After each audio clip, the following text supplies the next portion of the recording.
We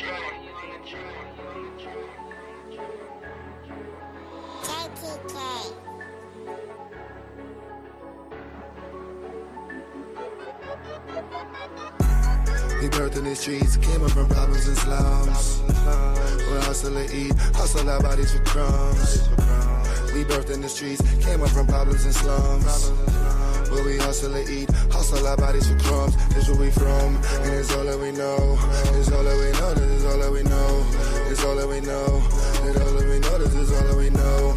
And this is where we from, say yeah, this is where we from. And it's all that we know, it's all that we know, this is all that we know. We came out the streets, came up from flames, came out the beast, came up from pain, came up from cops, came up from Cain, came up from judges that's playing their games, came out the plots, came up from plots, came up from all of us playing our lanes, came up from crackers that's focused on killing our leaders and stopping our queens and our kings. All the days in that concrete, how did we ever get past? Short change, red line, see, so you may hustle for cash. Yeah, we did struggle to have, yeah, we did struggle to mass, but we knew troubles could last, plus we got muscle and math. Remember them days in the dark, hustling, not grinding that smart. Remember them days and them times, family was stuck on the move, family was stuck on the lines. So we pushed all our times up, push the case till all our files shut, push the feet till all our miles touch, push the street cause all we got is us, yeah. We birthed in the streets, came up from problems and slums. We hustle and eat, hustle our bodies for crumbs. We birthed in the streets, came up from problems and slums. Where we hustle and eat, hustle our bodies for crumbs. This where we from, and it's all that we know. It's all that we know, this is all that we know. It's all that we know, it's all that we know, this is all that we know. And this is where we from, say yeah, this is where we from. And it's all that we know, it's all that we know, this is all that we know. Nights when the food is grinding, focus on food, had to find rent. Trapping and cruise with timing, move or you lose or you're dying. Life with the fools and the blind men, cops and the rules and they finding. I'm by a noose of they lying, play like a fool by these tyrants. It's all that we know, remember the pain that we put in for dough. Remember the nights that we slept on the floor. Remember the schools with their hand on clothes. Remember the cribs with the roaches and mold. Remember the nights with the food on the stove. Remember your skin with no third wasn't cold. Remember the programs that open and close. It's all that we know, the life in the hood. Yes, it's the life in the street. The garrison cold, life by the curb, life in the beats. It's life in the cold, yeah, the life in your feet. The garrison cold, life by the curb, life in the beats. We birthed in the streets, came up from problems and slums. We hustle and eat, hustle our bodies for crumbs. We birthed in the streets, came up from problems and slums. Where we hustle and eat, hustle our bodies for crumbs. This where we from, and it's all that we know. It's all that we know, this is all that we know. It's all that we know, it's all that we know, this is all that we know. And this is where we from, say yeah, this is where we from. And it's all that we know, it's all that we know, this is all that we know.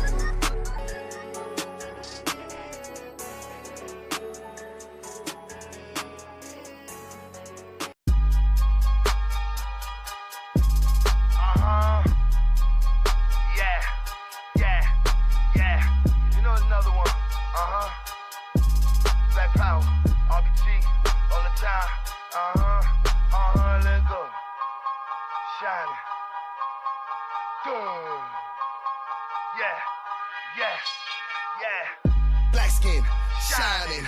Don't stare at the trip, it is blinding. Spaceships, flying. Just give us our land and the science. Patience, grinding. Just focus on money, no violence. Big trip, styling. Straight in the face of these tyrants. 500 years and some days. They all expect us to slack. Yes, we still bottom in wage. So keep your whole focus intact. Same type of problems as slaves. We gon' get justice and tax. So I give fuck what they say. Keep your perspective on black. They are so mad that we waking up. Now we got dripping intelligence. There is no chaser inside of our cups. Look at these gangsters be gentlemen. Yes, we did timing when timing was tough. Learn fast, there is no settling. Took on their games and we called out their bluffs. Had to learn game from the veterans.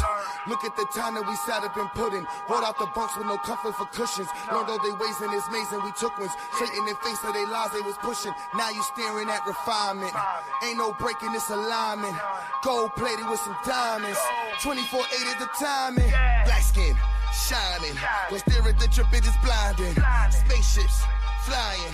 Just give us our land and the science. Patience, grinding. Just focus on money, no violence. Big drip, styling. Straight in the face of these tyrants. They bite off our styles and our different gifts. Then they play games with our minds. Microaggressions and inferences. Try to throw shade on our shine. They watch to make fun of our differences. That plus they hate made us clown. Walk through the mouths, count them distances. No, you not taking from mines. They drug us and want us to stay asleep. They blatant as hell with they moves. Now we got crimson on different keys. Tripping with berries and juice. We doing it loud, no being discreet. Shining with all of our jewels. We pushing for people that's hearing deceased. Big stepping on they rules. Black skin, shining. Don't stare at the drip, it is blinding. Spaceships, flying. Just give us our land and the science. Patience, grinding. Just focus on money, no violence. Big drip, styling. Straight in the face of these tyrants.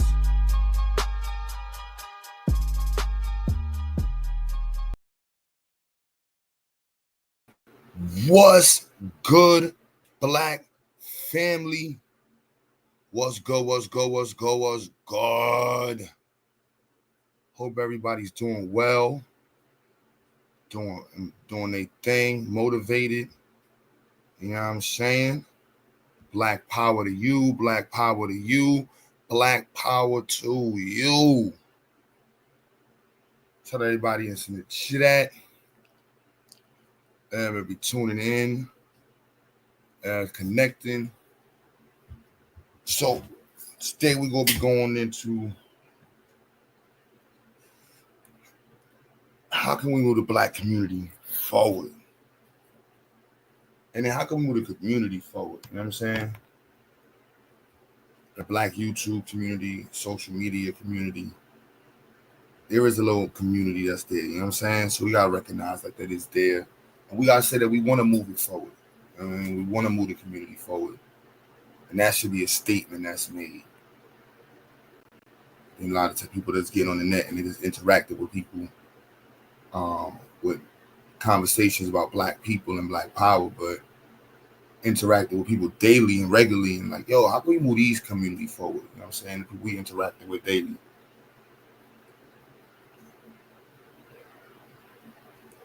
But I'm gonna include this kind of say the whole Black YouTube, because it's crazy how many tentacles Black YouTube has, and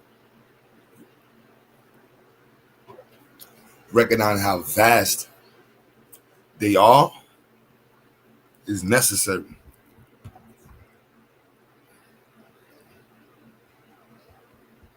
All right, the connections that people have made. The weirdos that people have observed, and I mean weirdos. I mean weirdos.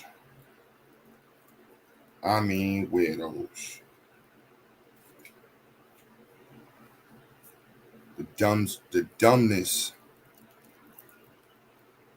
the stupidity that we've heard across Black YouTube is not just the conscious community. Across Black YouTube. I was watching, what channel is it? Satan, I think it's Satan Center. And man, listen, his talking points. Let me see, where was that?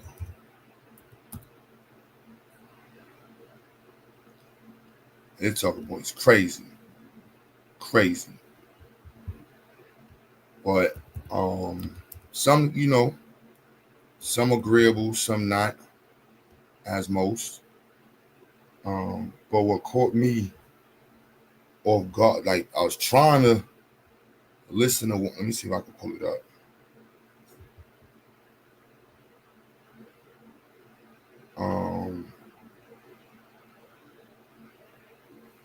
Let's see. And what video was it? He was getting at the Hebrews. It was funny. But then in the midst of getting at the Hebrews, one Hebrew was getting at another dude. And some was like, yeah, I don't agree. I think that 18-year-olds, grown men should be looking at. And Saint and the other dude started shaking their head, and I'm like, the fuck? Why y'all shaking your head for? Why y'all shaking your head for? 40-year-old men talking about 18-year-olds. Shit crazy out here, bro. Burning the community down. Threatening to molest dudes. I ain't never, that was the craziest shit. That was the craziest shit.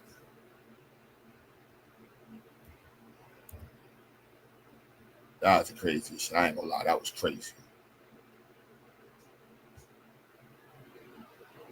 I don't remember what stream that was on the Psychos, but that was crazy. That was crazy. I don't know what stream that was. But these are things that people have been saying, said, you know.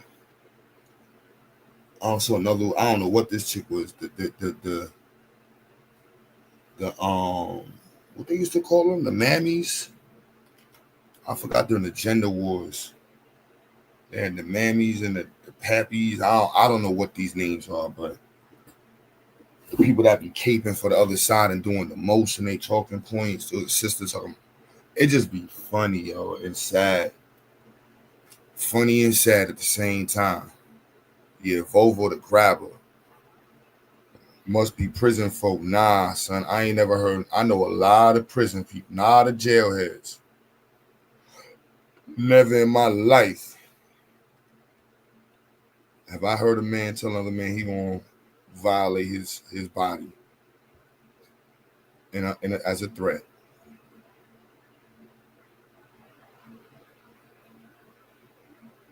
Never. And I mean, when we say violate, y'all understand we talking about some old molestation shit.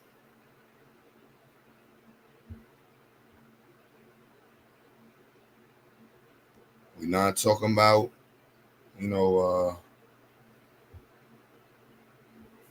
whatchamacallit.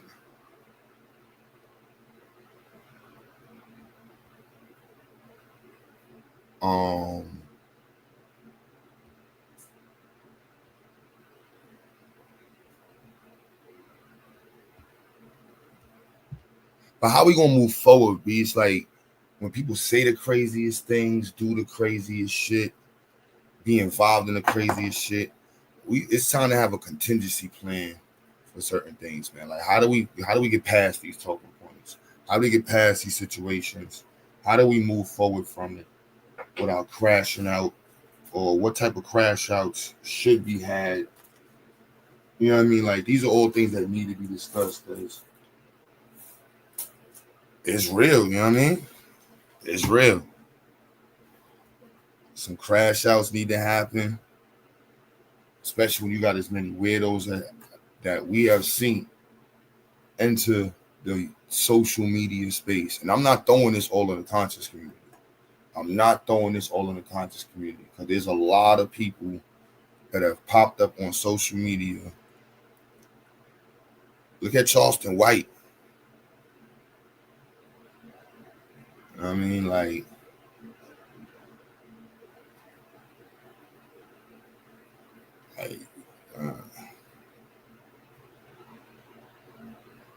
Charleston White, like, there's some real crazies out here.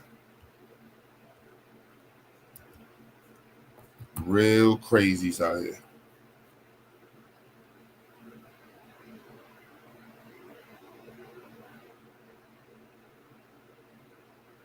The fuck is on my other screen?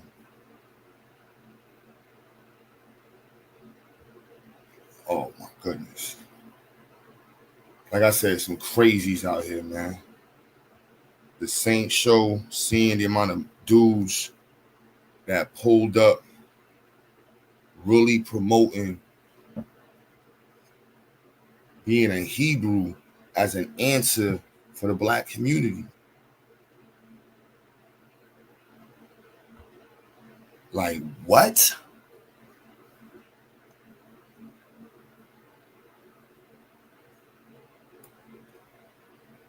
You can't. I was gonna review the show because that was such a funny show.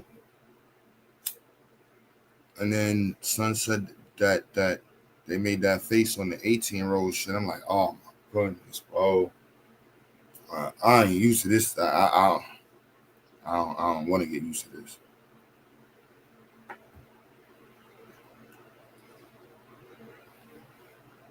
Don't want to get used to it. Fake doctors, fake gurus. There's so many damn fake gurus that done ran through so many. Pick a part of the community. There's all types of gurus laying around. It's like Black YouTube. And we just concentrate on Black YouTube.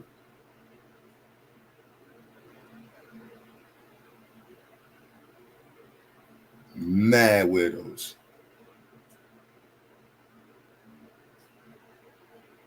Man, I can't get past the weirdos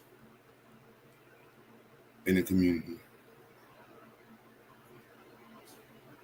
Ones who got identity issues, whole dressed up.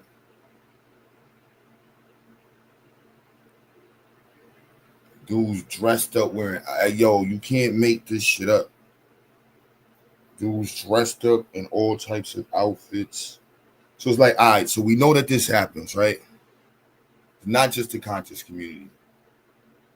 Black YouTube. From Kevin Samuels, you know what I'm saying, to the Polites, to the freaking to the Manosphere. There's some real weirdos out here, B.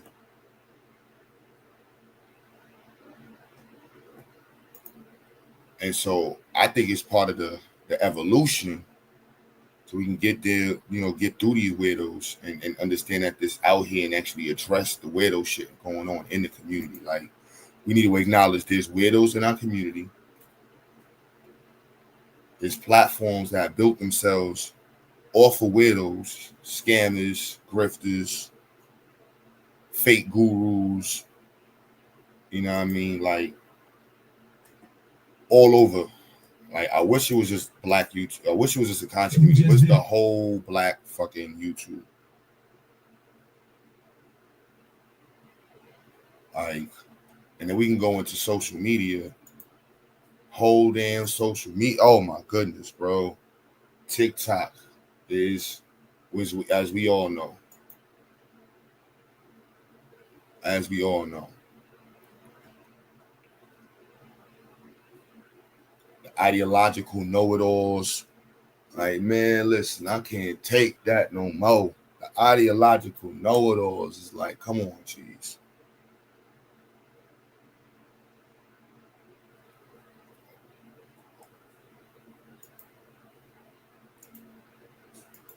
All type of frauds.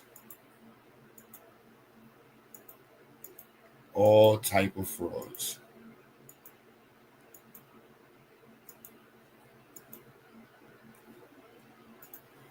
Yo.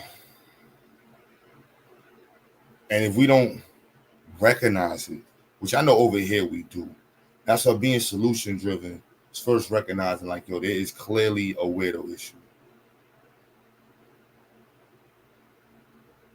You know what I mean? Clearly, society is moving forward, but we got to deal with the fact that it's a lot of nonsense.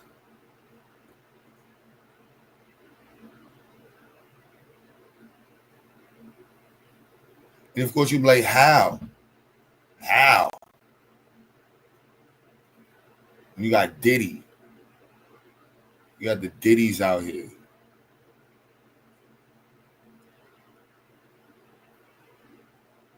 It's really hilarious. We got the FBA movement against everybody.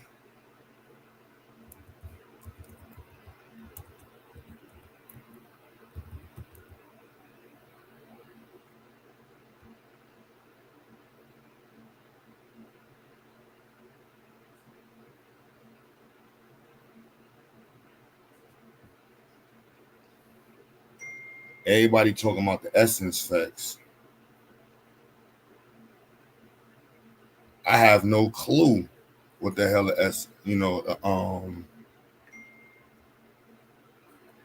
Essence Fest is.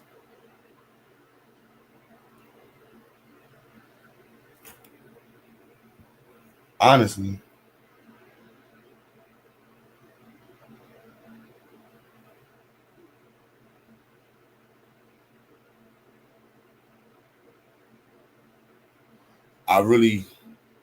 So I can't even sit up here in front like I know what the hell going on in the Essence Fest.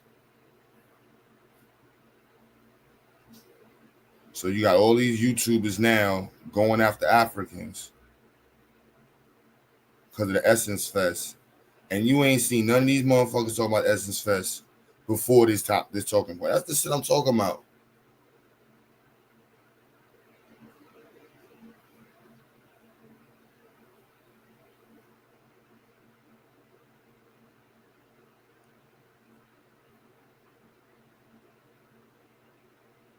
Like everything an issue right now in social media.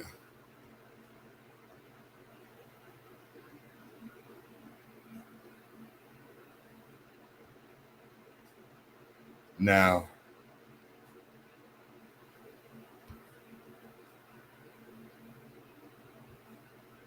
I don't know what it is. Essence Festival. I'm not gonna act like I know what it is. You know what I'm saying? I'm not gonna act like I know what it is. So, but I do recognize that Black YouTube, all of a sudden, everybody was a part of Essence Fest now. You know what I'm saying? All of a sudden, the African Arts Festival in Brooklyn is everybody's concern. But what they really should be talking about is the fact that there was nobody there.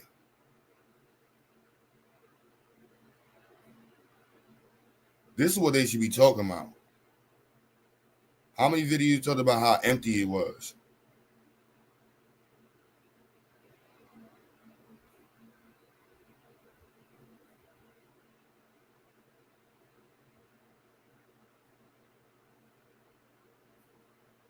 You be heard and no, I have no clue. You know what I'm saying? And I'm not gonna jump on the bandwagon of now Pan-Africans or Africans are against it. It's like, bruh, I'm not with the, you know what I mean? It's just Black YouTube shit. It's Black social media shit. Like, I can't not see it that way. You know, it's people having this fake outrage, people pulling up and following other channels.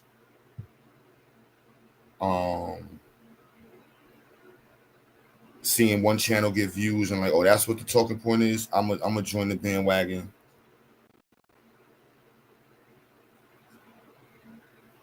You know, I'm gonna join the bandwagon. I'm gonna join the bandwagon. I'm gonna join the bandwagon.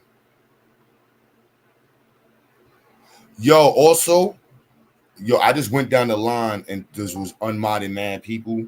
So, as y'all comment in the chat, and I recognize, you know, if I see the blue wrench off, I'll definitely throw you back a blue wrench. If I don't recognize you, I will ask you to hit the panel. We want to do some vetting over here. Even, you know, some of the mods, y'all don't mind, hit the panel and just say something.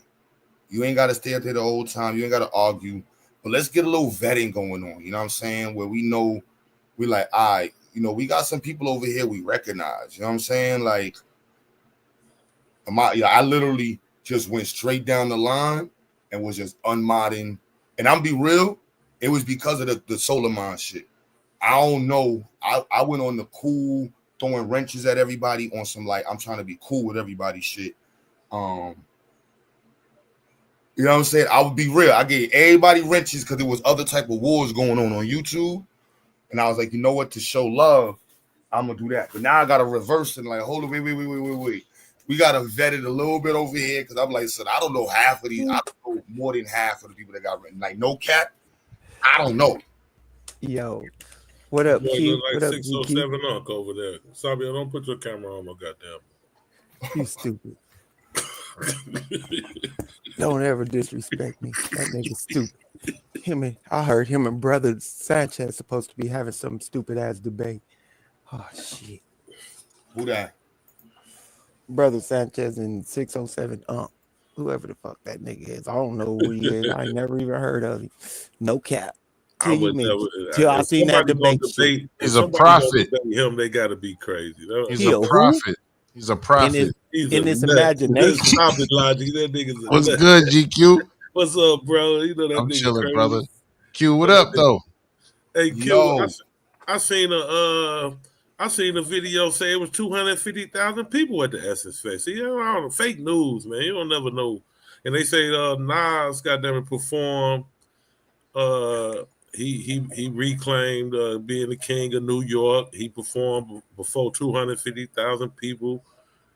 Yeah, so for them to say that it was empty, I don't know. Maybe that was a video of when it first started. Or, I'm not sure, man. We got to get an accurate Yeah, I count. don't know. Cause I have heard of it. I haven't ever been, ain't ever seen anything on it, but I have heard of it.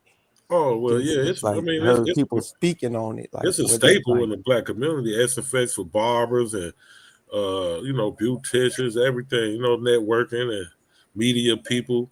But yeah, I did hear 250,000 showed up for it, so I'm not sure if that's accurate. What that other video was saying. I have no clue. I ain't even gonna act like I know what it is. You don't know what the Damn. Essence Fest is? damn. Nope. Y'all some young bucks, man. God damn. That's why the numbers is low like they is. Don't nobody know they ain't marketing it right no more. And see, you used to catch it always in the West, no longer the Ebony magazine and Right. BET. And that's where I saw it at too, in the Ebony magazine. Yeah, that- BET back used in to the day. always advertise at all the black radio stations. So I'm not sure if they've been doing a good job at marketing it. But yeah, Q. What I was saying is, it's crazy because you have carved out a little area, and somebody mentioned something, and what we have done is created an area where the not so learned feel like they can, a space where they can come in, where they can join the panel, be challenged and learn, but also it's not all of them, some of them, but they can also chill. So we created a space.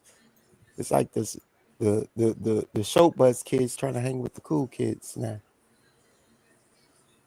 It's kind of crazy how that shit did coalesced into now everybody has to have a source with their shit and be willing to show who they are because of certain situations that transpired, and certain things, certain people was coasting by based off of things that they were presenting to the community and how they presented themselves behind the camera and shit like that. It's kind of interesting how we got here.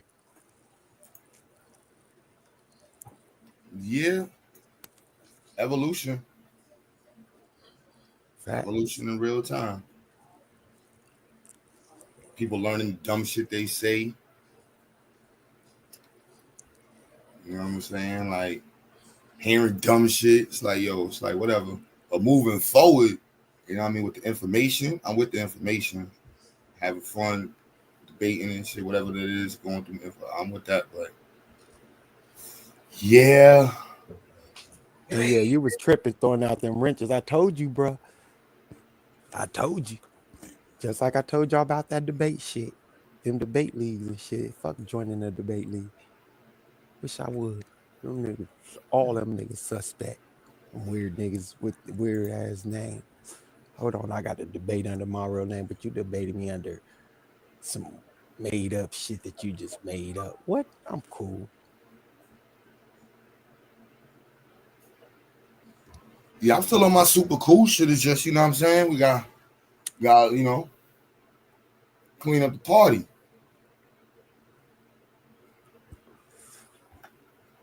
I grew to not mind the debates, but they do go overboard. Motherfuckers think they gotta disrespect each other to get their point across. You know what I mean?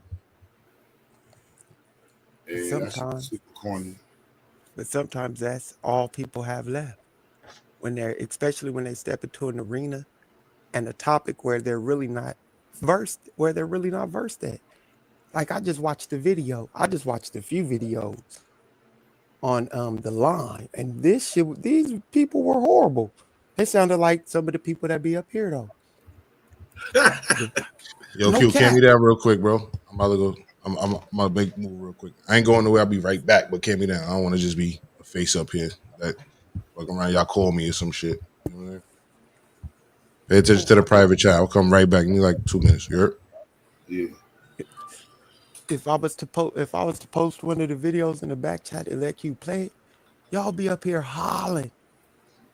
Like, hold on, this dude sound like he's bruh. One dude said that he believes that God is light. God is all knowing, all powerful, and all good. They had told him, can God do something? Can God present? Can God change their mind? The man said no. Huh? Huh? What you mean? The whole conversation was confusing after that. Matt Dillahunty and what's his name? Durante Lamar was trying to help him understand his flawed logic, and another person was talking about vaccines. Oh, the vaccine one was horrible. He didn't even know what a vaccine was, arguing over the COVID vaccine not been a live vaccine and shit. They're like, it's not even a live vaccine. Like, you don't know what you're talking about. Shit was horrible. But these are types of conversations that people are. Yeah, still it's have. that. It's but I don't want to only because it's not just the black conscious community. No, it's not. These are white people and black people and Mexicans and Asians and Arabs. I hear all different types of people on them channels. That's why I listen to them, because I get to hear different opinions and different angles and different people saying similar shit that black men and women be saying. Like, yo, people are stupid.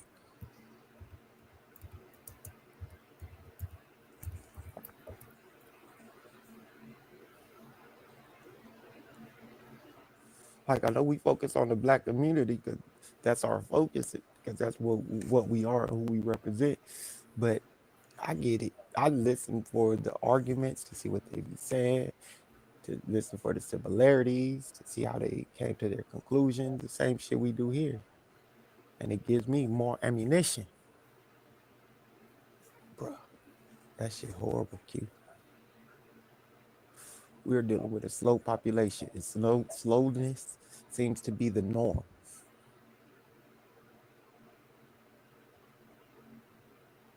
Bro, 4 extra. How the heck, you know, like, bro. Man, I was glad you brought that up, bro. Go ahead, say what you were finna say. I'm so No, I just the it's just hilarious, man. This shit is hilarious. The internet characters, man. I definitely been following his whole little demonstration, and it's amazing. Now I say that Savio, I messed with Savio about 607 Unc.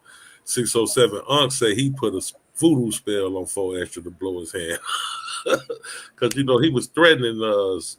You know, it's soap opera ass shit, but he was threatening 607 Unc. He told him he was gonna kill him because 607 Unc had called him a homo and shit. You know what I'm saying? Say he was in jail doing homo shit. So when he got out, they kind of they set 607 Unc up to interview him. And when 607 Unc interviewed him, he threatened him. You know what I'm saying? He cornered him off and was threatening to whack him and shit. And 607 Unc was basically pleading Niggas for put voodoo spells on people though. For real. Yeah. You know that nigga think he know voodoo and shit, but he was begging, he was pleading for his life. You know, he begged 4 extra not to kill him. You know what I'm saying? Like, please. When do niggas go check themselves into an asylum?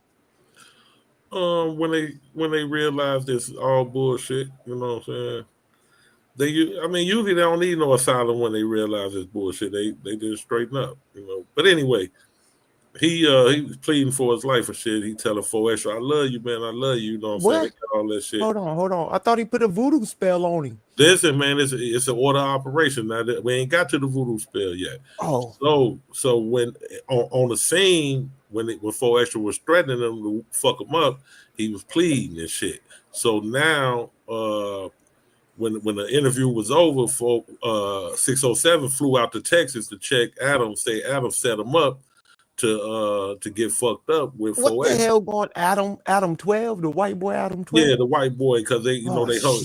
Yeah, because 607 was a host on No Jump. So he quit. You know what I'm saying? He quit No Jump. It's too much. Listen, Sabio, goddamn it, listen so you can listen. I don't want to know. This shit's crazy. Well, listen, man. Q already brought it up. I took off now. So look, you heard me say I was glad he brought it up because I've been following this shit. I wanted to talk about it though. So look, the motherfucker lay up there and he fly to Texas and confront Adam. He get fired on the spot and shit. Adam like fuck he quit, whatever. Now you fast forward a couple weeks later, 4 Extra, he got a video. He in a firework place in California. I'm about to blow some shit up. He acting a fool and shit. I'm about to blow some shit up on the 40s, on the crib, on all this crazy shit. Simultaneously, 607 Unc is going live. He in the woods doing some old chanting shit. You know, he in the woods sitting down doing some chants and all this shit. So boom, the motherfucker 4 Extra blow his motherfucking hand off, right? Literally blows his hand up. And 607 Unc taking credit for it, saying that he put a voodoo spell on him. Shit. Oh shit. So that's what I do. But the man, he literally blew his hand off, man. They showed the x-rays of it, man. His shit was obliterated, man. That's on him fucking with the fireworks. What did he have, an M80? No, a quarter stick dynamite. Yeah, an M80. Nigga, no, M80 no, that's an M1000. Small, that's an M1000. He had an M1000. He had a quarter stick. Yeah, he had an M1000. Right, we used to play with him. We used to play with M80s and M1000. So no bullshit. So his claim to fame is, fighting. That's what 4 Extra claim to fame is. He been, kicking ass all through the jail, the penitentiary and shit. Taking fades, as they call it over there in Cali. He supposed to took 10 fades at one time and all this shit. That's his claim to fame. But now his hand blew off. So everybody trolling him, trying to figure out what you got to stand on. Playing with them. We knew long time ago. You don't hold them motherfuckers when you light them. You put them bitches in a bottle on the ground or something. Underneath something. You light them. You have a fade now. You don't even do that if you're 40. Certain age, man. It's not right. You letting young motherfuckers like them. You don't even be playing with that shit, man. But nope. So now he can only do half a fade, GQ. That's what you're saying? What up, he can only do half a fade. Nigga went from 10 fades to a half a fade. Right. That motherfucker, throw them motherfuckers. As soon as that wick spark, get that motherfucker out your hand. Man, don't even hold it in your hand, period, man. Because see, the thing is, they illegal fireworks, so they not even paid right. They not because California, fireworks. Them bitches was bad in Cali. We couldn't even have them. We talked about them motherfuckers. The thing is, the people who making them over there not making them right, they supposed to put a certain amount of wax on the wick so it could go slow. Soon as you light them joints, they take it off fast. So you don't hold that. You don't hold no M80 or no quarter stick in your hand, period, man. You set that shit on the ground or wherever, and you light that motherfucker, and you hurry up and get the fuck away from it. Right, because a black cat will fuck you up. Shit, it's an explosive. Like, exactly. Hurry up and get the fuck away from it. You don't hold that shit in your hand, man. It's just stupid, man. I used to like whole packs of black cats. New Kim, you crazy. New Kim talking about he needs 4 extra fingers.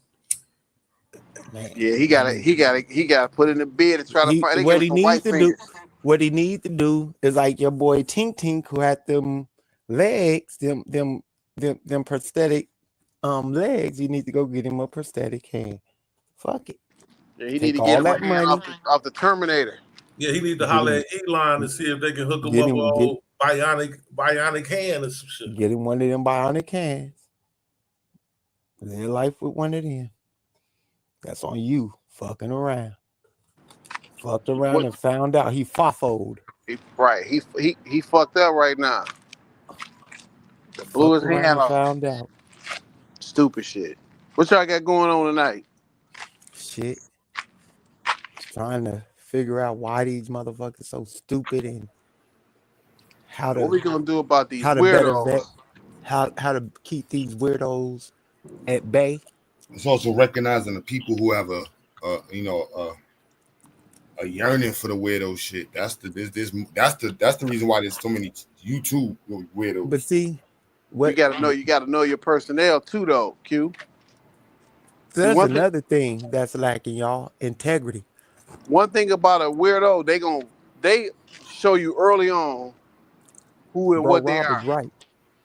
It's up to us to recognize it. Right. But yeah, they show their hand early on. They show you who they are. They show their hand real early. And if you don't recognize it, get ready for the roller coaster. Like I said, some people like to deal with weirdos. You know, you like to make mud pies and shit with them and shit. You know what I'm saying? Nah, I mean, listen, having a different opinion on things, okay, I'm cool with that. But when you get to the stuff that just came out on the train and all, listen, it's gonna be a ton of more. I'm gonna come out. You just gotta pay attention to them. This one, he got caught red-handed. There's a couple cats that be on here. I be listening to him like, dog, weirdo. He's suspect. Man, I question a lot of people. Why? Because the things that they say just don't align with the lives that they live, that they show that they live, that they project that they live. So I just be like, these dudes flossing. These dudes living double lives. Man, I heard a dude say one day, and triple lives. You just got to go back and find the video. He said if a 13-year-old is in the club, she free game. I ain't spoke to that man since. I don't want to talk about no Geppettos. That's my word. That's insane, brother. That's just that's a sick ass. I just had an encounter. Well, I was on. I say, man, if it's mine, bro, I'm just gone. They just, they just open up the cell and give me my three square. So you know what I'm saying? Because if you do want to, you pull that on one of mine, man. I'm talking about cousin, niece, and man, I'm gone, bro. I'm taking off. Peep this. Peep this. I'm on my way. Ain't no negotiating. Ain't no probation. Ain't none of that shit, bro. I'm out of here. I'm gonna call the county jail and tell them to get this cell ready. Yeah.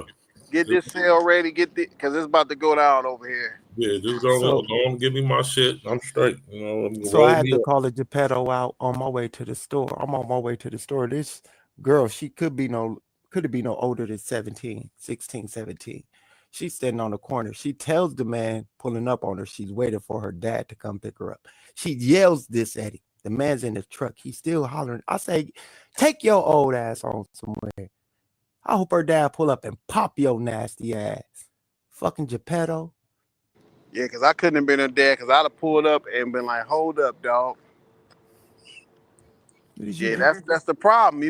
We got these cats that just be on some weird stuff, man. They need to get dealt with for real. I sure called his old ass out. Like, get your old ass on. Take your old ass home. Nasty motherfucker. I'm gonna check I wish I'd have took his license plate down. You should have punched him in his mouth. No, I wasn't close enough.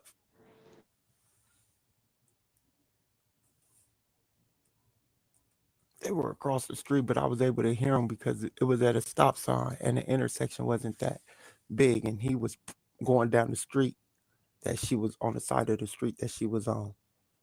And then the girl daddy, he effed up too because he left his daughter there. Like, where you at?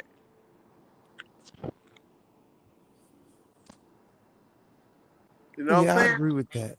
The boy, I guess the dad was at work or something. I don't know where he was, but yeah, that is his fault for leaving her there. I do agree with you, but yet it's still that grown ass man should have known that was a teenager and kept this grown ass moving. The fuck? We can't leave our baby girls out here I agree. tripping right now. I agree with you on that. I'm not disagreeing, but that grown ass man should have had in his mind his daughter or his niece or something, and how he would have felt, his punk ass, if I would have had enough time to get over there and say and do more than just yell what I yelled at him. Because after I yelled at him, he pulled off.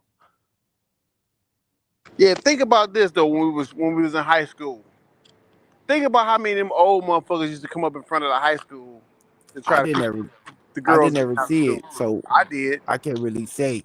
Yeah, I saw it. Yeah, we saw it, but you know, I was leaving, nigga. When I got older, that hung out in front of the high school.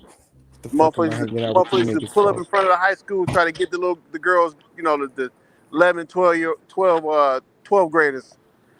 Yeah. And, you know, at the time, you like, man, what's them suckers? But then when you grow up, they still doing the same shit. I did see that once I got out of high school. But when I was in high school, I wasn't paying attention to that shit.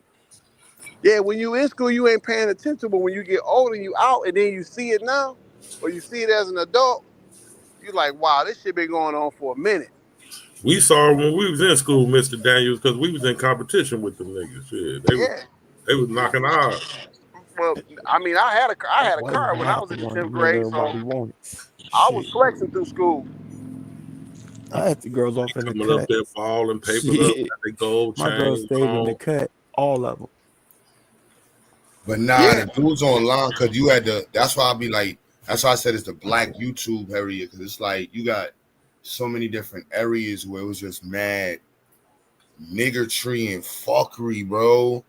And it's like, how the hell? I can only attribute it to evolution. It had to happen so we can get through it, to go through it. You know what I mean? To get through it, to go through it, to know not to do it again. Right. But yeah, some of the shit had to happen to see how far people were willing to go to get views and say and just be extreme and shit like that. You know? Some of it was out of anger and, you know, people tired of people just saying stupid shit and shit like that. People being disrespected, but that's a different conversation. But when you actually think about the evolution and the change and how certain shit was allowed, it was because the panel was where we allow people to say what they felt was relevant to a topic. Now we recognize that because you may have something that you deem relevant to a topic, it may not actually be relevant to that topic. It may just be your personal opinion. Yeah. Panels be an outlet, man, like a mug for people, though, man. You know. Yeah, it's also it's an outlet, but it's also a tool. If you know what I mean, depending on how we use it, but it's the outlet part is just because dudes just be wanting, people be needing a space to vent and right. group and shit, which is it's cool, but it's like moving the conversation forward because the black YouTube streets is they interconnected in some ways, and so and you know, Solar Mind is an example of that. You know what I mean? Like, there's people that never even came to the conscious community that got introduced to Solar Mind and just wanted to debate, and they're inadvertently part of that. So there's people that didn't know about the conscious community got pulled up online just off of some manosphere shit. You know what I mean? Then you got the beef sector pause that's just on some beef sector shit. And see, I understand how all those communities intersect, and because they have our people there in them. And because we have black men and women involved in them, or what we may consider black men and women, even though they may consider themselves Moorish, Abba, or whatever else, they may consider themselves Anunnaki, whatever, Aboriginal. They're in these conversations, and because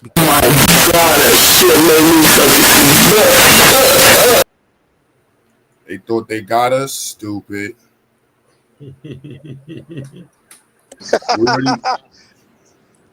They thought they got us. That's why we had weirdo on the screen. We already know you was a white weirdo. It's crazy. Oh, he tried to come up. Yeah. That's how I put that on the screen. To make sure. I was like, I already knew it was a weirdo. That's how I put that on the screen. Who?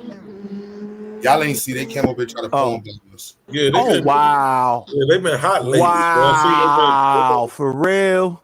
Yeah, they tried it. Mark tried it night before last too, Tuesday night.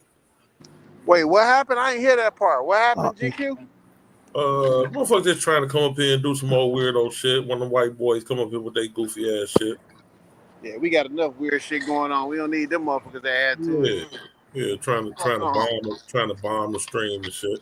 Why? And he was that weirdo shit in your grandma's basement. He's like, can y'all see me? Can y'all see me? Man, we already know you about to try to pull it, man. Go ahead on, white boy. Like I said, you got to know your personnel. When they hit the link, you don't know who they is. Beat it. Wow. And I went networking with new people. You know what I'm saying? I don't want new people to look at it like, nah, I'm not comfortable in this conversation. That's what I'm focused on, the new people, because there's gonna be new weirdos. There's gonna be also new dope people in the conversation. Man, to be honest with you, dude, better hope you and Dev up here, because if I'm hosting it, I don't recognize the name. They ain't getting no action. To be honest with you, Q, all them cats pushing that Israelite and that Aboriginal and all that old weird, them weirdos, they all them classify as weirdos to me now. All of them. They been weird. I mean, that's a different kind of weirdo. Nah, they weird. That's just a shallow level of weirdo. They really weird. With all the evidence that supports that we ain't none of that, and you still running with it, you're a weirdo. If you're making YouTube videos, like you only got on the internet just to promote Israelite shit, yeah, sorry, weirdo. If you over 45. No. Y'all saying that they have no value whatsoever? None. I don't think they have any value. And I'm not even speaking on the other than what the Hebrew shit. I'm just saying other information that they might present. Nope, because when I listen to them, and I've been around Hebrew since I've entered this community. When I was a chatty patty. Yeah, because you're a Hebrew, man. Nah, you got me fucked up. But anyway. Mr. Dave, I keep trying to tell Samuel he a believer, man. He gonna try to. You got me fucked up. And what God? All of them. I told you, yo, God. Hey, GQ, I can't even support you on this because I done heard Sabio demolish a whole panel. Bro, you know he going in. That's what he do. Right, I done heard him demolish a whole panel. Garfield channel one day. I was like, baby, cooking with nigga, you know too much about this shit. Nigga, you know too much. You believe in something, right? Nah, I don't. I can't. He believe in himself. That's all you need. He believe in That's himself. all I need. Believe the yo God. That's what I say. Believe in the yo God. I'm my God. I'm my God. And I don't want it to sound like if you whatever you believe in, that's cool. Nobody. We talking about grown men that get on the YouTube. Right, and make that's what I'm talking about. Our videos trying to prove that shit. And that's what I'm talking about. Like you ain't no flat earther. And that's what I'm talking about. I don't think that, because when I listen to them, at the end of everything that they say, the main thing that we have to do as the so-called descendants of the people in the middle of the desert is wait on Yahweh and Jesus. And that ain't gonna change shit. That ain't gonna change shit. Church. That's what I'm saying, Sabio. If they think that we supposed to stand still and wait on somebody to come out the sky, you a weirdo. Come on, man. I'm just keeping it 100. All our grandparents ain't weirdos and shit, nigga. Cut it out. They didn't know no better though. We in a different age right now. We in the age of information. They wasn't. Just take some people longer to catch on to what the fuck. Nah, not when you change your name to some crazy name and walk around. Nah, man, come on, GQ. Walk around with a Power Ranger uniform. Yeah, you walk around with a purple and gold, goddamn it, Power Ranger suit on, Man, yelling at people. cosplaying, yelling at Beat people. it, man. Beat it. Take your ass in the house, put on some clothes, take your ass to work, sit the fuck down, and read a book. Quit playing. When a dude can tell you, read this, and you stop But what he you're ain't doing ready. and start reading it, you a weirdo. Get out my face. If you dressing up on the weekend to go out and promote the Bible, that's what I was saying. I was laughing at the Saint and Sinner show. Like, that shit was hilarious. That shit is a man. But then he jumped into that manosphere shit. And that's why I was like, the YouTube streets is crazy. Niggas talking that 18, if she 18, she green. I'm like, yo, bro. What? That niggas is crazy, son. You Like, niggas- that's... You niggas need a cage. Nah, they ain't never agreed on 18. They ain't never been that Motherfucker high. said if she in the club, if she 13 years Nah, old, that's she what in they the said club, on the she channel. free That's what game. they said on the stream. Some I'm was like, talking okay. about, but I done heard mad dudes in the manosphere talking about 18 years old, she green. Oh, no, nah. Niggas need their ass What? in the I done, cage. man, listen, son. I done heard so many dudes in that I was like, this shit crazy, son. What up, Dad? What's up with it? Man, listen, Q. I'm listening to dudes say this comment.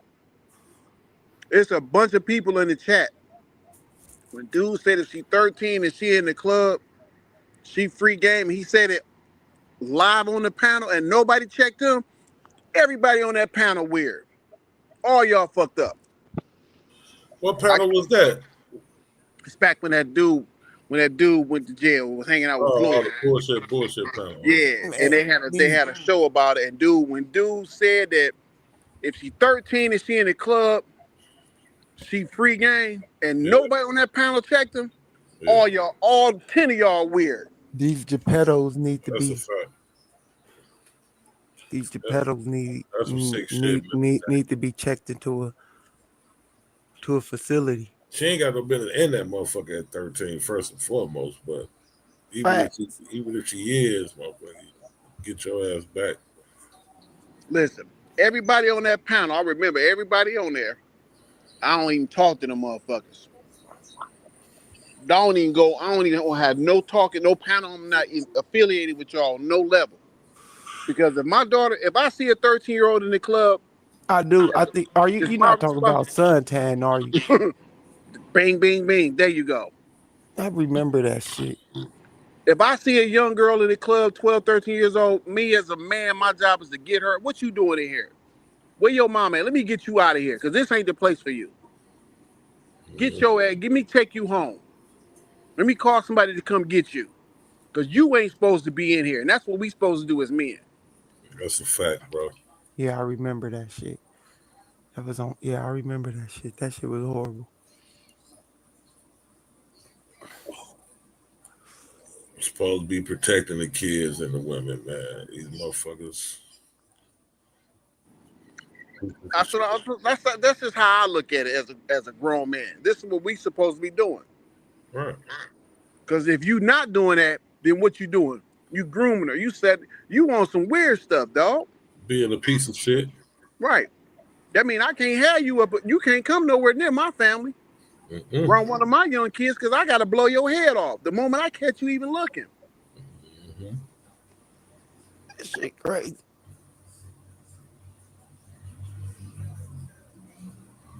You made another channel?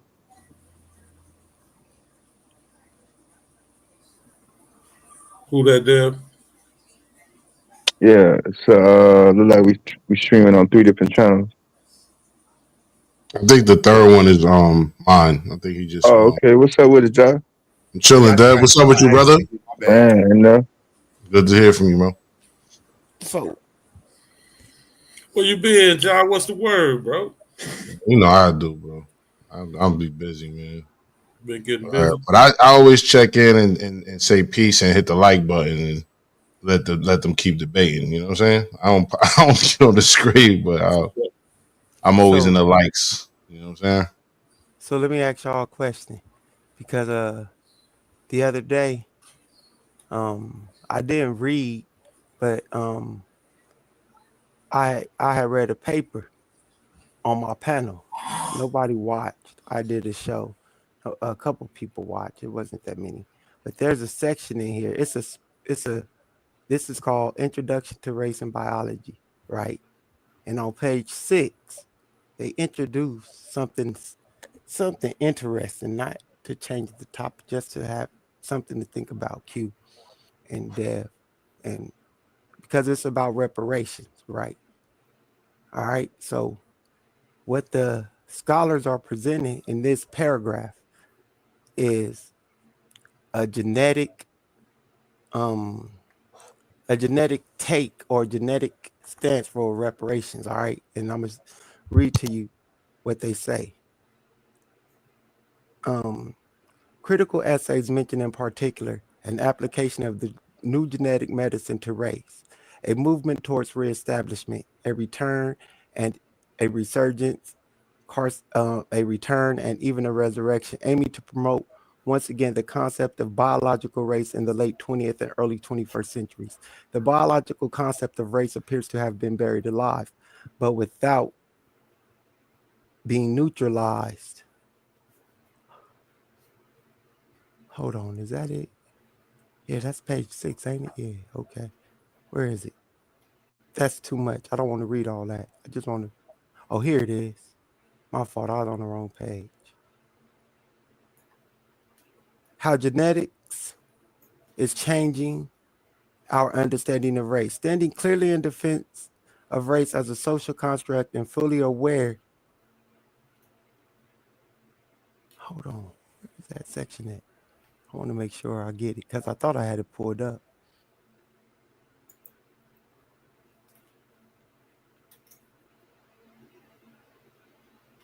No, that's not it.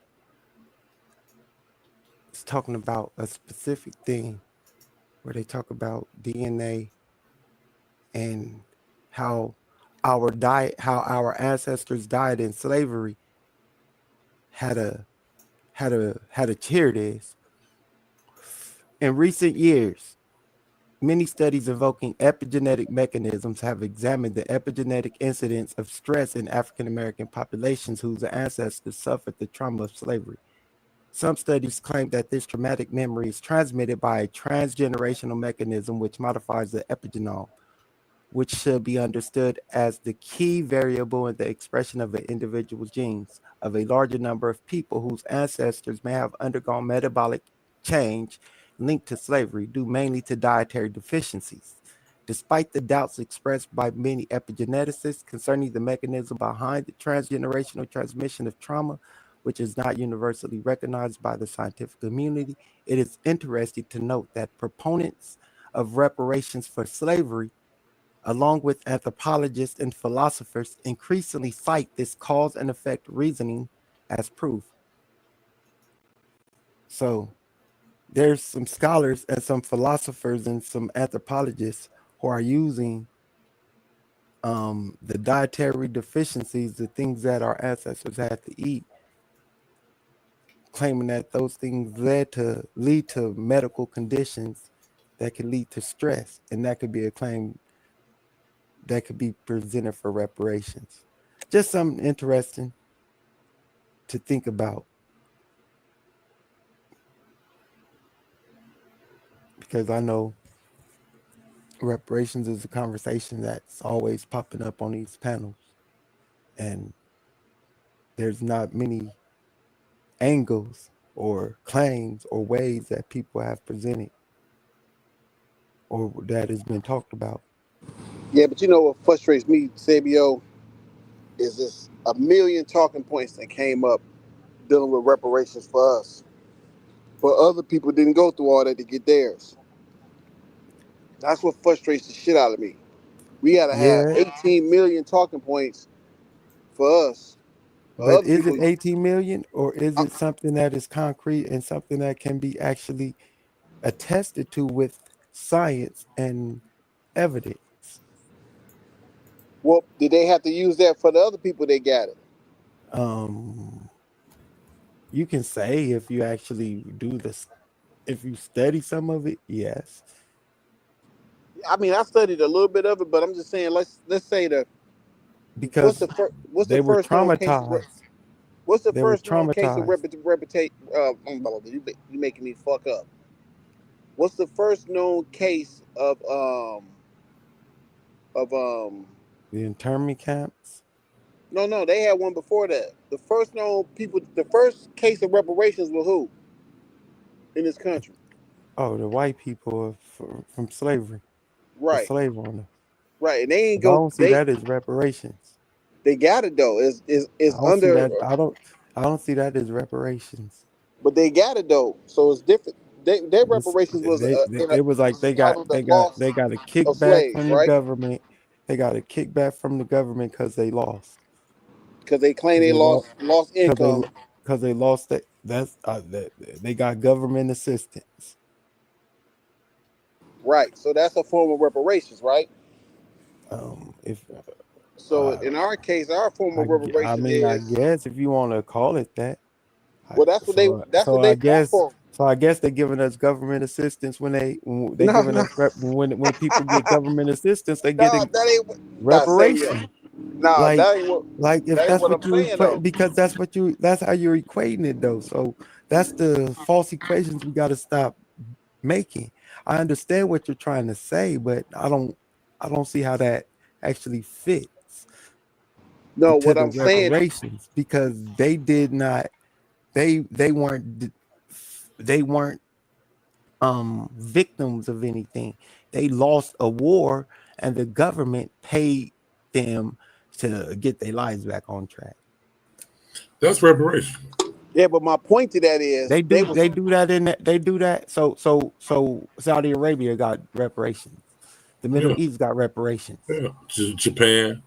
Japan, they all got reparations. Yeah, they but got they all reparations. on code though. That's I was mean, my point. technically, I mean, they literally got reparations. Like that's what it was. From They the fucked y'all up, then they gave y'all some money to help repair your motherfucker. but that's how but that's what war that's what war countries do. The majority, all you got to do is go back in history. Rome did it when they beat up people, then they built the civilizations back up, and that made them democracies. They repaired them. That's where we get the reparations from. That's where the whole argument comes from that we fighting for. It's because they did us the same way. We casualties of war. Our reparations claim is totally different than that. It I is. don't know, It but is, we but got it ain't. It is, but we but got it ain't. layers of it that mesh together with that same situation, It's Sabio. I still, we understand. still casualties. But you I agree that we understand the casualties of nuances. war? I understand the nuances, and Did I they not understand. declare war on us when they enslaved us? Was we not victims of war? Like, Yeah, did we lose our culture, our civilization? Yes, You we see, lost all that. no one's denying any of that. okay, Sabio, I was want to ask you, what did you take from what you read, though? I mean, So what I took from what I read, because I read the whole paper, okay. and the whole paper is basically saying that when, as I've been saying, and a few other people, Psycho and a few other people have been saying, there is some biological, there is a biological leaning that isn't based in science, but it was based on geography, the things that you ate, how close you were to the equator, and these things were misapplied. I guess so, yeah. But these things are considered racial, not racist, but the biology and the science mixed with the theology and the politics of time help shape what we have today. So, but about this specific part that I read, it said that African Americans should look into using that aspect of slavery for their reparations claim because there is some epigenetic connections and ties that can be traced through DNA, such as sickle cell anemia and things like that. You can diabetes and Okay. things like that can be traced You and linked finally back get through to history well, a dumb to motherfucker like make you can the understand to what the make fuck. the reparations I claim. got That's you. basically in that little section, I got you now. I and really that's what they're saying. Anthropologists and some philosophers because and I'm like, others are what the fuck saying. is Sabio talking about? But I got you now. Yeah, because of the the different diseases that be specific to us and our Hmm. that came from the slave Having to eat plantation. the pig and Yeah, I got certain parts of certain animals and make them delicacies and you. Yeah, eating chitlins and how that that's might lead to that's one of the obesity. grounds for the Yeah, that's a yeah, good ground. They're yeah, saying that's a ground that hasn't been looked into. that's strong. That's strong. Genocide, damn near, combined with the other arguments. Right, combined with the other arguments, right. I got you, brother. What's up, Vias?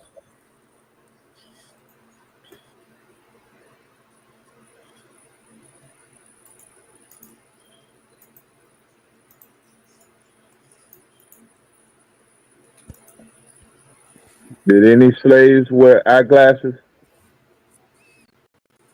Possibly. Possibly. That's a possibility. I don't think so, That's man. a possibility. We don't know, but that's a possibility. When did they really start wearing eyeglasses on the heavy side of the game? They've been wearing eyeglasses for The a while. timeline on that. They've been wearing them for a while. Reconstruction. During Reconstruction, so yeah. Slaves didn't wear eyeglasses. They possibly were some slaves that had bad eyesight. Them brothers probably them sisters probably hooked up some herbs and shit and rubbed on their ass and rubbed on their eyes and got them in order. Probably had better treatments than what we got now. No, y'all. They probably saw better than us then. Shit. I got 2020 shit. Well, when you use the genetic argument that Sabio was just talking about, they probably did. But due to the conditions that they were, forced to be in, and start getting all these damn high blood pressures and all this diabetes and shit, then they go your eyesight goes right with that shit. All right. So yeah, it's an argument that they actually saw better than we do in 2025. So, they definitely weren't exposed to all the lights and different strenuous shit that we doing. Yeah, they definitely wasn't exposed to a bag of Cheetos and shit. We fucked up with none. Flaming hot shit.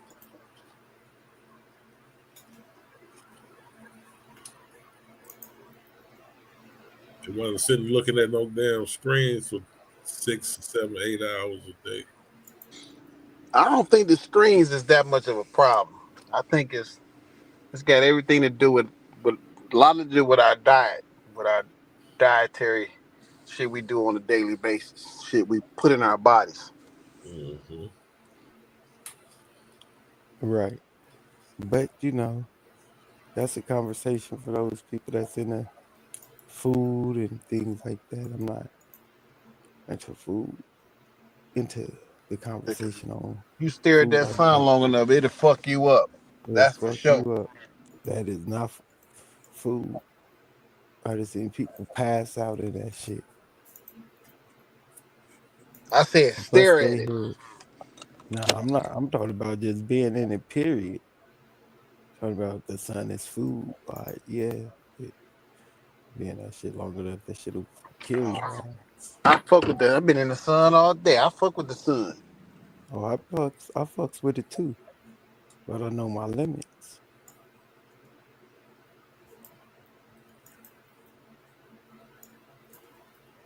That's where you gotta have that watermelon, Sabio. Nah, I stay hydrated. Nice. But again, I know there's an overabundance and there's too much of a good thing, and so that can go with everything, even the sun.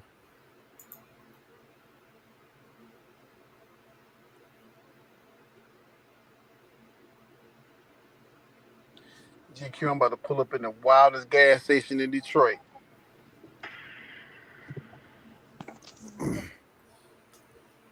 But yeah, Where's located at? You say what? 8 Mile. 7 Mile. Oh, It ain't that many. Watch out, my man. Come on, before you get run over. Fuck out the way.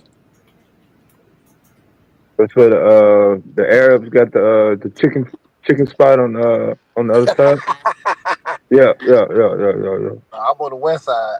Oh, yeah. No, I'm on the west side. I don't go over there like that. I don't fuck with the Arabs like that. And I really don't even like going to their motherfucking gas stations and shit. But we only got like 3 black gas stations in the whole city. Yeah. I've been to one of them. And the only reason I'm at this motherfucker is I need some gas right now. I would never stop at this bitch. Yeah. Yeah, he the one told me where the fish spot was. What'd you say, GQ? No, I didn't say nothing. Oh. I had asked him where it was at, but y'all told me. Oh, yeah. I'm on 7 Mile. I'm on 7 Mile near Grand River. That's on the west side. You know where Grand River at? Yep.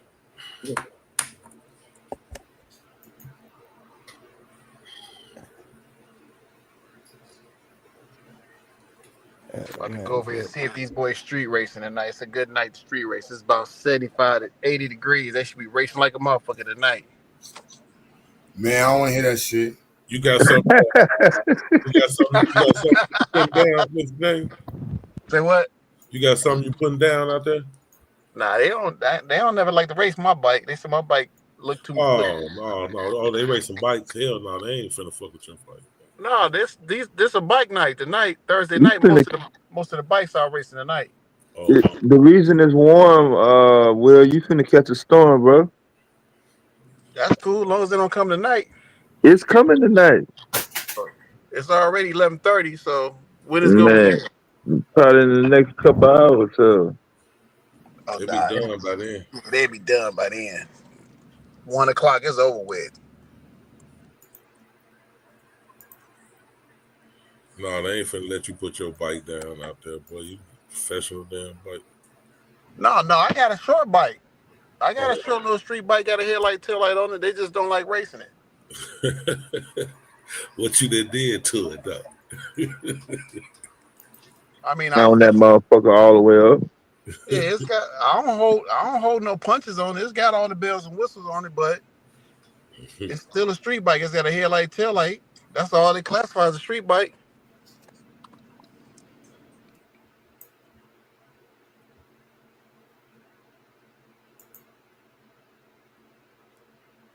If I knew how to put a picture in the history, I'd put a picture in the history in the back chat. I don't know how to do that. I ain't figured that part out yet.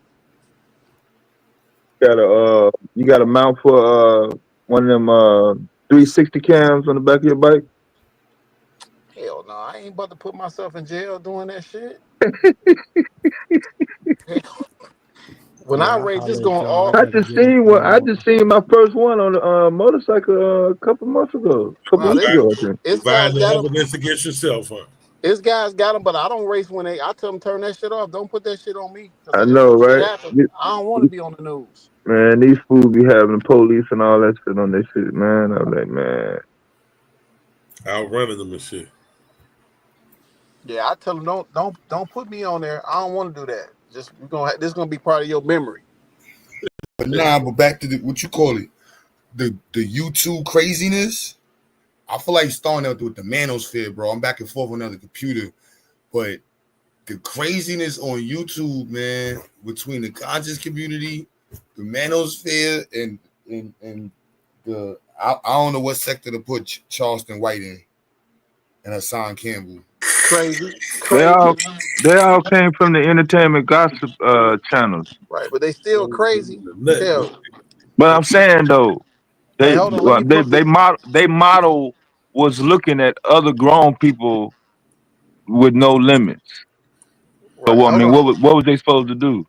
So you had grown men pay Tevin Samuels to tell him how to dress. Hey, let me pump this gas and pay attention to what I'm doing. I'll hop on in a minute. All right, man. You can't make that nigga who's paying $700, man. Teach me how to get a female. Crazy.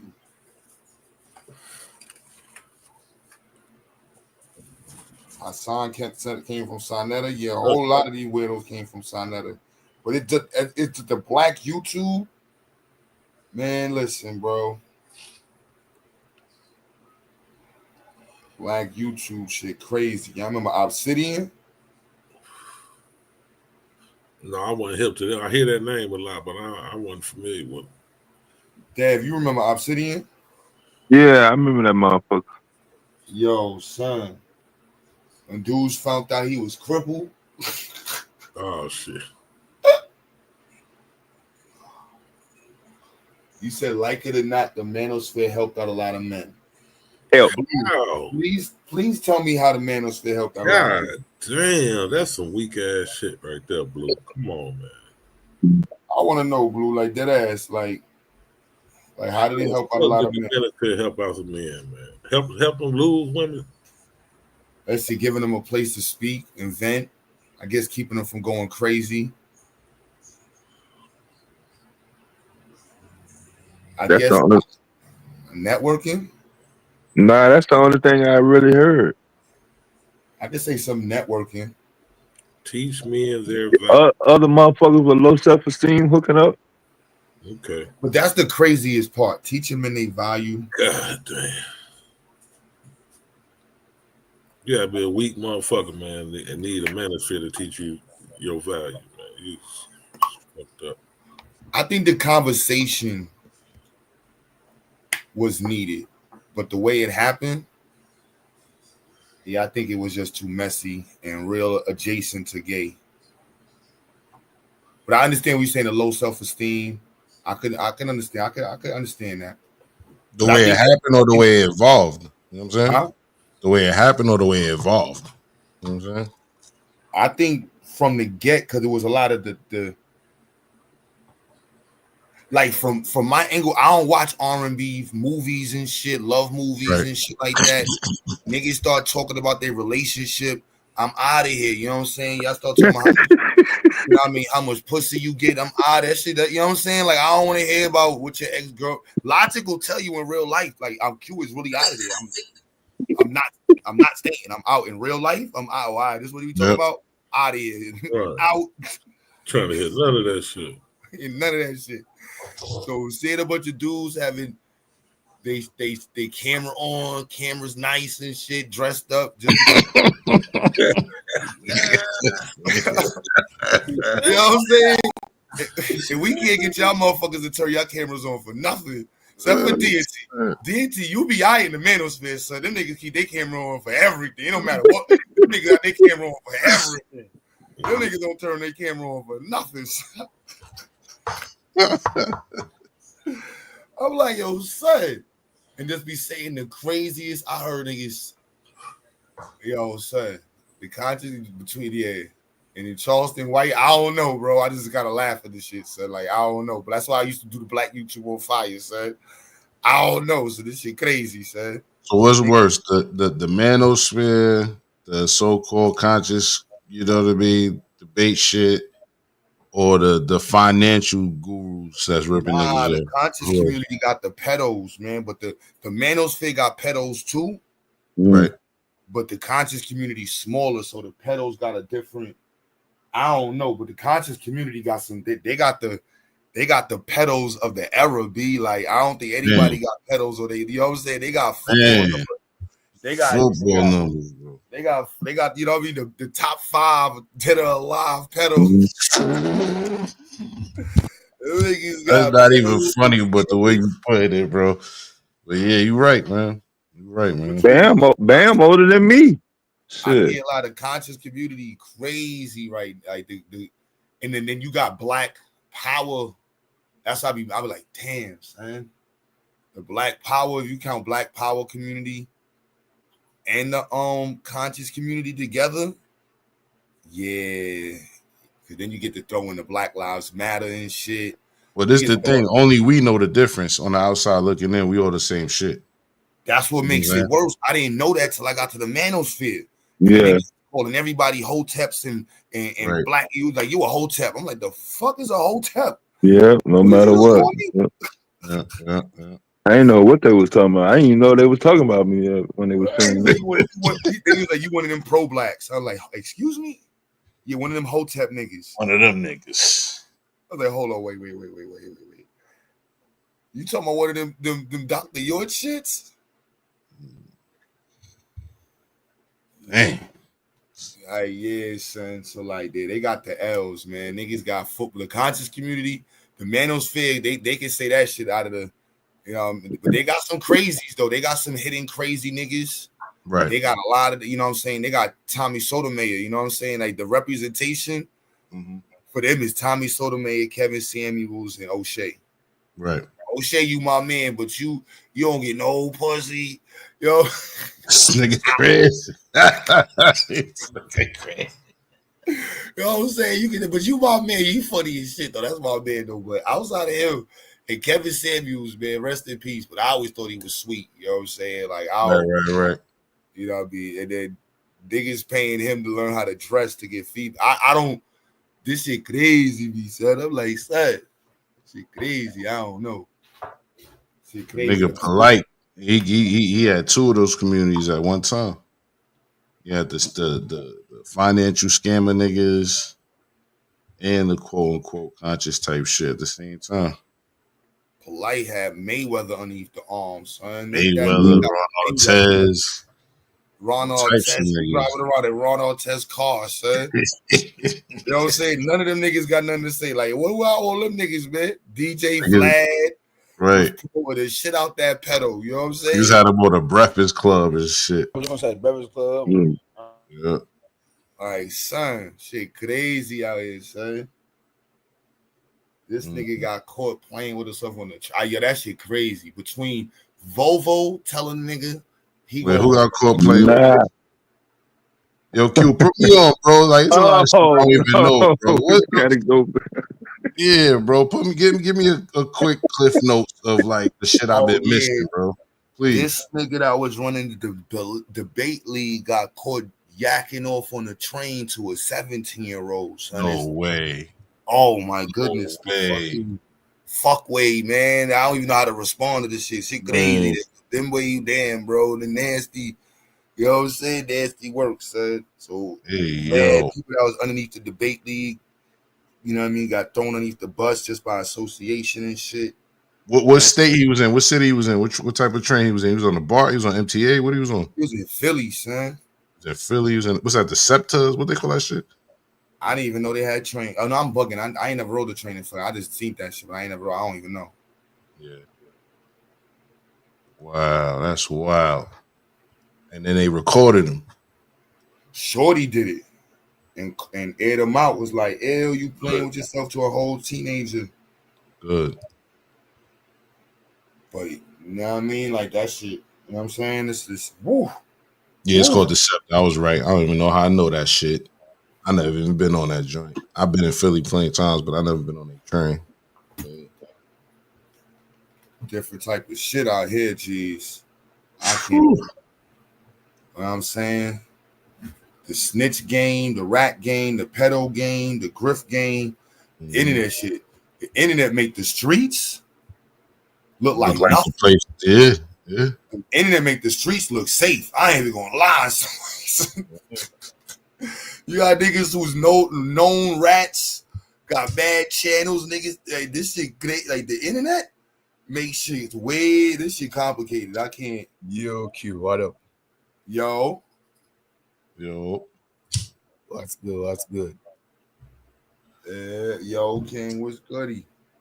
But y'all need me to camel or something? Oh, nah, I already. Hey, let me see. Vayasa. Nah, man, we good. Y'all forget Pin about me. It's been a few days. pin that link up. Who's that? Dev, yo, Dev, what's good? What's up with it, man? Long time, bro. The internet streets is messy, bro. You know what I'm saying? What it do, bro? Yeah. The wild part is I fuck with that. That's Yo. Wild going. Yo, Damo, you good, bro? You ain't got to worry about it. Only Datey. Yo, Datey, what's good, bro? You're chilling on your veggie. The wild shit, Q, is this shit is like a time capsule. So when we didn't have like the digital space to go back and see what our elders was doing, but imagine when they look back at this shit as a representation of who we was and what they gonna think of us. Man. Yo, niggas need to scrub their channels, bro. Yo, once it's online, it's there forever. But I hear you. Niggas need to get these scrub or G's. If you scrub your channel today, not that you got to, right? But if you scrub your channel today, it's gonna be somebody who's gonna post all the shit that you didn't even remember doing. You know what I'm saying? Because there's always somebody recording. You feel me? Yeah. And they're gonna. Is there still a conscious community, or is that shit dead? Conscious. The internet, I don't know. The Abos took over, son. The Abos got a community. The Pan Africans is dealing with life and paying bills, B. That's Niggas is tired of going to events and getting robbed for fucking dashiki prices. Niggas is tired of going to events and seeing niggas bring white girls. You know, we tired of going to meetings. That way one nigga gonna stand up and say, what the fuck y'all gonna do about it? You know what I'm saying? So like we just tired. So Pan Africans ain't showed up to a lot of shit. The Abos is showing up with some next shit. I don't know. And I mean, I think their narrative is new to so many people. It's not new to all of us, right? I've heard that narrative since a child, but like it's new to so many of them. Hold on, bro. Mm-hmm. What they gonna stand up in the meeting and yell out? And then in the middle of the meeting, GQ, somebody gonna stand up and say, well, what y'all gonna do about it? What we gonna do? I hear y'all talking. What we gonna do? Yo, Logic, Logic, you wouldn't believe where I caught myself yesterday at a D12 meeting, son. At a D12 meeting? Yeah, I know. Okay. I know. Fuck it, man. Huh? Still you, Q. You know what I'm saying? Yeah, but I don't the ideological conversations, and then they shit is wild, like Rainbow Coalition and shit. Mm-hmm. Niggas announcing pronouns at revolutionary meetings. I'm like, man, I can't be on my Black Power shit. I'm like, what the fuck niggas just talk about pronouns for, son? What kind of androgynous army is this? Niggas is crazy. Niggas androgynous army. Oh my God. Yo, wildin'. The androgynous army is crazy. I was just talking about that shit yesterday. Fucking Teletubbies. What a bunch of fucking Teletubbies in there. Niggas their outfits is gonna be way more fire than the Hebrew Israelites, though. I'll tell you. Niggas with purses talk about the revolution won't be televised. Nigga, yo, this shit better be televised. What the cameras? What the cameras on? I was just talking about that shit last night on Psycho Channel. Me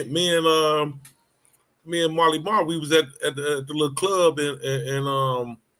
in Brooklyn and shit by the Barclays.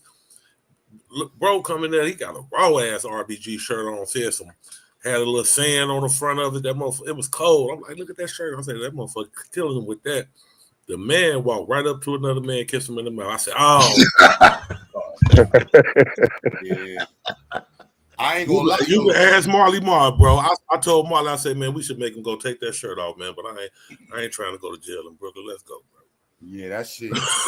You'd have been all right, man. They just kept it for a night. You think so? No offense. Yeah, it'd been all right. They kept it for a night. When we had the spot in Bed-Stuy, we would look out the window and we would do we were like weirdo, homo, weirdo, hood nigga, homo, weirdo. And that's what Bed-Stuy look like. No cap, son. You look out the window, you can just weirdo. That's every three? That's 1 out of 3? Oh nah, yeah, between the weirdos and the gays, and then you can't tell. Then you got the mixed ones that I don't even know what they I don't know, bi weirdo. I don't know, but you should be able to tell. So if you can't tell, they might as well be in the box. Bro, I don't. That's I don't know. I don't know. I don't. You know what I'm saying? I gotta just put the same meter on I put in real life. You know what I'm saying? On the internet, I can't. If I can't call it, I'm out. You know what I'm saying? That's all I know. I'm out of here, man. I can't figure this shit out. I'm out, bro. You know what I'm saying? Doubt, like, no margin of error. Yeah. When in doubt, dip. Get out. Yeah. You know what I'm saying? That's what the thieves. That's the old thief rule. When in doubt, man. Fuck it. Fuck it. You know what I'm saying? Like, I'm out of here, B. This shit smell fishy. I'm out. Now it's when in doubt, snitch. And make a YouTube channel about it. Yo, niggas will snitch on YouTube and act like they not snitching. Like act like they still street niggas. They'll tell everything, bro. Act like just the internet ain't the police. Bro, why am I watching white boys tell hood stories about niggas in Brooklyn and learning shit? They looked at Sammy the Bull, get away with it. Yo, I hate that shit, yo. This internet shit, I love it. And this shit, I ain't gonna say this shit just funny as hell. That's why I'm just gonna laugh, bro. This shit funny. Man. I came up with, I don't know what the no snitching rule was like. Did nobody have to write it down? I mean, like, damn. What the fuck? Is you finna die right there on the spot, nigga? Shit. Niggas beefing in Philly with switches. I don't even know how to explain. Like, you know what I'm saying? Like, bro, like, you got a switch. You can't even hold the shit. You just let, like, 90 bullets go in, like, 2 seconds. The switch bigger than this motherfucker. Yo, like, this shit crazy. I'm like, yo, son, I can't cool it. Yeah, what is the motherfucker supposed to say? He's not really looking to talk about shit. Right. Like, bro. That just happened last weekend at an album release party in Chicago downtown. I know you know about it, Dev. Yeah, they got they got the phone. They got somebody's phone now. You see the other side where the motherfucker came from behind that Blazer? I'm talking about standing up, not the motherfucker in the car. Now it was a whole nother nigga there too. That's what I'm saying. Yeah, they shot 18 people on a live phone. Yeah, one motherfucker hanging out the car ain't gonna be able to do that unless he's standing still. But he had that switch, that they talking about. But the motherfucker behind the truck was right there. So that's imagine a motherfucker standing right there. All right. Dev and GQ though. Dev and GQ. But what we gonna do about it? No. Man, we can't do shit about that shit. That's what I'm saying. They wasn't in the hood. They came downtown, Josh. They was downtown at the album release party. Yeah, like that. Right. He said, "I'm going to jail tonight." Well, that's what happened to Zach TV when you're talking about them, running their mouth about hood shit. Zach TV, he was a podcaster. They bodied him, didn't they? Yeah, they bodied him. That was sad, man. Did you see Charleston White fight the white boy? Yeah, I saw that shit. Son, this shit that was funny. That shit is hilarious, bro. This era is one of the biggest fucking jokes online. This shit, son. Shit, that was straight comedy, bro. He said he got paid well over 6 figures too. I'm like, that's crazy. Crazy. He got points. He got points on it, and then the fuckery is winning. Your boy Full Extra Q, brother, he just had a big celebrity fight coming up, but now he burned up. It's a dub. Yeah, it's a dub. He was finna make about 150,000. Who? He said Full Extra. The nigga that used to be the jumper. About earlier. Oh, that was, man. Yeah, he had a celebrity fight coming up with another Crip dude. He's supposed to fight. Why haven't I never seen his name before that firecracker incident? Because you don't be in them spaces there with that bullshit. Okay, I'm good. I'm just making sure I was in the right spot, man. Sadly, I'll be up in them. The fucking BBL era, son. Like, think about this. Hey, through the BBL era, this shit is hilarious. Yo, son, did y'all see What's the fucking Cardi B trying to twerk and Nicki Minaj? Do you see how and Lil' Kim how bad they look? They look crazy fucked up right now, bro. Like it looked like they got little pillows with the corners coming out their ass and shit. And this shit, yo, son, we literally lived this. Like we're gonna go back and be like, yo, there was a whole era where niggas was sticking shit in their ass to make it bigger, son. Hey, yo. You know what I'm saying? Females was doing it like, son, shit crazy, boy. Man, I grew up in the cornbread South, man. The Botox. That was some white girl shit. White girls had plastic surgery in the tins and shit, right? They had, I mean, that shit wasn't, you couldn't like Walmart prices. I mean, what the fuck? Trending shit on Facebook now is how bad they smell. Son, this shit is hilarious, bro. That's all you're hearing people talk about, how bad the BBL smell. These last 20 years, 15 years, these shit's gonna go down in the book as the worst era almost in American history. And for the black community, we gotta highlight some of it. We made a lot of strides, but we got a lot of stains in this era, bro. The last 2 men Cardi B been with say she smell like death, bro. The BBL is like from the BBL. Recycle plastic in your body, and the Botox is literally a poison. My man told Cardi B that thing stank. Man, the basketball boy and her ex-husband, the Miko nigga, they both say she stank like a mother. Yeah. One girl said she realized when it was bad when her sat down ear was stank. She said she called it her sit down ear. She said it was stinking. She realized her sit down ear. That's a cold. The basketball boy that was with Cardi B, he said he tried his best to take it as long as he could, but he just couldn't take it no more. Well, I thought they signed something. They signed something when they get it done to let them know, hey, this not gonna last forever. I don't know, Dale, how that works. Or they not telling the whole story. I don't know. I know some of them go to other countries, so we probably not sign none over there. Yeah, but that is why they go to these offshore. That's the worst thing you could do. Go to another country. Hell, get a cheap bot surgery.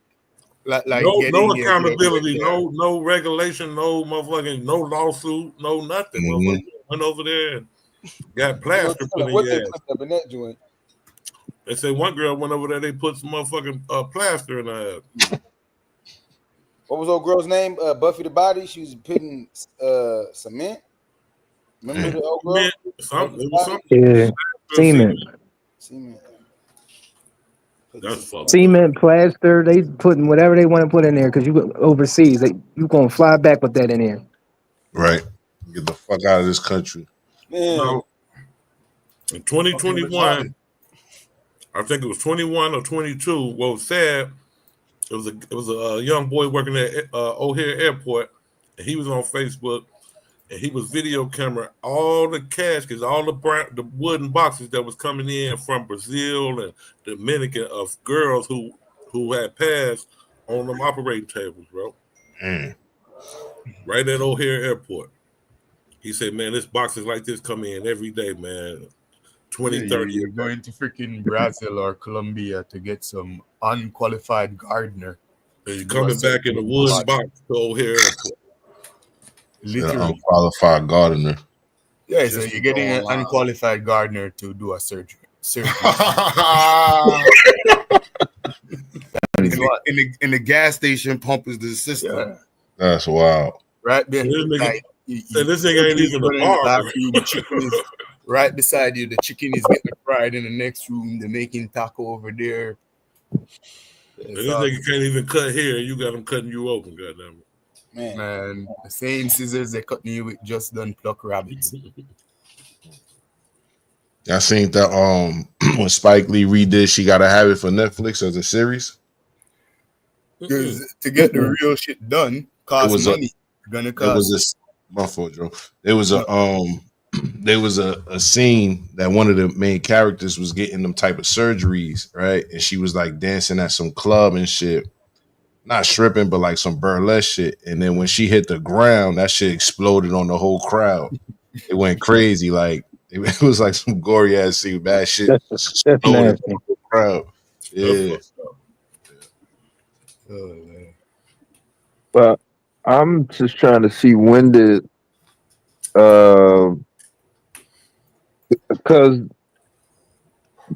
being skinny was like that. That was like the norm. Like I'm just trying to see the small waist, the slim, the petite.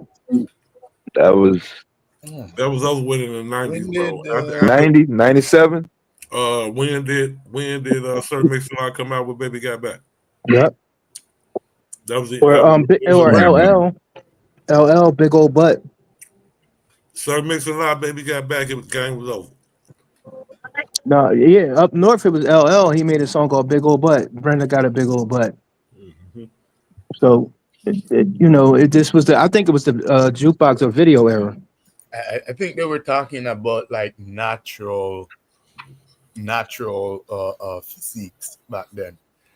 But I think with the you're talking about natural. Yeah, they were talking about natural, but the people that didn't have it had to go get it. BBL wives. I think with the hip hop BBL wives and stuff, the basketball wives and stuff, that kind of promoted to a next level where people now running overseas to go get surgery done. Before it wasn't like that. People were promoting natural physiques, natural shape, natural body. But then with the rappers, them promoted their plastic surgery dolls and the Kim Kardashian era. That's when it literally took off. Yeah, after 2000. One was into that back then. Yeah, I just don't recall nowhere in the 90s. I mean, through Tupac, Biggie, none of that. I mean, outside for the most part, man, you was getting clowned if you was like any kind of type of thing. Yeah, exactly. You would get clowned for like. Yeah, I remember when what's her name, Little Kim, just started doing whatever she's doing. No one was saying, "Hey, she was accepted." People used to clone her.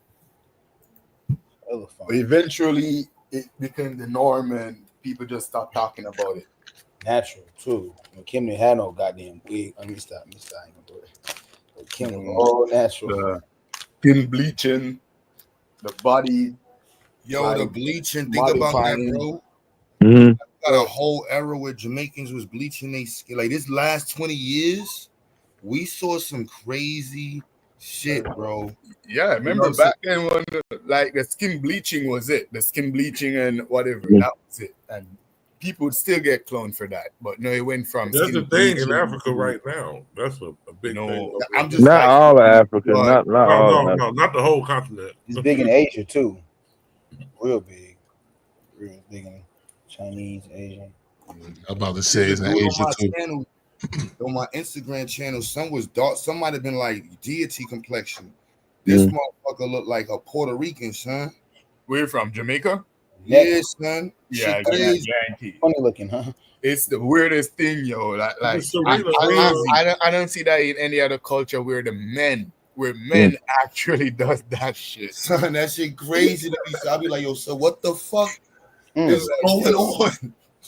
I remember growing up, I used to see my mom use body cream and stuff, spend hours in the mirror putting on lotions and all them stuff. But now it's the men that inside spending hours in front of the mirror lotioning themselves. Hey yo. Pause. DDU. No, I saw the Sammy Sosa Aaron. I thought it was something wrong with the film or the camera. Like when I saw it, like I wasn't looking at the photo. It was somebody else that was looking at it, and I was like 4 or 5 feet away. You got people. Yeah. Like Cartel. And they was like, oh yeah, that's Sammy Sosa, and I just kind of laughed. Michael Jackson kind of helped usher a lot of that in because the girl Serena I know Williams. he's big over here, but over there he's also big. People also like listen, Mike over there. So Michael, So we don't need our black Americans. Well, that color change that kind of validate a lot of the bleaching shit. Nah, man, you do your face, you got to do the rest of your body. Yeah. You gonna do how you gonna get away with just doing your face? Blotchy. I mean, with Michael Jackson, okay, boom, the Jerry curl, okay, boom, do your hair. That was a full set though. You gotta have the perm, you gotta have the bleach, you gotta have man. The only thing Vybz Kartel add to it was the tattoo, was the excessive tattoos, and probably the body piercing. Don't forget the nose. Yeah, that you gotta have the perm, whether it be the perm or the jerk curl, and then you have to bleach. Man, y'all talking about It was hundreds of thousands of dollars, man. talking about the walking salamander. Yeah. Weirdest looking thing, man. Grown men looking like a pink dolphin. You know what? Let me go back and put that on. Throw a little love on the manosphere too. The FBI did put a warning to watch out for the incels of the internet. I don't know. I mean, like I said, the manosphere itself is white boys. Like you have to specify black manosphere. Like they had to be Both separated. sides, bro. Niggas the FBI had the warning to beware full of online incels. Manosphere audience is the incel. That's who they're speaking to. Yo, incel is a man who's involuntarily celibate. Yeah, and those are the men. Wait a minute, what's the what was them letters? Niggas who can't get. You heard it, right? I want to make sure you heard it, Logic, just so you know why they say incel. Involuntarily. Yeah, Involuntarily. So they're gonna listen to other niggas bash women. It's like, I didn't choose to be this So way. wait. So the FBI said the dudes that can't get no ass, they watch out for them. Yeah, because they involuntarily. So the ones who can't look out for them. Yeah, the dudes was going around putting MGTOW in the chat. MGTOW. I'm like 2015, 2016. I'm like, what the fuck is MGTOW? Dude, it took me like 2 years to find out what that fuck shit was. I wouldn't know you. I was on another platform. This is before YouTube. Like, what the fuck is MGTOW? Man, I was slow. Men going their own way is crazy. Man, I ain't know, man. I thought it was a bikers club or something. Like Mizzo said, niggas is spooked out or mooked out. How do you not come on, Blue? Blue. That's what it means. Men Let's go, going Blue. their Come own way. on, Blue. That's what it means. We talk about the conscious community. We talk about rap. That's what it means. But what does that mean, though? What does it mean? Men going their own way. How That's no women. That's no women at all. Yeah. And manosphere, a sphere of men. Yeah, no women. Sphere. Should be a clue. Yeah. 360 degrees. That means everywhere you turn, anyhow you rotate, it ain't nothing but niggas. Oh no! Oh hell no! That's why I never really went to rap battles, son. I'm like, that shit a nigga fest. That shit what they call a sword. That's just fest. I was just fest, bro. Like, bro, facts. That's just an area you don't want to be at. It's been nah. I like one female because it's competitive. It's like if you focus on the competition, you're not gonna pay attention to all the other stuff. Nah, but you got niggas dressed. No, but I mean, you got niggas dressed in their best to go to rap battles with them niggas. But listen, you seen women at the clashes, so. I've never been in a situation where I gotta spend an hour with an ex-man talking about his wife or talking about his friend's wife or his side chick and all the homework you did on them. Yeah. And then the niggas be they be having the wild sus bars and shit too. Bars be wild, crazy sus. Like, I'm not even gonna quote one of them shits, but y'all already know. Y'all ever watched any of that shit? What you about battle rap? Yeah. Oh man, that should be dope. Yeah, the bars be crazy such though. But it's still they get away with it because it's the culture. They got a it ain't the they got a MC. whole punk that's a battle rapper now. They had a whole era of dudes that was talking about how the black woman's weave was destroying the black community. And then what did they do? That's from the conscious community. Nah, they reached down on the floor and put that weave in their own fucking head. Nah, that's not the Black conscious women, community. we've been under attack. That's the manosphere community. 90s. They said they put the weave in their own head. They took it to an extent. They didn't only attack the black woman weave, they attacked the black woman's degree. They attacked her for going to school.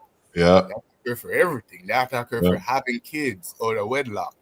Yeah. Oh my goodness, the wedlock argument is crazy. Welfare, welfare, wedlock, and most of them niggas, we're born in wedlock. Right. Born out of wedlock, right. The white man weave in wedlock, but it's not the white man's fault because the black woman chose the white man over the black man because she chose to live in the projects. No. And then that's what created all the when they finally get a black that's woman all the in crack. interview, it's a freaking knockoff Sexy Red. Not even No, but that's real. that's their theory. What destroyed the community? A knockoff Sexy Red, a Timu Sexy. That's they. I mean, they really was promoting that. What destroyed the community was all the babies. They're not even black youth. It's always some little Filipino Sexy Red looking. I'm like, all right, yeah. Nah, they really was telling niggas, bro, like crack came from the single mothers who chose the white man. That's like what? How did you get? Hold on. See, and then the famous year we was better in the 50s. Yeah, the black community, we was doing better in the 50s. The golden era. In the 50s, you know, the black household had more marriages in the 50s until the white man came in and the black woman came and took all the white man stuff, and the black man had to leave the home. his own fucking house. He had to get out. See, she chose them. That's why the community's messed up. Like, hold on. Say that again. Yeah, it's wild. Grown ass men, professionals with their cameras on, making these arguments, bro. Like, So with their cameras on. Yeah, because they had other niggas with their cameras on agreeing with them. Shit. Right. Yep, that's true. And LED lights behind them and shit. He was red lights behind him. Yeah. Niggas had cologne on. Niggas had their cologne on the fucking YouTube videos. Yeah, man. That was, oh man. Big cologne on. Niggas spray cologne by themselves on YouTube. They're like, I'm gonna be on the panel with motherfucking Kevin Samuels. I No. Hell my best. no. I gotta smell the best. I gotta wear my best. Smell my best, even if it's just YouTube. then you had chicks. You had chicks going on his channel just to get flamed. Just to get flamed, bro. Just to get flamed. I need 600. My man got to make 600,000. This nigga just looking at the screen like, bitch. So wait, what's your theory behind that? That shit always puzzled me. I thought, like, my theory is that they did it so they could be seen. You know what I'm saying? Because they knew they was gonna get flamed. What's your theory like? I don't know, because now we got the balloon pop culture. So I don't know, bro. This shit. I really don't know, bro. This shit is. I really can't even, because some of this shit is true. Some women really got that perspective. Like, no, I got 4 baby fathers. You know what I'm saying? And I need a nigga that makes 600,000. Remember that. What? There is another side to the manosphere, is like the woman's side to the manosphere, where you have women who talk crazy too. You know. And the sad part is they use their talking points to kind of blanket statement all of men. You know what I mean? Like they use the talking points of these same niggas we talking against right now. It's not even like the women's them that bash men. That's another sect. Yeah, you have the studs women, and you have those women that just hate men regardless. But you have some. It's not even their fault. Look, they target women between the age of like 18 to 22, around that age, 18 to 22, like little experience, still excited over everything, And those are the kind of women they try to have this conversation is. And all these women knows is like a few nights in the club, getting drunk a few times, and right, you know, still on their way to finish college. Right. So they kind of pin them down with these hard life conversation. These women knows nothing about what a grown ass woman supposed to be like. Right. You know? So if you watch it a few times, you get caught up because you're like, all right, then, you know, all these women just sound ratchet, crazy, looking bad. Then you have to realize, okay, none of these women are really grown women. They're all like young adults. Right. Really young adults. I'm ashamed to say it, but I watched those balloon clips, Q. Them shits is, You should be having me rolling, son. yeah, them shits is funny. I ain't gonna lie. And then crash out Aaron the plumber, the new internet crash out. So this shit is hilarious, son. Oh, Brodusky. That nigga. That's who 4X supposed to been fighting. Celebrity fight. Aaron the plumber and 4X. Run the He a real plumber, though. He a real certified. Yo, aren't those things just for entertainment though? You think people really going and pop the balloon looking for love? I don't know, bro. But yo, young Diddy, what you saying, bro? I'm saying he's a real like actual plumber, like certified. Like he's actually like he's actually. Oh, okay. That's not like a gimmick though. Right. So he's married to a military president. He live on a military base. Nah, I'm gonna crash out though, son. But at least yo, this internet shit funny, bro. This shit, I can't make. I don't know if they got the what's that movie they came out with? Did they clone Tyrone? I believe that shit. Niggas is making these internet niggas. Throwing these niggas out for entertainment, son. I can't. No, these are all the babies that were born during the Jerry Springer and Ricky Lake era. This is it. Maury, Ricky Lake, Jenny Jones. Yo, Logic. What was her that died? Look at him. Which one? Which one? The Donald Trump had from I think it was from Queens. Oh, rest in peace. King Face, son. Yeah. Oh man, so rest in peace. So was another these internet characters crazy. He was before his time though. Yeah, he'd have went bananas on this era with the Trump. Yeah, he was before his time. Yeah. But yo, I think the brother said, do y'all think that people go and pop the balloon to find love for real? What's your thoughts? I don't know. Is that real or that shit for yeah, that's crazy. People going over there looking for love for real. I know at least two people who told me they wanted to go on the show and they was for real. I ain't gonna it's about finding a match. I don't think the basis of the show is. I don't think it's about love. It's about seeing who's compatible. There's like a series of certain things, certain little exterior and interior nuances that they I don't think the basis of that is like love. It ain't like a flavor. It's not. Yeah, I don't think they're pitching love as like the like the primary component. It's more so about trying to find a companionship, I would say more so. Yeah, that's a mature way of saying it. But you basically saying they going on a game show to get some ass at the end of it. Yeah, they get clout. They get Instagram up. Good, please. Instagram up. I'm sure some of them going on like, yo, once I get out of this motherfucker, I'm gonna get some. You know what I mean? They all Instagram models. Everybody on there is an Instagram celebrity. That's how they doing it. They taking Instagram celebrities and throwing them on there and just, oh, you single? Want to go on this show? All right, we'll dress up. They doing that shit like an artist showcase. They doing an Instagram single people showcase. Yeah. How could I get mad people that got views to come on a show? Right. Boom. You know what I'm saying? Boom. We gonna go viral. Boom. That's all that is speed dating. That is speed dating. But they took it and flipped it in. Yeah, exactly. And just put the urban twist on it. Hit it with that. Then the 20 verse 1. That's what it's about. The views. That's why you. Then you got the deformed nigga. What's the deformed nigga? Which one? I was about to say. I'm talking about the main one, the fucking hip hop one, son. Main one. What's the main one? The little Will. You talking about the gay one? Oh no. Nigga like he belong on Star Wars and shit. T, clock that T, dude. Shamar dude. Right? Shamar, yes. That's what you talking about. Yeah, that's what you Oh talking my goodness, bro! Like, what the fuck?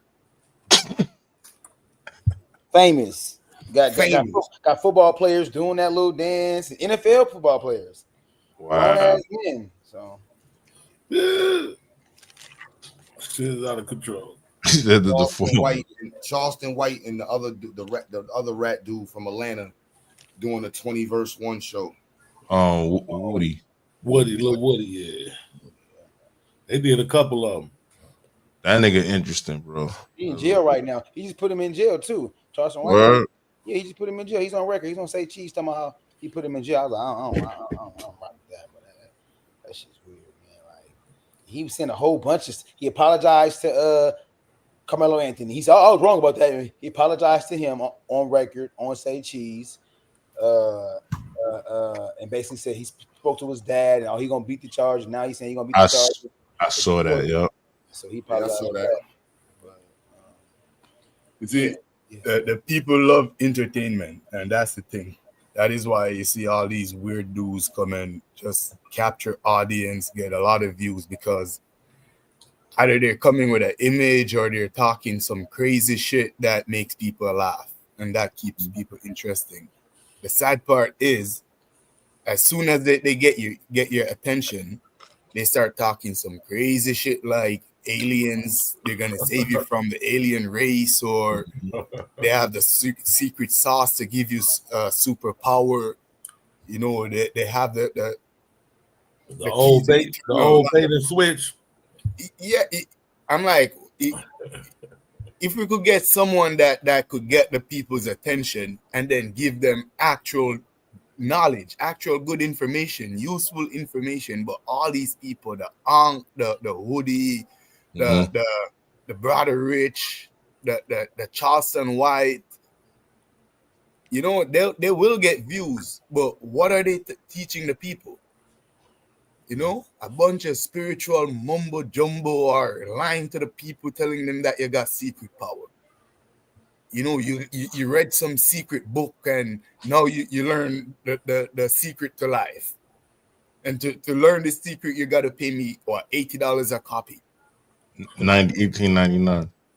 $9.99 a month. Discord. You know? If not, then you're gonna listen to the guys who have a bunch of prison story because half his life is in prison, and he's gonna give you a lot of prison story, a lot of Grammy ass prison stories, some funny, some just downright disgusting. I watch some of the prison stories, but I try not to watch too much of that shit because it's like that shit is just too much information. I don't ever plan on having to use. Freaking Hassan Campbell, Poppy, running around with Sarnader. That was a crazy time too. Yeah. Exposing Africa Bambaataa. Yeah, man.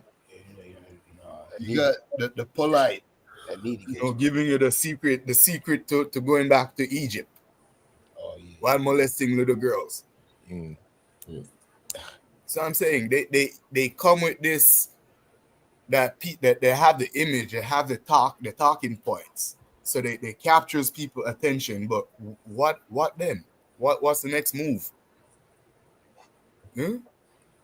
Wow, it ain't one person, because somebody was saying like whatever the content is available, the people still have a choice of watching or not. Because like 80 to 90% of that shit y'all talking about, I'm just hoping that it remains outside of my little, you know, whatever I got going on. You know what I'm saying? Yeah, that 4Extra dude, like I never seen that name before the 4th of July. Before the 4th of July, who? Right. As soon as that shit happened, I heard about the guy who got his hand blown off. Yeah, 3 or 4 times. Yeah. I never clicked that. But I never clicked it though. Me neither. Y'all are the only, between you and Psycho. That's all my little information come from these 2 channels. Huh? I don't want, because once I click that, then I'm gonna be getting every little You know what I'm saying? Yeah. Motherfucker just got 2,000 motherfuckers subs. Like, goddamn, why am I watching this, yo? Yep. YouTube will throw the bullshit at you. Man, I got caught up in that Young Dolph shit. Yeah, man. YouTube said after I got July caught. 15th, they only paying people for real. You can go find that information. But YouTube said after this month, they're not paying for like any type of AI generated content. They want basically let me find that quote. Where's my damn phone? I seen a post about that, but I didn't see YouTube posted yet. But I hope it's true actually, because I'm kind of sick of like what they even trying to do with the AI. Yeah, it's about that time that they've been updating their terms every 3 or 4 years. So I think 2016 when the Super Chat came out, 2018 they started setting limits, and then during the pandemic they had to do something. You know. Yeah. The AI shit probably. You know. You gotta come up with original content. Well, motherfuckers just putting anything out there now. Well, you know what? You know what I did see also. That's based on what we're saying right now. YouTube is also going to start, and I don't know if it's a good or bad thing as far as like how much they're going to pay out, but they're going to start letting you make educational content. That well, not letting you, because you can make it on you, but they're going to start using it to pay you if schools or people use your content in their curriculum and shit. Like, you know how they have visual aids and all that. So I already knew there was a company that would do that. So like you can make a film, right? Say it's an educational film, and you could distribute your shit to whereas if a school, because they can rent the films in the libraries and in the universities. So if 2 people rent it, it was this one company that if 2 people rent your film in that library, then they'll have to license your film for a year. See what I'm saying? But now YouTube is getting in that game too now. So they're saying like we're making like we're paying people out for educational content too right now. Yeah, that's what's up. I'm still sold to a lot of cybersecurity motherfuckers. That's what should be filled with on that side. So Q, that shit I just said, you might want to look into that, Brody. Brodusky. Those contents they get a lot of views. They get more views than the ratchetness. Because they make little different clips more often, like, you know, maybe not once a day, but I be seeing these some of these young Zers, man, 20, 22, 25 years old. They brand new in the game. Like during the pandemic, they was in school. Right. So they just getting in the game 2022, 2023. And they already 1.2, 1.3 million subs. Mm-hmm. Maybe 15, 20-minute videos talking about politics or whatever's going on every day. Like every day, they hit them boom, boom, boom. Those videos stay up, you know. Yep. The ratchet video, you might see it up for a week, a day or two, but I guarantee you it doesn't stay up for long. And no one goes back to those videos to watch. No. After the hype done, your video is done. No, that bubble didn't have no competition back then when Tommy was doing it. Yeah. Tommy had like, man, no competition, so that's all it had. No, you make educational content, those things they get replayed over and over and over. Because there's a necessity for it. You know? Yeah. You're actually solving a problem. I still watch videos that was made like 10 years ago. Watching your video one time, and they might watch your video for a whole 3 months. Nah, some of them history videos, some geopolitics videos, some shit that reference and talk about history and shit. Mm-hmm. Them videos be 9, 10. One video I watched, it was 14 years old. Mm-hmm. Still good. Probably has 10 million views. Man, the counter broke on it. The motherfucker was so many views, it took up my whole screen. We can't get distracted with black YouTube just, talking about freaking sports and entertainment and what's popping and what's in. Trust me, I always say it's just a new it's a new minstrel. You know, back then they had us dress up like clowns, big red lipsticks, doing all this honky ponky on the stage. Now we dress up ourselves and go and turn on the cam, go on YouTube and do it for free. Chicken eating all the chicken wings. I mean, at least we ain't have nobody. I'm on the other computer. They got this dude named Wu, this Asian dude who's a TikToker doing backflips off of buildings and shit. This motherfucker goes live and try to do a backflip or a stunt off a roof and falls 60 fucking stories to his death. Dumbasses. That was in America? Think so. Yeah.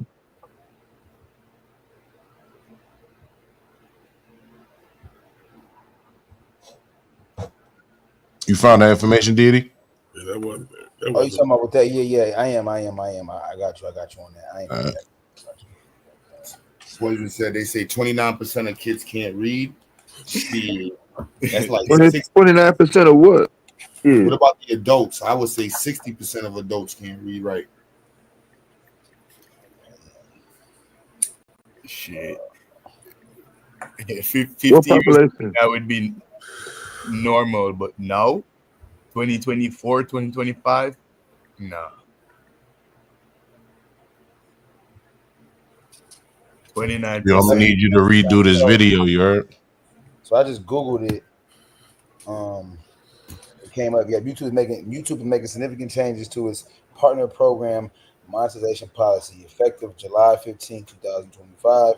From that date, creators will only be paid for content that is original and authentic, meaning reuse, repurpose, copied, low effort, or fully AI generated videos will not be eligible for monetization. I like that. This shift seems to prioritize high quality, engaging content producers. But I mean, this shift aims to prioritize high quality, engaging content produced by creators who are using their own voice and creativity. I like that. I actually like that because you see a lot of reuse, repurpose. Yeah.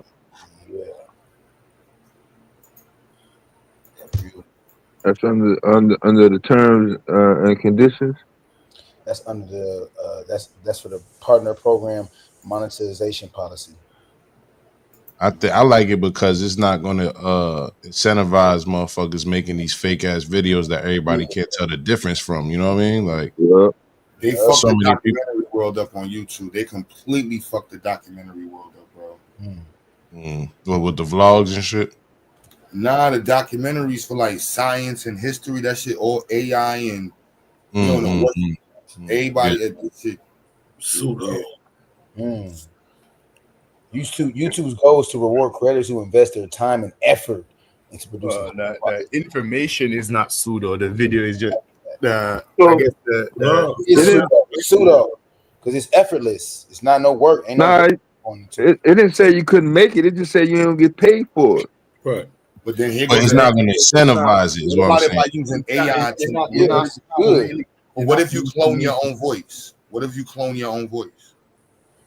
I mean, don't incentivize that shit neither. Cloning our voices and our faces and all that shit is only going to empower AI to get, crazier with it. People going crazy with the AI videos right now. YouTube will have to do something, but I'm pretty sure it's not going to last for long because if AI is a new technology, they can't not expect people to use it.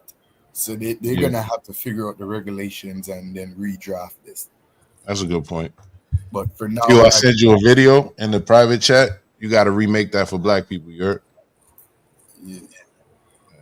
It's about what I'm saying about the educational wave of like YouTube having an educational tab and paying out for educational videos too. Got it open. Yeah, I didn't mean to cut you off, bro. I didn't mean to cut you wisdom, bro. Yeah, I'm saying YouTube now probably having to pay out so much money. And they're seeing that a lot of it is because of these AI videos. So they have to put a cap on it. Yeah, YouTube always moving the goalposts with that too. But I just like that they not incentivizing this fake shit because people can't tell the difference between fake and real. You know what I mean?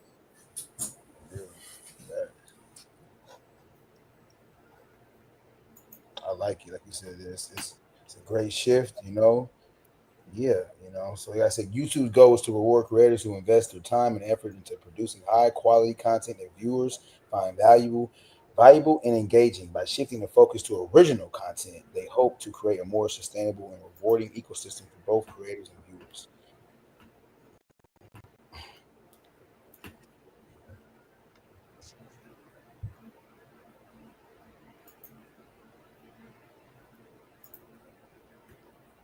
Type shit. Yeah, you got people who have their whole YouTube channel run by AI. Mm-hmm. You know, a whole bunch of subscribers. And even their reaction videos. You think that's a real live clip of video of them reacting to a video? No, that's just an AI generated video reacting to a video.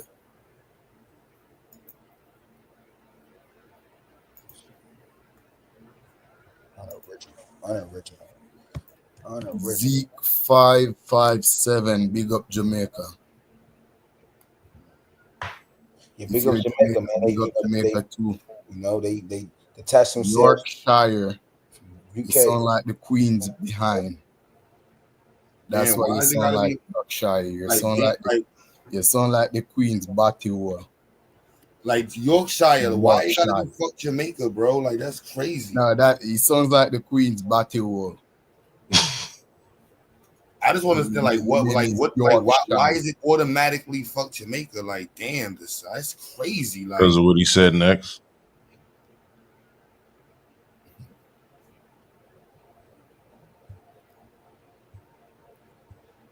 damn, bro. Yorkshire. If you're not white, you are a British tether. That's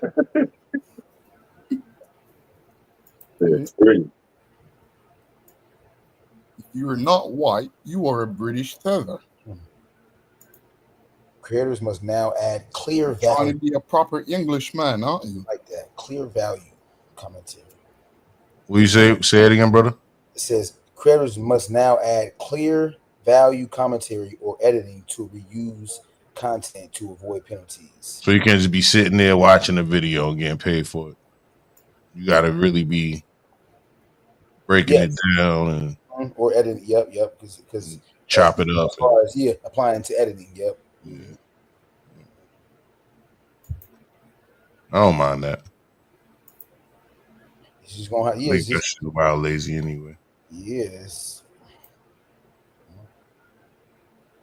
That want reaction people to video be shit. I original. don't know how you got away with that reaction video shit for so long too. Matter of fact, you just said it real quick. You said if right here it says if you've been posting reaction videos, AI generated commentary or clip compilations, this update affects you. And staying on the platform's good side is going to take more than a new thumbnail and title. Yeah.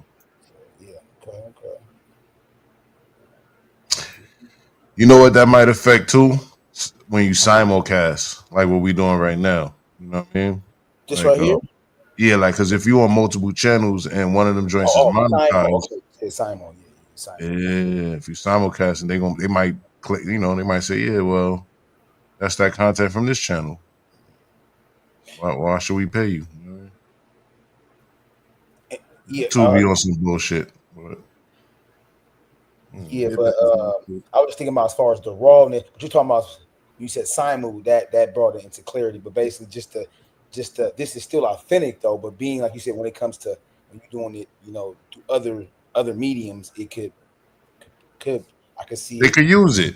They could use that. They could be like, yeah, well, it's on multiple channels. We ain't paying out for none of them now.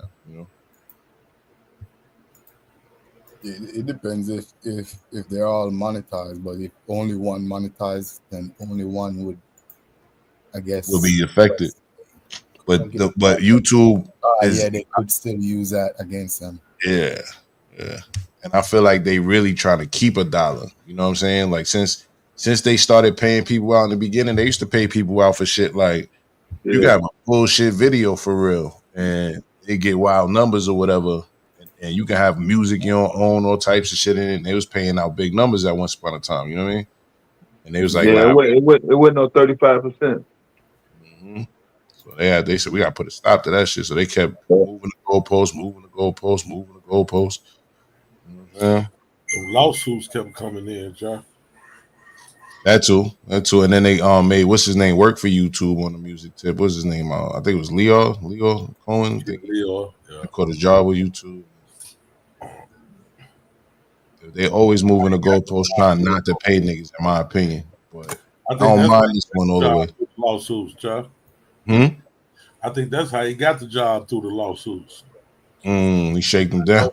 You get so many lawsuits. You hire somebody from the record industry now. You know what? We just gonna hire one of y'all, man. Y'all right. YouTube wasn't planning on people quitting their job and claiming I'm a full-time YouTuber. My job, my career is YouTube. YouTube wasn't planning on that. They were planning on making money from advertisement and paying people a little bit, think they didn't know people were gonna depend on YouTube like they depend on the welfare system. I'm not sure. Before the pandemic. That ain't welfare if you're working, but I'm not sure. I'm not sure that's exactly what YouTube's saying. Y'all looking at it like, I'm not saying us, but you got people who quit their job and know, that was a plus for YouTube. That helped sustain them and blow them up to the level they is now. I just think they didn't want to pay out all that money they was paying out. I think they want to just keep paying less and less and less, That's all. Or maybe their advertisement revenue ain't that as much as it was during COVID or whatever. Well, the bigger YouTube got, the less it started paying out for people. And I would imagine the more they would have to pay for other shit too, right? Yeah, they had two pay cut. I call them cut adjustments between 2016 and 2018. You know what I'm saying? That Trump era, it seemed like, we were making money. Motherfuckers was getting taxed more too, so at least online. Because before 2018, motherfuckers was they was getting big YouTube checks.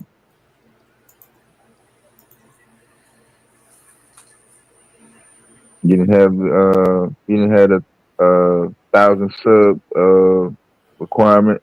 Right. Before that, yep. You could just have a video that went viral one time. Well, he was good. Yeah, one video. Yeah, he was getting the same up. No, you gotta have all these requirements. Yeah. All these watch hours. Please this and that. First time you could just make a page and go live. Mm-hmm. Do that no more.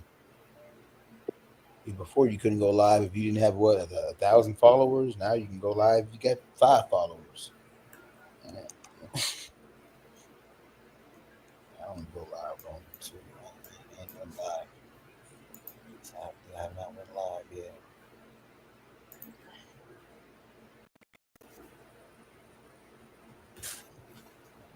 I don't know. It seems like the people that get paid the most are the ones that, like we said earlier, the ones that actually solve a problem, actually teach you something, and the motherfuckers that's just the best at the bullshit. Everybody was kind of like, trailing behind it. Really, you got people that provide certain content and like the car guys. You got people that reviews new cars.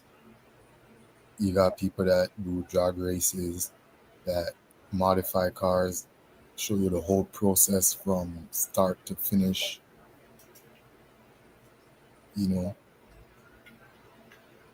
I like seeing young dudes that fucking listen to old music and kind of discover it. That fall on the reactions though, huh? Yeah, I like them kind of reactions. You see a young motherfucker listen to something I grew up on, like, yo. I was planning to do a reaction like that before those videos took off, like long time. Mm-hmm. I was like, yeah, that was what I was gonna do on YouTube. Just listen to music, different kind of music, and react to it. Mm-hmm. I was surprised when I see people do that as a living. That was a thing. Yeah, somebody said someone made a full movie with the new phone. They've been making movies with phones. Been doing it. Why would this phone? Surprise. Yeah. Fire right. Yeah. Smartphone. You can add an app to your phone, like one like Filmic Pro, and it'll give you all the amenities and settings. Yep, of Cinematic, I was gonna say cinematic, all that whole just everything. Yeah, give you all the the same settings as a crazy expensive camera and all that. You just add some lenses to your shit. You know what I mean? Go crazy.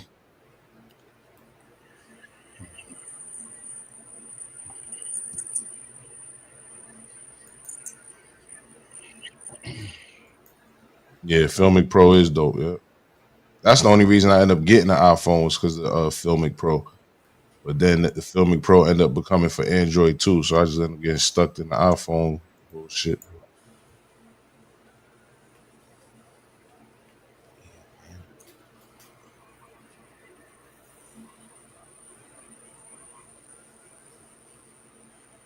Goddamn weirdos. So how we gonna move the community forward, man? Think you're doing it, man. We gotta keep supporting what people like yourself got going on and taking the ideas and duplicating them. Not just joining organizations, but like duplicating the ideas and that actually push us forward. So this side is the Pan-African side. Is it? Say it again, bro. This side is the Pan-African side. I mean, I know Q to be a Pan-African, but I don't think everybody that come over is. What's the conscious community though? Because there is so many sectors. I don't know. Like you got like the Ridge and those guys over there. You got like the Abos. Well, like we were saying earlier, like on the outside looking in, they look at everybody the same. They look at all of us as probably would be considered a Hotep or you got like the HOK and the whole Egypt movement, the whole Egypt crew. Only the people within it know the difference. You know what I'm saying? Yeah. It's like the gang world. It's like on the outside looking in. If you never been in, down with none of these nationwide gangs and all that shit. Was into the conscious community. Oh, absolutely. Yeah. You only know the difference if you inside of the shit. But people on the outside looking in, like, nah, y'all the same nigga. Yeah.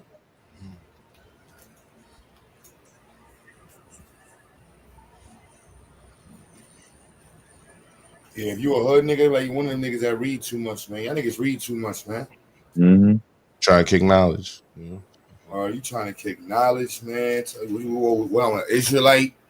I'm God. What you want to tell me, man? The black woman is queen, king. What we talking about? Wait. I gotta throw some nigga shit in here though. Yo, Q, did you hear Fat Joe's latest podcast with his son? I think it's like the second to last. He told cream crack guy. Yeah, I read your mind. I already know what you're supposed to go ahead though. Say it, but I already know what you're supposed to say. Go ahead. He told Kiss his projects was considered Godville, and it was like the Mecca for the gods, right? So he said I was the crack Allah. Crack Kim Allah. Yo, they call him Crack Kim Allah. Like nah. Did you know that if you? He said they use the God Crack Kim Allah on that video? Yeah, they say he doing a lot of capping, man. Is that true? Like that somebody put the video out and posted. Is this true? Because he say a lot of Fat Joe say a lot of stuff, and you never know what's true or not when he talk, right? Bro. Yo, he say I was the God Crack Kim Allah.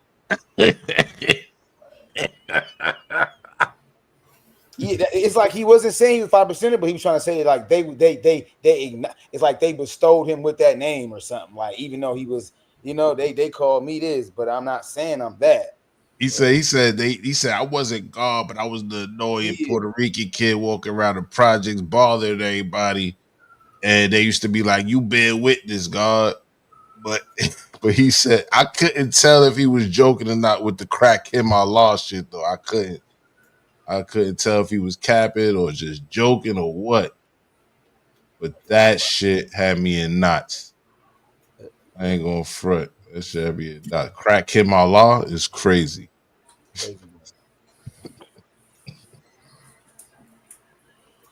Yeah. His stories be so dramatic though. Yeah. Right. He said I robbed the whole gym. One time he said I robbed the whole gym. I robbed the whole gym. Shit was crazy. Yo, he said in this episode of this shit with the Crack Him My Law shit, it was either this one or the one right after. He said when he went to the barbershop, his barber told him when he came to the barbershop one time at 5 years old with like 20 niggas, right? And he said, they said, we can't cut your hair with all these people here. He said, the barber told him, he told everybody to wait outside for him till he was done. And that's what the barber said. I knew you was a leader. He was 5 years old. He was 5 years old and 20 motherfuckers. You put grown motherfuckers out the barbershop? Nah, I think it was like he was with 20 kids, but he made them all wait outside for him. He was 5. Oh, the motherfuckers he was with. Oh man, you ain't even in fucking school. What the fuck is he talking about? Yes. You still squinting and hollering when you get your line and shit. Right. I don't need to be hearing that. I'm not that bored. I gotta listen to a motherfucker. Man. Oh, shit. I'm gonna report the fuck shit back for you, bro. You ain't gotta watch it, man. I say it be entertaining, damn. It do, man. Nah, but Dev, stay on your track, bro. Stay on your track, seen bro. that particular one, but you know, a lot of that shit do be. No, if I click that, it's over. Man, I'm not gonna be able to get it. Man, it's gonna be like 1,000 more dumbass motherfuckers saying even more dumb shit. Yeah. You literally gotta protect your algorithm. Yeah, man. Yeah. I've been on too long, man. Yeah, it's easy to fuck your algorithm up, man. Reset your shit. I don't have time for that. I went and searched for that episode though, because I saw the clip online. I said, I gotta see what the fuck he said before and after Crack Him My Lotto. I said, I gotta hear this shit for myself, bro. He was talking about himself? Huh? He was talking about himself? Yeah, he said he was Crack Him Allah. That was his. Something wrong with Fat Joe, man. And who's sitting around him? It's him and Jadakiss. They got a podcast together. Him and Jadakiss. Oh, okay. I think it's called the Joe and Jada Show. Yeah, Simo, what's up with it, man? Right. He said, Simo said, clear your watch history and start over. Nah, man. Nah. I think I'm gonna have to do that, man. Most of my watches, yeah, I'm either getting some info off of it or it's some shit I, fuck with. I got the worst shit, man. I think I'm about to clip my watch history because last night, man, I don't know who was on Psycho Channel, and we were talking about how the far left hijack all the Black Power talking points as far as everything that we go through. Yeah. So I went to look for the video where the homos was at a town hall meeting and was saying that they were targeted for mass incarceration. And why? You went down a rabbit hole. Oh, why did I do that, bro? Yeah, you probably found mad bullshit. Oh man, yeah, I just put the education in there. Yeah. Up on my timeline. What's going on?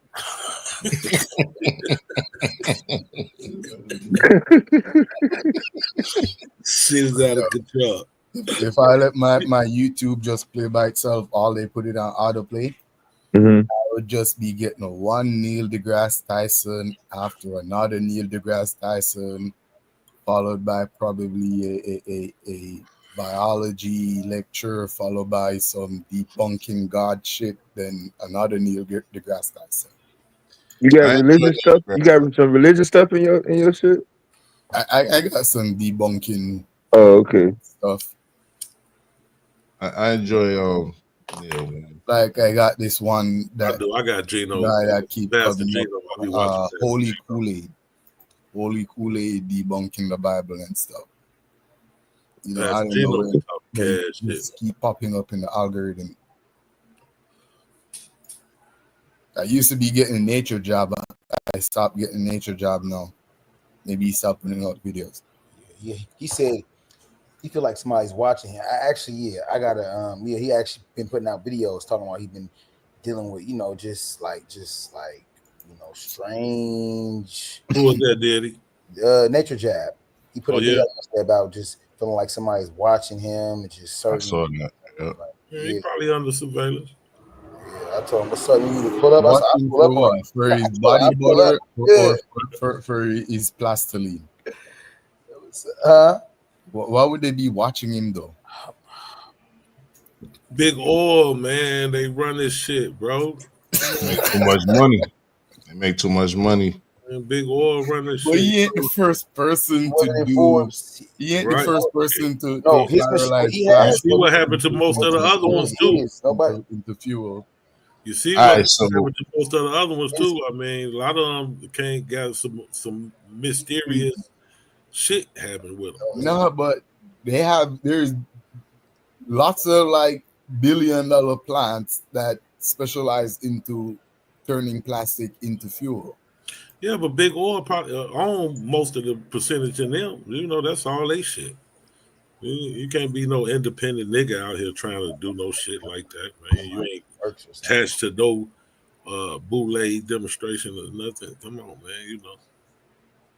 I mean, you can, but when you put it out there, yeah, you're subjected to being watched.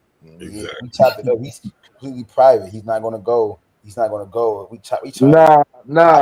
I'm not buying it. He wouldn't be on the internet if he felt somebody was watching it. Yeah, he wants some. He need people to watch him. We're in digital. You think he's doing it for clout?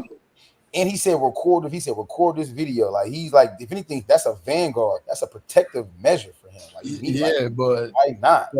I'm getting that 706 or 607 vibes from him from a long time. There is a little. No. Whoa. You he broke it all the way down. Whoa. 607 Unc ain't never do shit productive though, bro. Hell no. Put him in the same boat. Yeah, but I'm just waiting for the weird talk. I'm guessing the CIA is watching him now, or the FBI is watching him.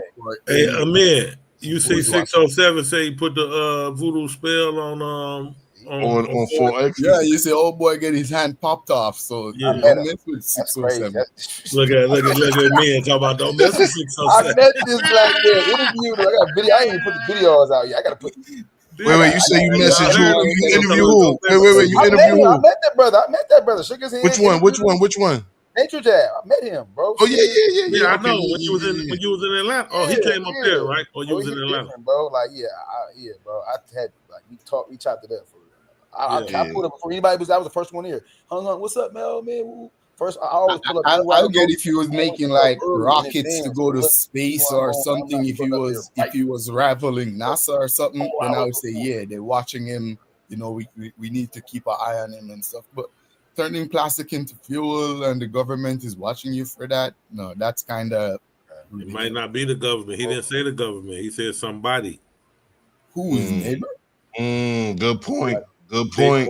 Say the government. Exactly. He said somebody. Exactly. Big oil, brother. Big oil. That's what I'm saying. I'm getting that same kind of. It's going down a familiar. I don't doubt it, man. Going down Nah. Right. It's very familiar. Yeah, you're right. It's familiar to black. Yeah, you're right. This is very familiar. Yeah. They watch our leaders, so this is very. I don't doubt that. This ain't nothing that's like, oh my God, you're far. Oh, you. Who he meeting with? What kind of finance?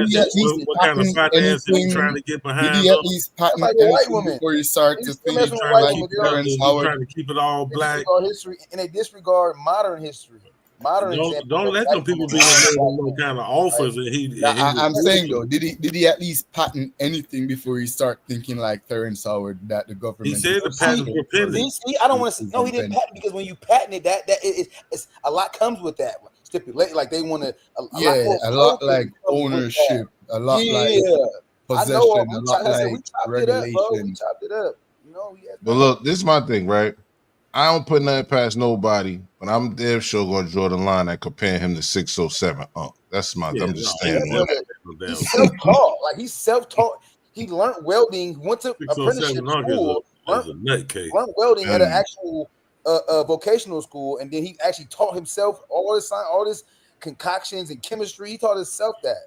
So that's just it's a modern day form of Jerry Lawson, modern day form of Oswald. But I'm saying though, if he hiding from somebody, he's not gonna be on the internet though. Like, I mean, it's 2025, man. But wait, Dev.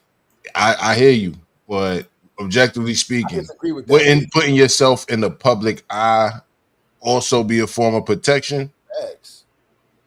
You feel me? Like, if something happened to me, y'all know something happened to me. You feel me? Like, I ain't unalive myself. I ain't just go missing.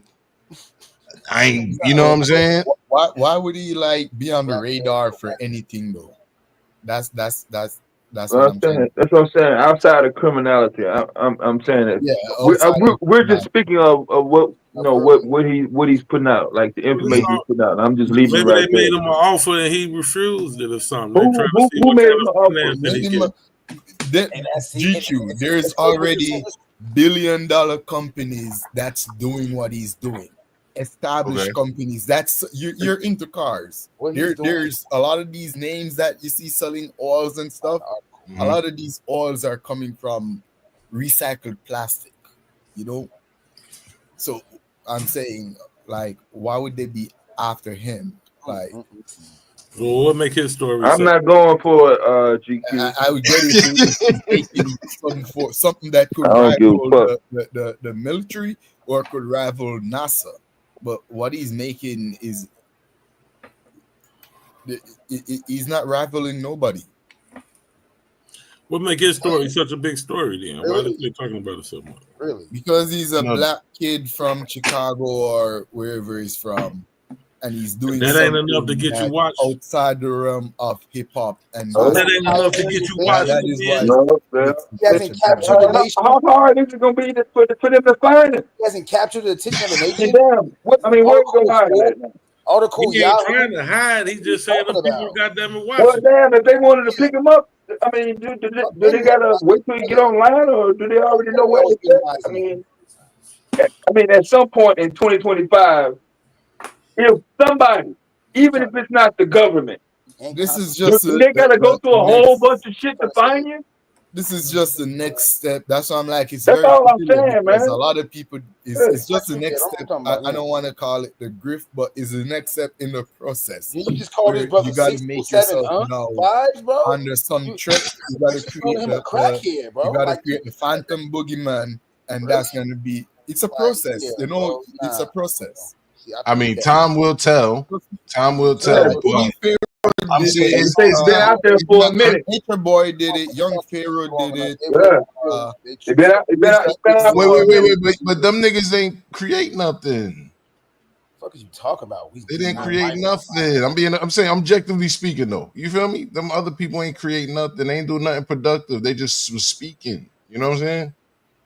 So like, I think it was GQ said this. Like, if we're gonna be objectively speaking about it. It don't have to be the government. It could just be some motherfuckers. It could be the other motherfuckers that make things out of plastic. You know what I mean? So that makes it even more suspicious. So yeah, bro. Yeah, what you say? Yeah, that makes it even more. Even that makes it even for me. Yeah, that makes it even more. You know what I'm saying? Questionable for me. Yeah. Like if it's not the government, if it's not a corporate or some sort of law enforcement or some sort of agency, you know what I'm saying? Well, this some shit. You got some either some personal shit you already, you know, that don't have nothing to do with what you're doing, or it's something else that we probably don't need to know about, or you know what I'm saying? I'm not sure. But if you don't want to give the details about it, like that's cool. I understand the privacy, but either you just gonna shut everything down altogether, or you just gonna keep doing what you're doing, bro. That's all. That's all I'm saying. I mean, but is he erroneous for for having that sentiment? I don't know. I'm not gonna say one or the other. I'm not gonna say. Remember, trust your gut. Remember that old cliche. Yeah. And for right now, my gut is saying, hey, I'm talking about it could be unrelated. If you didn't want to be seen, if you're trying to keep a low profile, you're trying to be on the low. You need to stay off the internet. So you saying, Dev, it could be his own paranoia though. Man, we in 2025, Ja. We just got to go running down. We've been on here for a minute, yo. I ain't forgot too. As far as Q want me to time in with Zayax for real. So he going on a tour. So I don't know if that since he putting out these videos about him being watched, what's the status of the tour? But yeah, I'm So I don't forget shit. I mean, peace, everybody, into the chat, into the panel. Is this conspiracy night or something? Or? I think it's conspiracy night. This is the last 5-10 minutes of y'all don't believe Fat Meat almost 3-hour conversation. Oh, okay. No, I just want to say that it's basically has to deal. My opinion is the underworld. The underworld. Underworld. Well, I only deal with the physical world, so like plastiline is his invent. Like, let me stop. Let me shut my ass up.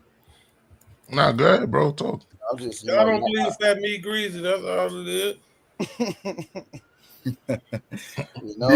The name plastiline is his I can say I actually met.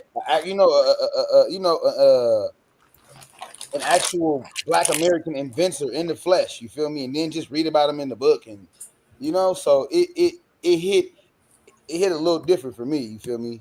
Mm-hmm. It hit a little different for me, but yeah. I mean, time will tell. Time will tell. You know what I mean? Man, we just wish the young brother much success, man. That's a fact. That's a fact. Get this thing cracking and be unbothered by the bullshit corporate world, corporate greed.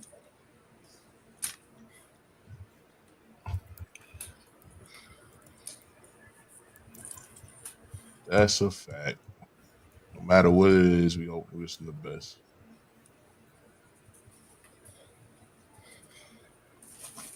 Oh, that's a fact. I hope you go back to school and get some certification for some plans to do.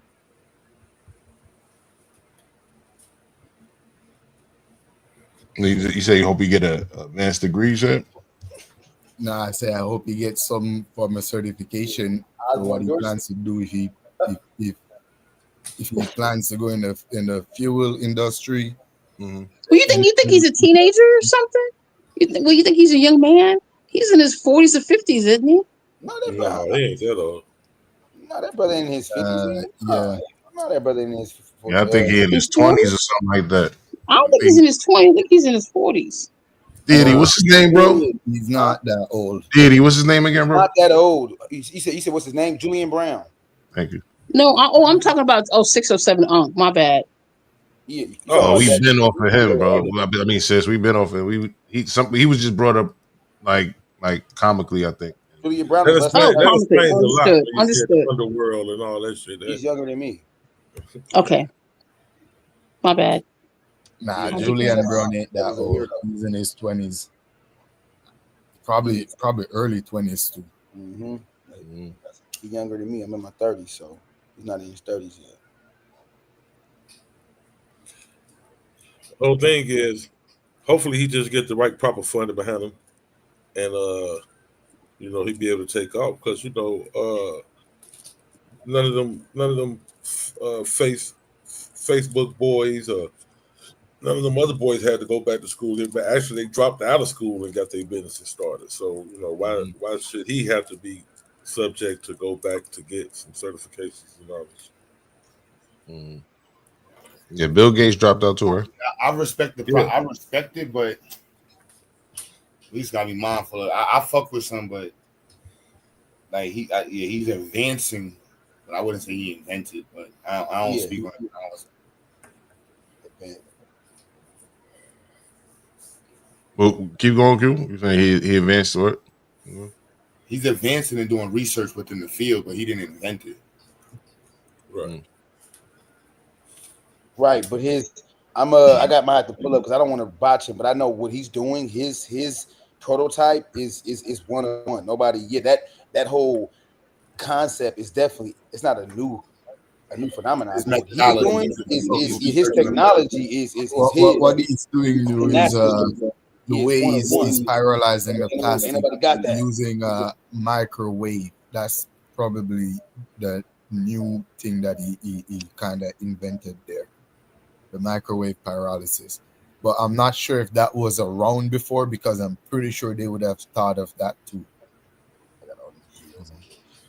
Like I said, pyrolysis is a process known in science forever, and it's been used in many industry, and it's been used in the biofuel industry, and it's been used where they recycled waste plastic, pyrolyze it, and use that fuel. Probably not for what is used for, like a plastiline, like a knockoff gasoline, but for other lubricants. You know, you got gear oils, you got like many other like biofuel that you could get from plastic, or you could even get it from other natural oil, like cooking oil, like leftover cooking oils and stuff. That's how they recycle those things. It's through pyrolysis. It's been known. It's like well known. You know, it's like like it's been known for so long. Man? Why are you trying to minimize what the brother? You see, when you see from spears and those McDonald's was well known from the stone. McDonald's was well known when Wendy's opened up their doors. You know what I'm saying? Yeah. Burger King was well known when Sonics opened up their doors. And whenever you burn something without oxygen, you get a different byproduct than competitive economy. You know, so you know it's okay. You can't minimize what the brother doing, man. He come up with something new, come up with something other than what they got. You know, yeah, there it is. No, definitely. There's a reason why they don't use it his work ethic is great. Like his work ethic is crazy. There's a reason why they don't. Want haterade in the conversation, bro. But hey, see, that's what I'm saying. He wasn't there. Like he's even talking about how, like you said, this has been around since the 1970s. But like he said, we still have the ocean, as far as the problems with as far as plastic being in the ocean. So he's like, it lets you know how it's not being done right. But clearly, what he's, manufactured is going to be able to ameliorate that issue. You feel me? You know, but yeah. So it's that's what I'm saying. Once I go back to I got a lot of. Well, why we still got this plastic bottle problem? Exactly. We got so many $1 billion so long. Yeah. So that's not how it works. I guarantee you that the fuel for running mechanical engines, cars or machines, whether it be gasoline or diesel engine, the fuel for running those will never be recycled plastic. I can guarantee you that. And that is why what he's doing, it's very impressive to unlearned mind. But to those who knows, we know that's where it ends on YouTube. We all know that. You know? No, we don't know that, bro. There's other. Listen before y'all jump. Listen for a second. What's your As source? Q say, he's doing great research, especially with microwave pyrolysis. Hold on, chemistry, man. Hold on a second, because y'all don't even know shit that you're talking about. Let me get it out first. Yeah, you tell What us he's why. doing is great research. There's other purposes, that there's other ways that he could that this could actually be beneficial. Pyrolysis is a good process. Yes, using recycled plastic to make other stuff is great. The end product of what he made, that's not it. There's other stuff that could be made. There's other building materials that could be made from recycled plastic. You know, that the asphalt that we use to make roads, the binding chemical for the asphalt is called bitumen. You can make bitumen from plastic. It's the same thing. That dark, crude looking thing he has in the bottle. If he distilled the bitumen from that, you could use the bitumen in construction, in asphalt, in brick making, in road making. There's other processes or purposes for pyrolysis.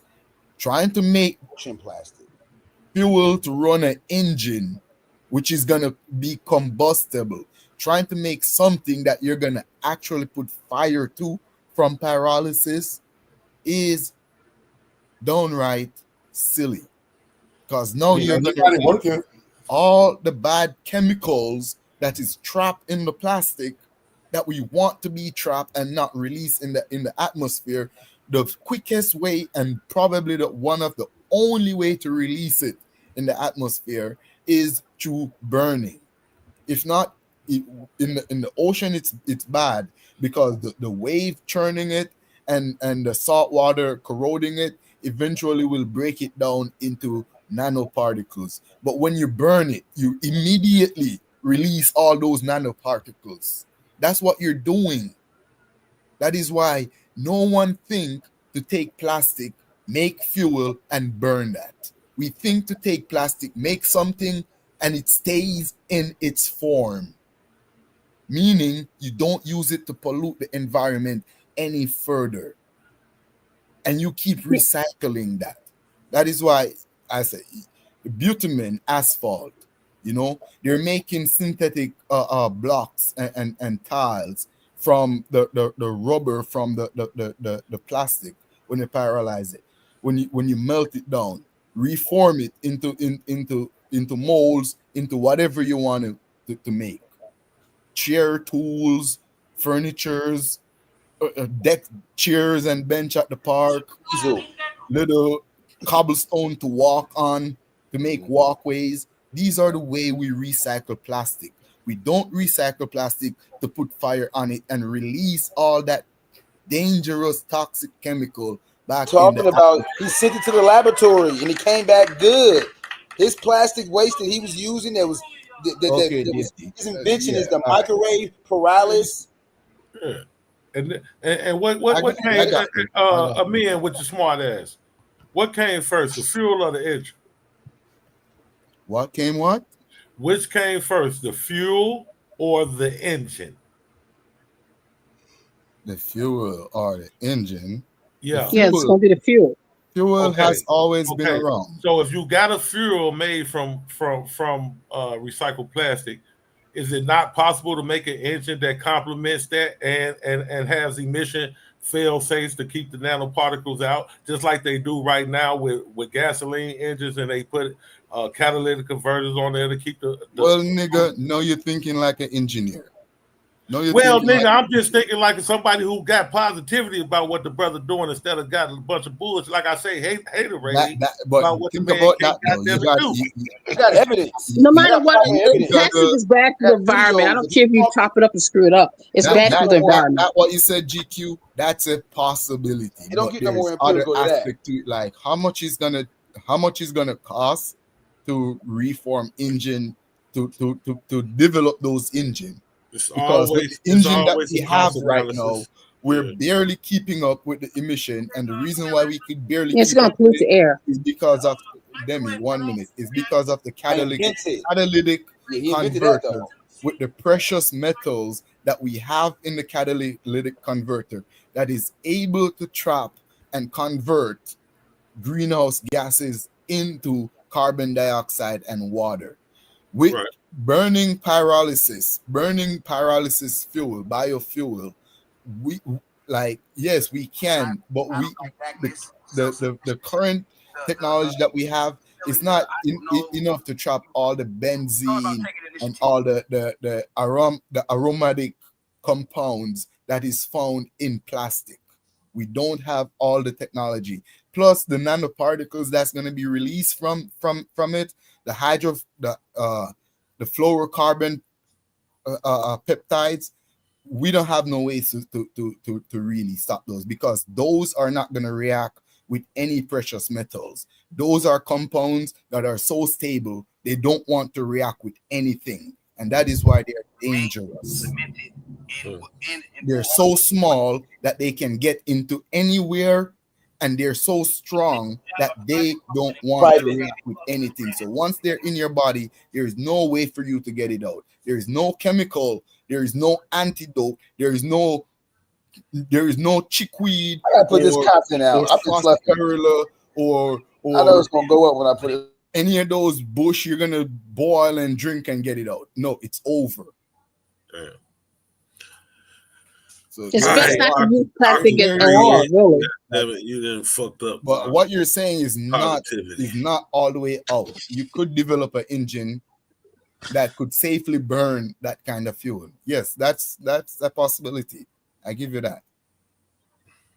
I don't even want to fuck with it no more. I don't want that shit in my body. I can't breathe. Right, in the air, you're gonna pollute the air. And nano, nothing's good about nano. You didn't talk about I can't get it out of my system. Nano only means small. Nano doesn't mean bad. Who wants some Jello out there? That's what I'm saying. The size. GQ crazy. I ain't gonna fuck with it no more. I don't even fuck with it. Who wants some Jello out Hey, there? yo, what the kid is doing is not useless. There's other purpose for it. You know, you just started. Maybe he's gonna come to this conclusion on his own. Give him time. I will give him time. I'm not counting me out. I didn't call. That's what I said. The time will tell. That's what I said earlier. Time will tell. Yo. Who knows what direction he's gonna go? But we should, you know what I mean? We should support the young dude. You know what I mean? But we have to be honest at the same time, because our people are very susceptible to bamboozling. For sure. Are very, very, very gullible. But we can't have. That's an insult. What the fuck? That's crazy. But we can't compare him to people that ain't doing shit. You know what I'm saying? The people that's bamboozled, people just talking. Bro. You know what I'm saying? Like, it's no good for the environment. Plastic is no good for the environment like styrofoam. It doesn't recycle naturally. You got to force to recycle it.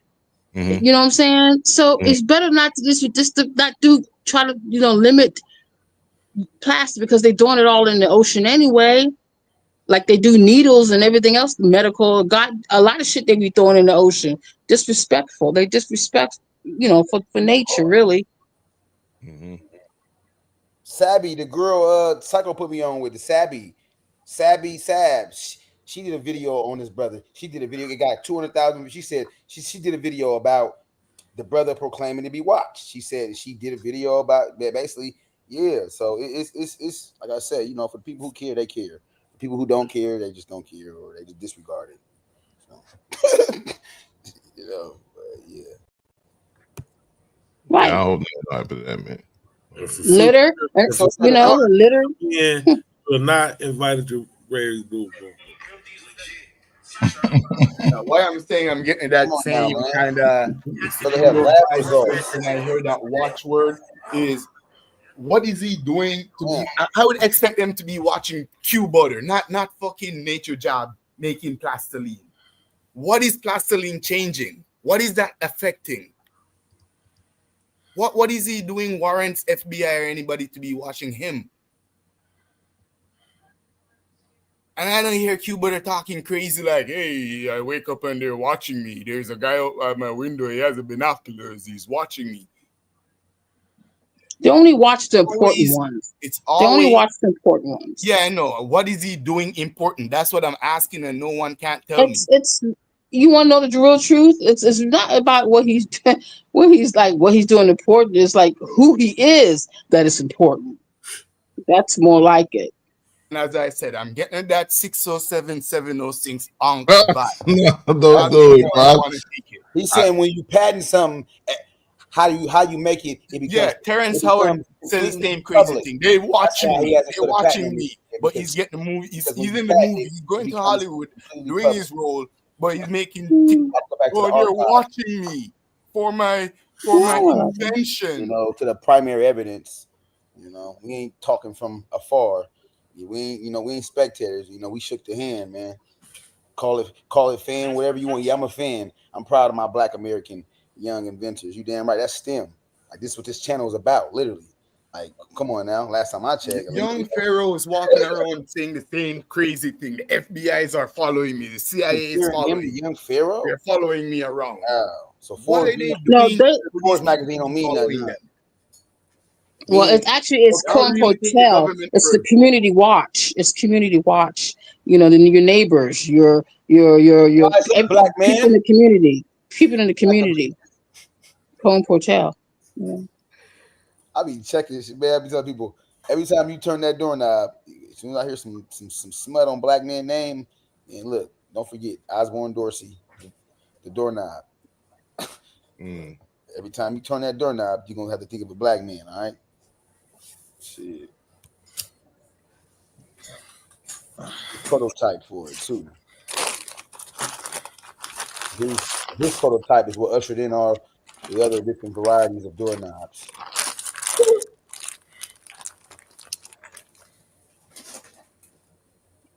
I read all my books in prison. Learn how to look and listen.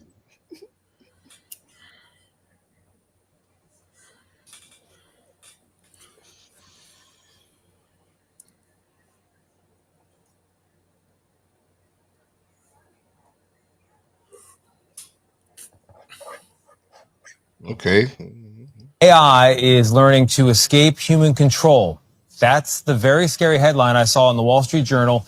It's an essay written by a very worried AI consultant named Judd Rosenblatt, who cites 2 recent studies to argue that AI is, in fact, learning to escape human control. First, this is crazy stuff. Researchers gave OpenAI's O3 model a simple script that would shut off the model when triggered.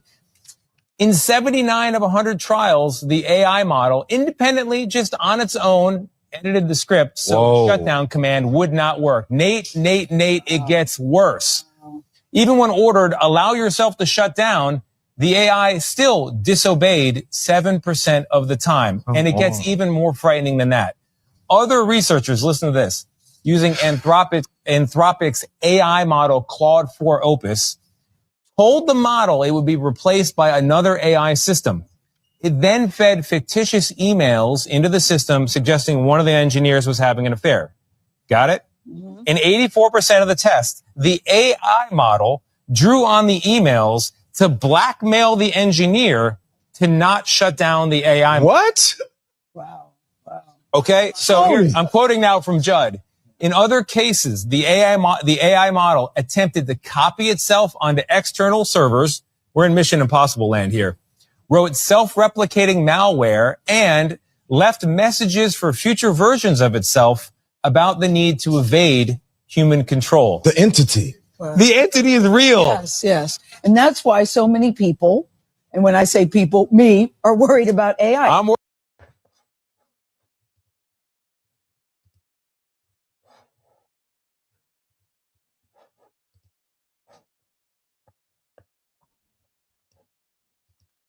Here we go again. Is this the new zombie apocalypse? Yeah, we can't see the video. I don't know if he tried to play it and we couldn't see it. Chats it. It was just a video from it was a video on CBS their morning show.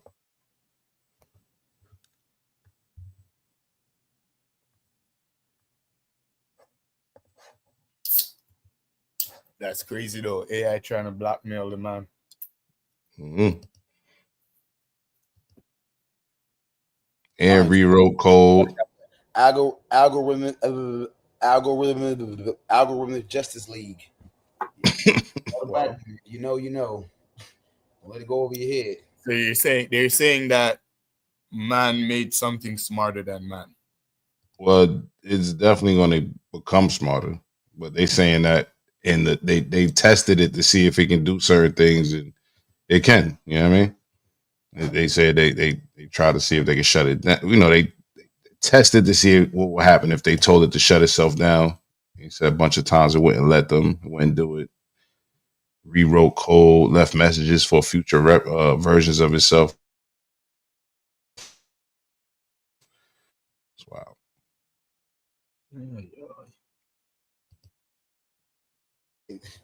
They can wait. I can wait to check me on the word, huh? The algorithm.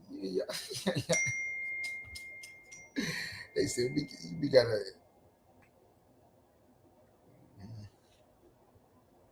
Somebody said so. AI is about to go rogue. Time will tell. Time will tell. But they saying it definitely already got it in its bag of tricks. I don't think it learned that on its own though. Somebody programmed it to have a 7% response to shutting down. Right.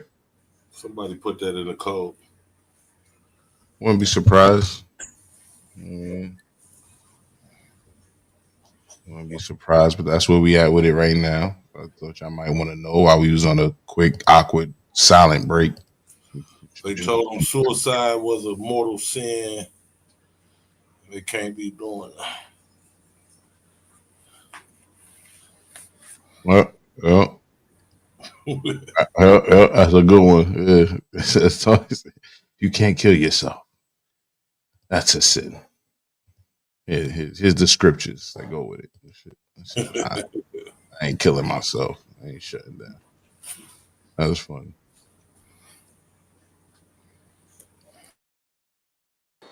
What's going on, everybody? Peace.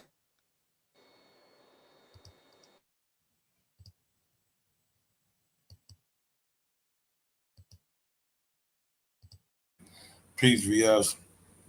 Peace. What up, Baz Reeves? You got it, bro.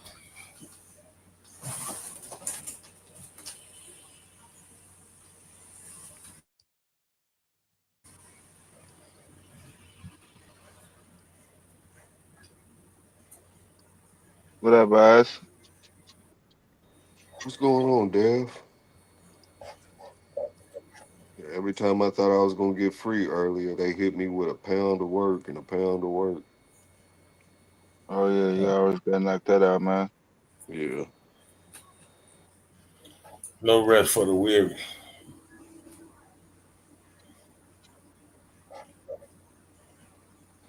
They told me I'm not allowed to be bored, GQ. You're not.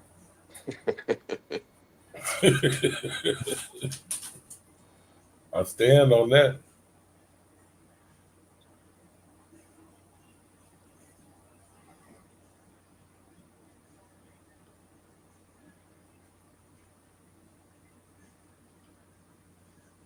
Let's see.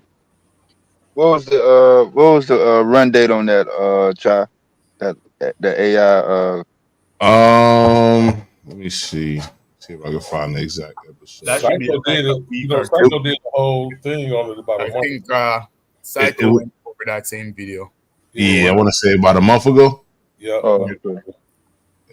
About 2 weeks. That's when I see the short being put out from the episode from CBS Morning's their YouTube page.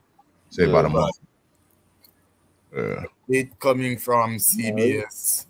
No, he ran headline. It's definitely been about a month. A media headline should not be taken as a scientific statement. Media is like worse than YouTube. Fake news. Talking about views, talking about whoring for views. So I mean, I'm not trying to debate it, but you saying they the study that they cited and all that is a lie? Yeah, what was being shut off? I didn't. You want me to play it again one more time? I don't think it was a lie. I think it was. Yeah, I think it was true. No, I wasn't. It's not. I don't need to play it over again. But I was just trying to get the context of what was being tested, what was the scripts. All right, so I'm familiar with all the platforms. I don't think I could articulate it the way they, right. I was just kind of like listening for the key, the end result. But what I remember, and somebody correct me if I'm wrong, basically they were testing it to see if they told it to shut down, would it shut itself down? And then they also fed it fake emails to say that one of the not the coders or whatever you want to call them, they said that the engineers that was cheating on they spouse or whatever. So when that engineer tried to shut it down, it basically tried to blackmail that person. You know what I mean? With the information it was given, of course. You know? No, I get it. So what? And my response would be, why would it be out of the ordinary for the machine to not be able to recognize that the emails or the information that they were, like you said, that we're feeding them was not authentic? Like they're the ones that designed the program. So they designed the program to monitor and have the capacity to authenticate this is authenticated, this is valid, this is not valid, this is a fake email, like you said. So in terms of the danger,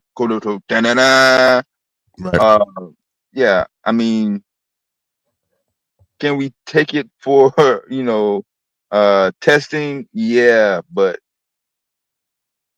are we trying to imply that? Yeah.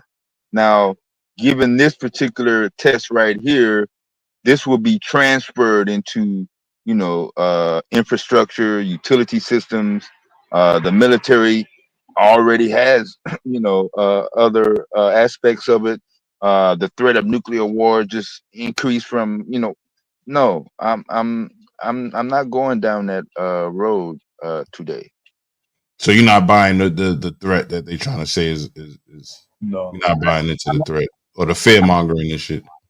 Well, I'm saying in terms of the implications of what they were implying, which for me, I can only associate it to the Terminator movie in the Terminator 2. So I'm saying on that scale, no, I'm not going down that scale. Right. That a human being, which we already got evidence and a track record of human beings going rogue. Right.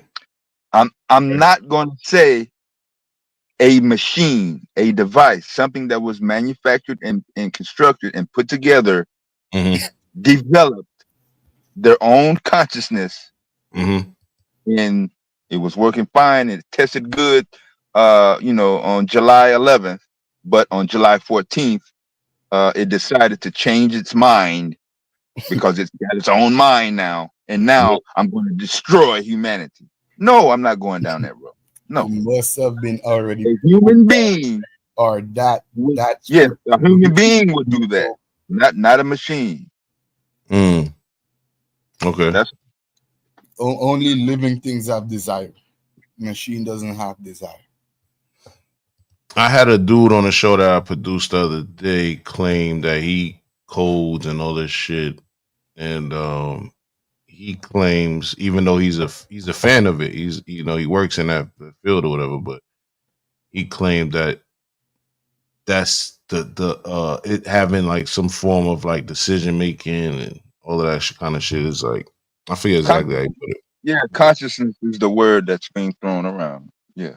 They're definitely throwing that word around, but he said something else. But basically, it's consciousness, that he was describing, and he said that it's he claims it's on the way. You know what I mean? Time will tell, though. I guess. Yeah.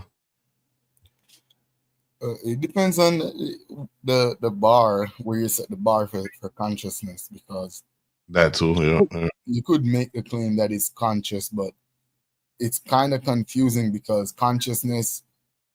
People think of consciousness from the human perspective, as in having a desire to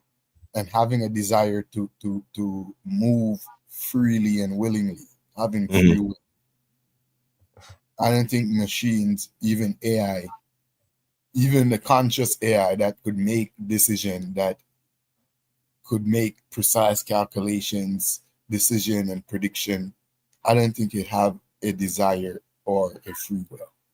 Right. It's pre-programmed.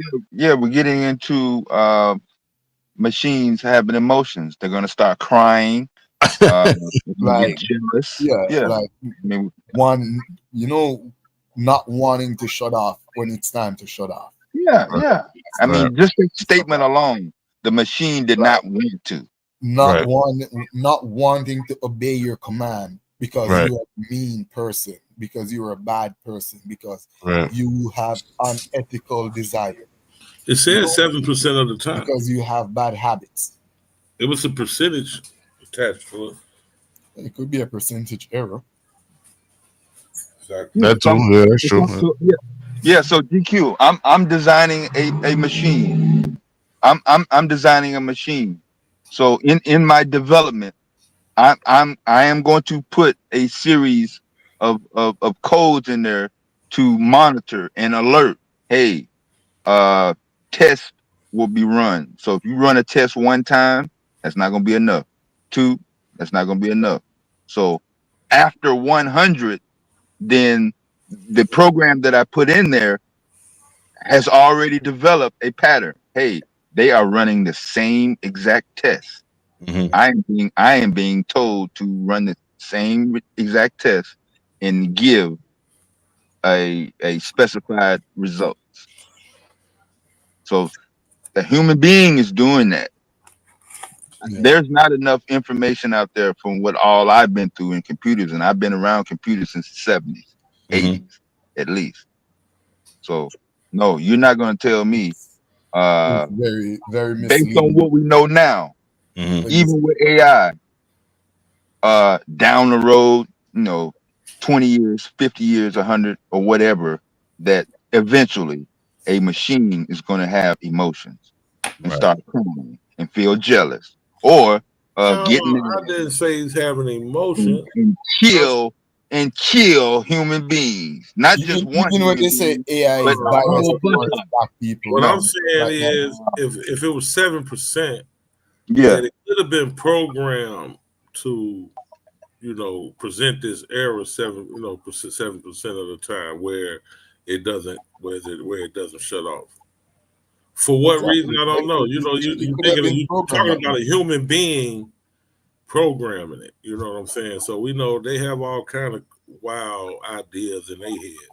No, I'm saying after a series of tests, the application itself, the program itself, is recognizing. It's monitoring. So what is the objective? The objective is to get a result, and the result is to have what? An entire system default to off. So you're telling me out of 100, 7 fail. Yeah, right.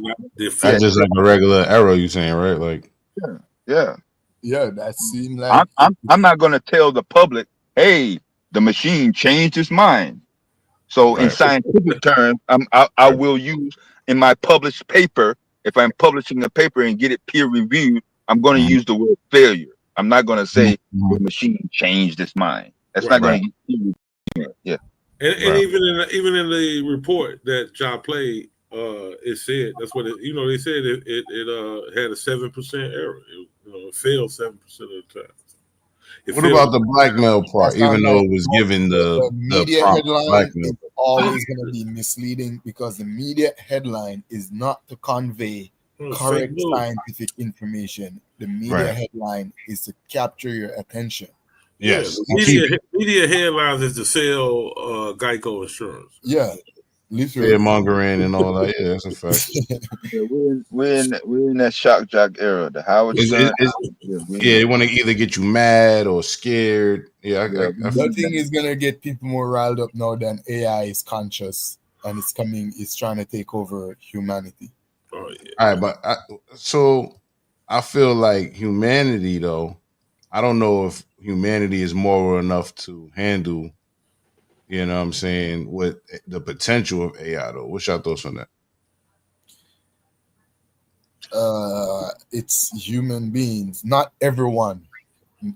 Maybe when we say humanity, we got to separate sadly, but we got to separate the scientific community from the regular community, because the regular community might not be ready for it, but the scientists and engineers that develop these things, they're not developing stuff that they're not ready for. No, John. You know, the men just said YouTube wasn't ready for the response it was gonna get. There you go. That's a fact. You did say that. Regular people know quit their job and make YouTube their full-time job. I remember there was a so they had them guys, I want to say in front of Congress or something like that, and they was talking about that they made an organization to monitor and try to stop, and these were the creators, these are people that was part of the programmers and all that, to monitor and try to stop the unlimited the crazy amount of ways it can go wrong. I ain't gonna say rogue, but wrong. You feel me? So they did make it. They were scared of them niggas who created it was scared of it. Yeah, a couple of them quit. A couple of them ran to Congress and said that it was the biggest danger. Same reason why. Hold on, let me finish this statement. What they said again? GQ. Go ahead, GQ. Go ahead. I was saying, say that again, because that's I think that's the talk I'm talking about. They ran to Congress. Yeah. A couple of them quit, and one of them, he went to Congress and said that it was the biggest threat outside of the nuclear bomb, and that's one of the creators of it. But why though? Why? Because AI is gonna do stuff on its own, or because AI, the technology in the wrong hand. Just the potential of it. Yeah, that's all. Yeah, they said it was a lot of potential. No Terminator. I ain't talking no Terminator shit, but that's automatic rifle was just what the developed. man It's said. just like when the nuclear bomb was developed. The threat is not the weapon itself. The threat is what human being is gonna take. Is gonna do. Who pulling the trigger? Oh, that's kind of what I just said though. Like I'm saying, like are we even moral enough to use it, you know what I mean? Use it the right way, or not use it in these dramatic ways, not use it to make dramatic shit happen. Well, I mean, look at cryptocurrency, Bitcoin. I'm gonna say Bitcoin for example. In its early conception, it wasn't being used morally. It wasn't being utilized by correct law-abiding citizens, but it was used in the black market. It was being used, but it was only a small percentage of people using it in the black market. Yeah. But that's what it was mostly known. Most of its usage was in that sector. No, small amount of its usage was in that sector. But that's what was publicized. Yeah. GQ, you talking about the Silk Road? Yeah, Silk Road. But eventually it became more mainstream, and people see that it became regulated too. It's the same thing with AI. If it falls in the wrong hand, it's going to be used. People are going to. Well, we know humanity always looking to see what they can turn into a weapon first. You know what I'm saying? I don't give a damn if it's a baseball. The thing is, how hard can I hit you with this one? If something gives you an advantage over another person, whether it's been for you to hurt them or to deceive them or to captivate them, whatever advantage, people. So you think it should be regulated, Amin? Sure, it should, definitely. Yeah, definitely. But how? And what's by that who? like? And by who? When we're introduced to new things, how do we regulate it? Because we don't have no example of human being interacting with AI. I don't even think we fully comprehend what the outcome is going to be of just social media. No, we don't. Like we will find out 20 years from now. You know what I'm saying? Like, oh, that's that shit fucked up. This and that. Oh, yeah, I don't. Nah, we coming up on 20 years in a minute, yo. Yeah, we are. Yeah, you right. You're right. AI, that was AI the whole time. I was on Black Planet. You right. Black Planet. I mean, I'm hopeful, but I don't think humans by large is ready for this shit. You heard they're saying like all the hopes that they had for quantum computing and stuff is kind of deflated a little bit. Mm-hmm. They're realizing that a lot of stuff that they thought they were gonna be able to do it with quantum computing, it's not so.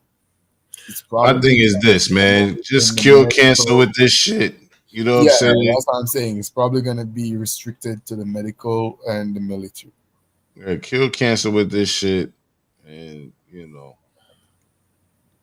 maybe help with some education. But I feel like we're gonna be on some bullshit with it. People barely could see what's fake and real now. You know what I mean? People making AI videos, people be swearing it's real. Yeah, there's well, I can tell the AI, but sometimes I can. Me personally, I can too, right? But there's a lot of people who can't, bro. But don't want to. Like I said before, you mix quantum computing with AI, you got Skynet.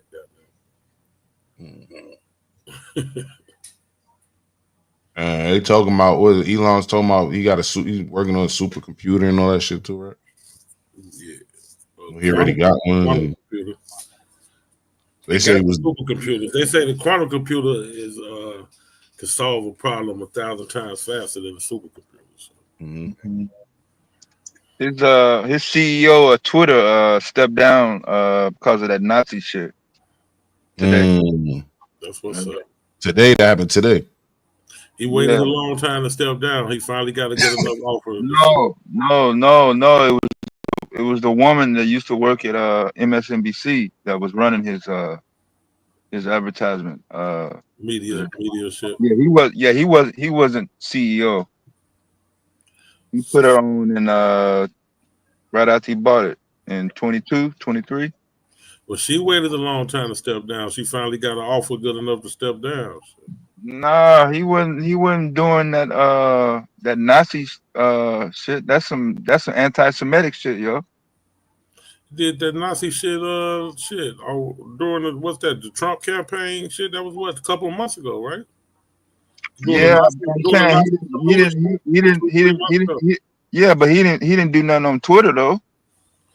Oh, so he been doing some shit on Twitter? Yeah, it was some shit that he posted on Twitter. Yeah, that fucking AI shit. Yeah. Oh, okay, okay. Yeah, they got big time sponsor.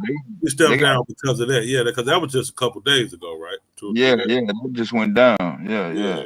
Okay, my fault. I got you. I forgot about that. I forgot about that new dumb shit. Yeah. They got because they it's a lot of people they use Twitter for their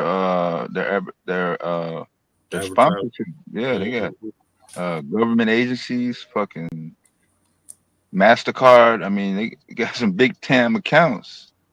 Yeah. So yeah, the Nazi shit can only go so far, yo. Yeah.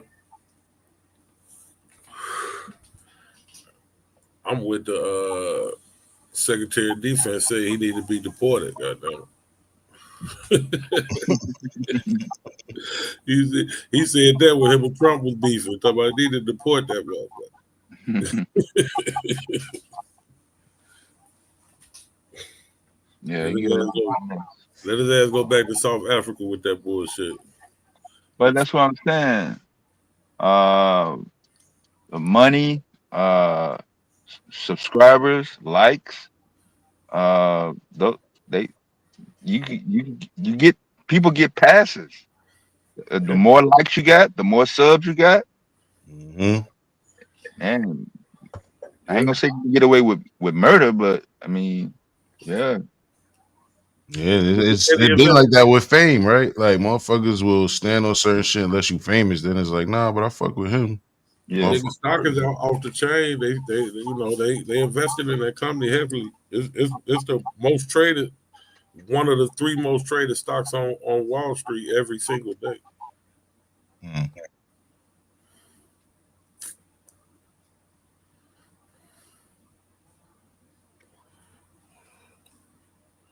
So yeah, they fuck with them.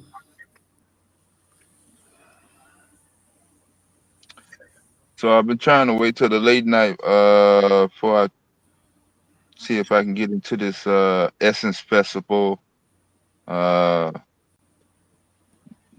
turning out to have some positive results. But I'm hearing a lot of noise from the FBA crowd saying that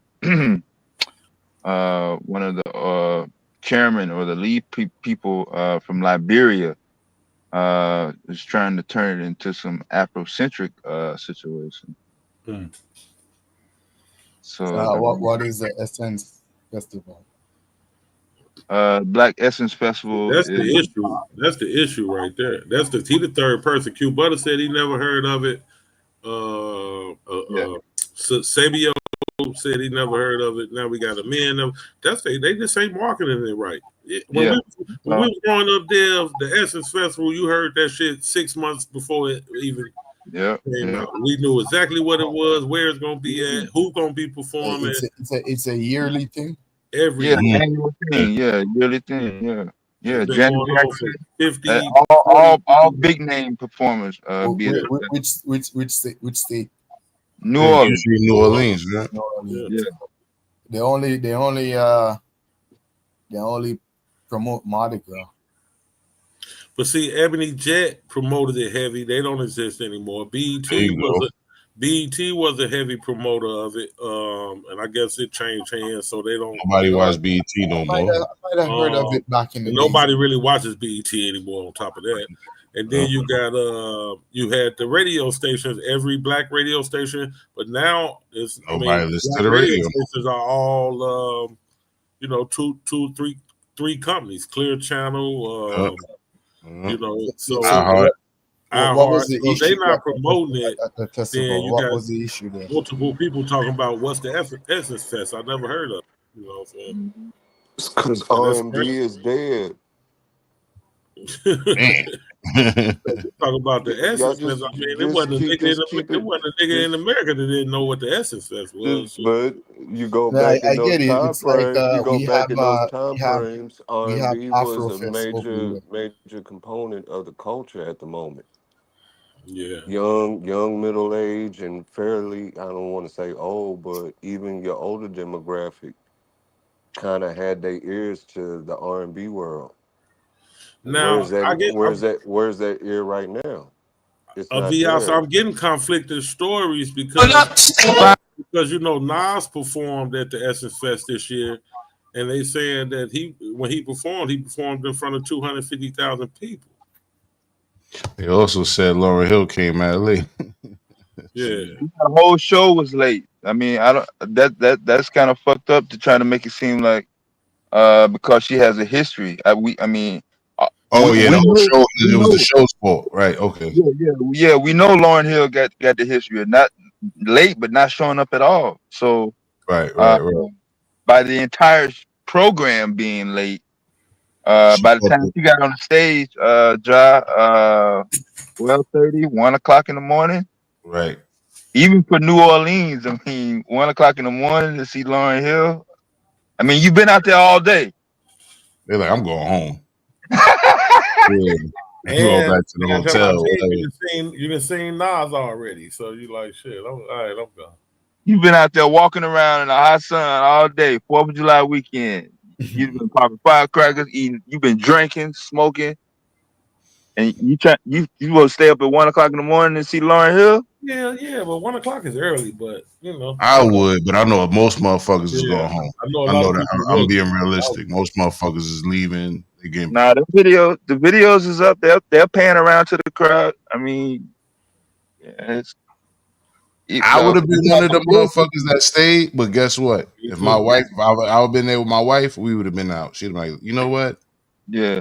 Nah, I'm good. My wife would have wanted to go home, and I would have had to oblige. Like, I got to take her home. You know what I'm saying? I got to take her back to. Yep. You know what I mean? But me personally, I'm a rider. I'd chill or whatever. I'd have chilled. But I seen motherfuckers walk out of a show because she was late before in Brooklyn. You know what I mean? Yeah. My oldest daughter's name is Essence. Yeah, I see you put that in there too earlier. Yeah. But I think the chatter that you spoke about, I think they just looking for someone to blame. And to your point, Dev, that is fucked up that she got to carry the brunt of that blame just off of her rep. You know what I'm saying? Yeah. Because she thugged it out and still performed at 1 a.m. They need to spend some money on marketing shit. Yeah. So the people from the FBA circles are saying that they're catering to a more global market, Caribbean, Afrocentric.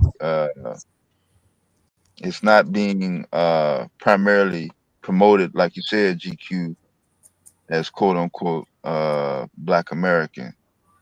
When you got previous headliners would include Patti LaBelle, Janet Jackson, Gladys Knight and the Pip. You know what I'm saying?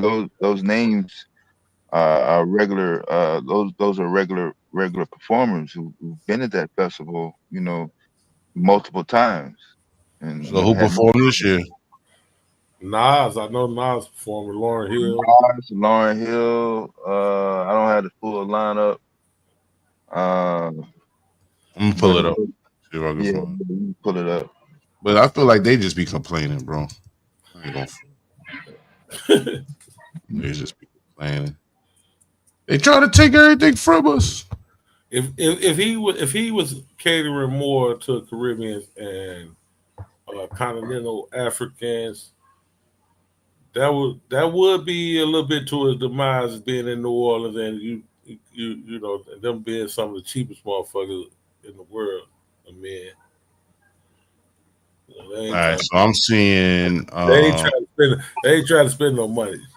So big game, right? I'm seeing Lauryn Hill, Missy Elliott, Meg Thee Stallion, Dougie Fresh and Friends, Jermaine Dupri and Friends, Angie Martinez and Friends, Dion Cole, Avion Crockett, Spice Adams, Janelle James, DJ Clark Kent, Kid Capri, DJ Spinnerella, WizKid, Monica, Toby Nwigwe, and Kiz Daniels and more. That's a flyer I just pulled up. So they just lying there, FBA. They just talking shit, bro. Yeah, they lying. Because I heard one motherfucker, WizKid and Toby something. And Toby, I don't remember where it's from.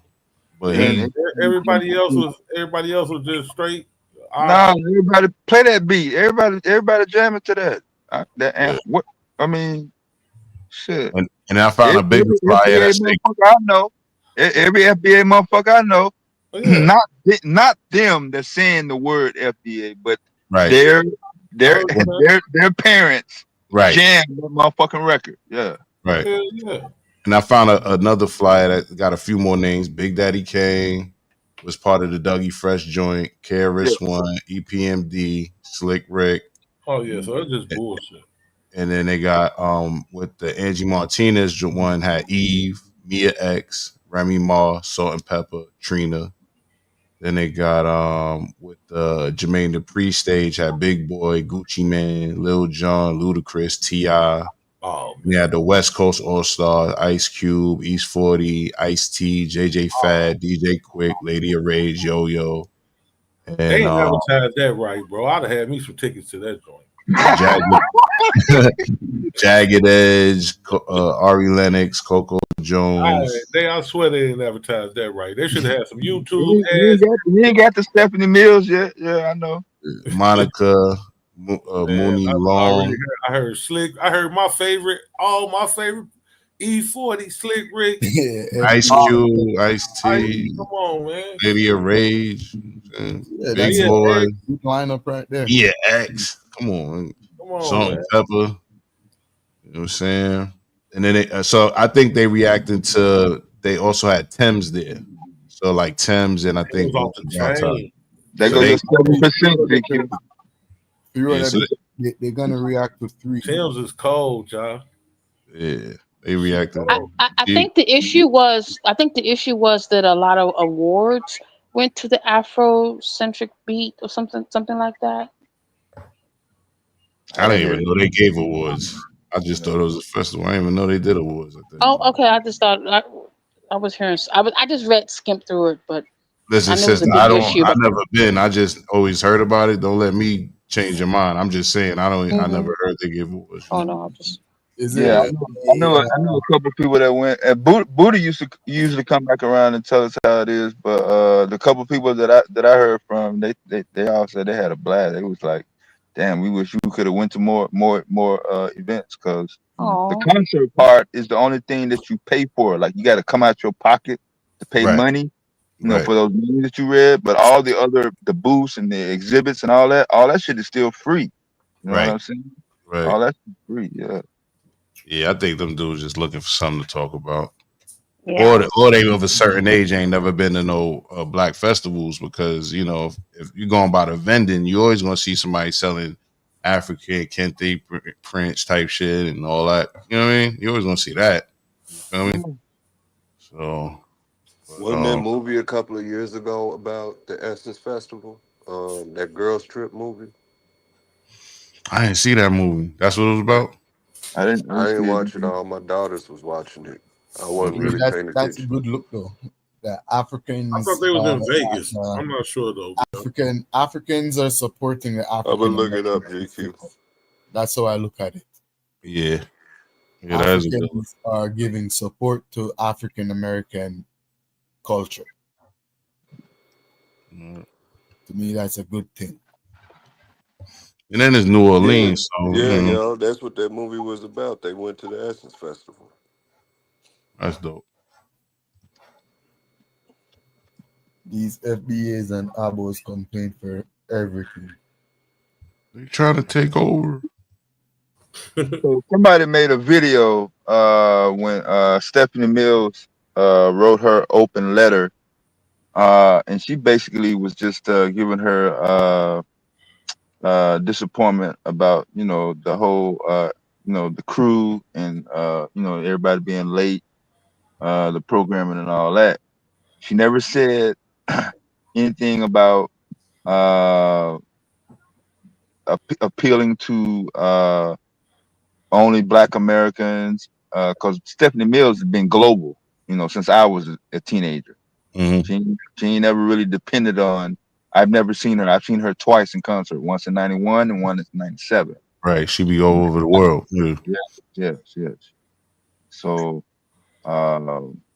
this division and this quote unquote war, if you will, between Black Americans and Caribbeans and people in Ghana.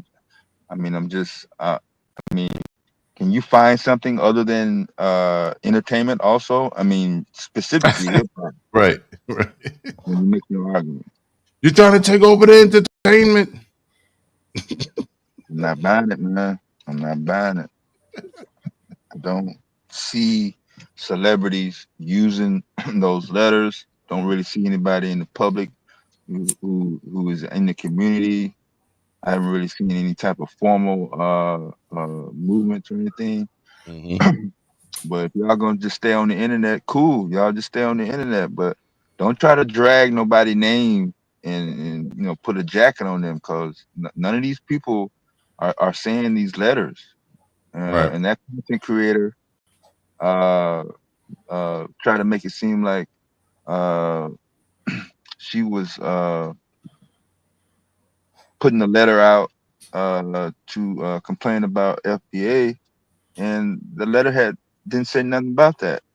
I read the entire letter was only talking about the crew and the disappointment backstage, the costumes not being ready, the lighting was off, the sound system, all that. That's all she was talking about. She didn't say nothing about she was getting disrespected by Caribbean people, or this notion that the whole festival seemed kind of off the theme and all that. I mean, I don't know. I just disingenuous.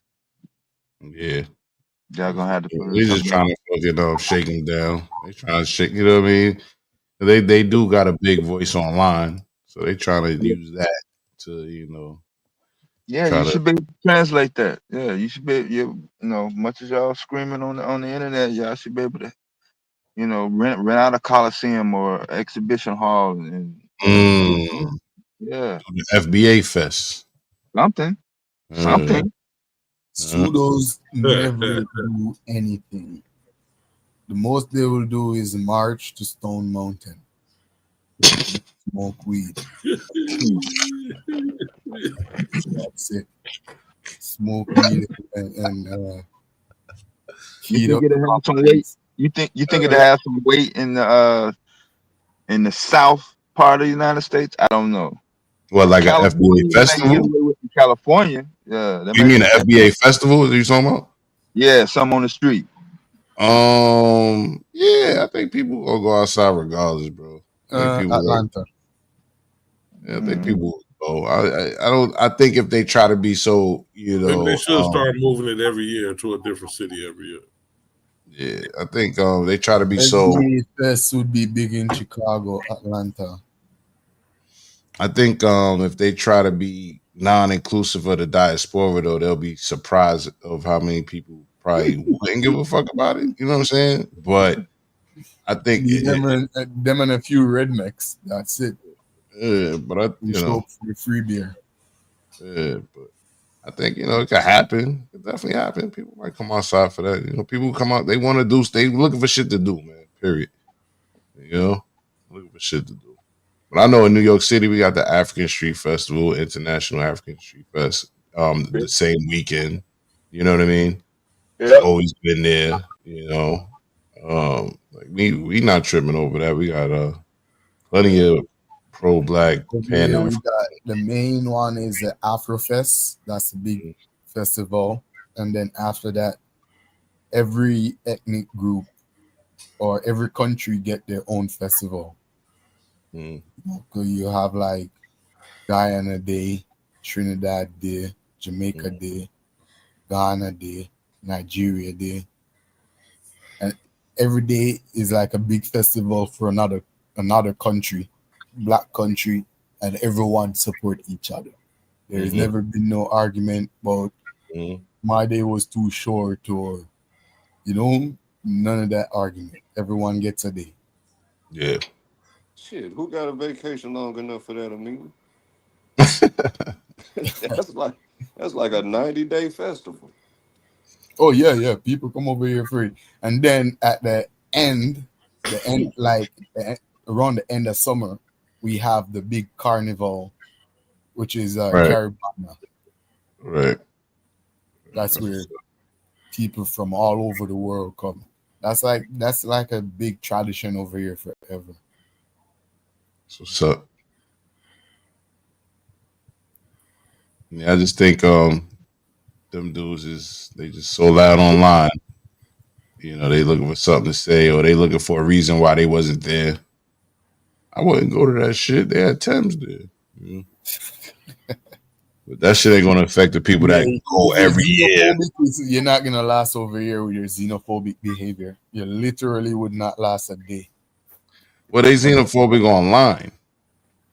Yeah, you know? Online. It's good online. They still gonna come pull up and buy the fucking jerk chicken and shit. They, you know, they still gonna do all that. They the Afrofest that they had last week, it changed. It's not looking like it was 5-6 years ago. Now you're seeing like a lot of African vendors, like the African food and stuff, like the Nigerian food, the Ghanaian food and stuff like that, and their clothes and their little art and stuff. Now you got those as vendors. We didn't used to have those vendors back in the days. The most you would have is one African restaurant. You know? But now we have a lot of them. They're like they're making themselves a part of the Afrocentric community. So usually they would like separate themselves and only come out on Ghana Day or only come out on Uganda Day or something like that. But now they're out on the main days, like the Afro Fest. That's when all the black people, as they hear its name, Afro Fest. So once you consider yourself black, you come to Afro Fest. You know, so the Africans are coming out now. 20 years ago, Q and I did a in the city. We did a concert called Africana Fest when we was in college. You know, we had representation from the whole diaspora, from music to dance, fashion. You know, the whole shit, film, all that shit. You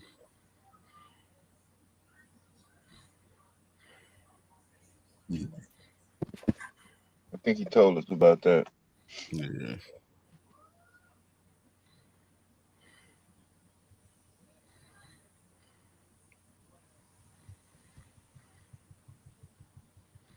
I might have to go to Essence Fest next year now. Oh yeah. Hit me up if you're coming Afrofest, yo. Afrofest. So wait, that's where in Toronto? Toronto. Mm-hmm. Yeah. I stay going to Montreal. I still haven't been to the Toronto side. Close to what you call a 4th of July. Our day over here, Canada Day is the 1st of July. Okay. Y'all day is the 4th of July, yeah? Yeah, allegedly, yeah. So I guess it took y'all 3 days to get back home after we whip your ass.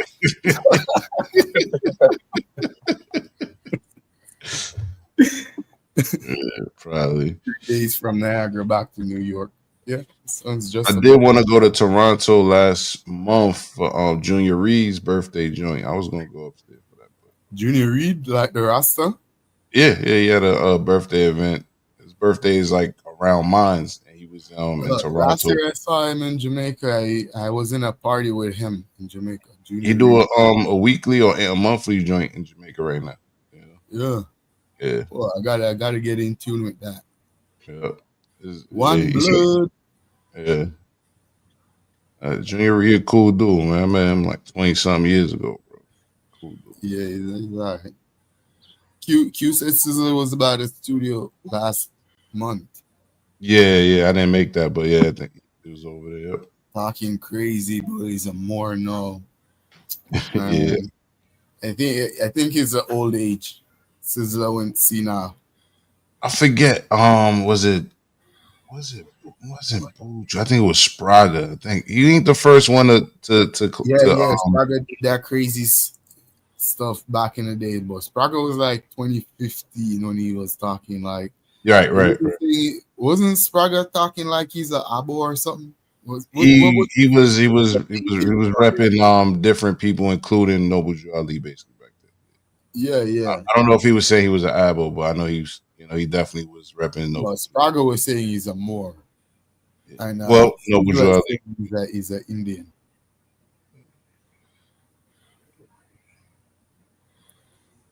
But I told y'all that those talking points been in Jamaica from a long time. And it started off with the movies. Because I remember watching the cowboy versus Indian movies. I think it was the Apache or something. Mm-hmm. The Apache movie. And my uncle started telling people that he's an Apache. After watching the movie? Yeah. And he changed his name to Bobby Six Killer. Shout out to Bobby. Shout him out then. It was a reggae artist named Apache too, right? Yeah. You see, it was a trend. They were all becoming Indians, and then like the Caribbean have like real Indians from Pakistan and India and those places, and they kind of mixed in with the black population, like the Kamala types. So a lot of that kind of give legitimacy to their madness, saying that they're Indians, because you will have no black people with the somewhat long hair, but they're not telling you that they're mixed with a freaking Punjabi. Mm-hmm. Want to claim that they're mixed with the natives, Apache or a Washita or something. Okay. I can see that. And it was from all those propaganda movies, Cowboy and Indian. Wow. Movies influence a lot of shit. Mm-hmm. It does. Yeah. But people don't like to talk about it. They always blame it on the music. Yeah. Both of them music.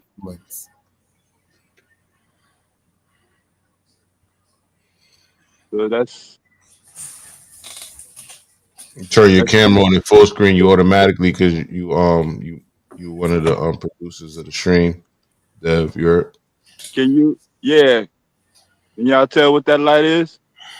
That's the moon. Is that the moon or a light? Yes, that's the full moon, the buck moon. The buck moon, the moon in Capricorn. Yeah.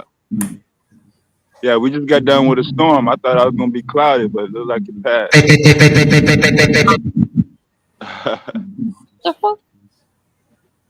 So. Yeah, that's what's up. Yeah, that's a nice full moon right there. Oh yeah. The camera don't do it no justice, boy. Right. I don't have zoom on Is it looking white or is it looking like more strawberry? No, it's a little bit of clouds too. So the strawberry one was last month, wasn't it? You're probably getting the white one then. The April. Strawberry. Yes. April. Okay. Yeah, I don't know how people always spot Venus, yo. I'm still looking for Venus. Oh yeah, you got to get away from the lights. You But got too much it's light always burning. close to the moon though, like in the early morning. I probably seen it, but not knowing I'm looking at it. Because always at certain time of the year you can find it close to the moon. Like in the early morning, if you still see the moon, it's kind of faint in the blue background. If you see another light somewhere like close to it, they say that's Venus. And it's supposed to shine like the moon. That's how bright it is.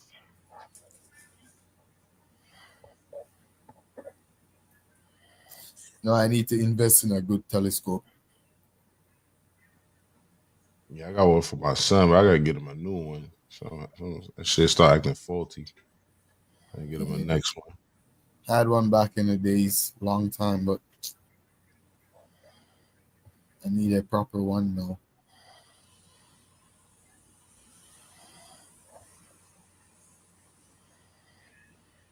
So I could look at the heavens and see the handiwork of God Himself. All the moons and the pretty little stars that He pins up there for us to see. You know that every star represents a person. And when you see that star shoot, means the person died. I never heard that one. Y'all the pseudo. I never heard that one. Y'all need to update the pseudo dictionary.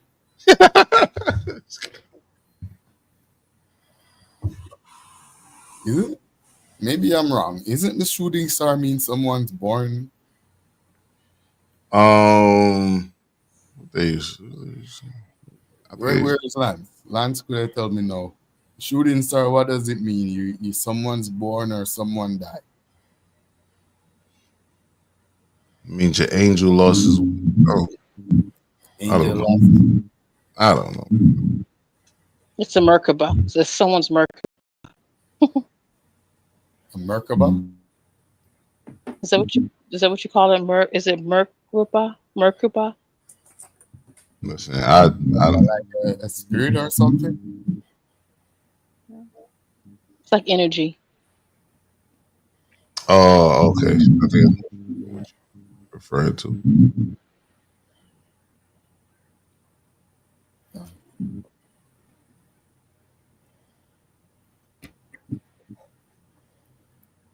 Who's that? Oh, Dev, the second Dev.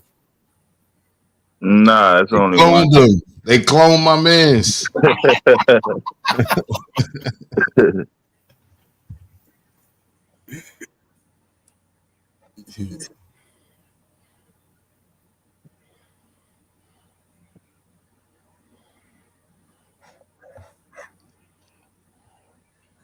Yeah, you ain't getting no one up right now.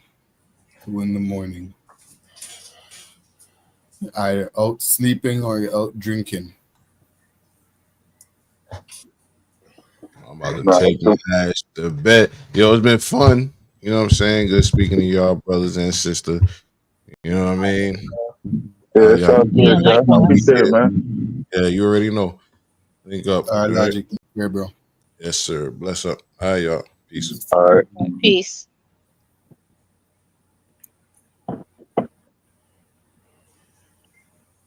Yeah, it's the weekend. Man. Getting ready for the weekend.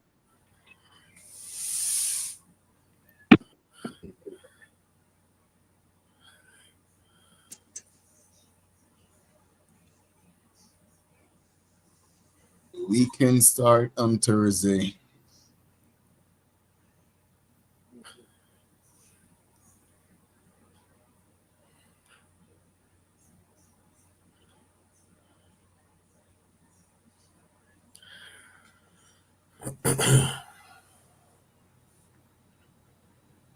Yeah, computer already tapped up. Who that there? You still trying to hang on? Oh yeah. No, GQ's a night hole. GQ's bedtime is 7 a.m. 4:30ish. I get this. They'll know I'm notorious for snoring up here, so he know I'll pass out on y'all. Take a quick cat nap. But Man, that man will take a 30-second nap on y'all in a heartbeat. But no, I'm attentive. I'm listening. I know Bitcoin shooting like a star right now. Shit. How much is up to now? One what? 13? 118. 118? Yep. Serious. 118. It just went up. Just hit it like 10 minutes ago. That's tempting. It's going crazy right now. Man, I mean, haven't seen my shit green in a while. But yeah, those shooting stars, there's a lot of different beliefs. But it could go either way. Some do believe it's departing souls, and some say it's souls coming. You know. Wait, I'll tell you if I'm shooting stars or I'm falling. Well, I'm shooting stars, but not a lot though. I'm barely shooting. But it's a good looking account though, so I'm good. I'm temporary rich. Well, the NASDAQ was up today for sure. Yeah, the stock market was really good today. Yeah, I've been watching everything. I think it's been climbing since yesterday. It's been climbing since yesterday.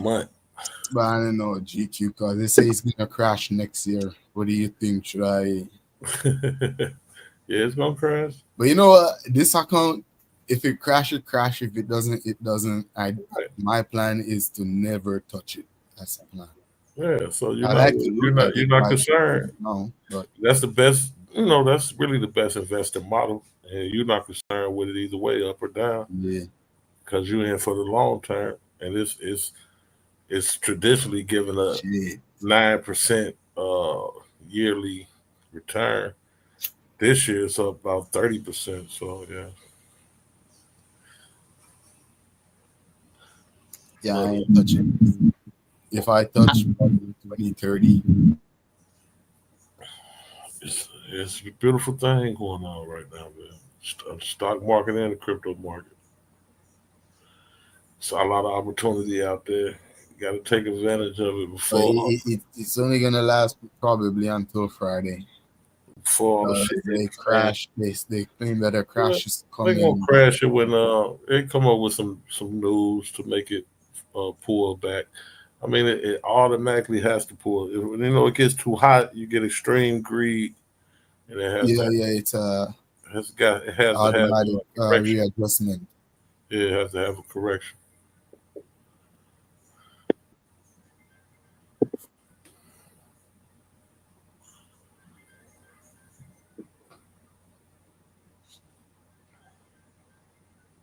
But the market's been bad since Trump's come into power. The market's been bad. It's not the true. readjustment or correction that It's not true, brother. It's at all-time highs right now, like all-time high. You're talking the crypto. I'm talking about stock market. No, stock market just barely bouncing back now. No, it's all right. It's at all-time numbers. What numbers are you saying when you're saying all-time high? All-time high in what? Well, the index is the S&P 500 is at the all-time high. It's yeah. I mean, it fell back during a few months back with the tariff announcements and shit, but it's been bounced back since then. Gas prices at an all-time low. Gas prices are not at no all-time low. Over here it is. It's about How much is gas? about like 270 something for the cheapest. I don't use the cheapest, but yeah. You paying 270? Like 275, something like that, yeah.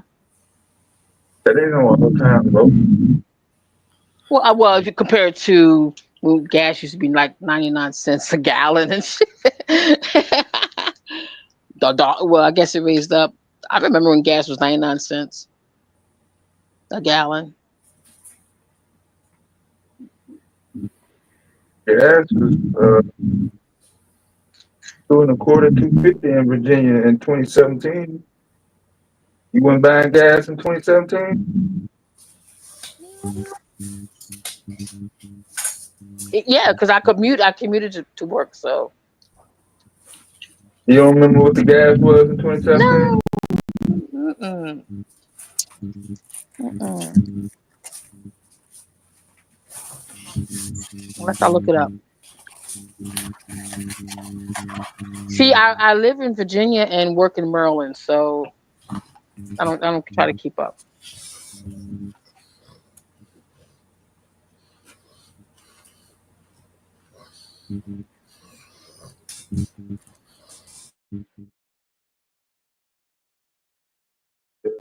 In the Navy, I was over in Virginia Beach, Hampton, Roanoke, Portsmouth.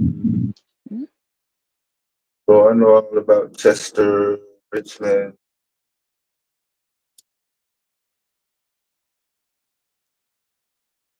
Oh yeah, Norfolk. Oh. Have you been in Fredericksburg, Virginia? Yeah, so I told you when I had my story when I was trying to redo my loan, and the trooper came up and told me to move because I wanted to catch somebody speeding. Mm-hmm. Your mic seems a little muffled.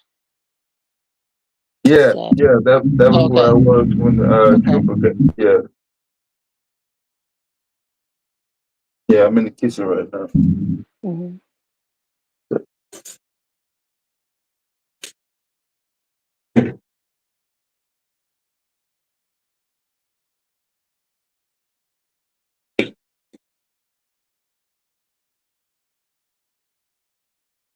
Yeah, every place in America, sumo is cheaper than California.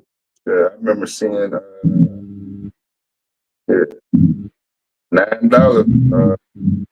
Yeah. One time. California is so expensive. I didn't know there was a lot of Koreans in California, especially in the San Francisco area. Yeah, no, the Bay Area, I always had Asians up there. Wow.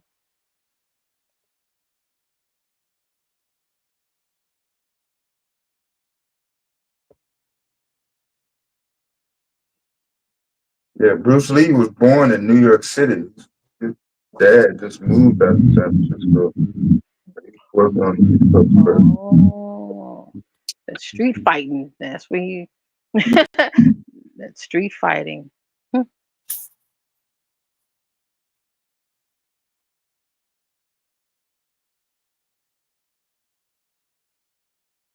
On everybody out California though.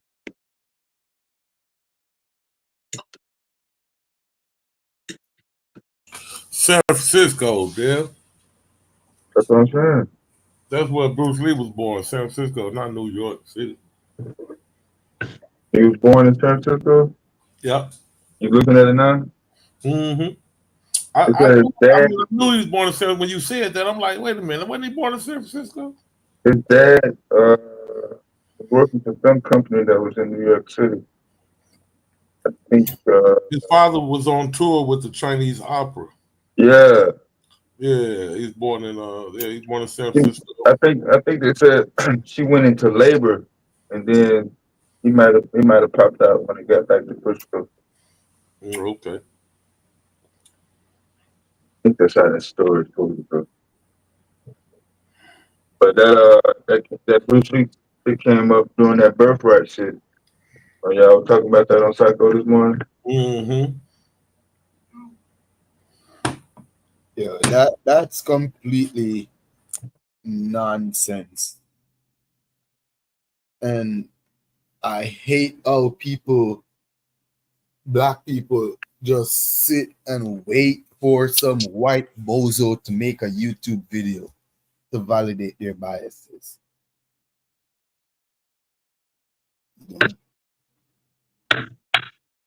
Because what the white guy is saying about naturalized citizens in America, it doesn't make sense. And he's trying to make black people, he's trying to appeal to black people emotion by referring to civil rights and certain things was only passed for the descendants or the free enslaved people to become citizens. But that's not the case, because America was always multi-ethnic and multicultural. And the descendants of all those indentured servants from India, from China, from Pakistan, from Ireland, from Eastern Europe, from Southeast Asia, their descendants also became citizens of America by being born in America. So the law was also for those people, not only for black people, because of our circumstances through slavery. But black people will sit and wait for a white guy with their hidden agenda to make some silly ass video, and then they, oh, you see, it was only for us, and no one else born in America can be citizens, because that's not the deal, that's not the bill. I'm like, why are we so always gullible and easy to be bamboozled? Because there is many other ethnic groups in America. And when their children born on American soil, not one of you ABOs, FBAs, ABOs would tell a Chinese or a Korean that their children are not American citizens. None of you all would ever set your mouth to other nations, to other race, to tell them that their children are not American citizens. But y'all would always set your mouth, your nose and your eyes at other black people, even Hispanic people, because we know Hispanic people have a lot of African roots. We know how Hispanic people come to be.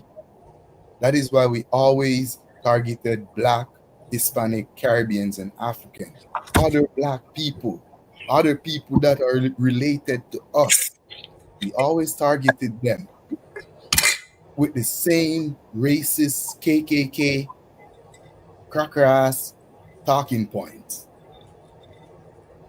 that is always directed at us, not at the Eastern Europeans, not at the Irish and the Scottish,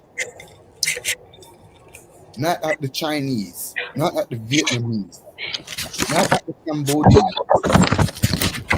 only other black people. And then we think we're doing something, not knowing that we're only showing the world that we're still carrying on the same menstrual show that's been going on for over 200 years. So what you talking about exactly?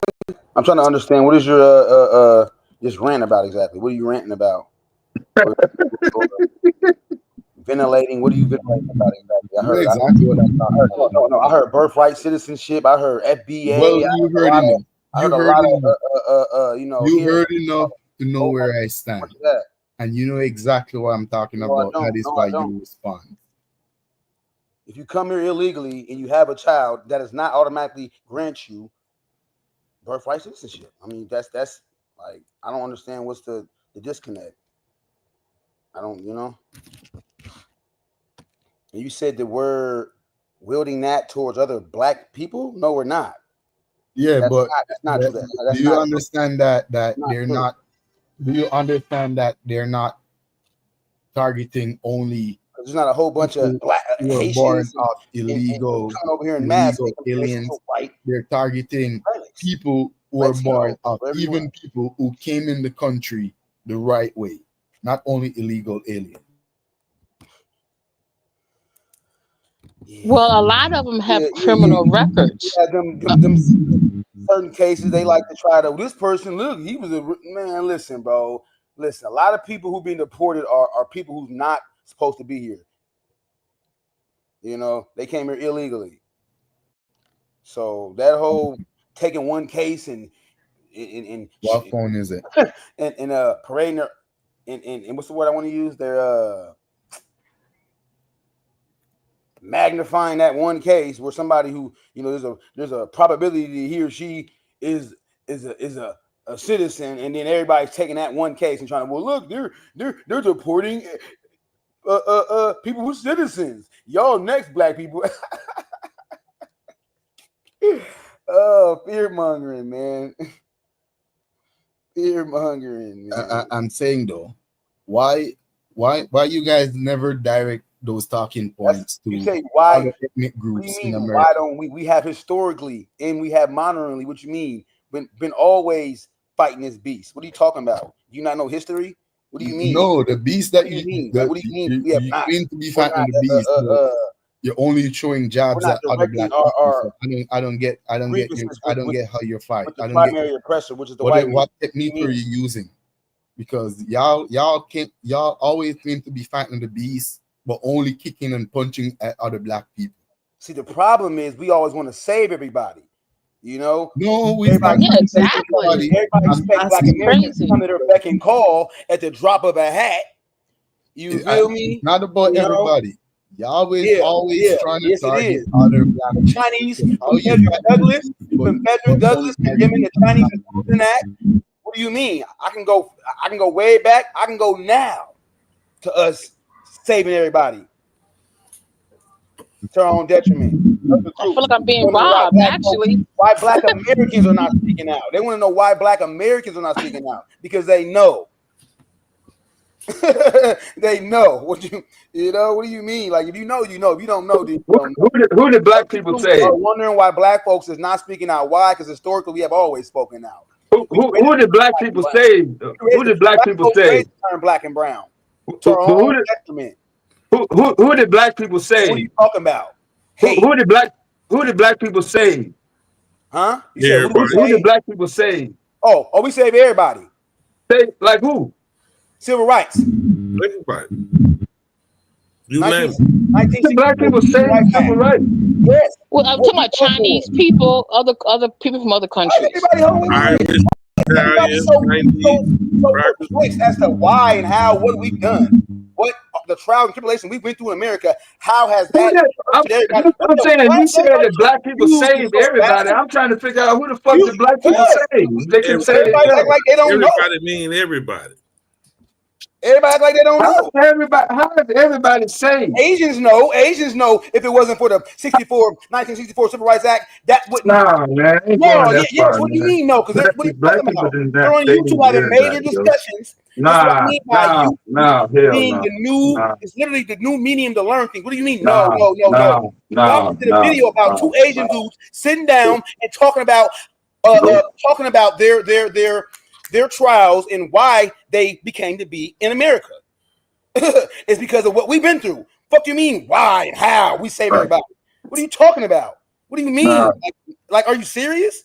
No, yeah, I'm serious, nigga. Black people didn't save nobody. Who the fuck did black people save? Nigga didn't even fucking save themselves. All right, hold on. Okay, hold on. Wait. Is the people literally going by the law, which allowed them to be citizens by birthright citizens, not and naturalized citizens, depends on which side of the coin you fall. How is that affecting black people? How is other black people? All that. We're talking about something. Now you're trying to segue into we're staying on. No, he was talking about birthright citizenship, though. He was talking about something else. I heard black people. No, you're the one that came in and started talking about something else.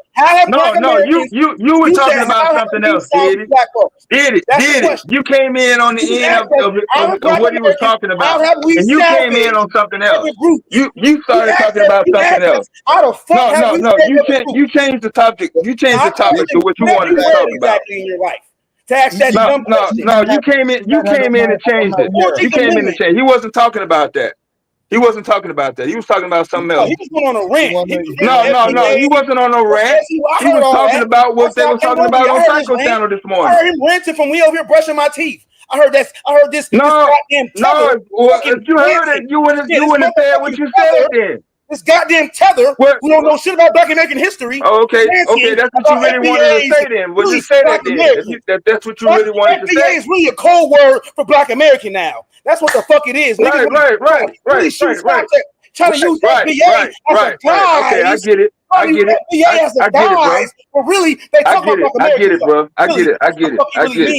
I get it. Yeah, I'm clairvoyant. I see through niggas, even though I can't see. No, I get it.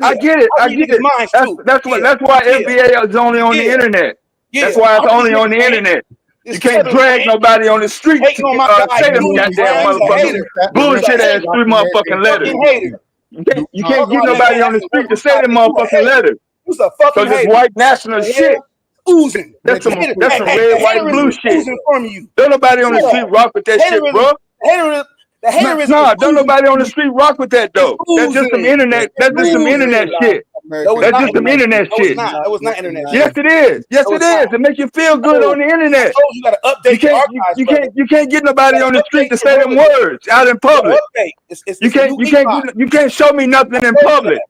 You can't show me no writing of any Black American that says those words that's not on the internet, on social media, repeating some shit that they heard. So you can't get no credibility on the street with FBA. Nobody on the street is saying FBA, yo. Nobody on the street is saying it. Nobody on the street is saying FBA, Diddy. That's just reality. You just want to come to reality. You got access to the internet. You got access to the internet. You got access to the internet, right? Don't you have access to the internet, Diddy? You got access to the internet, right? So show me somewhere where a Black person is giving an organization, a movement. Show me a movement. Show me a movement on the street where somebody on the street is saying FBA, and it's actually helping somebody in the Black community. You are erudite when it comes to Black American history. So show me somewhere in the street where they're actually showing it, and it's actually helping somebody in the street. Diddy, are you able to show me that? You want to chime in and come in? No, we was already talking. You're the one that wanted to chime in with the shit. Why are you piggybacking off of this goddamn rant? Because we were talking about something else, and you the one fucking came in. You said you came in and you heard FBA, and then you started crashing out. Why you? So go ahead and crash out. You, Dev. Go ahead and crash out, dude. It's okay, bro. It's late night. It's late night. You heard FBA and you crashed out. So go ahead. You say you I wanna heard talk. I birthright wanna try to citizenship. talk Right, yeah, birthright, yeah, FBA, and then he just started crashing out for no reason. Oh, that's nothing. That's an old phenomenon. But we was talking about talking about birthright citizenship. Is a lie. Fuck is you We was talking about birthright citizenship. They had nothing to do with FBA. And he has no clue that birthright citizenship. The hell? 100%. My that's point. We were talking about birthright citizenship. Illegally, that means you were Right. Nobody was talking about nobody coming over illegally. We wasn't talking about that. In court. That wasn't the topic. He said a lie. What are you talking about? That wasn't the topic. That wasn't the topic. You wanted to be the topic, though, Diddy. I know you wanted to be the topic because you heard the meme talking. Bunch of you wanted to be the topic, but that was not the topic. Why don't you guys? That wasn't the topic. That wasn't the topic, Diddy. That wasn't the topic. Nobody was talking about nobody coming over illegally. You wanted to talk about that, though. You wanted to talk about that. You wanted to talk about somebody coming over illegally. Go ahead and talk about it. It's all right. Fuck out of here. But we weren't talking about that, Diddy. We wasn't talking about nobody coming over to America illegally. That wasn't the topic. Rent consisted of more than just birthright. You wanted to talk about it, but go ahead and talk about it, though. You're fine to talk about it. Goddamn rent. Go ahead and rant about it. Nobody was talking about nobody coming over illegally. We were talking about birthright citizenship. What a man's not, what he's not doing. Fuck is you talking about? Birthright citizenship was not only for African American Okay. descendants. Oh, here we go with that lie. It was. That's another lie. All right. So you're saying that it wasn't yes, for everybody has found it wasn't nature. it wasn't for the Chinese. Everybody has found nurture within the. It wasn't for the Chinese and the Indians, indentured servants and their descendants. It wasn't for the Irish. Indians have a whole different indentured servants. They got a whole different separate clause. What is their law called? What is their set of law called? Enlighten me, Mr. Lawyer. Let's pull the video up. We can have the lawyer break it down to you. Want to have? You want to put the video? Have the lawyer No, I'm asking you. Native Americans got their own in 19. Just talk about what he's talking about. You ain't got to go off on a fucking crash out. Man, the Native Americans got their own in 19. Not the Native American. I didn't say Native American. I said the Chinese, Indians, Irish, Scottish, Cambodians, and other indentured servants. Japanese. What is you talking about? Other non-black indentured servants that was living in America that was not American citizens. I'm talking about them. Who was all these black indentured servants? Where they come from? You know, Non-black. slavery was black indentured servants. Y'all have a listening problem. He didn't say that, GQ. Chinese, Japanese, Cambodians, Scottish, Irish, talk about it. Italians, non-black indentured servants that was living in America that was not American citizen. The law also stands for them and their descendants that was born on American soil. Not only black people. That's what I'm saying. So some white guy coming on YouTube to bamboozle you guys. Fuck the white guy. I got books. Naturalize I don't need that video. So you seen it, huh? Last night, Psycho Channel, you seen it, huh? So you've been so this is post ventilation from GQ. Last night, huh? This is Do y'all know why that really says? Do y'all know why it really says all in the 14th Amendment? Y'all really want to know to get down to more? You got to read more though. Yep. Motherfucker, stop it all. Deity, Stop it all. deity, be quiet, because it don't say FBA in there no goddamn word. The real. Okay, man. We ain't got to go through all that the whole night though. But I'm saying though, it's all adults on the panel. Can you let somebody else talk though? Fuck are you talking about? Can you let somebody else talk though? Are you able to let somebody else talk though? He needs a man. It's dumbass question. You get frustrated sometimes. We do. Let him roll. Okay. Let him roll. No, I can't let him just crash all the way out. Now he ain't gonna be able to get everything off. Now, it's like six adults on the panel. Vias gonna teach us, man. He gonna let us know. Right. GQ, I mean, the real reason it says all in the 14th Amendment into the audience is because prior to that, they had naturalization acts. This goes all the way back to Plantation Acts. 1790, they implemented one. And this was really to combat free blacks. They didn't know what to do with free blacks at the time.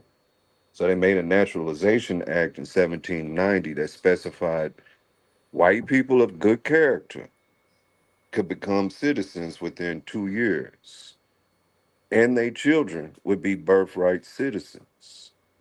This changes over time. So by the time you get to the 14th Amendment, when they say, oh, now they're including all of Europeans, because you had to be a Christian at the time. So if you was Muslim, you couldn't get it. There was Muslims in Europe. There was light-skinned Muslims. If you was Jewish, you couldn't get it. So when it's saying all, it's encompassing everybody. Now, we talking about white people once again, so they do play their games. Y'all get where I'm going? I'm at work. I don't want to get into no shit up here. What? But y'all know what I'm saying by that. They gon' bend the rules here and there to make it fit their narratives and their agendas. But the real reason they doing this, you have to go backwards and see what was already established. You can go to the Plantation Act of 1740, y'all. I'm at work, I'm going off the head. 1740, you should have had a Plantation Act, but you got your first Birthright Act in 1790-ish. But there's a couple of them, like 1790, 92, then 1802, and this is leading up to the 14th Amendment. But your first birthright one is solely for white immigrants coming over here, Christians. And it's combating what do you do with this free Negro population, because some states was making them, at the time, you might as well say, quasi-citizens. They may have not been federally recognized, but they got state citizenship. And then you got to understand what citizen means. That just means you live in the damn city. Then you got to understand nationalism is really not even a thing at the time. You don't see American nationalism until Andrew Jackson. You get where I'm going? Like and I've said this before, after Napoleon pushes everything he's doing for France, that's that's the catalyst of modern day nationalism. So all this FBA shit and all that other one, people saying you're just being foundationally white American, that's what it is. You're just taking their talking points and spray painting the shit black. This delineation shit. Where have we ever done that as black Americans? We would have done that on them goddamn plantations. We would have been all dead within a month. It was the unification of being black that kept us and sustained us. All that tether shit. That's retarded. You know what that is? That's Yankee versus Southerner. Yeah. That's all it is. We acting like them. They know not. They know not to come on the street in Chicago with that damn FBA shit. Chicago was found by a Haitian. Mr. DeSabo was always well respected in any side of the community. The damn Juneteenth in McAllister is held at the Overture School. It was an all-black school in McAllister. Sadly, none of them Negroes knew who he was, but it was still there and named after the man. My grandma was the last. My grandma and grandpa was the last ones to graduate from that school. Last class, that is. They wasn't the last two individuals, but they was of the last class. They don't get it, Dev. But it goes back to let me pimp the plight of my ancestors. Let me get this what Madon say, this American apple pie all to myself. That's all they saying.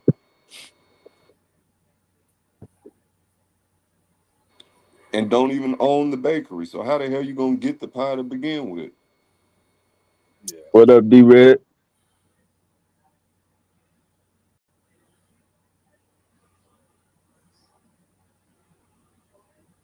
Oh, but since we're here, let me give one more tidbit because I heard this mentioned earlier. That's why I dropped it in there. In the 14th Amendment, because I think it was, and I ain't trying to call him out, but it was when Sabio was on here. This is when I was at the other job. They was talking about the slave owners getting reparations. That's kind of true, but it's not that way. The only ones who got reparations for releasing their slaves was the ones in D.C. It's compensated emancipation. And they did that in D.C., I want to say 1862. And the cool thing is, if you dig through those records, you'll find out a couple of brothers got reparations via the fact that they bought their family out of slavery. And due to the fact that their family was quote unquote their property, they got reparations for it. But in the 14th Amendment, if you read past the first, I want to say it's section 4, it stipulates that the government is not to be held accountable for the release of slaves or any damages done during the war. So no, all them masters and plantations didn't get reparations.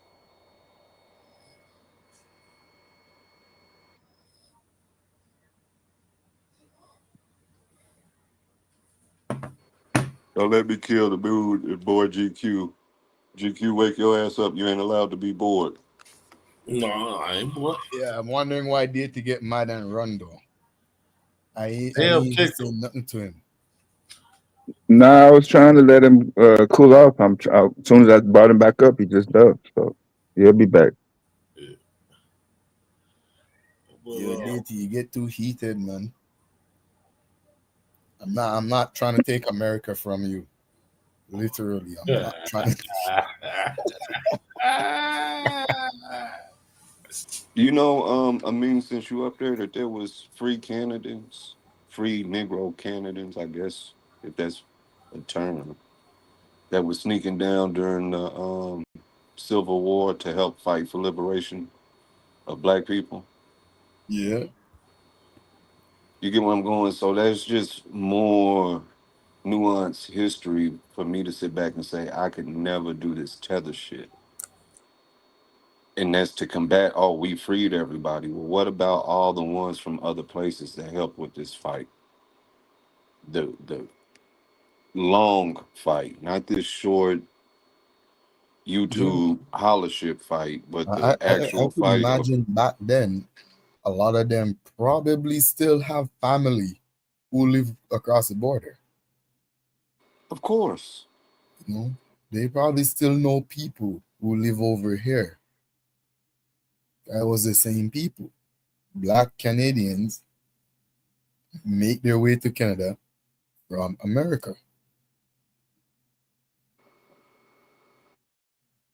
It's the same people. I could imagine they still have family, still know people that they grew up with, or, you know, family member that they left behind, still share a last name, or still know people from a region, maybe like North Carolina, you know, a certain area or plantation or certain patch of land in North Carolina. I could imagine people still know, yeah, I grew up there. You know, my grandma grew up there. We still have uncles over there. It's the same people. That's why I'm like, all this delineation and they're not like us. It's so silly. It's like your cousin went on vacation and when he comes back, he's a stranger. That's not how the real world works.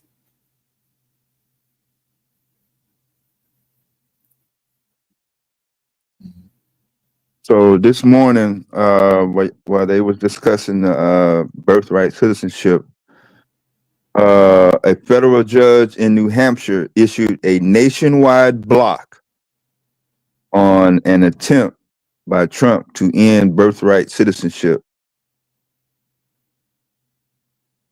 U.S. District Judge Joseph LaPlante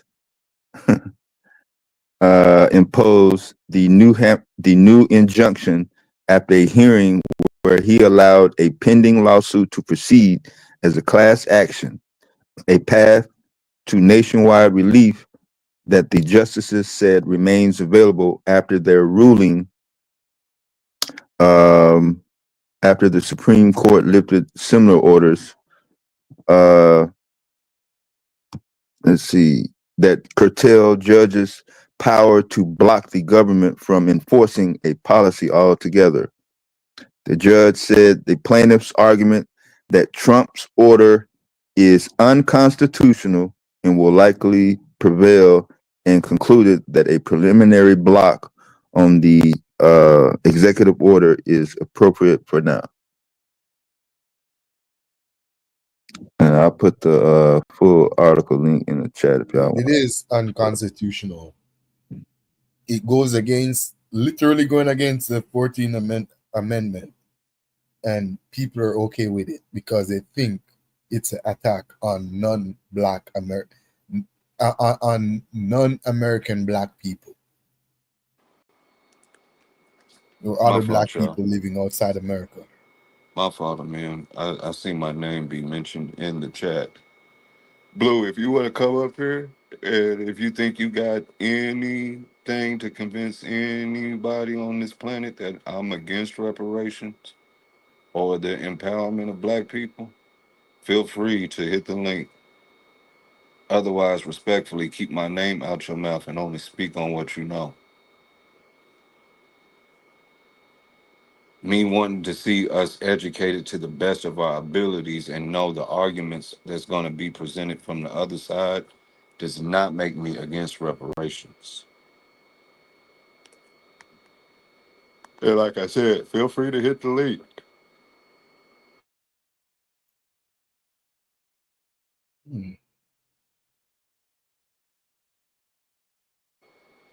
I guess you didn't hear me say black people was getting reparations. I guess you didn't hear that part. Do they understand that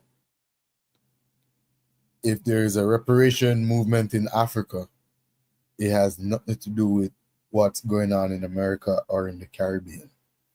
And the reparation movement in the Caribbean has nothing to do with anyone outside the Caribbean.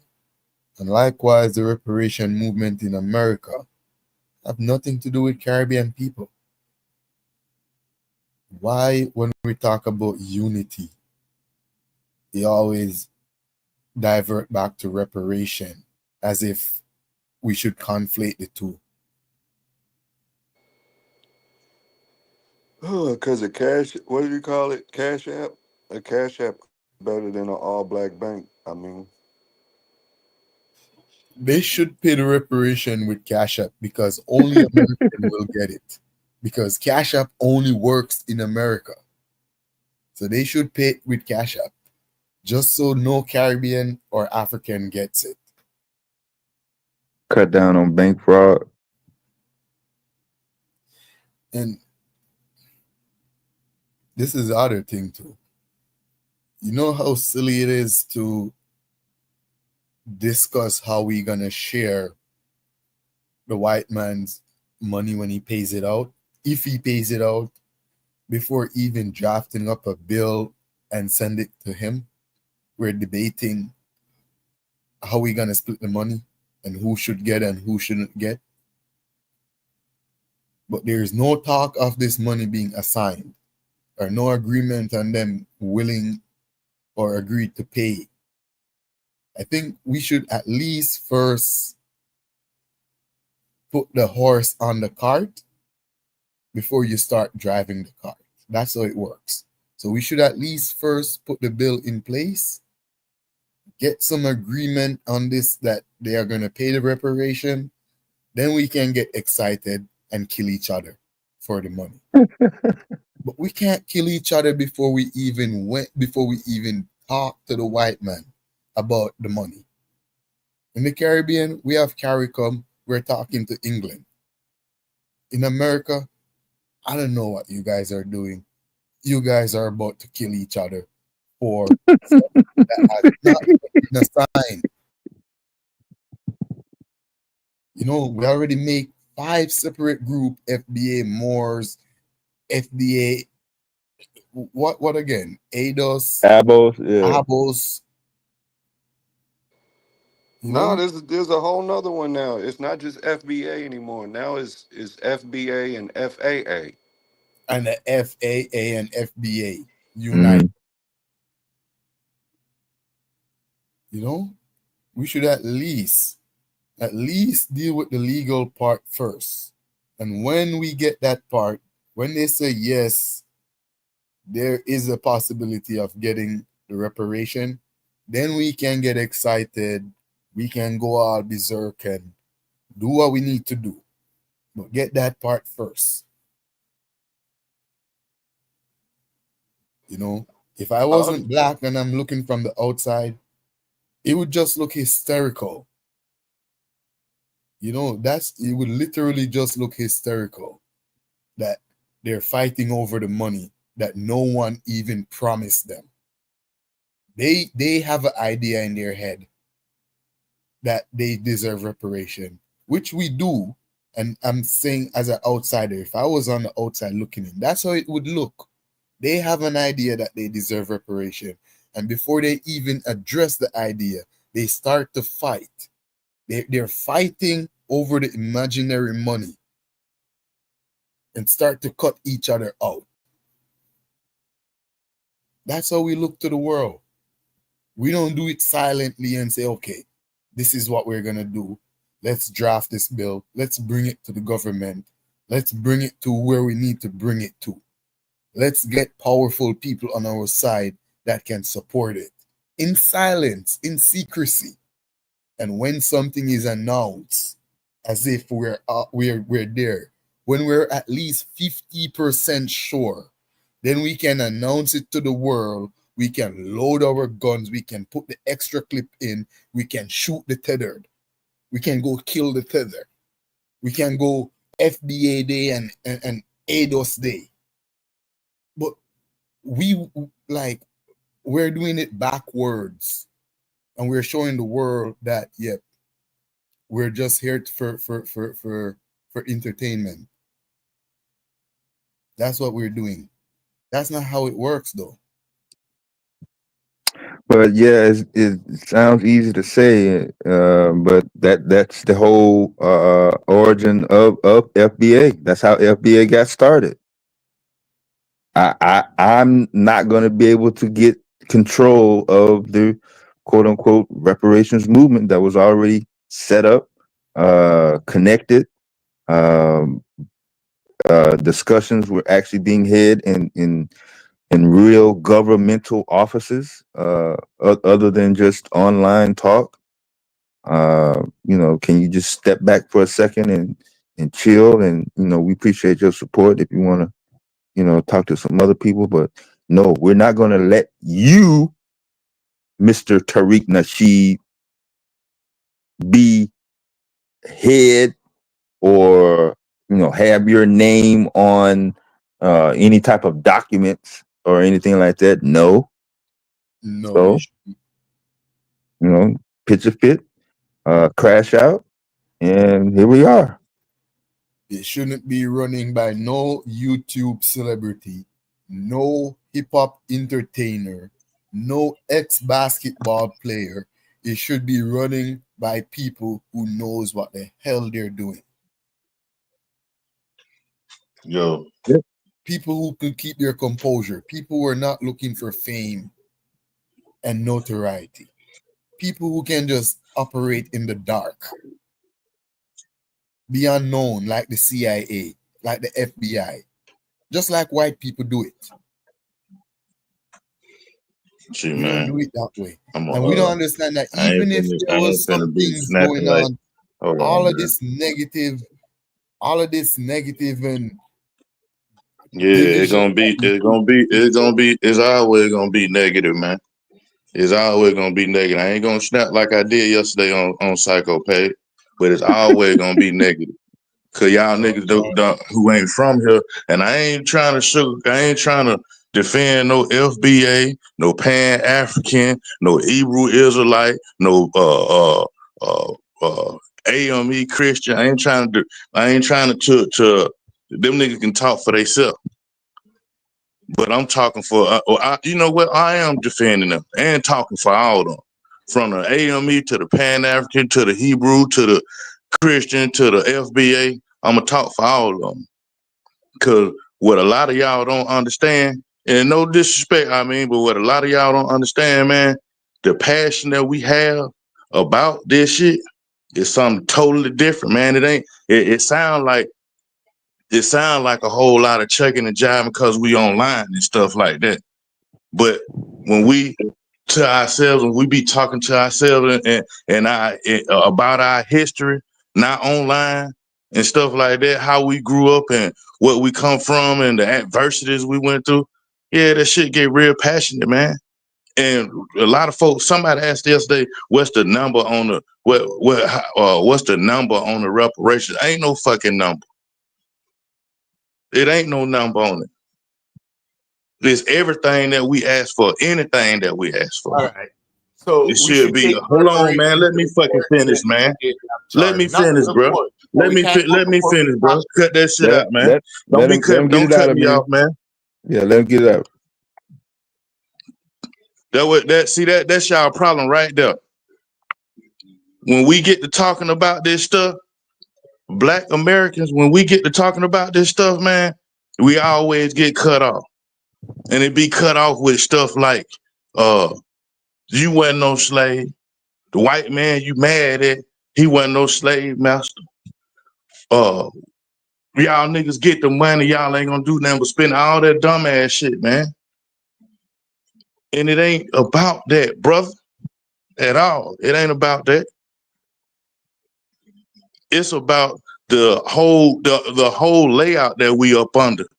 Everything that we have to go through. The fact that we even have to talk about immigrants taking our jobs, having to pull ourselves up by the bootstraps, having to inquire better education, better schools, better housing, better all that stuff, bro. That shit could, and these are things that we're talking about. Other people having to give us those things, and we have to sit back and think about this. I mean, why the reasons why we be separated, the reasons why we be bickering with each other, the reasons why we be so this my neighborhood, these my clothes, these my friends, this my platform, all that old selfish type of stuff is because it's embedded real deep to the bone, bruh. It's embedded out real deep to the bone, bruh. So when we be talking about reparations, dog, it ain't just about no money purchase. It ain't just about no Republican, Democrat. It's some stuff that's rooted all the way to our bone, and they got a whole lot of giving to do. They got a whole lot of reconstruction to do. Not just giving no money. Charm. Money, the last part. We as Black Americans, we know how, as long as we've been over here in America, we know how to create money.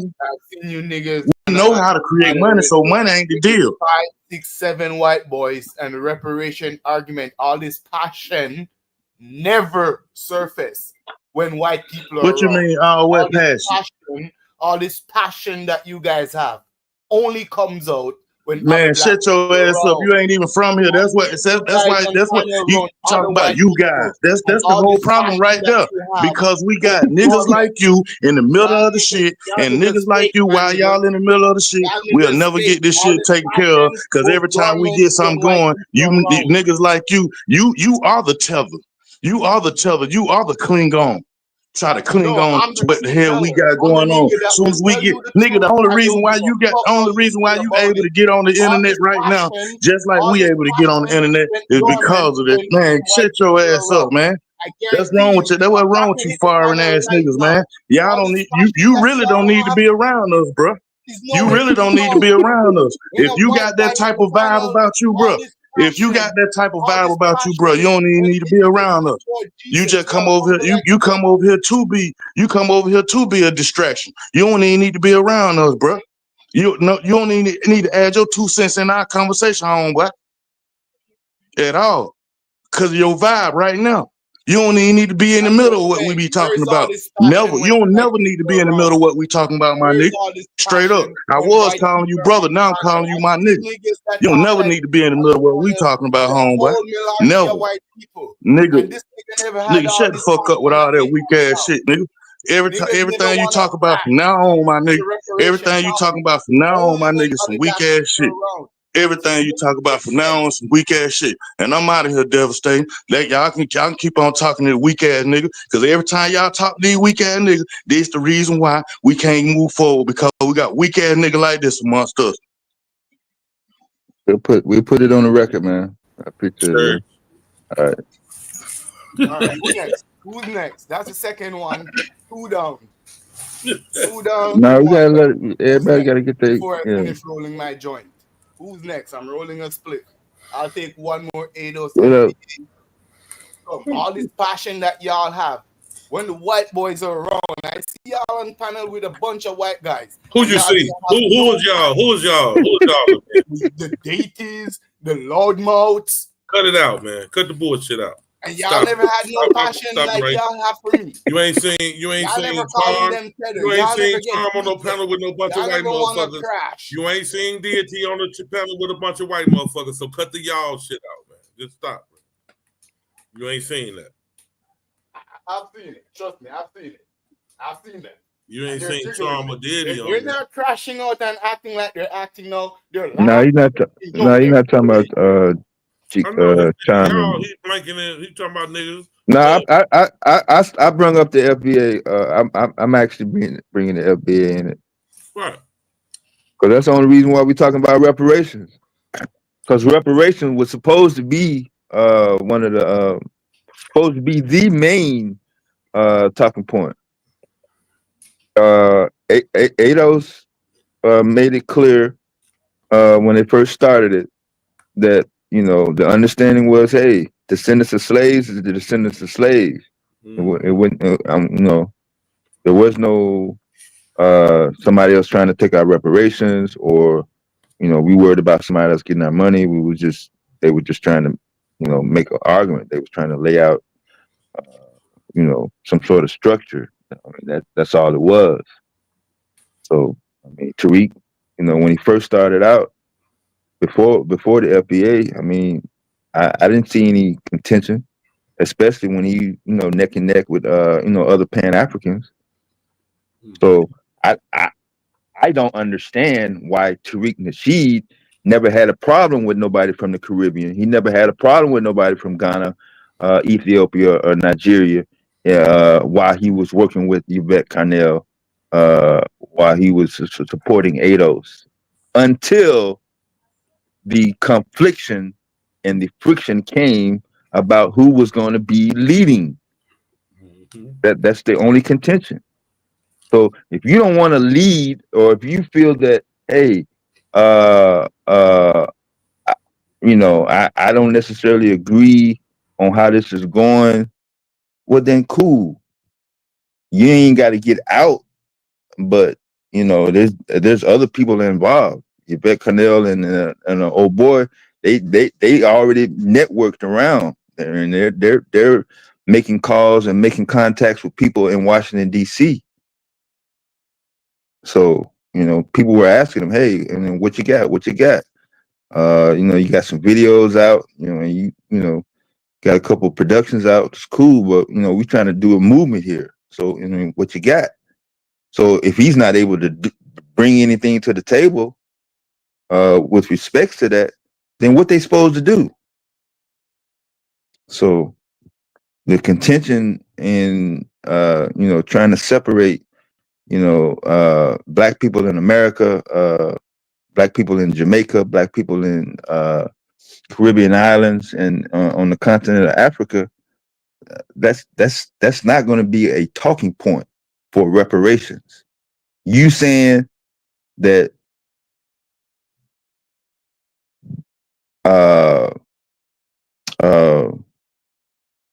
black people, descendants of slaves that are not necessarily black Americans, are obviously not going to be entitled, but the whole purpose of reparations from the origin is having some sort of connection and being able to lay out what was originated on the continent of Africa. So, I mean, you know, for me, I don't see the point in trying to make it seem like things or human beings or black people are only going to address what happens in the United States, and it don't have nothing to do with what happened outside, you know, for its actions, people, lineage, or whatever.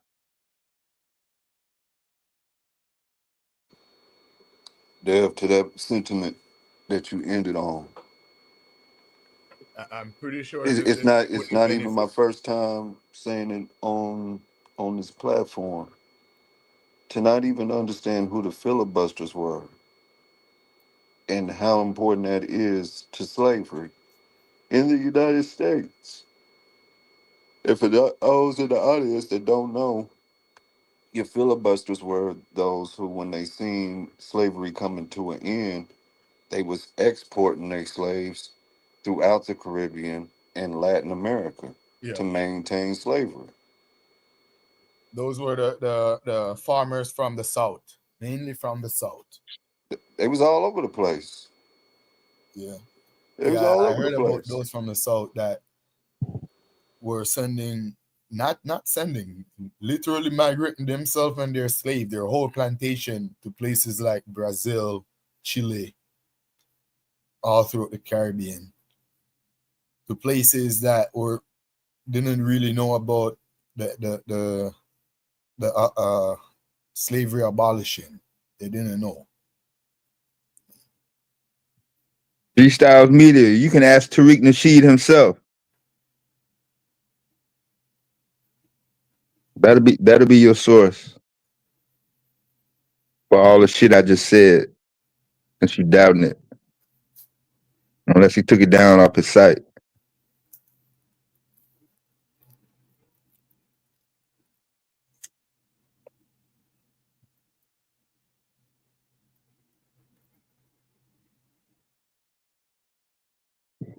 Yeah, the South Louisiana always had a constant flow of slaves coming up from Haiti. Really all the Southeast, that Caribbean. It was just a regular thing, you know.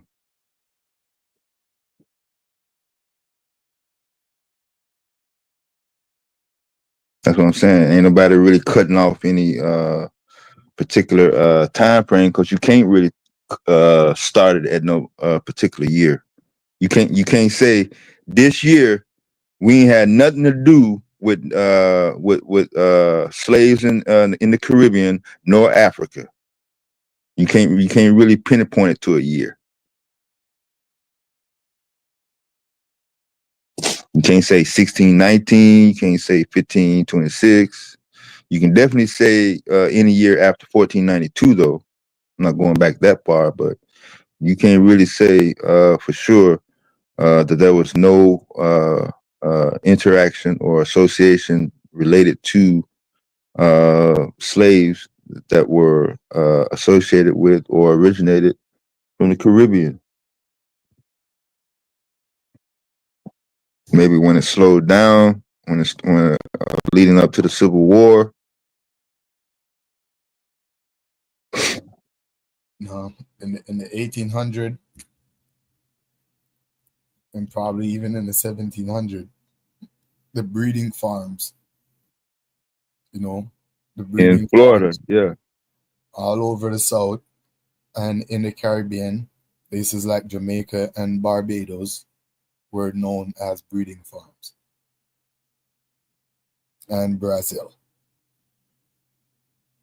So when plantation needs to restock, because it was expensive and risky to send ship across the Atlantic with all the piracy that was going on. Yeah, that take time. Shit, everybody taking 6 months just to go back and forth and get some more people. Yeah, so they start just it was much more easier for them to buy off the breeding farms.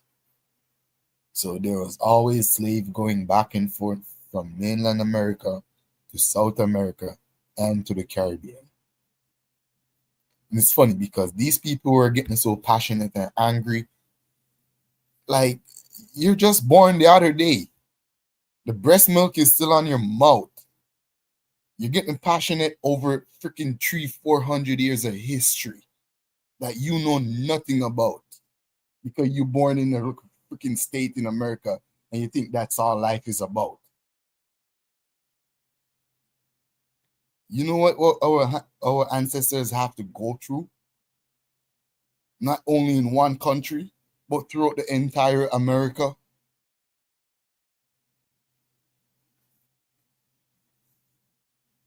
When it comes to reparation, you never hear no Jamaican or Caribbean people claiming that they're coming to America to claim reparation. It doesn't work that way. Caribbean people are doing their own thing. American people are doing their own thing. I haven't heard about no reparation. I actually did hear about the reparation movement in Canada, but because most Canadians are from the Caribbean anyway, most Canadians are invested in the CARICOM reparation. I mean, I think I've showed you this before, or at least I tried to. As soon as Oklahoma became a state, the first thing they did was implement Jim Crow. And it was so harsh that we had an exodus to Canada. So many of us was going to Canada that Canada had to make a rule that Negroes from Oklahoma could no longer come. That's how bad it was here. And I could turn right back around to all these FBAs. And you got to keep in mind, this is 1907. This is literally the babies of slaves. This is the babies of them. They're not asking That for would have been reparations. most of our They asking to grandparents. get. They asking to get sent to Africa. They asking to get out the damn country. So it doesn't make any sense to me to break our army down and say no. Only niggas from Topeka, Kansas matter. We the only ones that went through hardship. Y'all don't know our struggle. But your grandma got sent to Brazil, your dad got sent to Maryland, and your brother got sent to Haiti. The shit don't make no sense. If they should really do their lineage, as they love to say, Vyasa, they love to do lineage, they would see that their lineage, they would have ancestors coming from South America. Some would have ancestors coming from the Caribbean.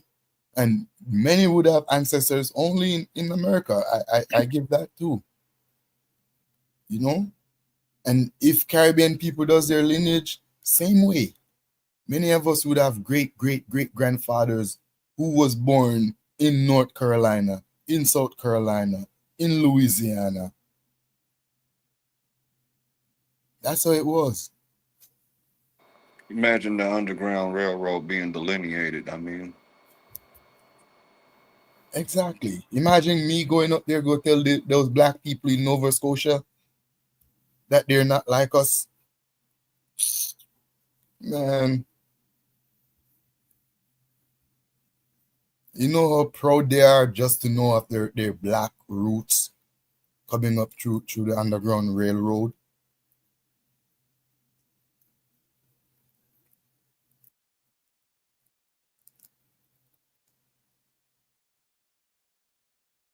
When we limit ourselves, we weaken ourselves. You know, you already see they're trying to take the history out of school. When we localize our history to just one place and only teach about one place, all we're going to do is spread ignorance amongst our own population.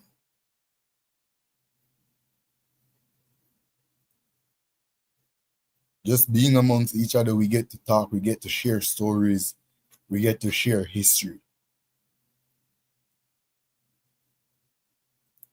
Yeah, G-Style Media, you're just a troll, bro. No one says Caribbeans is Americans.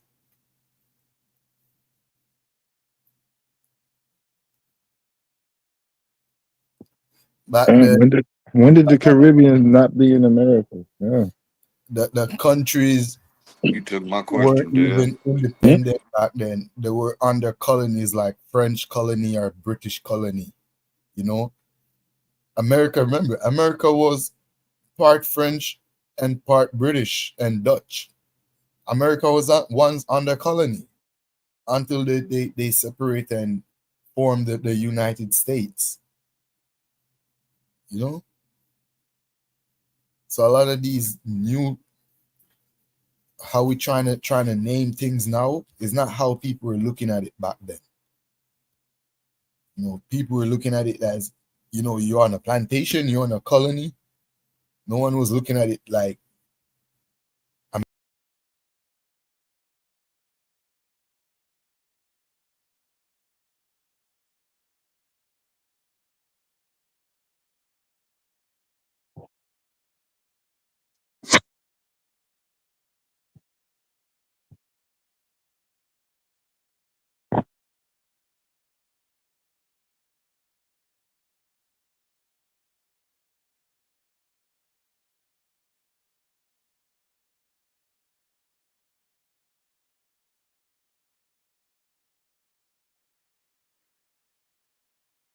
They must have kicked him out. The No, did nobody keep nobody else. Oh no, I'm talking about the I know, like my internet sometimes it kicks me off for some reason. I'm talking about the universe. Mm.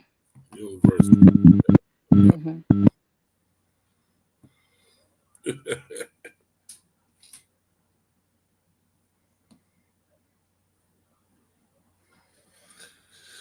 Oh, shit.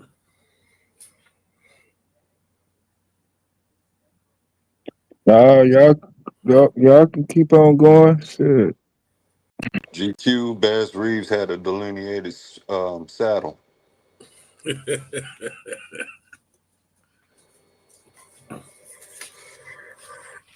He probably did.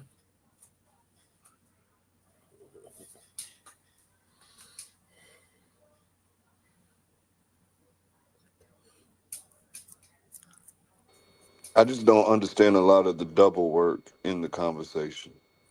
By that I mean, okay, we want reparations to buy land and buy resources. Why not cut the middleman and just get the damn resources? When I speak this way, it's not to be anti reparations, it's to sit back and trigger the thought of ask for what it is you truly need and want. When I say what's the price tag for what we went through, is to get you to think of what we actually lost. For Charm's sentiment of y'all don't know our passion, y'all don't know what our granddaddies went through. Let me tell y'all a story. My entire life up until I'm about 28 years old, I thought my grandpa had dentures because of old age, and that's just what happens at old age. Well, around 28, I get introduced to the fact that he likes Popular Mechanics magazines. Mm-hmm. And I'm like, Grandpa, why you like this magazine so much? And his little brother tells me, your grandpa was a mechanic when he was about your size. In fact, he had the fastest car in town, but some white boys caught him out in the woods, and that's why your grandpa got dentures. They stopped him, pulled him over, and literally kicked all his teeth out. They didn't stop until all his teeth was gone. So I know firsthand what we went through. If I got to telling y'all stories personally about the racism I've been through, not no shit in no books, not no shit I seen on screen, shit I physically had to go through, scars on my body. If I told y'all my skull, my frontal bone is permanently fucking fractured from these racist motherfuckers slamming my head into the concrete. Trust me, I know all too well the need of reparations. But it's deeper than just saying, cut my motherfucking check. You can't go into the courtroom and say, give me my motherfucking money. Y'all owe me my motherfucking check. That ain't gonna fly. That's gonna be contempt of court and your ass gonna get locked the fuck up. So when these conversations are posed, it's to help you form arguments. It's to help you think. Not know, oh, he's a tether or he's anti-reparations. That's not the point of stimulating these conversations at all. But only those who actually been through the struggle, only those who sat back and took the time to think will comprehend this type of stuff. All that fluff shit and just wanting to get on the internet and just get your dopamine out. We understand that, but that's not going to get us nowhere. It's a waste of time. Good night. What are you doing, Zella? Okay. Yeah, that's real.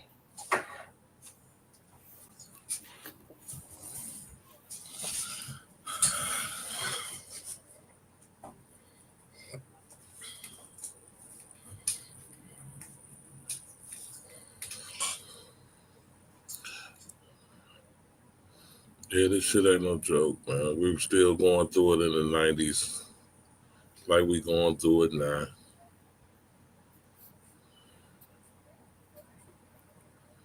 Especially in the South. Yeah, that is why there need to be more structured arguments around reparation.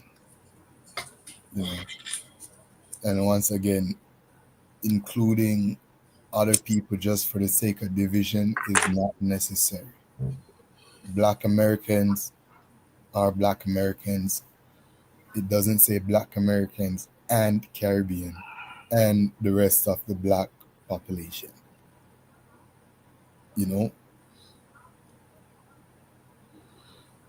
just like if you buy something and your name is on it, it says Devon Johnson. It doesn't mean Devon Johnson and the entire community. It means for Devon Johnson. So when we're talking about reparation pertaining to Black American, people need to stop saying they're not included because we're not trying to be included. You know, see the story Vyasa gave about his grandfather and about himself. I'm pretty sure many Black Americans would have those shared experience. I can't share a story like that about my grandfather because my grandfather didn't grow up in a Jim Crow era because he wasn't in America. He was in Jamaica. They grew up in a different era under British colonization. It looks completely different from the Jim Crow era. We have a separate struggle, different experience. We've been through different circumstances that we have to overcome and fight through. You know, hence you see we have movement like the Rastafarian movement, like the Maroon movements and stuff like that. Those are from our struggle. You know, in America we have different movements that come out of, you know, different struggle, different era.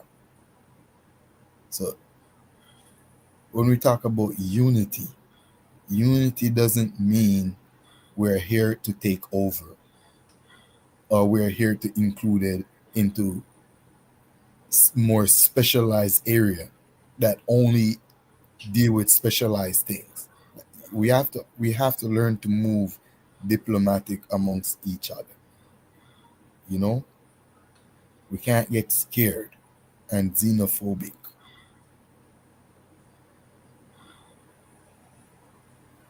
Like every other nation can do it. You know, they still celebrate St. Patrick's Day in America. And when people celebrate St. Patrick's Day, no one is arguing or crying or thinking that the Irish is here to take over. No, white people celebrate their Irish culture whether they're Irish or not. Most white people who celebrate it ain't even Irish, but they know it's a white culture, quote unquote white culture. So they celebrate it and move on. We could do the same amongst ourselves as black people. We can celebrate each other, keep it moving. We don't have to disrespect each other. We don't have to crash out every time one of us talk. Black folks in the United States definitely know about celebrating other people's heritage. We're talking about Christmas, religion, Easter, 4th of July. You know, it's a long ass list celebrating somebody else's culture. But yeah, I'm not a big fan of trying to compare who had the worst time or who went through the most shit, you know, in terms of oppression, discrimination. I mean, that's not a good way to fight a fight and put an argument together. At some point, the movement has got to go in the other direction and be laid out. Like I said, this conversation started with a news article regarding a federal court judgment this morning. The judge basically blocked ICE, Department of Agriculture, Medicare and Medicaid services from enforcing a birthright citizenship executive order. It would have went into effect if any baby that was born after February 20th, if I'm not mistaken, when he put that down.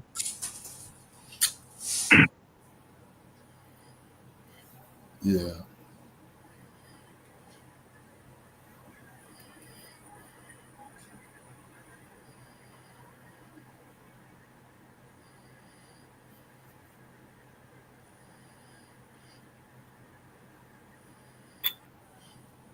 So let me see. One of the attorneys for the lawsuit described the ruling as a critical victory for families, saying it's a powerful affirmation of the 14th Amendment and the enduring principle that citizenship in the United States is a right by birth, not a privilege granted by politics.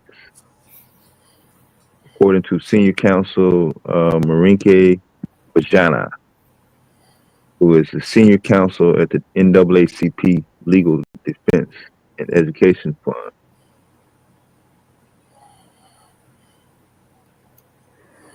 Yo, Dev, you usually get these trolls these hours. Is this regular? Oh, what's up, Elephant? I guess. Oh, you know him. I seen the name on there. I'm not gonna go that far. But they definitely know me, yeah. Yeah, but that's serious though. Like the thing too, like when they start playing with these things, when Trump start playing these games, he's pushing the limit to see how far he could go. You know, and if you notice, he's playing mostly with the Constitution. And if he could tamper with the 14th Amendment, what's next after that? They're crying about the Epstein list. I'm sure his list is about as long as Epstein's.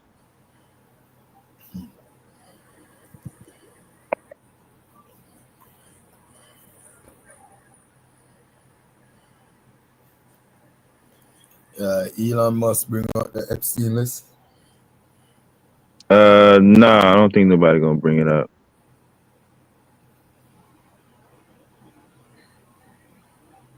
They put out the flight log. I got a copy of it on the hard drive, and that's about all they're gonna put out in terms of names. If they wanted to do something with the Epstein shit, they would have. I think they would have did it already. Yeah. Like, yeah. The Diddy trial is over. Yeah, the Diddy trial is over. So news kind of dry up. So yeah, let's bring Epstein back up to get people talking about shit that don't mean shit.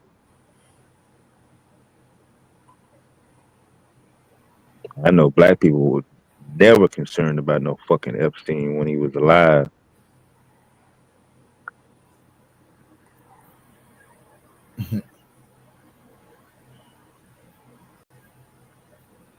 Chris Tucker was on that flight log. Naomi Campbell was on that flight log. Kevin Hart was on that flight log. Oh. There's a bunch of black motherfuckers, huh? To Epstein Mansion. Yeah, yeah, yeah. Okay, a lot of names, eh? Man.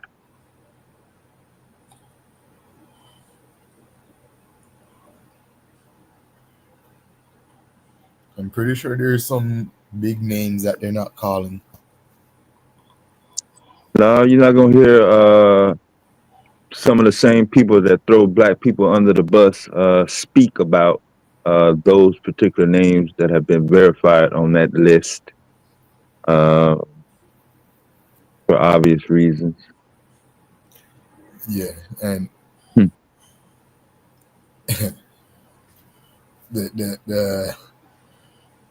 the sex crimes and sex trafficking that they were accusing Diddy of.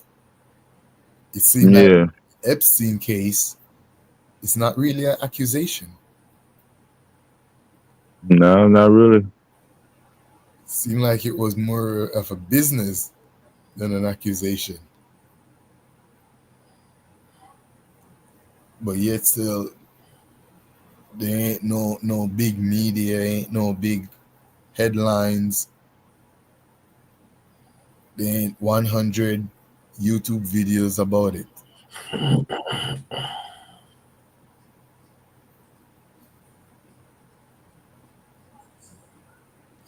Because when in the Diddy, as soon as the Diddy case start, they immediately start to drag down every single black man that have some ties with Diddy. Mm-hmm. You know, even make fake ass AI video about Meek Mill. Put out big scandalous gay rumor about Meek Mill that people still believe to this day. Try their best, try their hardest to get Jay-Z entangled in the Diddy web. And many other people. All black celebrities. I remember.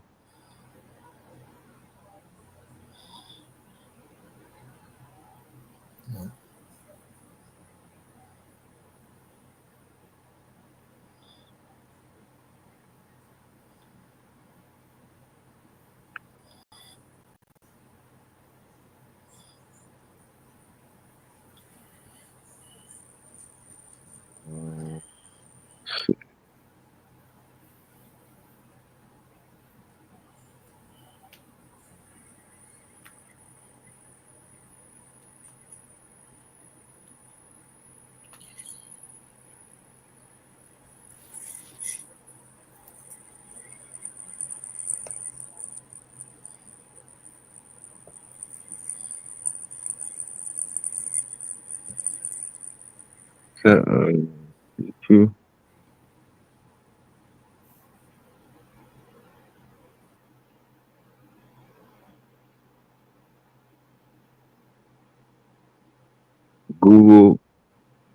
Google has been ordered to pay Android users $314 million for secretly harvesting their data.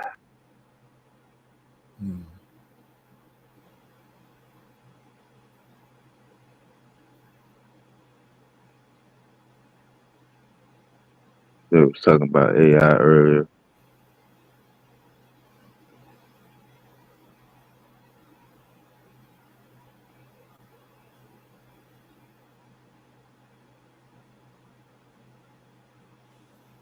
What Google did, pay someone to. Yeah, California state jury has sided with a class action lawsuit for millions of Android mobile device users who Google transferred cellular phone data from their devices without their consent, harvesting and surveillance purposes, awarding them $314,600,000. 340 million California class action verdict. Mm-hmm.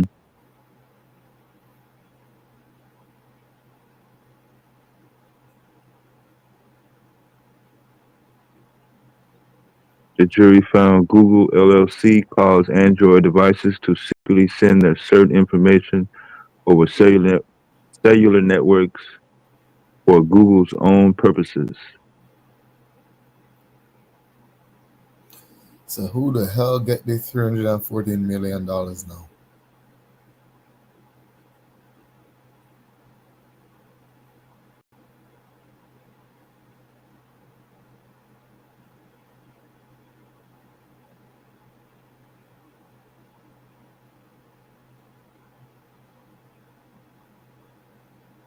Mm. A lot of phones out there.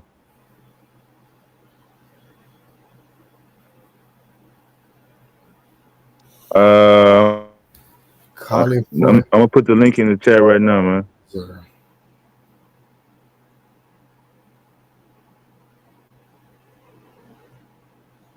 So, California Android user, if the verdict stands, a large portion of the money will be distributed to eligible users, possible tens or hundreds of dollars each.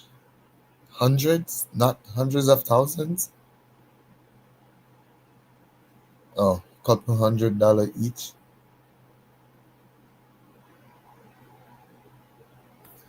Lawyers and administrators getting 30%, which could work out to be $60 to $90 million. Shit. So the lawyers, they took these cases for themselves.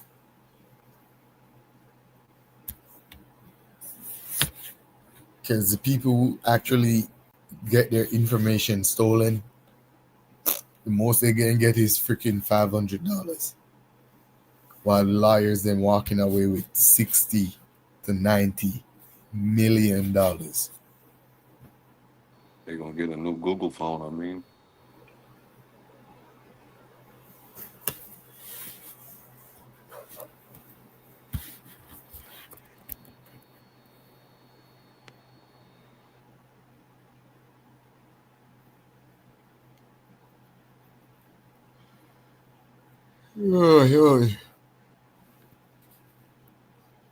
If y'all want good conversation or y'all have anything to talk about, hit the link.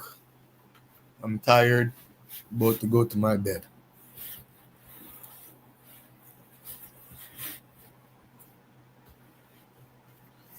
Deity, hit the link, Deity.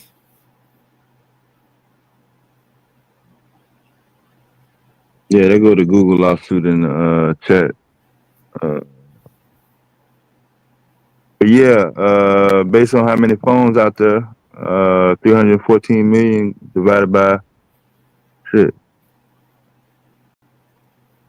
Well, it's only California users though. That's what it said? Yeah. Oh, okay. Man, if they split that for everyone with an Android phone, it would be penny each. I know, right? Everyone get 10 cents.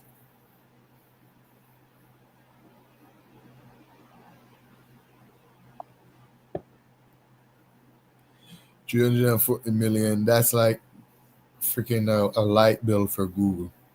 For Google. Yeah, they cleared that. They cleared that last month. Yeah.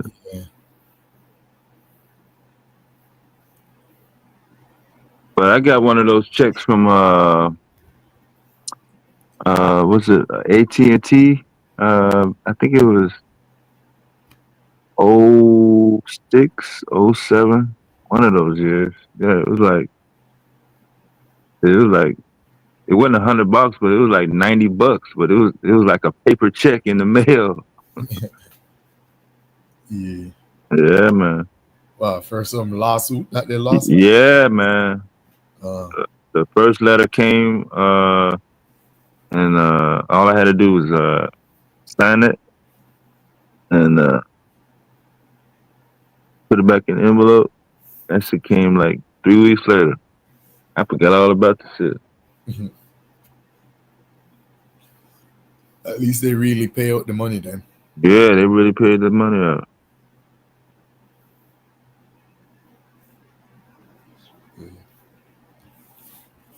But if you really want to make that money, then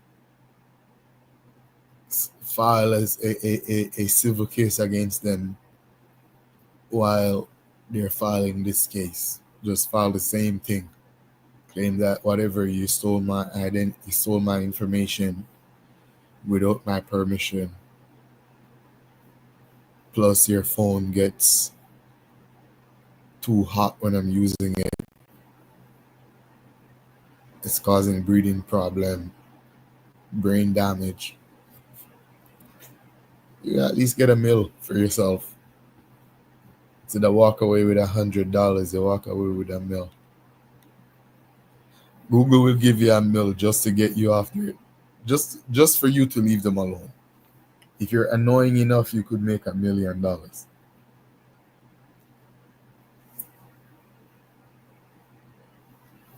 You hear that, young deity? I'm giving you the next scheme. If you're annoying enough, these big companies will pay you out $500,000 to $1 million just for you to leave them alone.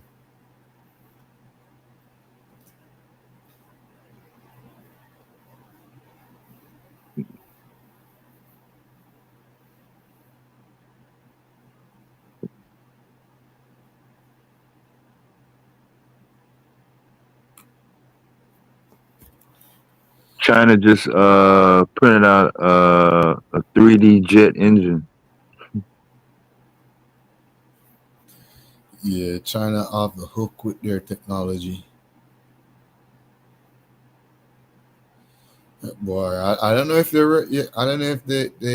their reputation is all the way fixed yet.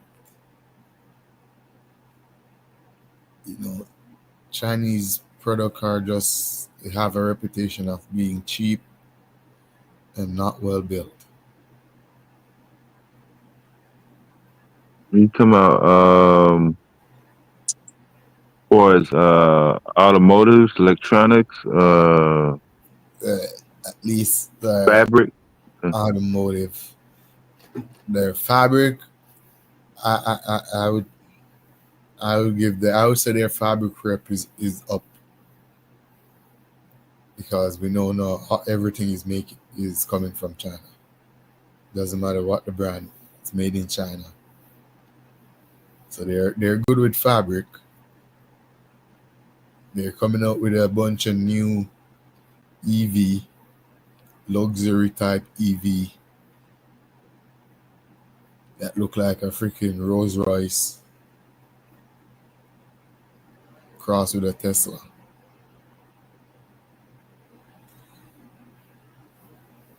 But you know, with the tariff and how the American market is, you're not gonna see those cars over here right now.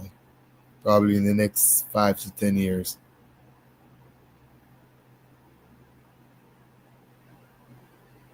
Hey, I mean, do you know about Percy Julian? Who? Percy Julian? The chemist. Yeah. You think you could? I don't know if you ever taught it to Ziax and the kids there. You think you could ever do a build on the show and why he's so important to the world of chemistry? Being the I looked up Percy Julian before. You know. I'm sorry, I didn't hear you. No, I said I looked him up before. Okay. Yeah, he was. He's the one that hit photosynthesis. Most of the people live in my neighborhood that I live in right now graduated from Percy Julian High School. They just turned it into a STEM school like 3 years ago. Yeah, from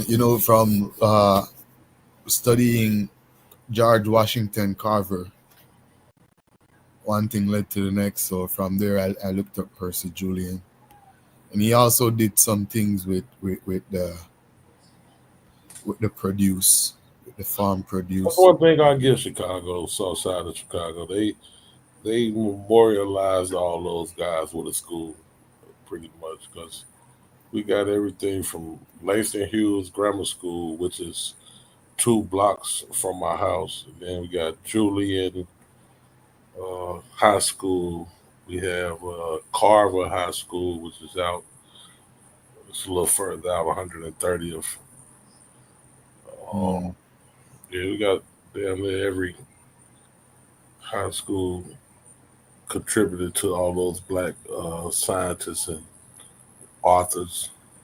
Do y'all have a Tupac Shakur detention center? No, we ain't got none. Oh, shit. We ain't got nothing for Tupac.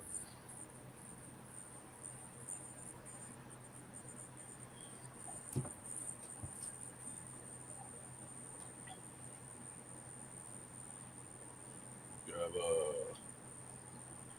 Combe. Who was Combe? Combe was.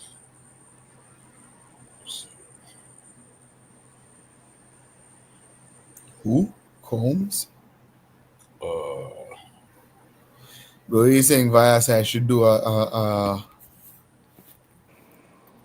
should do something on Percy Julian. Yeah, I mean, not necessarily just him, but I looked at it like that's a good way to, you can get your chemistry off and have somebody as a backdrop, to those that are not aware of him, and then, go into the importance of what he did and how that changed the world of chemistry.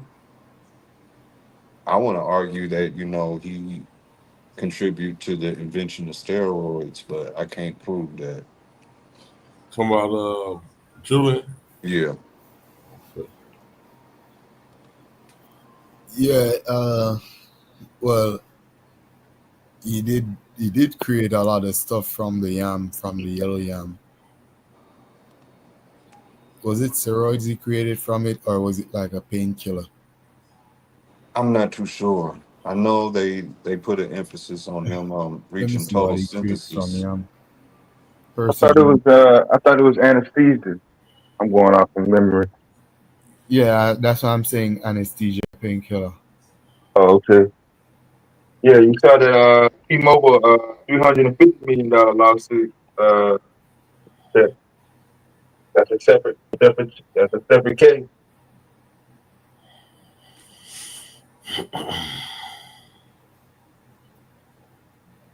I think those are going to be around $50. Okay.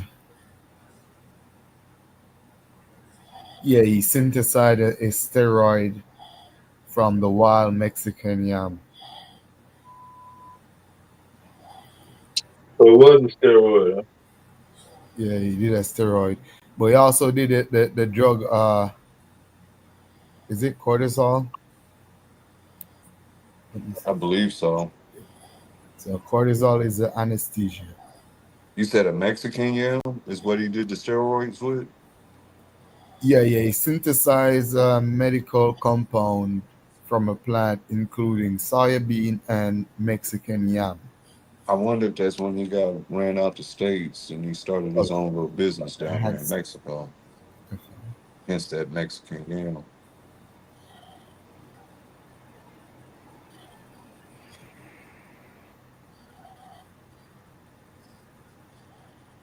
All right, I'm looking at his patent.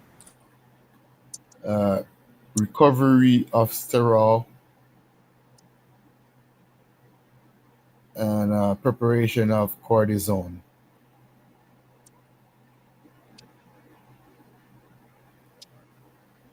And cortisone is a medication used to reduce inflammation and pain. So yeah, he did make the anesthesia, he did make the steroid.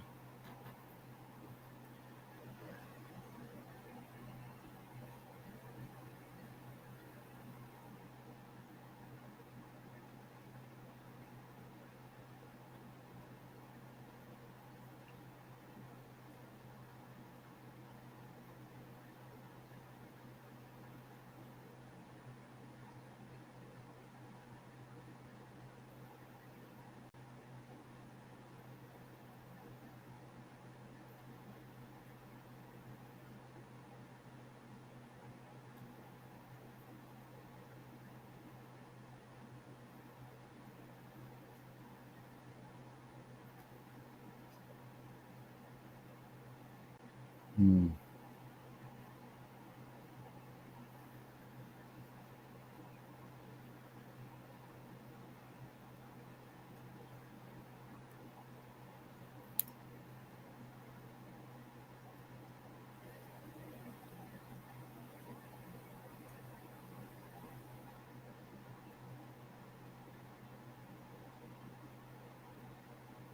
Yeah, he had a list of stuff going.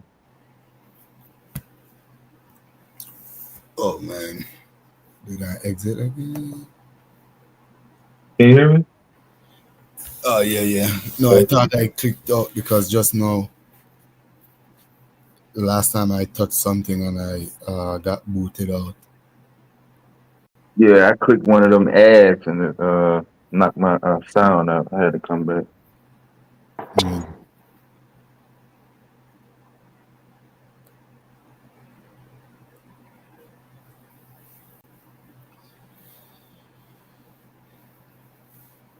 But yeah, him and Carver did a lot of works with plants though.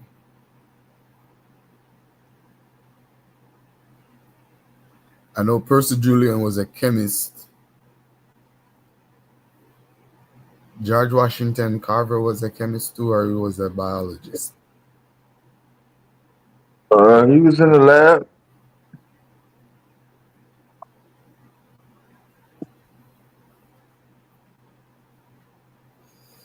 Yeah, but the pseudos love to talk about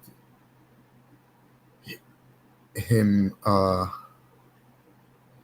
crediting his work to God. He asked God to let the plant speak to him.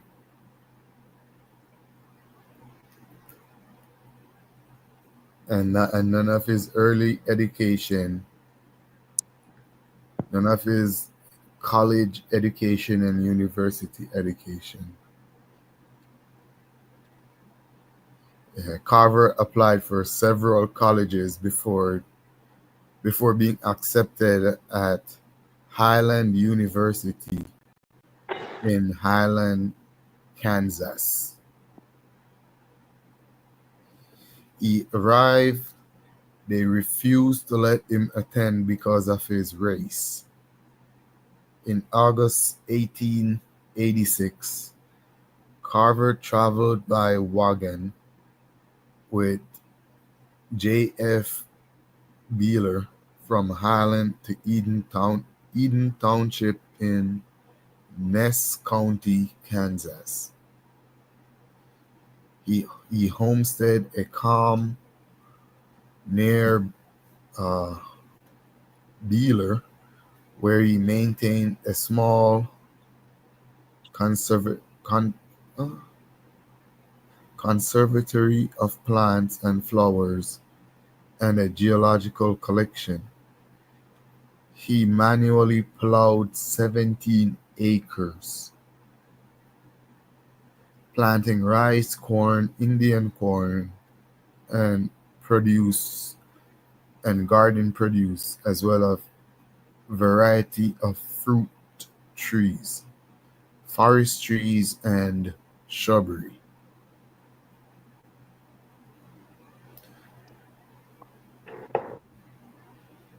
Okay.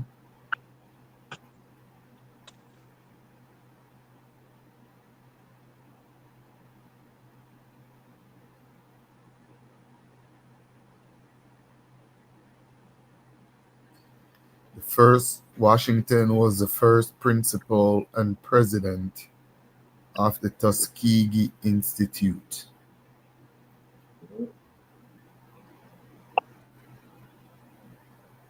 Oh, that was Booker T. Washington. Booker T. So he invited Carver to head his agricultural department. Carver taught there for 47 years. Okay.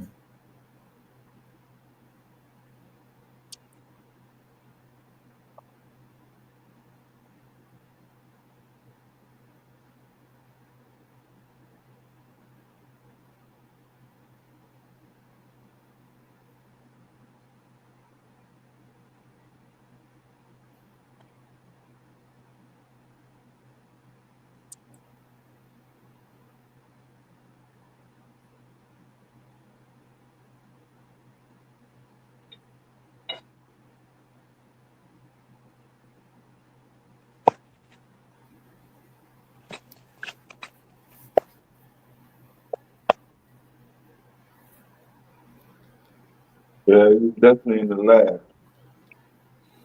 Oh yeah. Even at the Tuskegee Institute, he was the head of agriculture. Yeah. You know, so he's always in that space.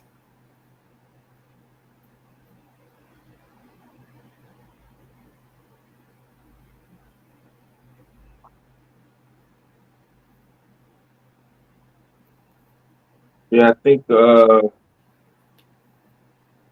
remember the timing when I really started getting into the periodic table, all the deep analysis of science in grade school was the same time I started falling back from Christianity. Yeah.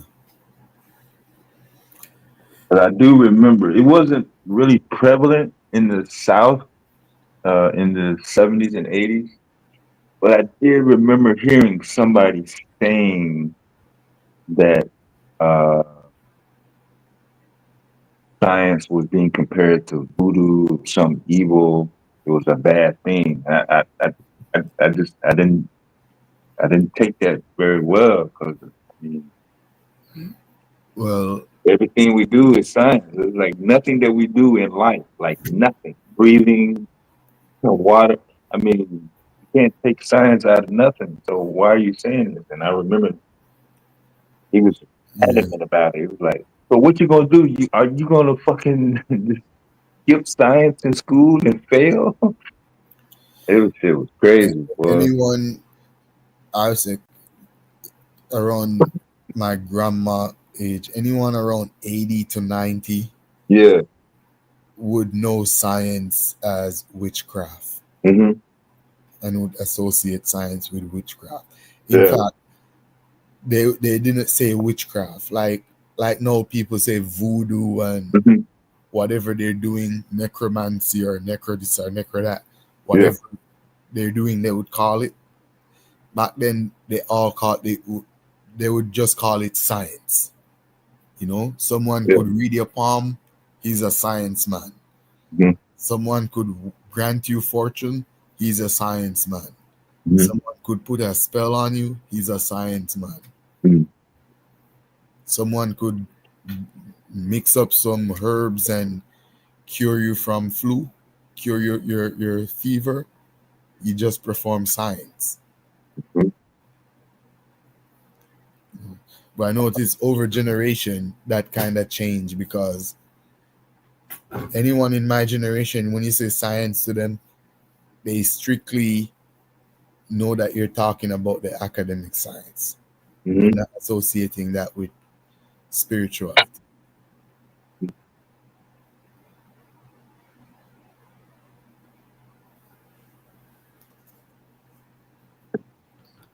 Here. So Carver was in the 1800s. Yeah. And Percy Julian 1920. Yeah, right after that, Jim Crow. Yeah. So could still be alive, but Carver would be like an old man. Mm-hmm. This is like a good 60 years or 40 years on top. Mm-hmm. At the time when access to an education beyond the 8th grade was extremely rare for African Americans,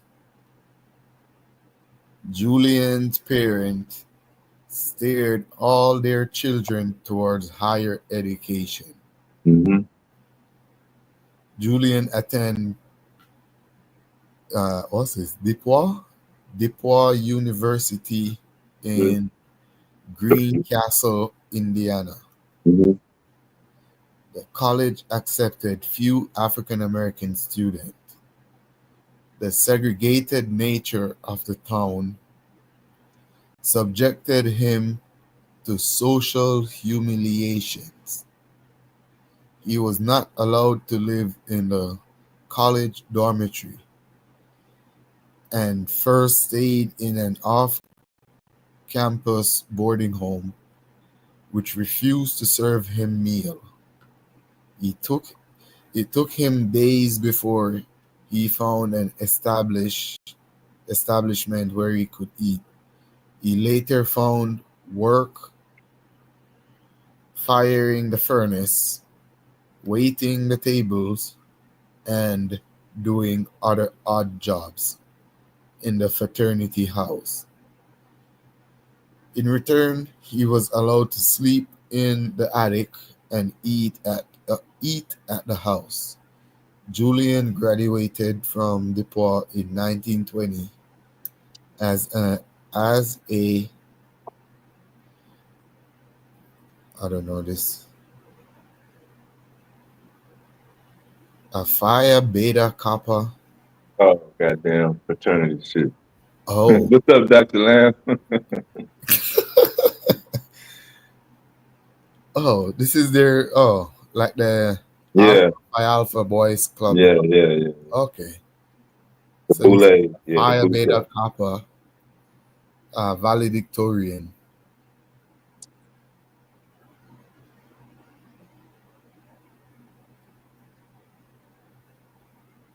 Okay. So one thing I noticed with the shift though, these new age so-called black inventors do not want to go to school, do not respect education,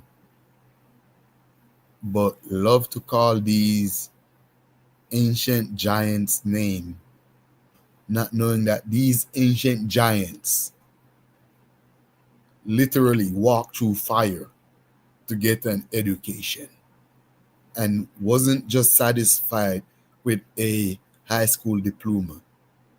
After walk through fire, they dive through the volcano and swim through the volcano to get a college or university degree. But our new age pseudos look down on education. When you talk about it, they make up their face and look at you with despise, as if you're telling them to do something bad.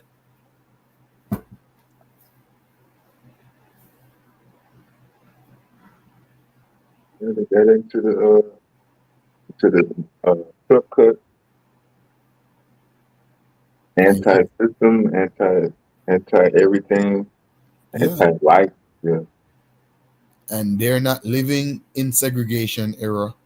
They're not living in Jim Crow era. They're not living in right after slavery.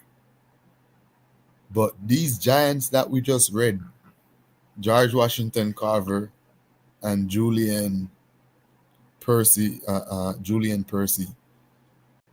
they lived through some era that we only romanticize about and get mad based on what we imagine. Imagine that. We're getting mad based on our imagination of the past. These men lived through the past and still fight to go to school and get an education. Can't tell me that going to school right now is harder than going to school back then. You can't tell me that it was valuable for them to get the same education that the white man is getting. They find value in it back then. But today, we seem to despise and frown upon it. Why?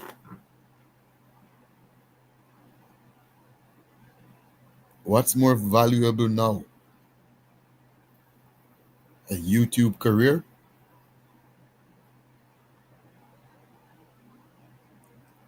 A spot on no jumper?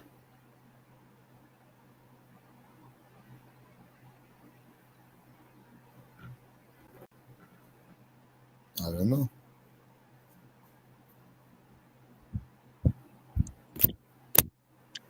If they cash app or they bank account got some zeros behind it, yeah, they'll justify it. Yeah.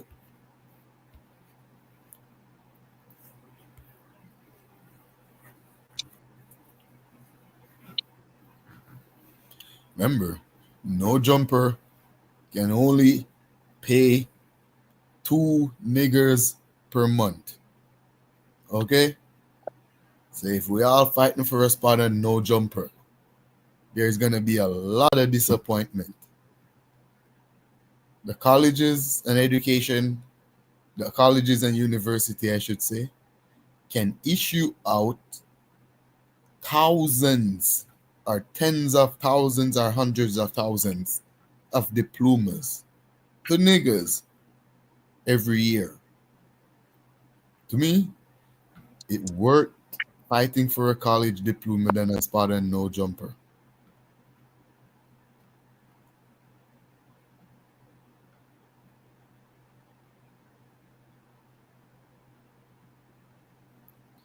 So if we want to be the next great inventors like the Carvers and the Washingtons and the Julian Percys, we got to still value education. It's not the white man education. I'm going to tell you what it is. It's God's given education. It's your God-given right to be educated. I'm going to go there. It's not the white man's education. It's God's education. And we are entitled to get God's education. If it's in the university or it's in the college, we're going to get it. We're going up there. We're going to get God's education because we're God's chosen children. To not be educated is to not love God. And I'm serious. I'm not even joking. Call me pseudo. To not be educated is to not love God. So it's not the white man's education. It's God's education.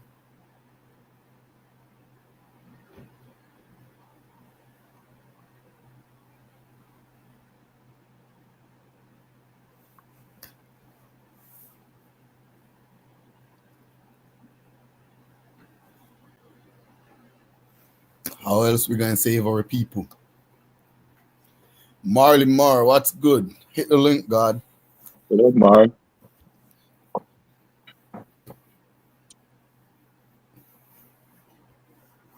You heard it today. It's Friday.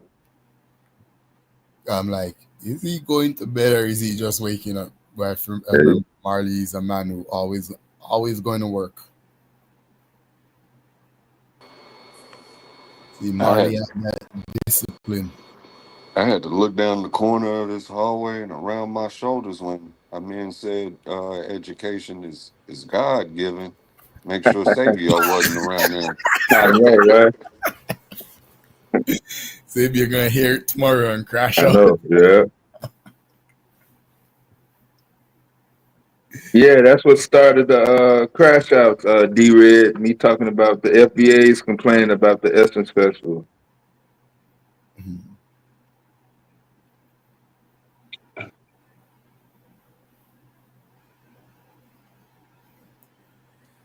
Yeah, the way they talk about the Essence Festival, man, is a good thing. Is a good thing you break it down today because now I understand what it is and I totally respect that festival. I would, yeah, if I was in America, I would attend. Yeah, Johnson & Johnson, I mean, every black kid I know had a subscription to Jet magazine. Like I said, Essence magazine was a little bit more catered to black women, but the Jet was that was our internet to music. It listened to magazine. Yeah. Oh, it sounds so familiar. Even the Essence Festival now, it's not strange. Yeah. We've been know about this. Yes. So what happened? What happened over the past since COVID?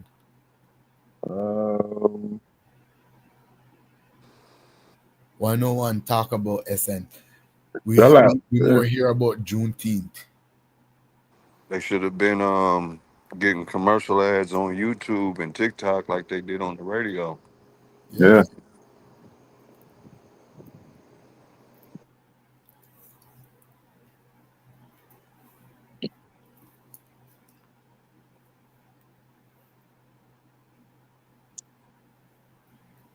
Because Meg Thee Stallion was at Coachella this year, I think. I'm pretty sure that Ricky Smiley audience knew about it. It's that demographic of people. Yeah.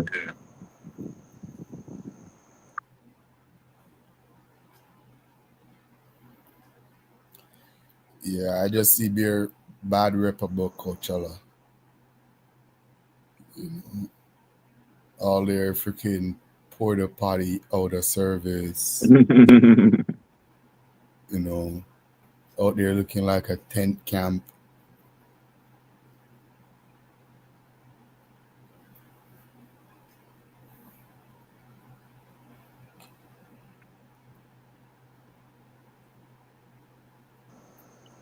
Do we need to get past, well, let me rephrase this from the beginning.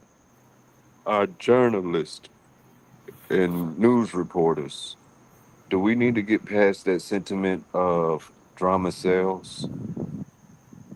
And maybe that's why we getting a bad buzz report about the turnout. That maybe they thinking, if I put this FBA and this drama into it, more people will read about it. You're talking Instead like of highlighting, at least it got mainstream pulled media. off. Nobody got shot. No wigs got snatched. No BBLs was flattened. You're talking like with mainstream media. Yeah, just in general. Well, Yeah, it's gonna be tough trying to reform that hip hop crowd. I mean, we're talking about a hip hop. The Love and Hip Hop TV reality show generation. Like, it's a generation. So imagine the Jerry Springer, Ricky Lake, Jenny Jones going. I mean, literally going from that to Love and Hip Hop. I mean, like, there was no downtime. You see, I give you mainstream media. I call my generation the hit 'em up Def Comedy Jam babies. When you talk about systematic that racism, amplified that hyper masculinity and violence in art. Yeah. You know where I'm going, or the grotesque in art. Yeah. Are making money from the mockery or humiliating black people. That's something systematic in mainstream media. Yeah, that's American culture on the whole. Mm-hmm. Yep. That is why they always highlight the negative, no matter how gruesome or inhumane it is. They would even expose a naked black woman on national TV. They would expose a black body lying on the floor in blood on national TV. Kind of took my sentiment away. I don't think it's gonna match the graphic nature of yours, but psychologically, think of this perspective. It took away one of the most sacred things in black culture throughout the diaspora, and that's mama. Yeah. To where mama becomes the blunt of the joke. Mm-hmm.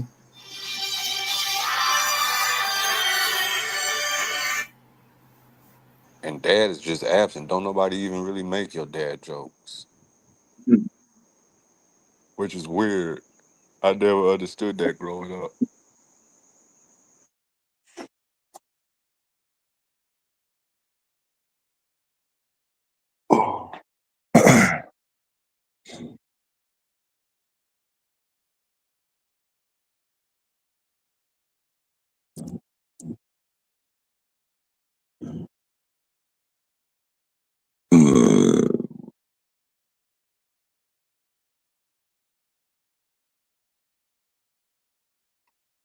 Oh, what show was that, OS?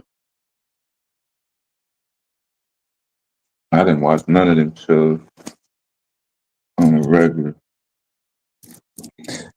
I actually had a chance to be on a couple of them Jerry Springer shows. I ain't even go. They was gonna pay me and everything. I was like, man, I ain't getting up there. It was in the audience though, not show.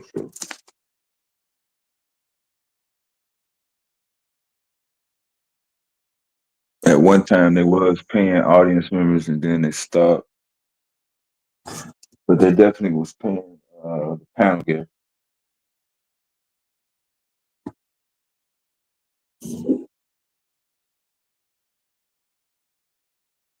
Oh, a documentary. It's crazy how it all comes full circle. With social media, they got that clip of Corey Holcomb and D-Rad acting as if they was sharing the same woman, just to go and show how fake that show really was on Jerry Springer. Mm-hmm. I don't think I could act, but I don't think I would want to do that form of acting to jumpstart my career. You know what I mean? What kind of There's a difference in between playing a fictional character and then just making a buffoon of yourself. Oh. Well, if you're trying to be like a comedian, that's a good way to start.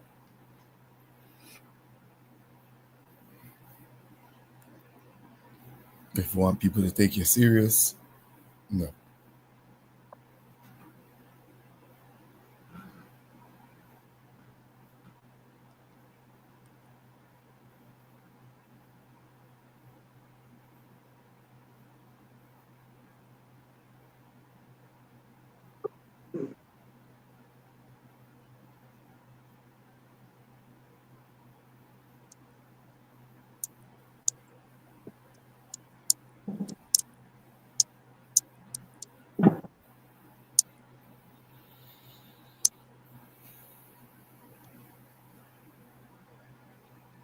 Yeah, everybody wanted to be on TV back in the old days.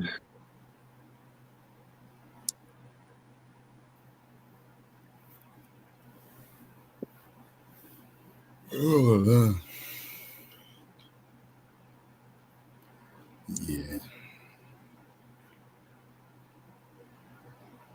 Now that cell phones are in everybody's hands,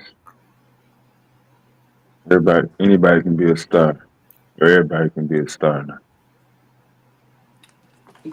Come to think of it, I had my little 15 seconds of local fame. The news channel caught me deaf. I was going to pay a gas bill at a gas station, ironically.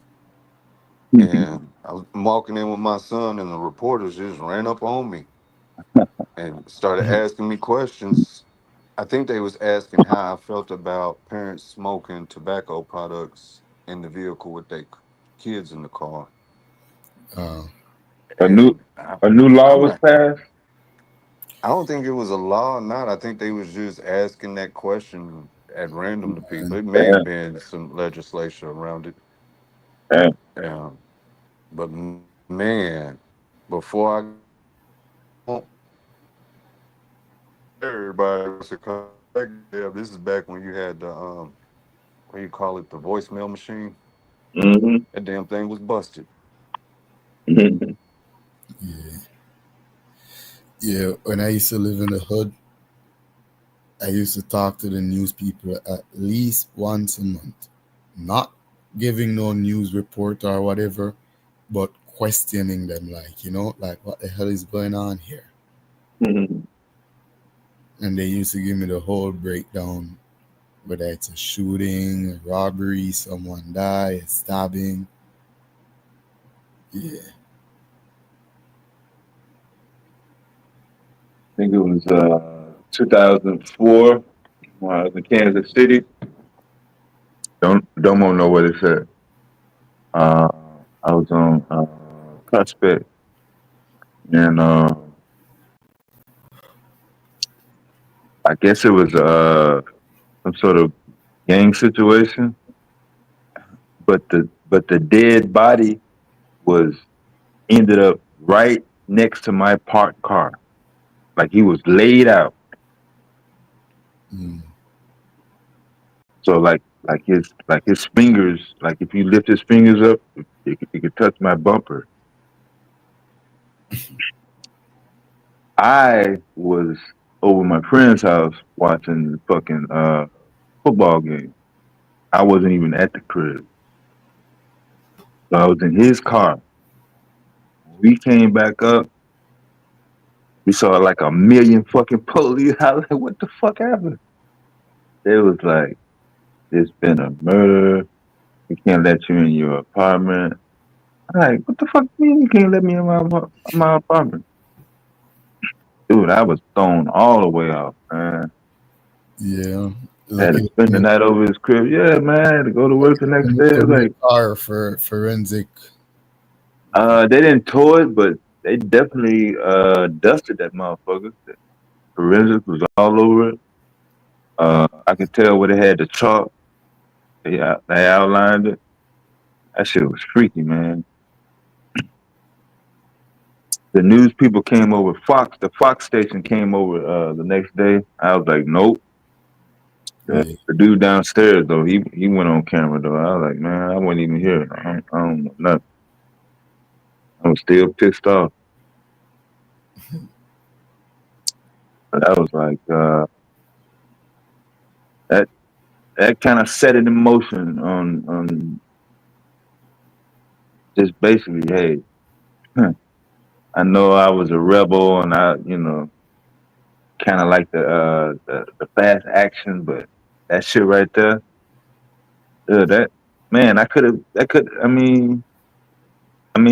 he's right by my fucking car. Whoever got him, that could have been me. Man. I could have been sitting in the, you know what I mean? Like, I parked there every day. Yeah. I remember, I think it was like a Sunday. Me and my kid just come from the park. Park my car, go inside. We inside. I heard like gunshots outside like 15 minutes later. Yeah. But I live in the hood, so it's like regular. I ain't even care. I didn't go outside or nothing. I think I went outside like the next day. When I went outside the next day, my tail light shot out. Yeah. The back side of my car shot up. Like the dude that they were shooting after runs in that direction. Yeah. They didn't stop shooting. He just keeps shooting. They just sprayed him, yeah. Yeah. It's crazy.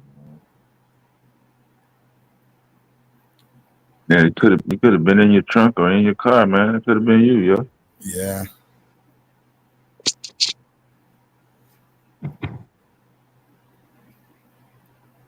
The next day, I stop parking on the above ground. I start parking underground now, thinking it's gonna be safer.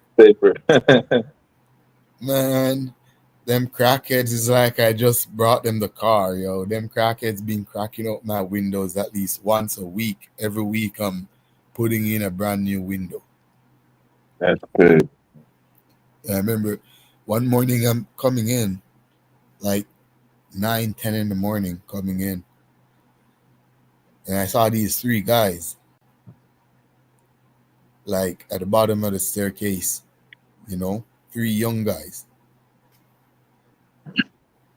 And I remember like I want to smoke a joint, but I didn't have no rolling papers.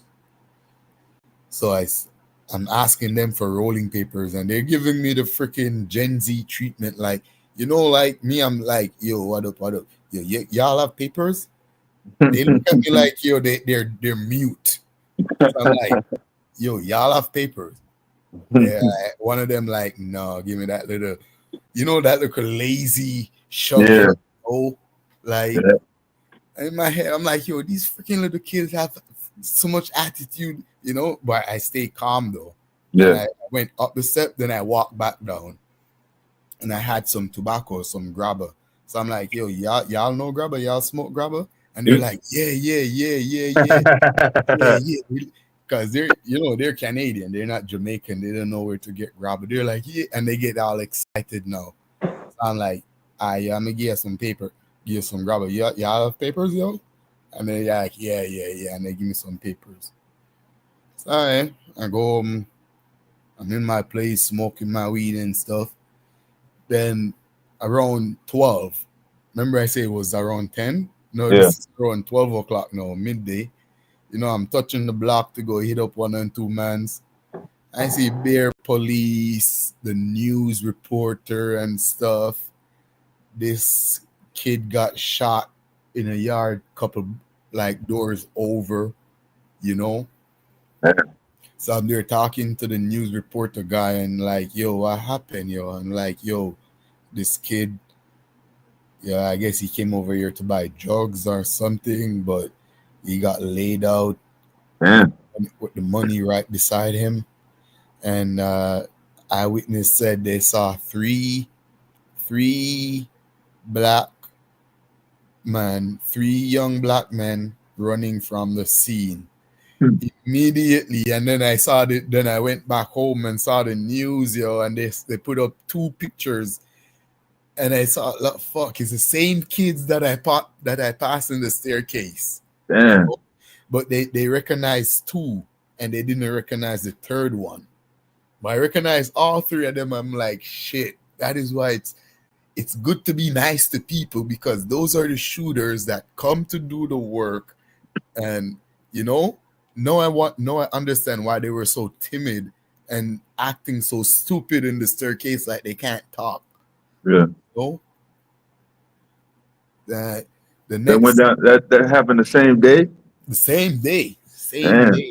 They had the heat on them when it was with you. Yeah. But here what happened though.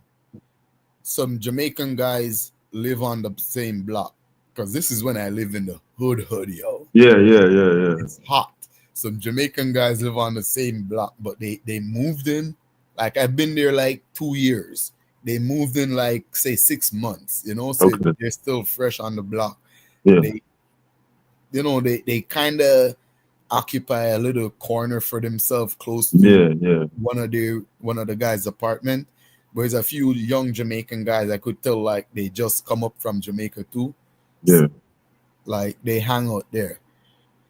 I remember one morning, again, I'm coming from work, 10 in the morning, and I see the guy door swinging, bullets holes in it, and I saw the dude with his little briefcase pack, and he's like, yo, I'm getting the fuck out of here. And I'm like, yo, what happened, bro?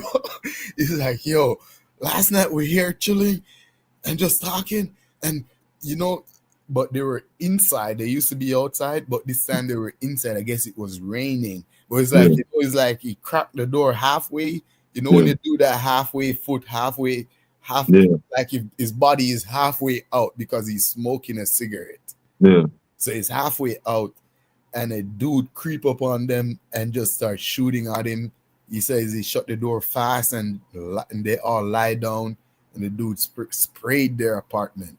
Man. You know? What's up, man? Yeah, when I ask about it, they're like, yo, them niggas ain't from around here, and them niggas ain't assimilating, you know? Like, me, I flow through the block, you know? Yeah. Because I smoke weed and I go wherever I want to go. I don't give a fuck. I'm a working man. Plus, I'm a big man. I'm not no kid. But they come and they kind of have their little corner, you know? No, I get it. Thing, play little dominoes. Yeah. It's a heavy neighborhood. Yeah.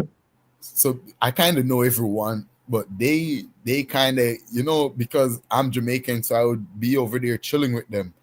And that evening when the block gets shot up, yo, you know, I saw them over there chilling, and my mind just say, yo, go home. You don't have no time to chill right now. Just go in. So I just slide in my door without them seeing me. And the next day they get shot up. But one night, no, I'm going to work. And this is where them same 3 shooters that did the work first time helped me out. One night I'm going to work. This is like 11 in the night, you know? And as I said, I just flow through the block. So I'm always safe. But this time, them niggas went to another block, like another neighborhood. This is like gang war now, you know. Mm. They went to another neighborhood and hit up 5 people on the block of that neighborhood. And I know about it, but I didn't know about it. Mm. I knew about it, but I didn't know about it. So them niggas know this is why my car got shot up. And this is why things been happening, you know. Mm. Because since they slide on that block, them niggas from that block keep coming over now. And they're shooting at anyone they see. They're Damn. coming over with that attitude, you know. That is why my car got shot up, because they saw people chilling in the parking lot and just start shooting. And probably why the Jamaicans then got shot up too, you know. Yeah. But I don't know if the Jamaican hit was from the neighborhood or from that. But I'm going to work now. And it's like you got to walk out a lane. You know, it's like that in the hood, the buildings are like housing buildings. So it's not apartment, but housing, townhouse. Yeah. So it's all little lanes, walkway. Yeah. Walkway. So I'm on the walkway to get to the main road where I park my car, you know. So I'm walking out to the main road. I saw this car pull up. Like I saw a passenger in there, like, you know, someone with their foot on the dashboard and they're playing in their phone and stuff. Yeah. So I thought it was a man and his girl, you know. So I saw the car pull up, then it stopped. I'm waiting to see, still walking, but I'm waiting to see if he's dropping off someone or picking up someone. Then as soon as the driver sees me, I saw him tap the passenger. You know, I saw him give the passenger a tap. And then he opens his door and come out. And the man come out with a gun. But because I know the neighborhood, I kind of cut back through the lane and start running. But I didn't stop at my house. I circle my block before I go in my house. But while I was circling my block, guess who I saw? I saw one of the shooters from the staircase. Yeah. He's like, yo, Jamaican, what's good? You all right, yo? I'm like, nah, I'm being chased, yo. Niggas chasing me right now. He's like, really? Yo, Jamaican, I got you. Yo, the niggas them strapped up, yo. Yeah. And yo, it was crazy, you know. I still end up going to work. Damn. I went home. I'm saying they went at it right then and there. Nah, the shooter, the 2 guys who came in the car, they got run out. They couldn't they couldn't come in the complex. Oh, okay. You know? But it's a good thing I was smart though, because they were literally waiting for me to come to the car. It was snowing. It was snowing too, so all the cars snowed over. Yeah. So I didn't press the door open on my car, you know. Because when I realized, because I'm like, ain't no passenger coming out this car. Something is up. When I realized what's up, I'm like, I'm not gonna press the door open because they're gonna know my car.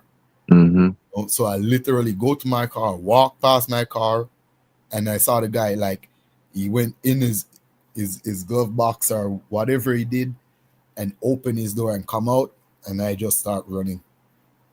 Yeah. But after that, I was good though, because those same kid from that did that work, one of them live in the neighborhood, and I end up realizing he's from one of those small islands like St. Vincent or St. Lucia or something. Yeah. Yeah, his parents is from there or something. Oh, okay. So we end up being good, you know? Yeah. Yeah, I even helped him one night because the cops were looking for them. I remember the cops has the one with the dread and another little one, but they're looking for the tall one and couldn't find the tall one, you know. And I remember one night I'm coming. Was I going to work? Yeah, I was going to work. And my cousin called me and he's like, yo, I got pulled over right in front of your house by plainclothes police. So if you see these guys, and he gave me the full description. Mm-hmm. So when I'm walking out now, I saw them, like 4 white guys. Damn. They look like regular white guys. Yeah. You know, plain clothes, basketball shorts, Jordans. Mm. You know? And they asked me if they gave me a description of a person and asked me if I know this person, if I seen this person around, you know. But because my cousin already told me that these are police, they already pulled them over. Mm-hmm. Yeah, I know they're looking for the tall man. So I circled back to the tall man. He was outside smoking a cigarette, literally around the corner from where the guys were, from where the police them were, you know. And I told him, yo, police. Mm-hmm. Told him they're after you. Too hot. Yeah. And he left. The last time I saw him was in the mall. And he was so grateful, yo. Mm-hmm. But he doesn't know how grateful I was. I know, Yeah.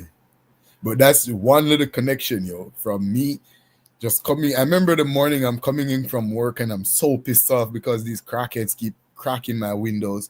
So when I see them too, I wasn't even like the most cordial. You know, I was like, fucking little niggas, yo, y'all have papers? And they didn't want to answer me. I was going to get mad. Then I just walk up the step and then I walk back, offer them the grabber. And then they're like, yeah, they have papers. Not knowing 2 hours later, them niggas would have committed a murder.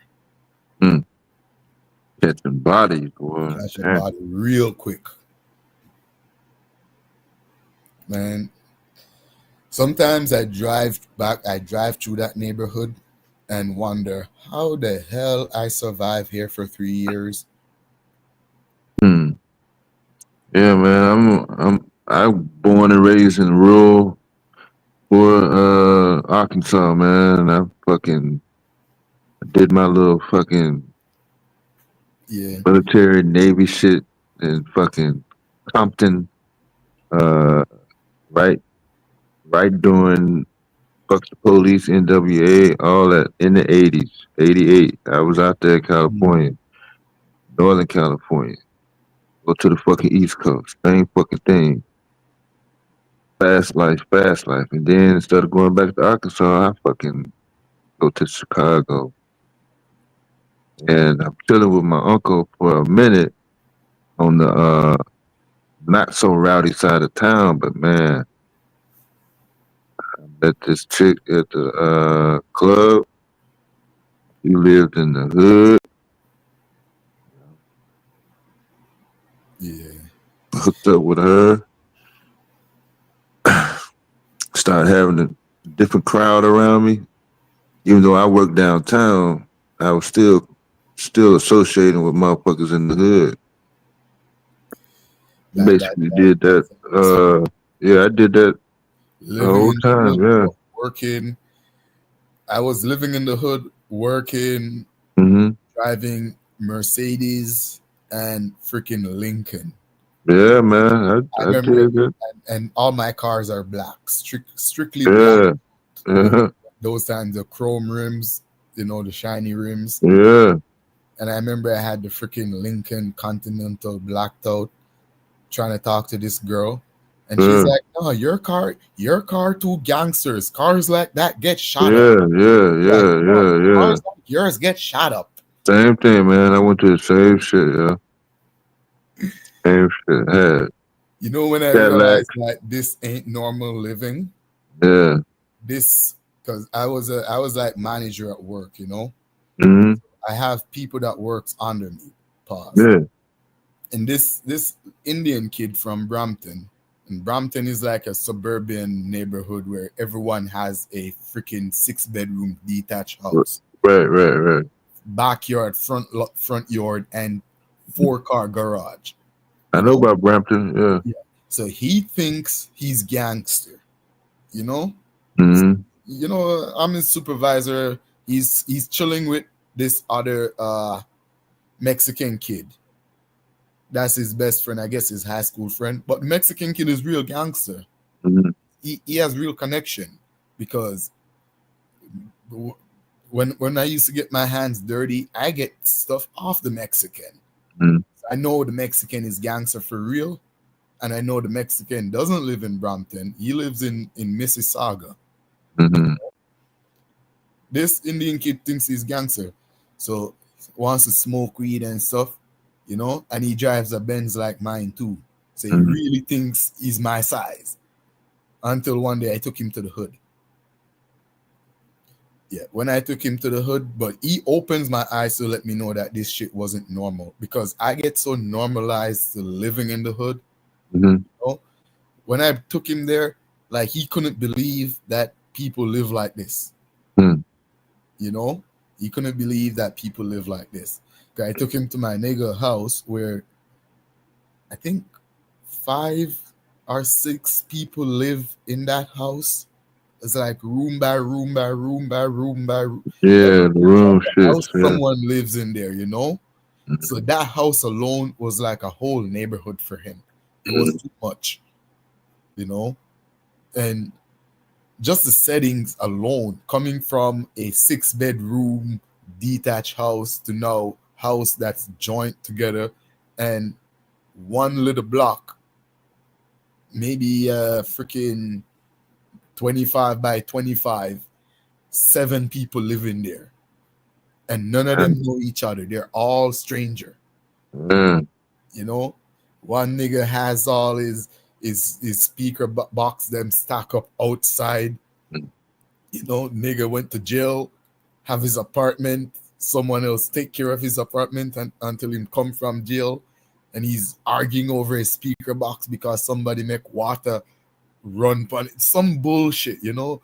There's weed just growing all over the yard. Yeah, and it was just and he literally have anxiety. I could tell he wasn't used to that, you know. And I'm like, you know what? Let me go up to Brampton and see where you're from. When I go to Brampton, I'm like, y'all niggas need to cut it out. Ain't no gangster from Brampton. If this is where I was coming from, I wouldn't be talking about gangsters. You know, no one in Toronto have no detached house, acres of backyards, fully floral garden in your backyard with fountain. And you're talking about your gangster? Man, go back to Brampton. And that's when I left Toronto and go to Brampton. Because I discovered that I had families in Brampton, but I was so into Toronto. Like, you know, when you're just so into the city, like, to me, it's like Brampton was too country. It's like up New York nigga talk about the down south. Yeah. Knowing that this shit is country. Being stuck up in the freaking hood with the roaches and the rats and dodging bullets or all that shit, you man. know, side swiping bullets and having shooter on call. That's country. When I moved to Brampton, that's when I start smoking in my car. I fall asleep in my Benz, 4 windows down. I'm smoking in my car because I can't smoke in my people them house. I had to give up the Toronto life, go to Brampton, and see a different life. And from there, I moved to Hamilton, and you know, just get a house out in the country. Yeah, I did the opposite. I grew up and raised in the country, and then literally ran to the city.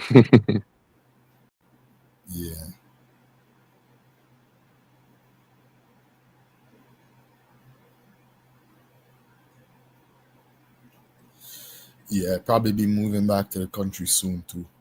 Yeah, man. I had my fun. I did that. That shit was. We want to move back to Hamilton, but right now that house is investment. We got to rent it out so it paid for itself. Yeah. Minus the wealth, I had a 50-50 of both the hood and the woods. Yeah. Yeah, I know every story y'all just shared.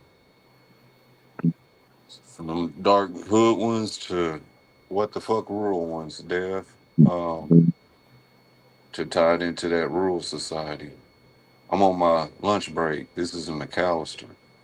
I had just moved from Tulsa. Got tired of all the helicopters and the gunshots every night. Got two little ones at the time. It's like I don't want them around that.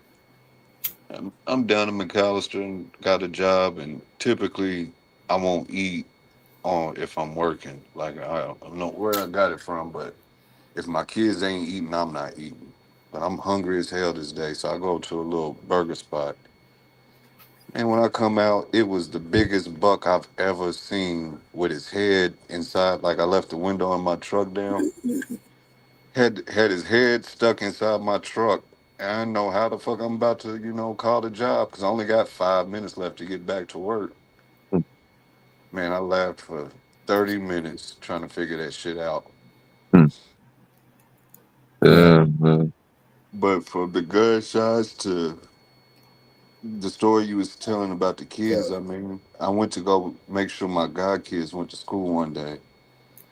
They lived on the other side of town in Tulsa. I get over there early in the morning before work, get them up, fight with them, you going to school and all that. And this is when I knew this shit ain't right. This is my this shit ain't right moment. It's maybe a second grader. He comes up to me, and the youngest of my god kids knew who he was. They roughly the same age. And he's like, "Man, you got a lighter?" I'm like, "No, I ain't got no lighter. I had one, but no, I ain't got no lighter. What you need a lighter for?" He's like, "I'm about to smoke some before I go to school." And I'm already scratching my head, and then I start laughing like, "Oh, this little nigga playing with me. He laughing."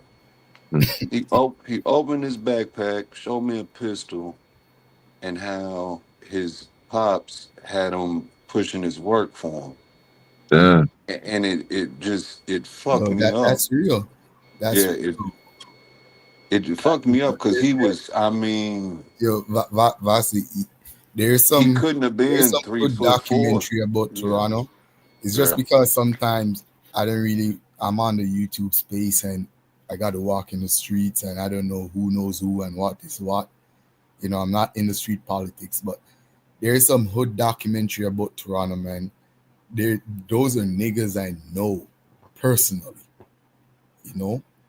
One of them, I saw him on the documentary. I was wondering where the hell he was. I saw him on a documentary recently. I guess he did time. He just did some time in jail, come out, reform, change his life. I remember this nigga with his son. His son was like 4 years old. I'm going to say it too because that was long time shit. Them time we rep green. Who knows. I ain't going to say because I don't know certain statutes of limitation. But those times we wear green, and the nigga have his little 4 or 5 year old son fully decked out in green shorts, green shirt, bandana, green Jordans, and he was like the leader too. He was a leader. And I used to look at that like, shit, this is so bad, yo. And on the documentary, I said, I haven't seen him for years.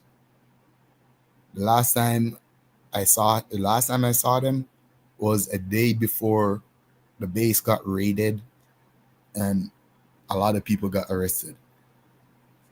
But on this documentary, when I saw the nigga and he's talking and he's saying, his son, 17 years old, how the man then put 19 shot in his little son. His son got shot up 19 times, and immediately I fucking remember, that's the same little kid. He was 5. The last time I saw the kid, he was 5, fully decked out in his gangster outfit. And you were the leader of the gang. And I know if he's listening right now, he knows I'm talking to him. You were the leader of the gang. You know? And I knew that was wrong. Got a little son decked out, fully gangster outfit, you know? Yo, bro. Yo, we had even freaking wild exotic animals that we're not supposed to have nowhere in Canada. We have that shit in the house. Mm-hmm. You know, when that raid went down, it was the biggest news headline in Toronto. But I can't say too much. I can't even say the animal because I don't want law enforcement to hear, because it's the only case of its kind in Canada. But if I say green, then people must know. People must know what set used to rep green in Toronto and who used to be the leader. You know? But yeah, yo, I sorry for your son, bro, but I knew like you steered him into that gangster life from he was a kid. I know a lot of men, they kind of, you know, if they're in the street, they try to have their kids or their family not in the street. Yeah. Yeah, I ain't gonna lie, I was watching too much TV, man. I couldn't wait to get in the street, in the city. Growing up on dirt roads and lots of land. And everything closed at fucking 8 o'clock at night, even on the fucking weekends. Yeah. See what's in Chicago. Yeah. See, when I was in the street, I was the kind of person who could like, I was more like their fucking safety rep. Once I'm around, they're safe. And not safe from your ops and stuff, you're safe from the law. Because I'm going to show you how to move to cover your tracks and not get in trouble with the law. Because niggas in the street take that part for granted. You know? Yeah, they too impulsive. Yeah. Way too impulsive.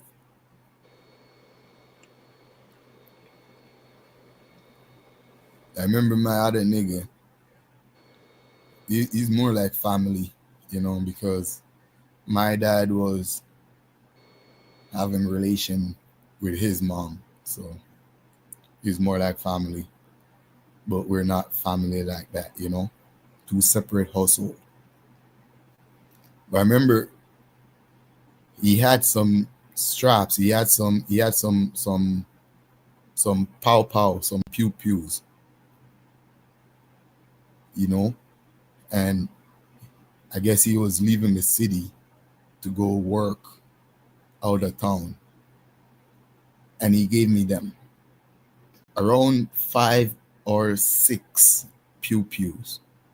And a bag weighs about 2 pounds in pews. And I had them shit for 5 years straight, living with a woman and everything. And no one knows. Until the day the nigga came back. And he came for them. And I flipped the mattress over, cut it, and took them out. And the girl I'm living with started to cry because she didn't know she was sleeping on those things. For years. I gave them to the nigga. And within 3 weeks, him, his sister, his mom, and 2 of his brother were incarcerated because police found them driving around with 1 pew, went back to their house and found all the pews. This is when I'm like, you know what? I'm too smart to be hanging around stupid niggas. I had them shit for years. Went to many parties, many places. Never once feel like I need to be driving around with any of these shit. Just having it was enough to boost my confidence as a young man. I don't need to have it on me 24/7. But them niggas need to be driving around with it. You know? They need to be drinking and smoking with it.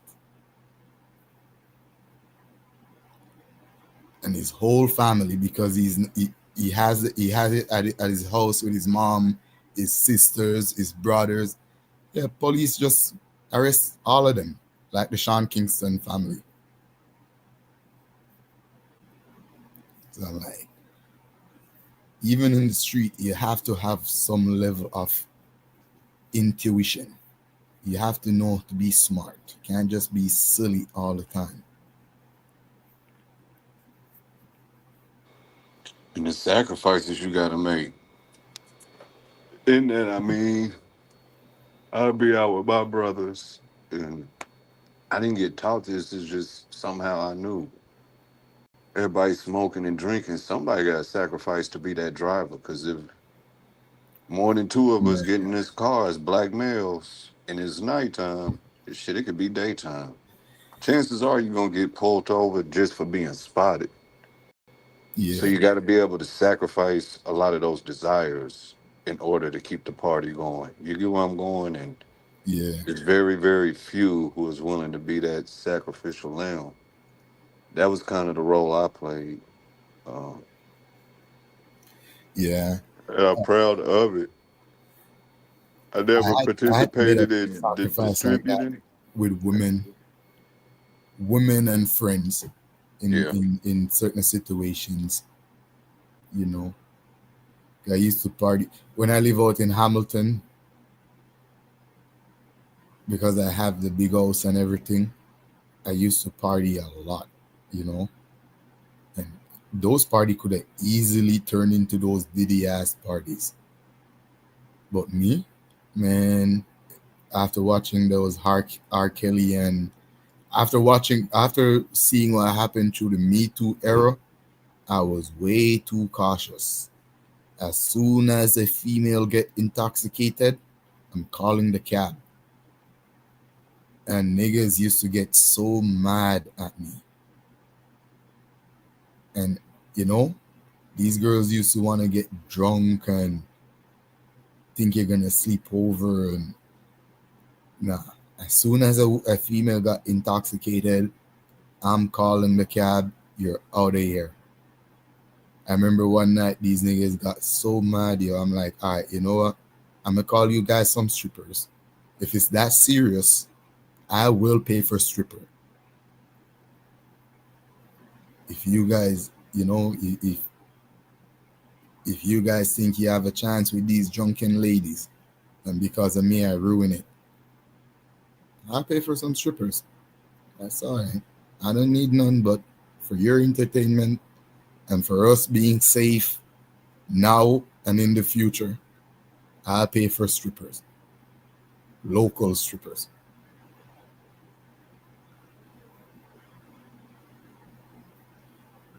And after seeing all of this that went down, I'm like, you know, yeah, you did the right thing.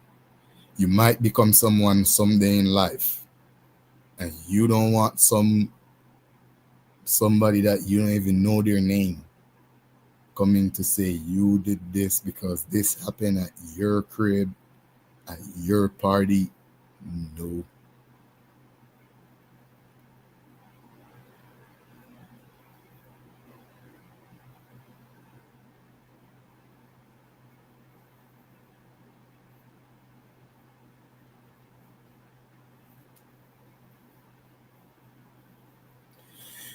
Yeah, so Afro, hit the link, Afro. I know you ain't got shit to do right now. Hit the link. Somebody tell GQ he ain't allowed to be bored and wake his ass up. But now you right. I mean, I had to learn that lesson in an extremely hard way, very, very fast, about being wise when it comes to the opposite gender. Yeah. I'll share this story with you. I've told y'all the one about me getting expelled for writing that paper on the Greenwood riots. But the next year, same school, I get expelled, and this is how, ironically, when I mentioned earlier my skull being fractured, and it's got that permanent knot. But he's not my blood brother, but I eventually wound up marrying his sister. We got a divorce, but I still call him my brother. He's a grade above me. He's on the football team, and I missed the bus to get home from school. So tell myself I'm just gonna watch Big Bro practice and get home with him. In the process of getting to him, I had to pass the cheerleaders. They passed to them. They said some little, banter shit. Called my name out. I say something slick and funny back. It's nothing grotesque. Nothing to get either side in trouble. It's just children being children. But the cheerleading coach sees me, and I'm not thinking nothing of this, y'all. Nothing at all. I don't even remember the rest of this night. But the next day when I get to school, man, I had to battle every male teacher, from the janitor to the teachers, principals, the officer on campus. What did it say you say? And what happens is the cheerleading coach tells, I guess, the male staff that I pulled my pants down and was chasing the cheerleaders, screaming, "Give me fellatio." No. Keep in mind, this is predominantly an all-white school, so this is super bad. I don't even really ask for fellatio as an adult. I damn sure wasn't asking for it then. I get that beating, and it gets to the point my mama can't recognize who I am. But this damaged me and my mama's relationship because now her boy got a sexual assault accusation on his back. And that was her biggest no-no. I think I could have shot somebody and it wouldn't have been as traumatic on her as a sexual assault. She was fixated on making sure that I came out a gentleman. It was probably byproduct of what my dad put her through, but that's a whole other story. So you saying Go ahead. the white teacher, they beat you up for that? She arranged it, but she's an important factor. I'm gonna tie it back to her. I'm expelled, and part of my punishment is I gotta move rocks from the front yard to the backyard, from the backyard to the front yard every day. And after doing it, I don't know, like a week, realize if I wake up before everybody else and get this shit done, when baby bro go to school and moms go to work, I got the whole house to myself. I'm about to Mortal Kombat to death. I wake up early and make me a bowl of cereal, and something, I don't watch the news to this day, but something was like, turn the news on. We had one of them TVs with the two knobs, one for, these channels, and then the other is your 20 through 40s. I flip it over to the news instead of the cartoons, and as soon as I get there, teacher arrested for sexual molestation. I'm like, what the hell? And then I look, and it's that bitch. What it is after them cheerleaders seen how bad I got beaten, these is all white girls. They seen how bad I got beaten, me getting expelled. That inspired them to come out and tell the truth on how they got on the cheerleading squad. In order to be a cheerleader, you either had to go to the movies with her and let her, I'm trying to think of a way to say this, insert her fingers during the movie, or you had to go to their house and stay the night and let her and the husband have their way at night with you in order to get on the team. That's how they got on the team. After seeing how bad I got beat, that gave them the courage to come out and say what they was going through. But that really showed me like how true those lynch stories are, and how like keep in mind, the only thing Yes, you very get where I'm going. This is just a the banter. Emmett Hill story. Yeah. So I got the newspaper clips. I'll show y'all. They don't show my name in it because I was a minor, of course, but this is true story. But that taught me early, like, and I still carry that with me to this day. Like, I can't go into a strip club. You get where I'm going? Because I'm so prone to think this can easily turn from a good time to the rest of your life is in peril. I don't know that's always Even in if the you're back of not my doing mind. anything, you get what I mean? You could be squeaky clean in the moment and still go through this shit. The accusation part, man, that's all it takes. Sometimes for me, it's like, yo, just don't put yourself in a situation where someone could even lie on you. That part. And that's hard to Sometimes it's do hard. when you live in a culture that's promoting freedom and liberty and all that other shit. And that's where I get upset when these conversations about celebrities come into play, because it's like, as a black male in this country, you're supposed to know better. Mm-hmm. You're supposed to emphatically know we don't get to do every single thing. And if you do got that in you, man, do that shit with people you trust in an environment that you know it's not going to come back to bite you in the ass because you want to experience life. I'm telling you, like, the fame, the money, the power, all that gets to their head. There's simple people who are not even celebrity status that makes that stuff gets to their head. You see how people act on payday. You know, you see how people act in the strip club. Well, you don't go to a strip club. But in the strip club, you got niggas trying to make it rain. Like regular people trying to do the same things that these rappers are doing, and they're not making rapper or basketball type money. You know.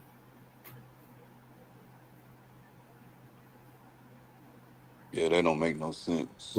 When it comes to I guess sex and pleasure, caution is out the window for them, for most people. You know.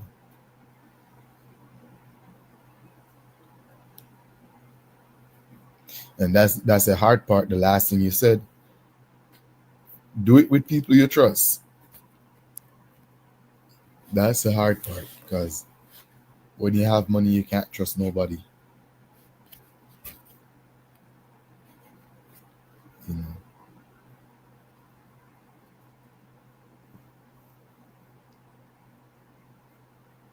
Or you have to just keep a small group. The group can't be too large. Small network. Large network, small friendship group.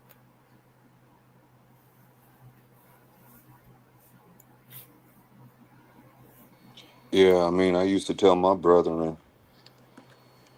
a nut lasts 30 seconds, rent lasts 30 days. What's more important? Every time they would go out, and you know how it be. They get Yeah. to talking the shit before you even get to going. Oh, I'm gonna do this, this, and this, and I can't wait to find one. That would be my bylaws. Just be careful, be careful, be careful. And then I would hit them with, if she can't hold a conversation, you better off masturbating. Yep.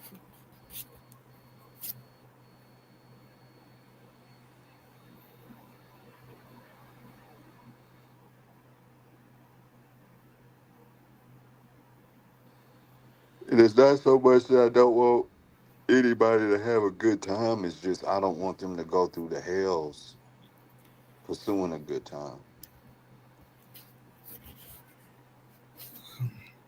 And you just literally have to be responsible. having a good time is not like back in then. Now you just have to be responsible. That's it. I think even back then people should have been responsible.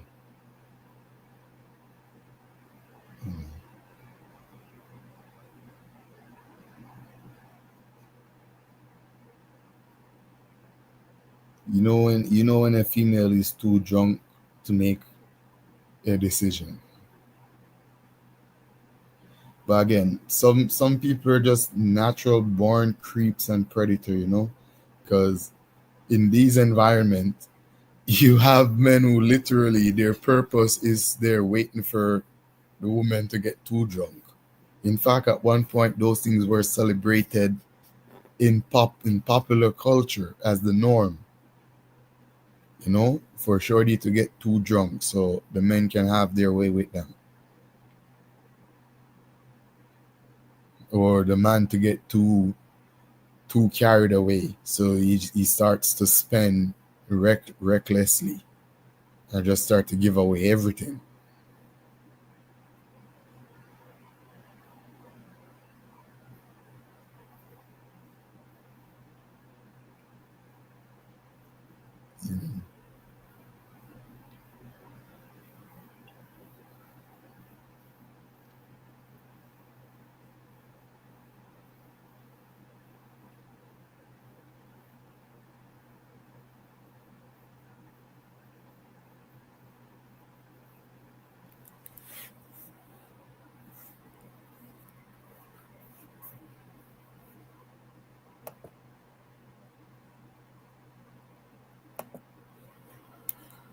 Oh, yeah.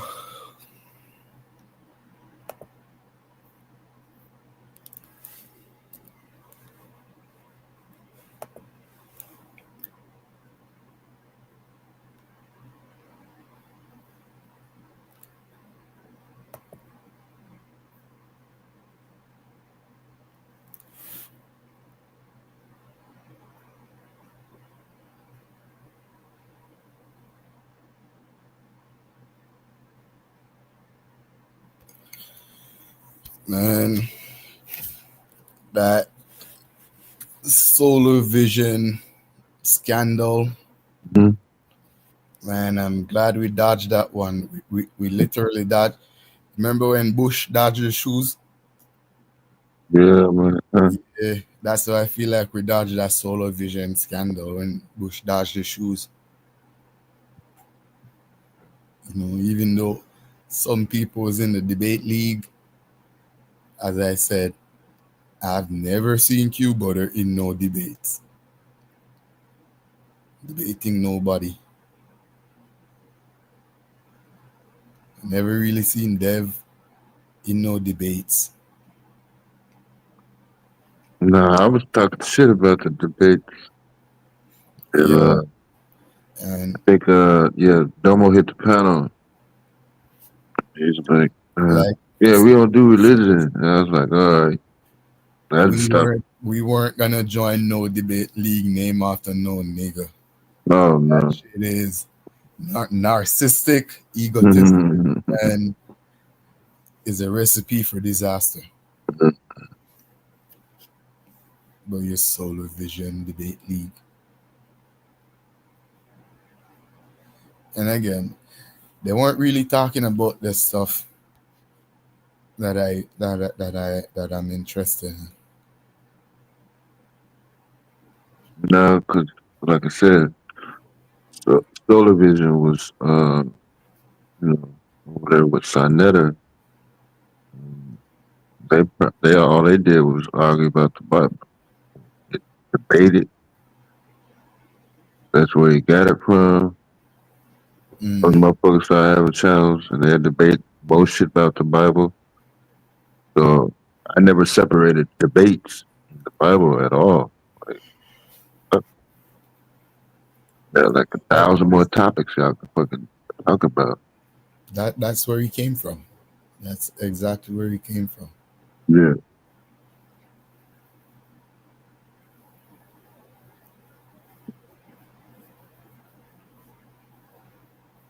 I'll stand on if it if the debate ends with action, I would be more prone to engage with. If hypothetically speaking, a debate centered around how can we use the Bible in modern day to advance the community, and Yeah, whatever something is like that. determined out of that debate, we put into um, we implement the methodology argued through the debate. I would be more inclined to participate. But if it's just gotcha moments and shock value slides, then that's playing cards. You get where I'm going? The Yeah. kids with they trading cards. Yeah, that's how it was structured though. You know, it wasn't really who have the better information. It was who have the better argument. I love No, the fact that who you do get to you see. like? Yeah, who do you like? I love the fact that you get to see those Who, of us from the streets who's more this entertaining? display intelligence. Like I love that. That helps what I've been trying to fight for my entire existence. But at the same time, it ain't just to show I'm a street nigga. I'm a street nigga. Rah rah rah rah rah. Like no, that ain't it. That is not it. Yeah, it has to be coupled. You have to have that street flair. If in these kind of debate, that's I guess that's something. You know, people are looking for that entertainment value, but debate has to comes with accurate, credible information, not just information to win arguments. You know, not just what sounds good.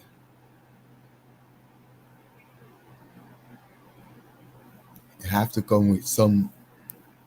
Because at the end of the day, the purpose is to teach the people something. Huh? That's the reason why you have a premise. You're gonna either prove it to be right, or someone is gonna prove it to be wrong.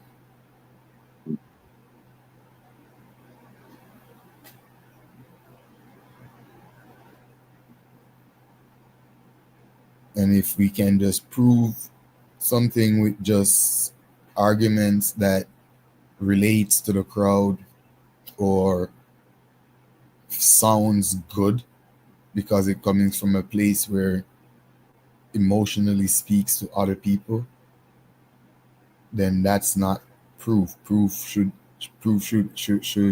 include facts, evidence, you know, something that could be verified.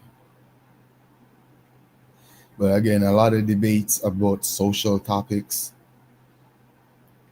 The reason why I don't like those because it's so subjective. Depends on who you're talking to and depends on who doing the talking. It could go anyway. Very true. A more concrete subject like science, math, or even some aspect of philosophy and history. In most cases, you're either wrong or you're either right. You're either wrong or right. You know, your information could be verified and proven, or it could be verified and proven to be false. But you're not going to be stuck in the gray area based on the current politics or based on the audience. No. Yeah, they more like presentation battles. Yeah. Instead of freestyle battles, it's a presentation battle, and who can present theirs the flyest way is the. I'm not saying it's the only winner through their intentions, the debaters, but often that's where the audience gravitates to. Yeah, yeah.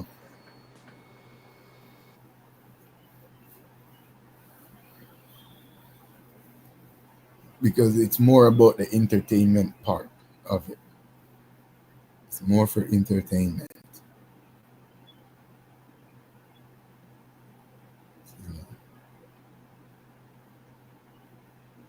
So I guess you could treat it more like a academic argument, or you could treat it more like a sport.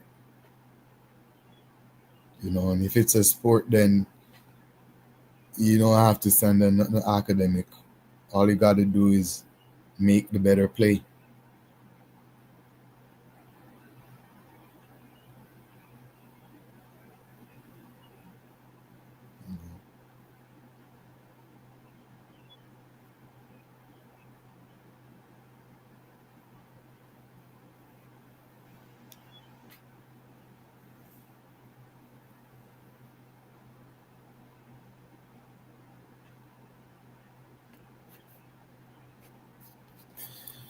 Yeah, religion debate is retarded. I also, well, I shouldn't say hate or dislike. I do not find interest in finding out whether or not the Egyptians were black. For some reason, that's the lowest bar on my interest level. So when I see those kind of debate, I immediately find me a good rap song, smoke a spliff, and calm down for a minute. You don't want to hear about the Benjamin mummies, Amen? No. No.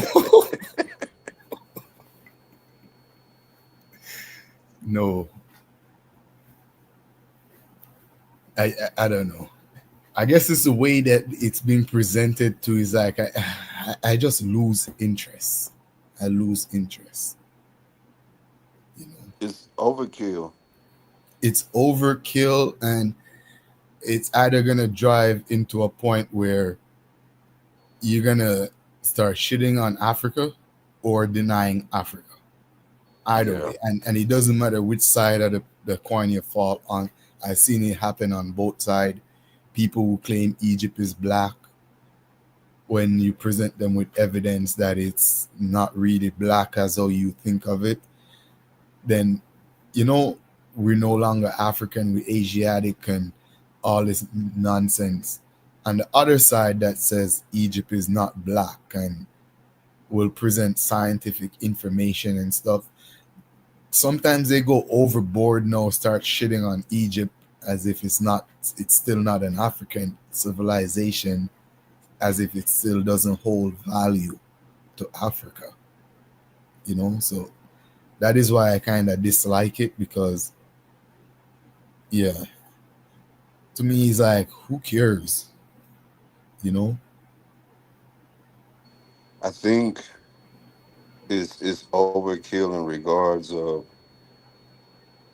the ones before us won a battle that's not often discussed. It's used, but it's not thoroughly explained that your Dr. Clarks, your Dr. Benz, that those generations put Egypt back in Africa and separated it from Middle Eastern history, if that makes sense.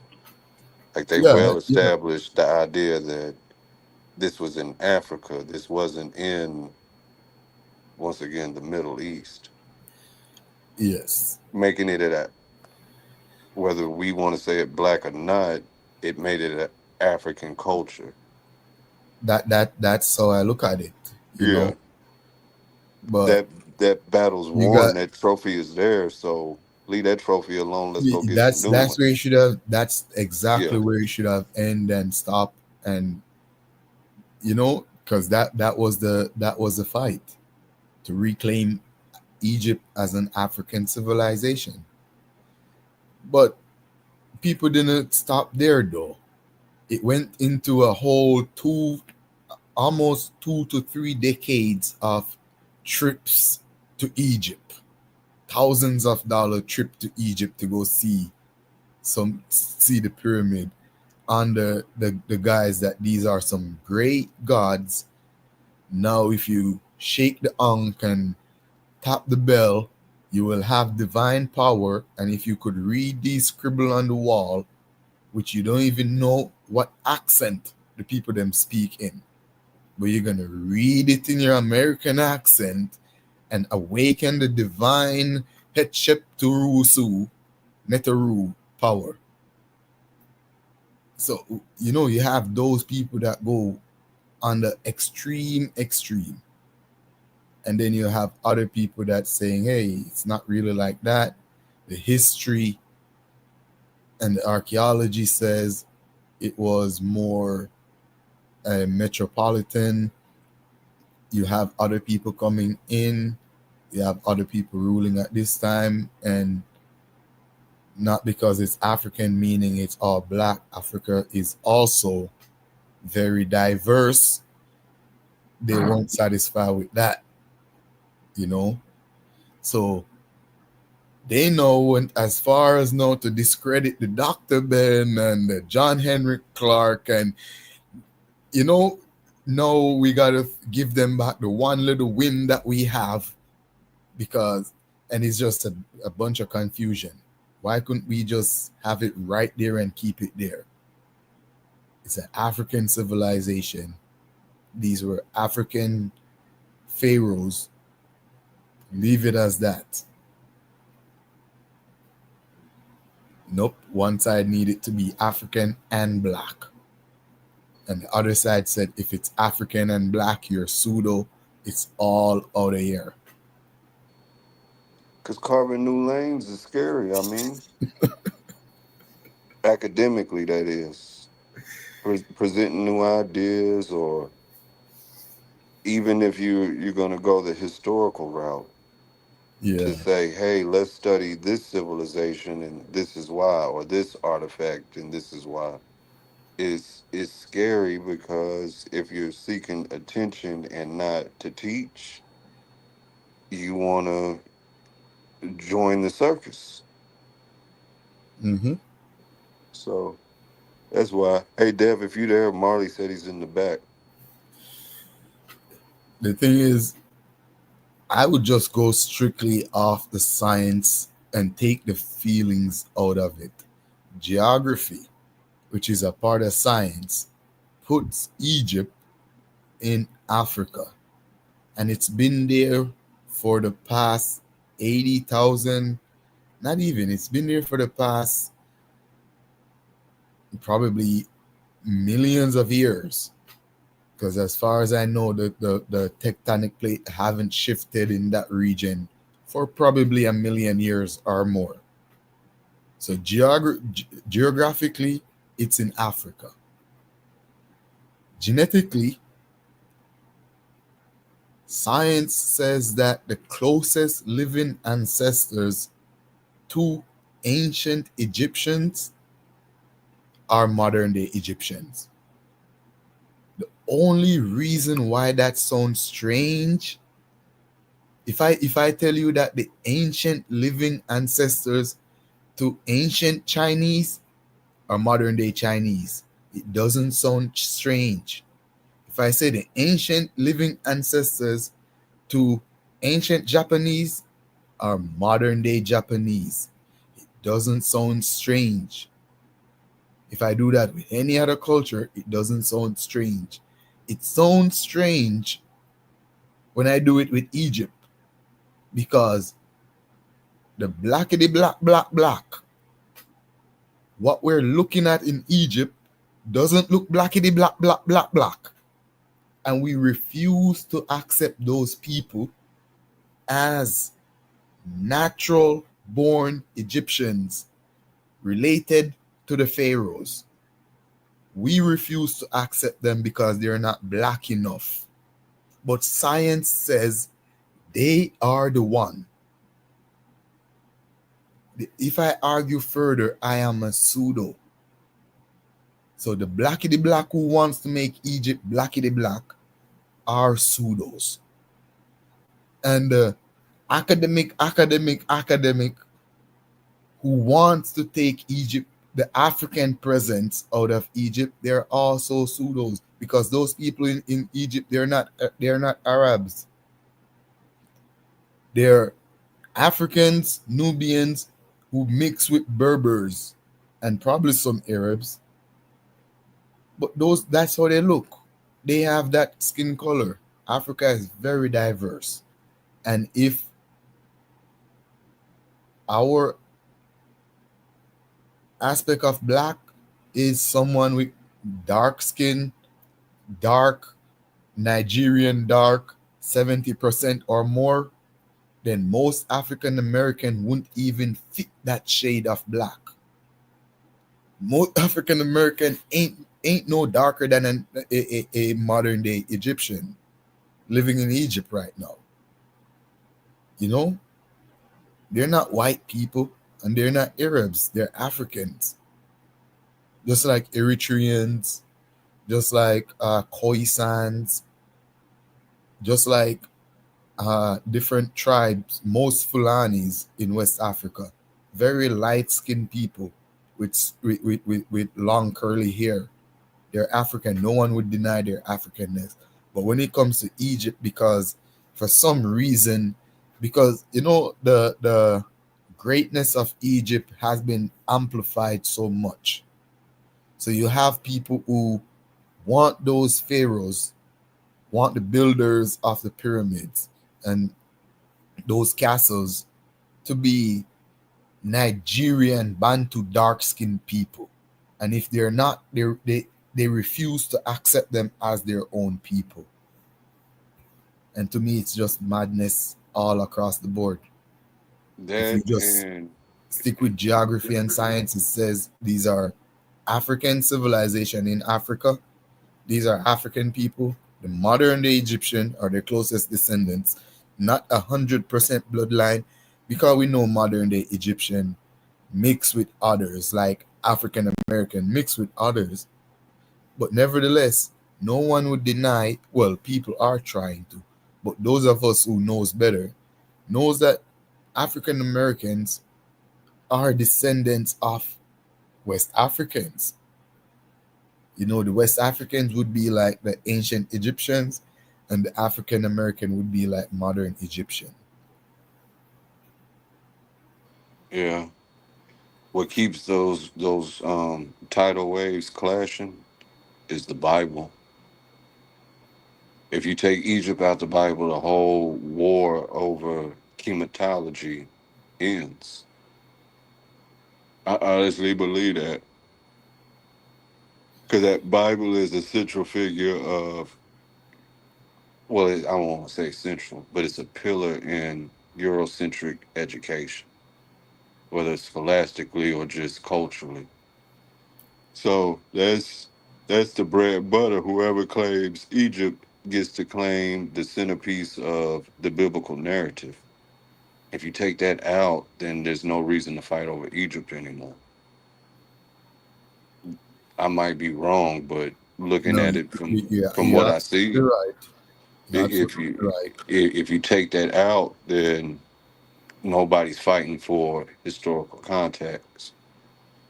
And I think our forefathers in the argument pointed at Egypt and had that eureka moment. Mm-hmm. You know, shouts out to cartography. Hold on. If Egypt is in Africa, then that means Africa has a history, which means black people have a history because black people come from Africa and Egypt is in Africa. Hold your head up. Look what the Bible says about you. Look where Jesus got his, you get where I'm going? Yeah. So I think that is the firecracker, but that night is over. Those fireworks are null and void at this point. Thanks to science and just globalization and the fact that this is an entire planet full with history that we could be extracted. Yeah.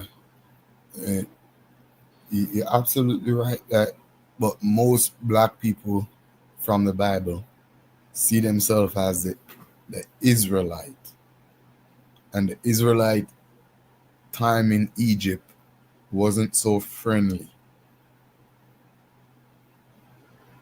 because their whole mission was to leave Egypt and go back to their promised land. But you're absolutely right, though. The Bible did put whether you claim to be Israelite, more Pan-African, only person the Bible didn't put in Africa, in Egypt, was the Abos.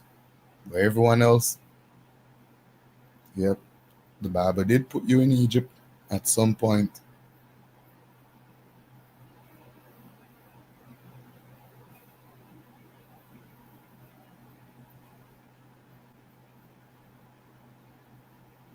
Yeah, because them Abos, they the ones that, what is it? The Mississippi is the Nile, and the teepees are just mobile pyramids. So what they're doing is taking Egypt out of Africa. They're doing a tectonic plate shift. Yeah. Long live Pangea.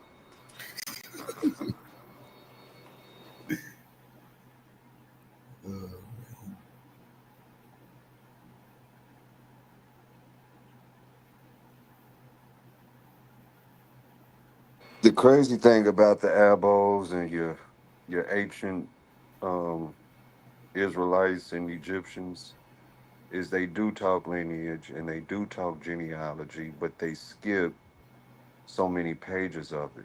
Because I'm pretty sure with all the people speaking, if they was thoroughly doing genealogy, one of them got some kind of story to share in their city, state,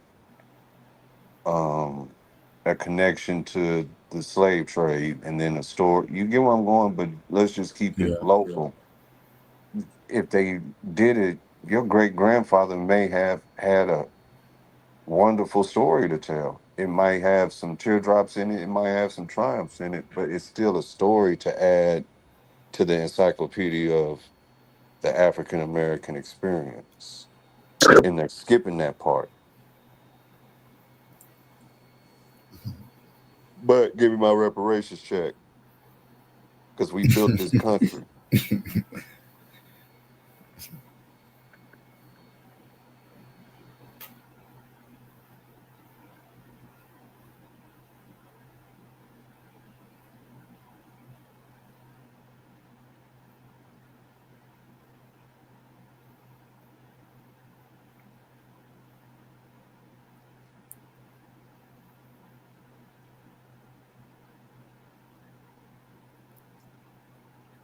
I study history because I like psychology.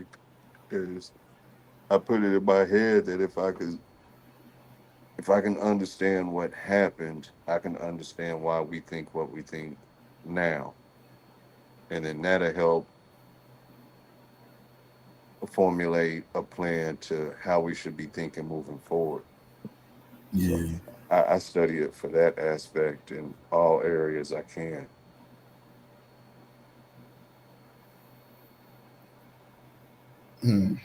Suppose that they decide to pay reparation in free education and full tax exemption, and what else? Free healthcare for all Black Americans from here on going forward. Do you think that would be some that would be acceptable?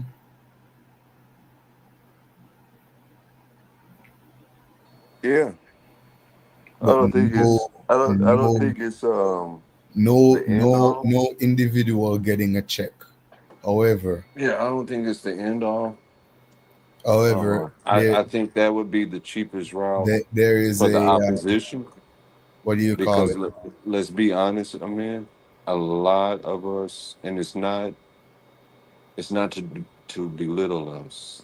It's just honest about humans.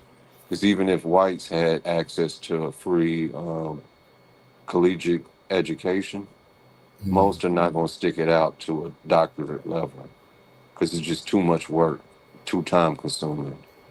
By the time you 18 to 25, most of us are already starting a family. That's going to take away from you. Get where I'm going? Life gets in the way. Yeah. So that would be cost consuming to say, all right, yeah, we'll give you free education. In that regards, the tax, yeah, but we still need it. It's not like the ghettos don't need good paved roads and working street lights. You get where I'm going? And who's going to clean up the playground? That's where taxes come into play. So we don't want to shoot ourselves in the foot and hoard resources and become too individualistic, trying to build our own Disneyland instead of a collective wonder world. But I see where those would have disincentives to help us as well. I get what you're saying. That makes sense. How about tax exemption on wages? Yeah, but that still leads to it. You get what I mean? I'd rather just have our cut regular down paycheck taxed and not pay that taxes at the end of the year. That way, we're not giving away such a big chunk if you have to. Yeah. And How about you still got your city and local, even with all that though, they still have a trust fund with the main Bank of America holding a few $billions for the Black American community. That's And where I from argue there- that sovereignty would come into play, and you can have it through those. And from there entities. now you're talking about like the schools and roads and infrastructure. You know, when they need to build those, if it's not under government mandate, then there is still funding available where it's not Black people working, putting their money in it. You know, that's a trust fund, that's reparation money. Or you think people would literally fight for their individual check and just get a check, and there is no free education, no tax exemption, no free health care, and all those things just go out the window? You got any kids? Yeah, I got 3. You know, when they're young and you say, all right, this is your allowance, but if you get that, there is no more. And you know tomorrow is the weekend and you got plans to, I want McDonald's, I want McDonald's, I want McDonald's. Oh yeah, they need it instantly. They have but tomorrow we going, I don't know, Miami for the first time. And you're trying to convince them, don't spend it now. This is your allowance. Don't spend it now. No, I want the McDonald's. I want the McDonald's. And then you let them have their way. What happens, and I'm trying to paint an analogy, in the future after reparations when you still have those needs and same fights, but they say we've already paid our debt and it didn't cover the next round of the battle. Yeah. You get what I'm trying to say by that? Like, I think a lot of us are in that framework of a childish perspective of it, to where if I just get my allowance check, I'm good. But you trying to figure out how to make it to prom, and you're not thinking, what are you going to do all summer long? For the government or the payee of the reparation, it would be more beneficial for them to just cut the check, because with the consumer culture that America has, within a month, half of that check will come back to them. You know, right? Half of that will literally go back to them within a month. However, if they have to spend their money, to give free education, free healthcare, and certain free infrastructure for Black people, for Black American, and not only historical Black colleges and universities But a black kid can go to Harvard University, can go to Yale from high school. You know, once they have the academic requirements, they can go forward. The financial the financial hurdle is no longer in their way. That would literally cost the government more over time, especially if we as a nation mobilize and take full advantage of it. And within 10 years, we will have a economy that can rival any other economy in America, and not just in sports and music, but in STEM, in business, in finance, you know, in other fields that we don't seem to dominate.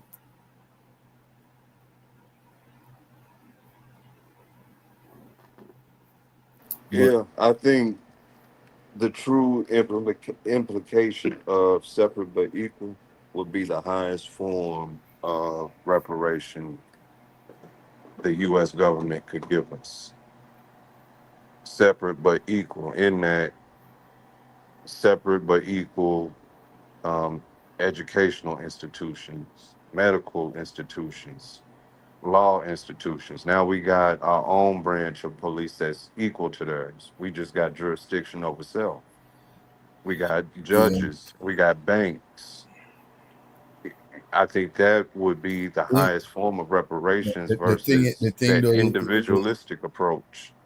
if you know how if they do it that way, then like right now, when they give us those things, they're not even telling us that they're giving us, but you know, when like hospitals, schools, fire station in the urban neighborhood is ridiculously underfunded, and it shows in the infrastructure, and it shows in the product, that whether it be the education that coming out or the type of medical treatment and practices that people are receiving. You know, imagine now when they now have a bitter heart and entitlement that they already gave us something and they don't have to do anything more. All those schools would be looking like Umar Johnson School.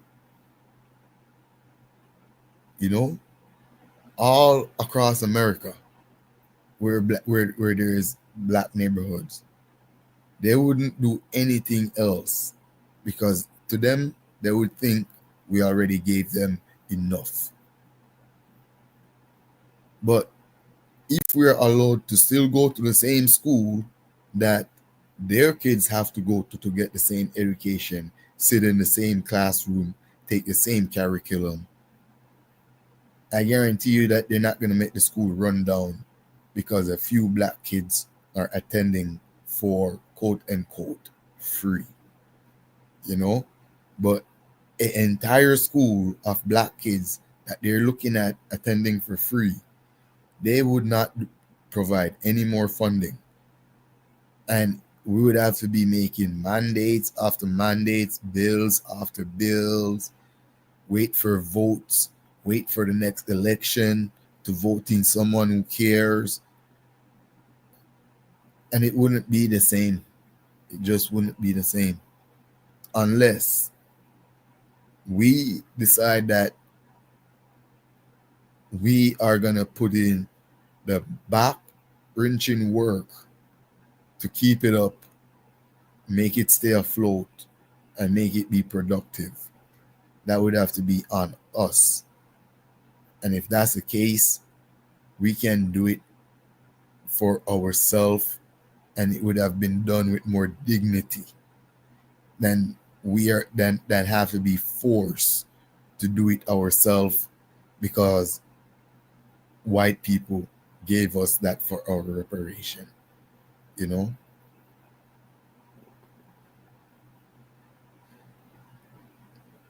Sovereignty in America is not going to be easy because it's already a country. You know, it could work with a Native American, and it only works because they gave them those reservations. And as you see, reservations are not well kept. There is no reservation that rises to the status of a proper town, much less a city. Because Repeat the that last native, part about the reservations. I had stepped away for a second. now I'm saying sovereignty in America is not going to be easy. It's not. And it could, they gave it to the native, but they really only have sovereignty on the reservation. You know, if they leave off the res, they're in American jurisdiction. But on the reservations are not well kept because government do not fund reservations. That's partially true. It would depend on the tribe and how they implemented their cultural practices. But like where I'm at right now is considered a reservation technically, Mm. but it's also a modern day city with all the trappings of a modern city. It's just small. Tulsa and Oklahoma City could be argued their own reservations. You get where I'm going? And there's a goddamn the NBA champions is the Oklahoma City Thunders. That's on a reservation. You get where I'm going? Yeah. So it depends on the tribal politics of that tribe and how that reservation was established and maintained. So that sovereignty does have some benefits because those people got their own courts, they got their own police, they can somewhat protect themselves. They still under federal guidelines and regulations, but they still Yeah. have a system of But anatomy. a lot of that is on the reservation though. Yeah, But yeah. outside the reservation, they're under American jurisdiction. And I'm saying the reason why that could happen is one, those are the first inhabitants of the America. And the government, both Canada and American government, were forced to acknowledge that. You know? And second, their population dwindled so little that even if they even giving them full sovereignty has little to no effect on the general status of either countries. They can't afford to do that with black people. Black people population is not the size of Native American population. You know, black people population is a voting bloc, is a force to be reckoned with in America and to some degree globally. So to give Black American sovereignty would mean to have Black American exile the continent of America, at least the country, and give them their own country somewhere else where they can have their own jurisdiction, where it's going to be a conflict of interest in America itself. And for any of that to happen would probably take a next civil war, or it would take a civil war. That's just not gonna happen. That's never gonna be handed over. And there You ain't said no something that's vital. I mean, and I want the audience to catch it if they listening. When you said the black population is, and I'm paraphrasing, is too vast to give that sovereignty that they gave to a tribe. Yeah. That collective blackness, whether you was Jamaican, Haitian, Nigerian, that vastness that made you this new entity called Black American, African Black American, American Afro American. itself is vast. It enhanced your fighting power by collectivism opposed to delineate. Yeah. I'll let you keep And rocking they, out. they, I they know didn't that. want They you to know get too that. far Black from that. American is a force to be reckoned with. You know, that is why when it comes to election, you don't hear no one talking about the Native American votes. Oop. It doesn't matter where their vote fall. It wouldn't make a ripple in the water. But where a Black American vote fall might cause a tsunami. You know, it's a big difference. And when it comes to the financial structure, is the same thing.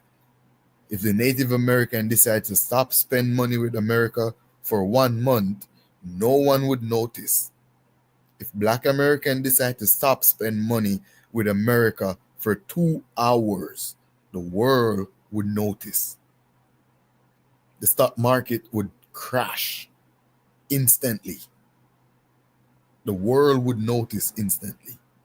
And I'm telling you guys the power that you guys wield. And you guys didn't even Right. know it. Play role reversal. Let's say Native Americans decided to put their tribal differences aside and be that collectively. So that means from your Inuits to the people in Chile are just Native American.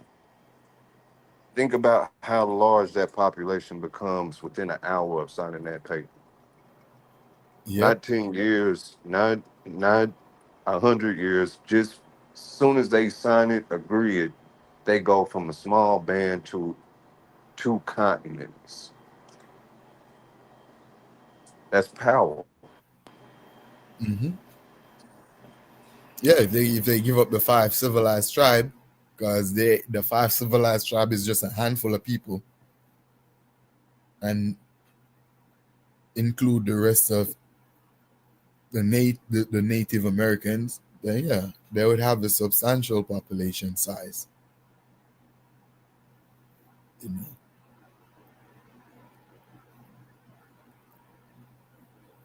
Canada is they said the Native American, they're the First Nations. But I could drive out the entire Toronto, Southern Ontario, from Montreal to Niagara Falls, and I would not encounter one Native American. For me to see them, I have to head north. I have to start driving north. You know, I have to go Alberta, Winnipeg, all those places, probably like Sudbury, you know, just to see Native people. So their population, even over here, is not a lot.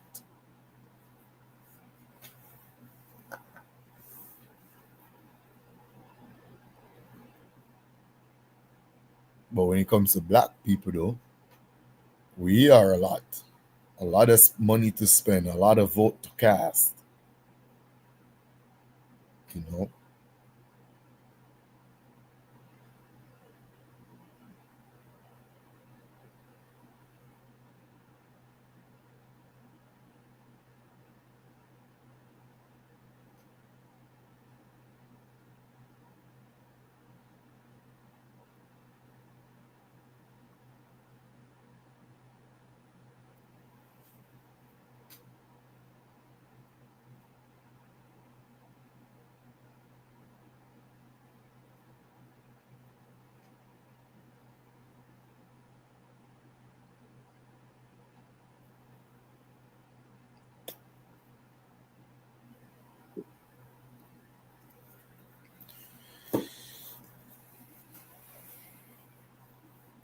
Your Western politics have nothing to do with our people.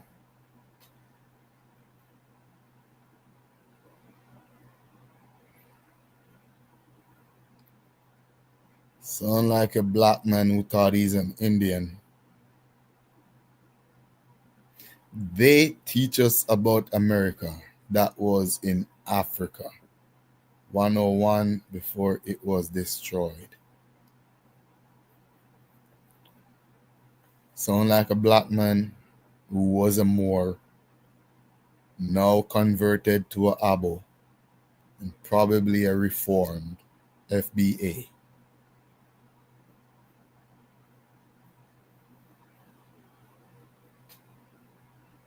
they usually start their sentence with My goodness, they. Harriet Tubman went all the way to Africa to get people.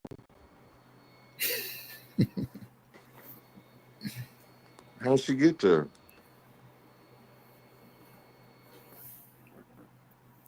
Harriet Tubman took people from America to Canada.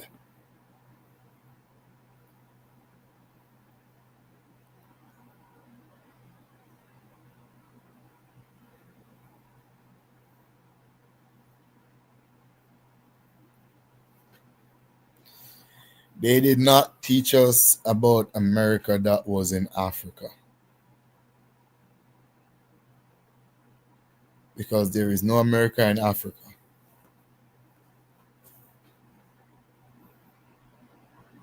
Anyone selling you those $15 books, give them back their $15 book. Take that $15. Buy yourself a cup of coffee and a joint.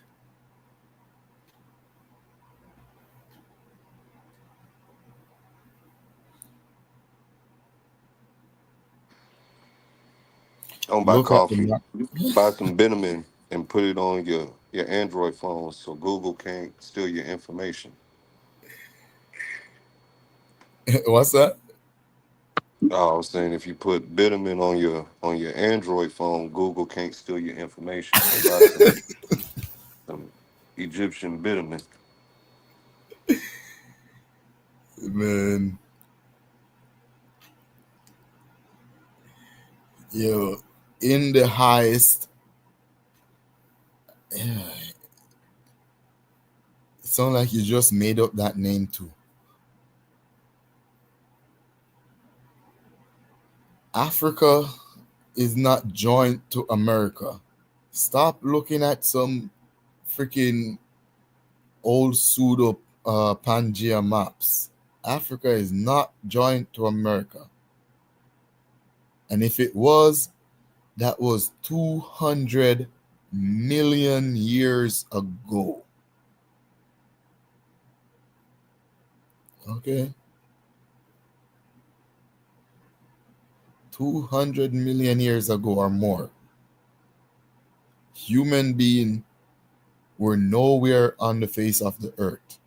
Not only human beings, monkeys were not around. Since y'all love to say we come from monkeys, which science does not say, but I know you're going to go there. Monkeys were not even around. So human beings were not even around.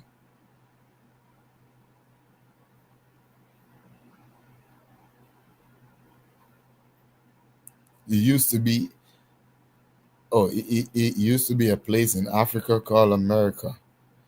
I'm pretty sure there is many places in Africa called America. It's just a name. Like 15 minutes from my house, there is America Boulevard.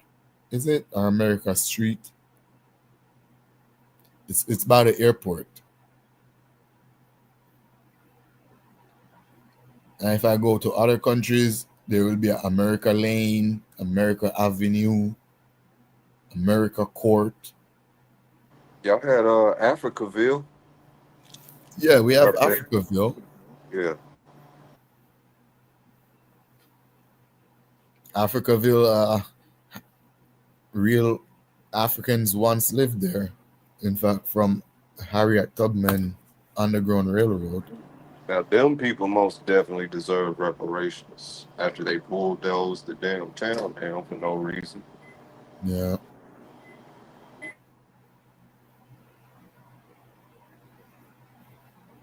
And that was fairly recent to the audience, if you're not aware of it. That was in our lifetime they bulldozed that town down. In Halifax. All right, you're talking one in Canada, eh? Yeah.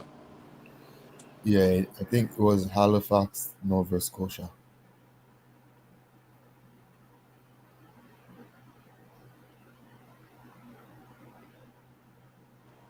There was I found it in newspapers.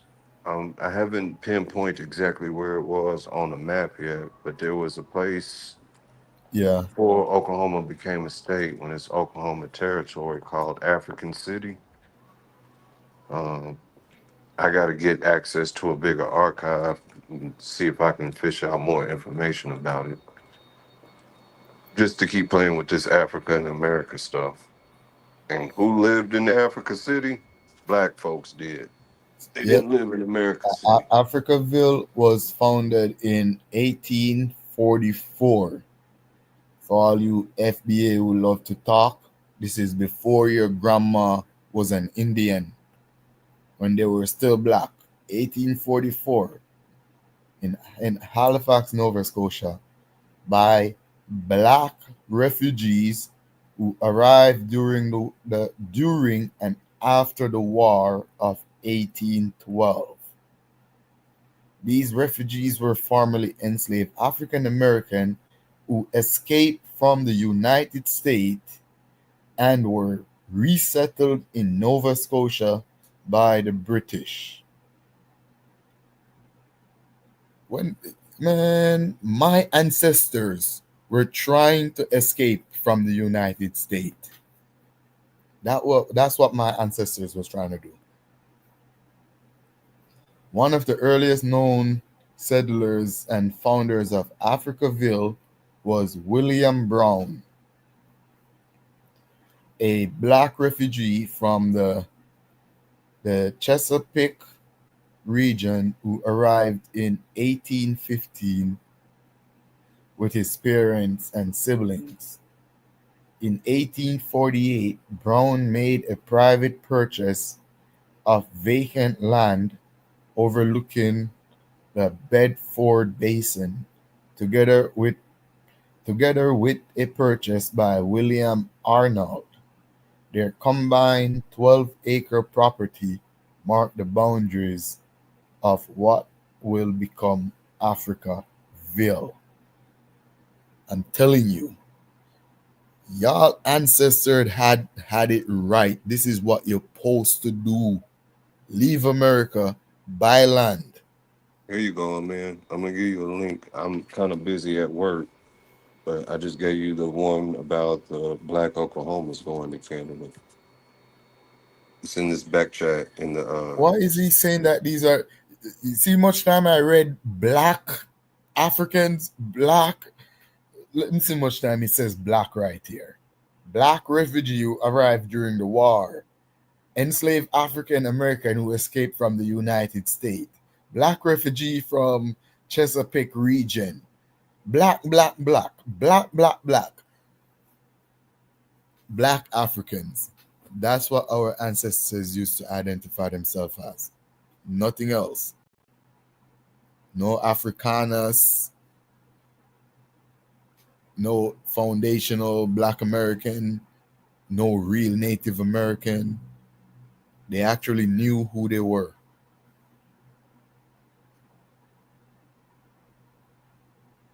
And they were united. This says that right there, 2 black men with their combined 12-acre property marked the boundaries of Africaville.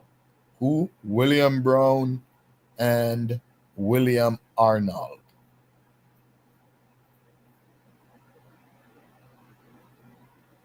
That's sick.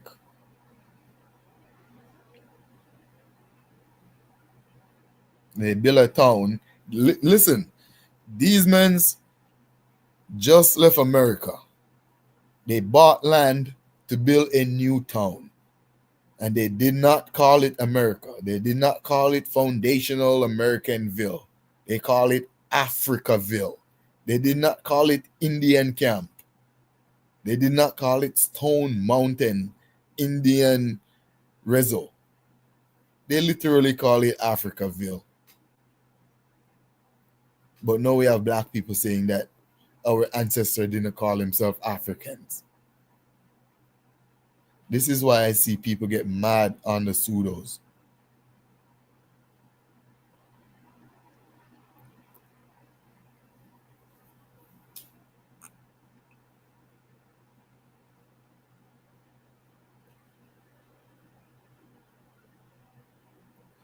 the community has become an important symbol for Black Canadian identity as an example of the urban renewal trend of the 1960s that raised similarly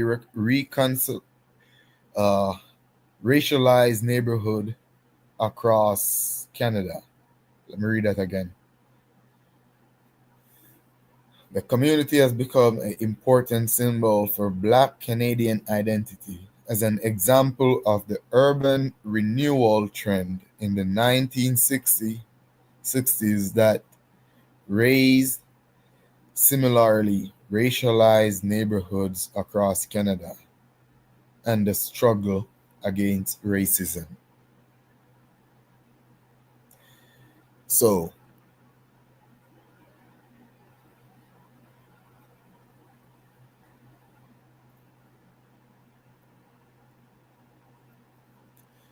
when you actually read the history of Black people anywhere in the diaspora, whether America, in the Caribbean, in Africa, in Canada, these people sound nothing like Black people that you encounter online. Black people who claim to be fighting for the honor of these same people. Aren't these the ancestors? These people who were doing stuff in the 1800s, early 1900s, I would assume they are the ancestors that the pseudos love to talk about every minute. The ancestors. But when I read about the ancestors, they're not a reflection of what's happening on YouTube. So the delineation that's happening is YouTube niggas delineating from their ancestors. That's what's really happening. YouTube niggas delineating from their ancestors. Because I don't read about no Black person in the 1800s talking all this crazy stuff.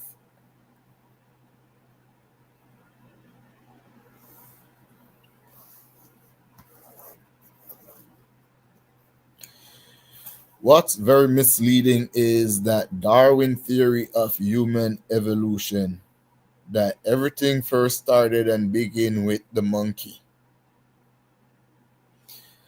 What's very misleading. All right, I'm going to show you how pseudos are pseudo. I'm going to read Darwin theory of evolution, and I'm going to see where in Darwin theory of evolution does any human being comes from a monkey.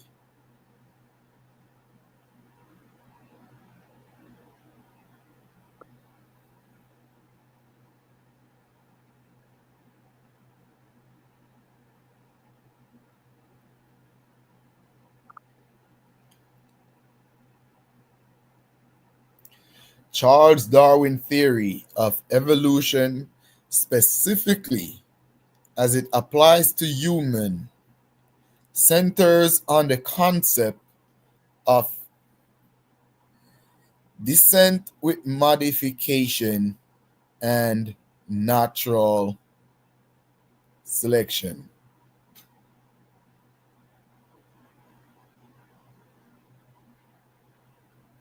He proposed that humans, like all other living organisms,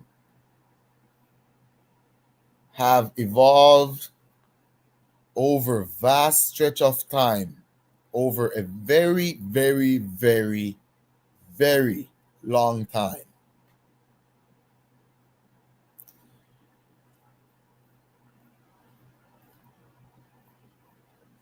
From earlier, simpler form of life. Human, like every other living creature, has evolved over a very long time from more simpler form of life, That process involved variation with population heritability of traits and differential survival and reproduction based on those traits. So different human beings survive over a long time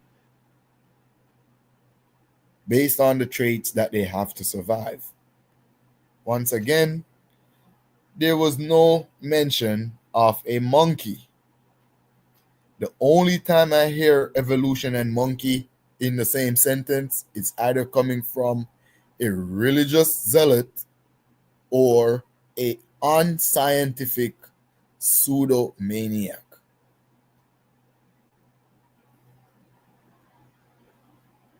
No one ever claimed that every human being comes from monkey.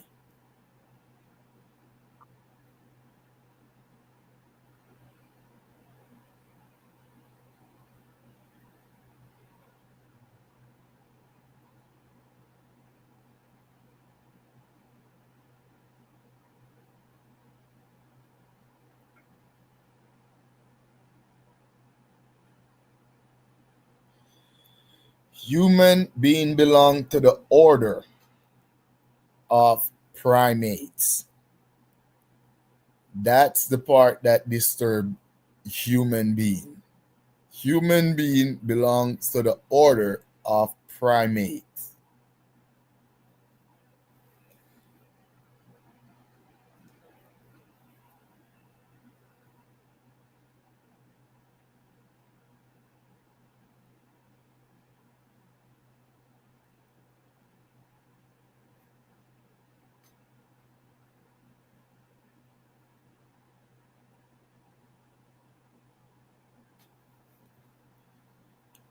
So if it bothers you to be a primate, monkeys are also primates. Okay? Doesn't mean human beings are monkeys. And why you always hop for monkey? Why not a gorilla? Or an orangutan? Or a bonobo? Or a chimpanzee? Why not a ape that is even closer related to a human being than a monkey? A monkey is too far. You have closer ancestors like a chimpanzee, 99.7%.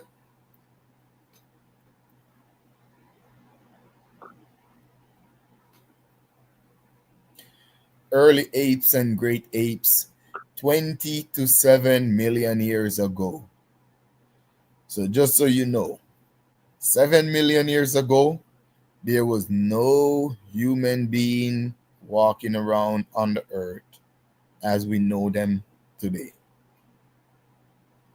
There might be the ancestors to human being, like 20 million years ago, early apes evolved in Africa. And 10 to 7 million years ago, the great apes split into 3 or 4 different groups, which include chimpanzee, bonobos, gorillas, and human beings.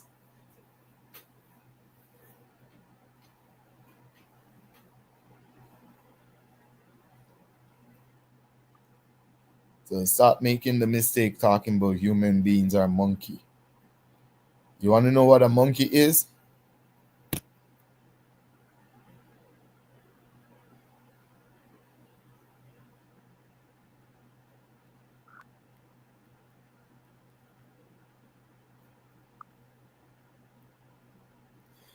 In scientific context, monkey is not a formal taxonomical term, but it generally refers to primate with the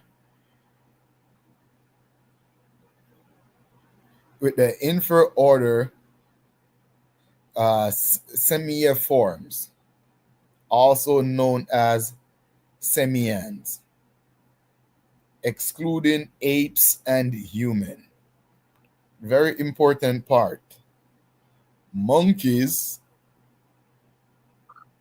generally referred to as primates in the order simiiforms or simians for short, like humans are homos, pause, are hominids. I think that sounds better. Humans are hominids, monkeys are simians. Okay? So simians do not include apes and humans.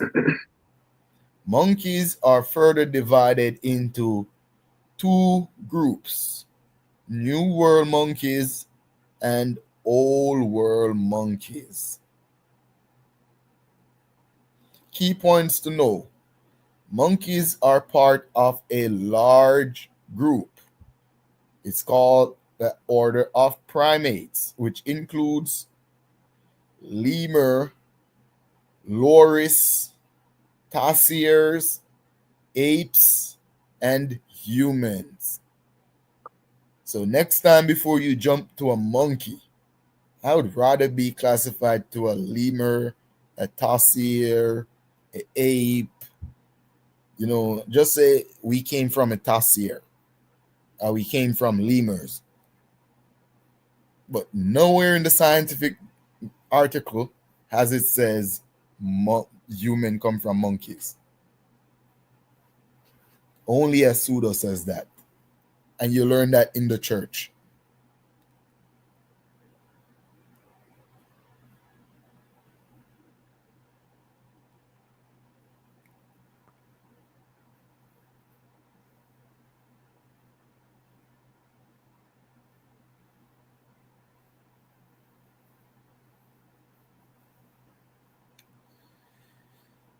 This dude said not because it doesn't say human being didn't come from monkey. There is an image. I guarantee you that no pseudo on earth, there is no pseudo alive on earth that could show me an evolution picture, an evolutionary picture, no matter how old, that includes a human being evolving from a monkey. I will take the picture for it, since it's not written in words, but the picture will show me. So I ask a pseudo, any pseudo that can present me a picture that shows the transition from monkey to human being. Show me that picture, because that picture do not exist. CHK and in the highest, you guys are so uneducated. You couldn't even describe the picture you're talking about. I know the picture you're talking about, and there is no monkey in the picture. You don't even know what a monkey is, even though I just read to you what a monkey is.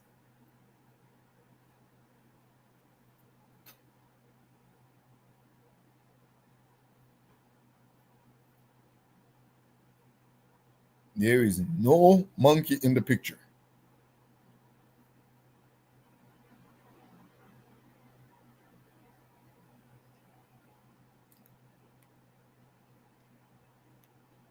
You're looking for the old unscientific picture that shows the evolution of hominids. That's the one you're looking for. It shows the evolution of hominids, where it shows more ape-like looking Australopithecine to more human-like looking Homo sapiens or Homo hominids are from the Homo genus. And none of those are monkeys. None of those were ever monkey. As I said, illiteracy is like a brain cancer. I know it's hard for you to get the monkey out your head because that's what you were taught in the church. But I'm telling you, no textbook in school ever teach you that human come from monkey, and no scientific article, no science, no scientific journal, no scientific picture will ever show you a human being coming from a monkey. In fact, they generally do not include monkey in human being conversation for the simple fact that a monkey is not even an ape. It's like talking about a pit bull, but you're mentioning some jackal from Africa that you know could never be related to the pit bull. Instead of talk about the wild domestic wolf that possibly have some that possibly share some gene with your pit bull. You know, uneducated and proud of it.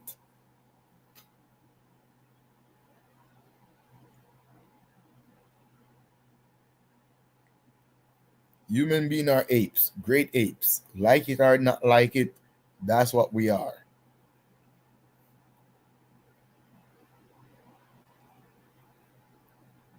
That is why when you want to feel your masculinity, you tell people you will go ape on them. You will go ape shit. You will release the ape. Yo, Dev, Marley's in the back. I'm not sure if Dev's sleeping right now.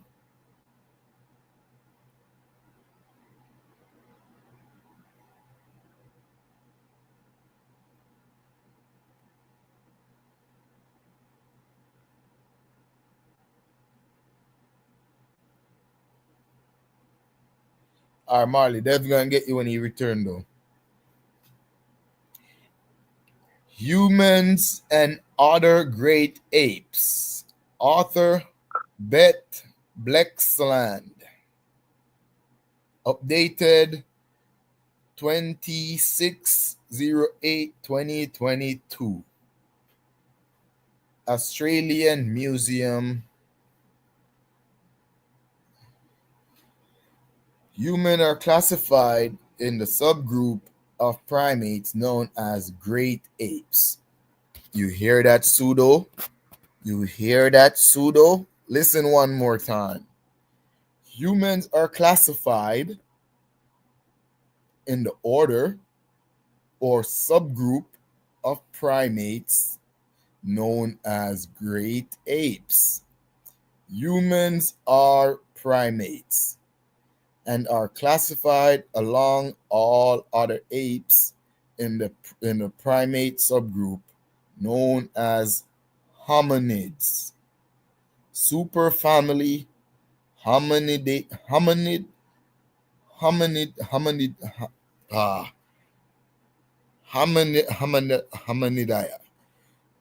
No, I don't know why I sound like a freaking Muslim.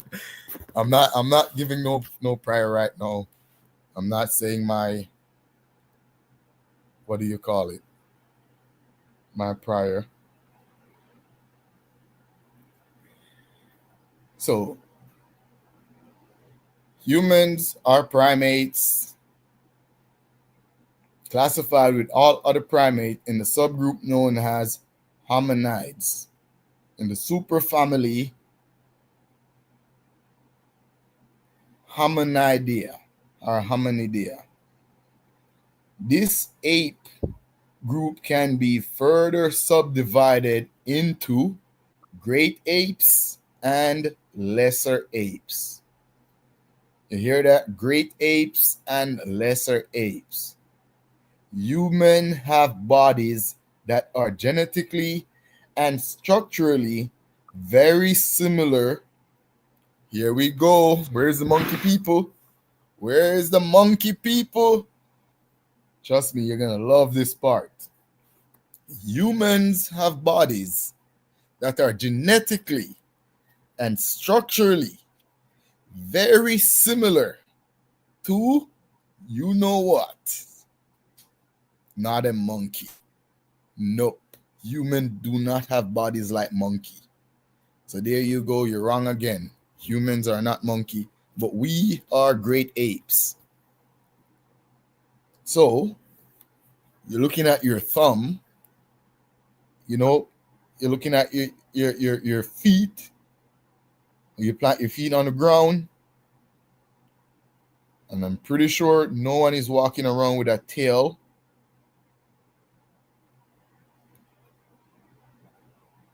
Ape diversity. The first ape evolved around 25 million years ago, and by 20 million years ago, we're a very diverse group. Within the last 10 million years, you hear those numbers that we're talking about? Millions of years. Okay? Millions of years ago. And bear in mind, the dinosaur died out 60 to 100 million years ago. No human being was alive when dinosaurs were walking the earth. So human being must have come into existence after. So our earliest ancestors were around 25 million years ago, which makes sense. The mammals that took over after the dinosaurs' extinction took a few million years to evolve. So from 60 to 25 million years, that's 35 million years in between. So within 35 million years ago, you were evolving from a little rat into an ape. Okay? God didn't create that one. God didn't know what the morning, pardon my French. I'm in Canada. God didn't know what the hell he was doing. Okay?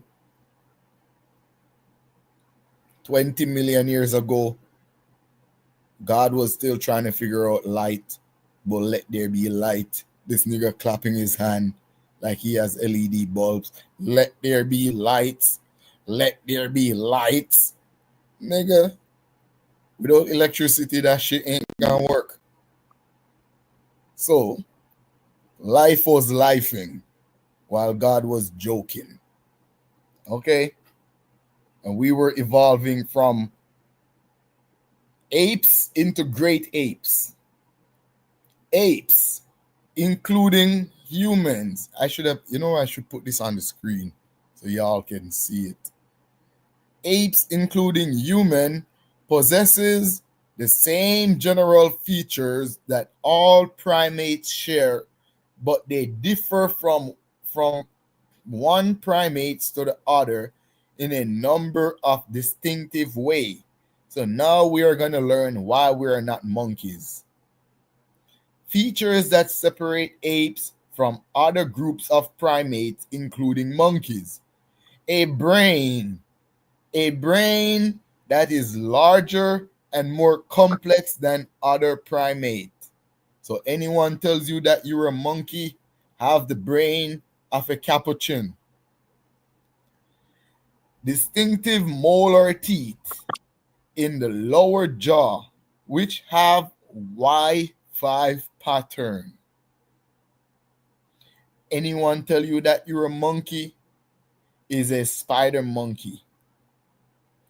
A shoulder and arm structure that enables the arm to freely rotate around the shoulder. If you were a monkey, you could not play basketball. You damn ape. That's what you are, a great ape. If you were a monkey, you could not play basketball. You would be doing no dunk. None of that crazy stuff. Okay? A rib cage that form a wide but shallow chest. If you were a monkey, you would have a protruding rib cage in the shape of a V, like that of a dog, a pig, a horse, or a monkey. You ever see the chest of a baboon? It protrudes down. It's not a flat. Your rib cage, it's wide but narrow.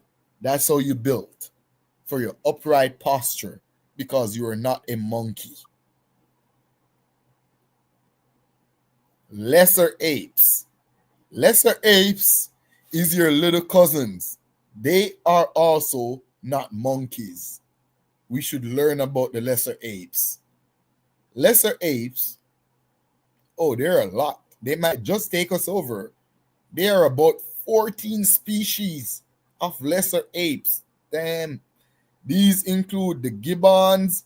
Don't worry, a gibbon is only like 2 to 3 foot tall. Cute little apes, monkey-looking apes, but they are not monkeys. They're your cousins, your little cousins. They're called gibbons, which live in trees. Rarely descended to the ground. Yep, gibbons don't come on the ground. And they are found in the forests of Southeast Asia.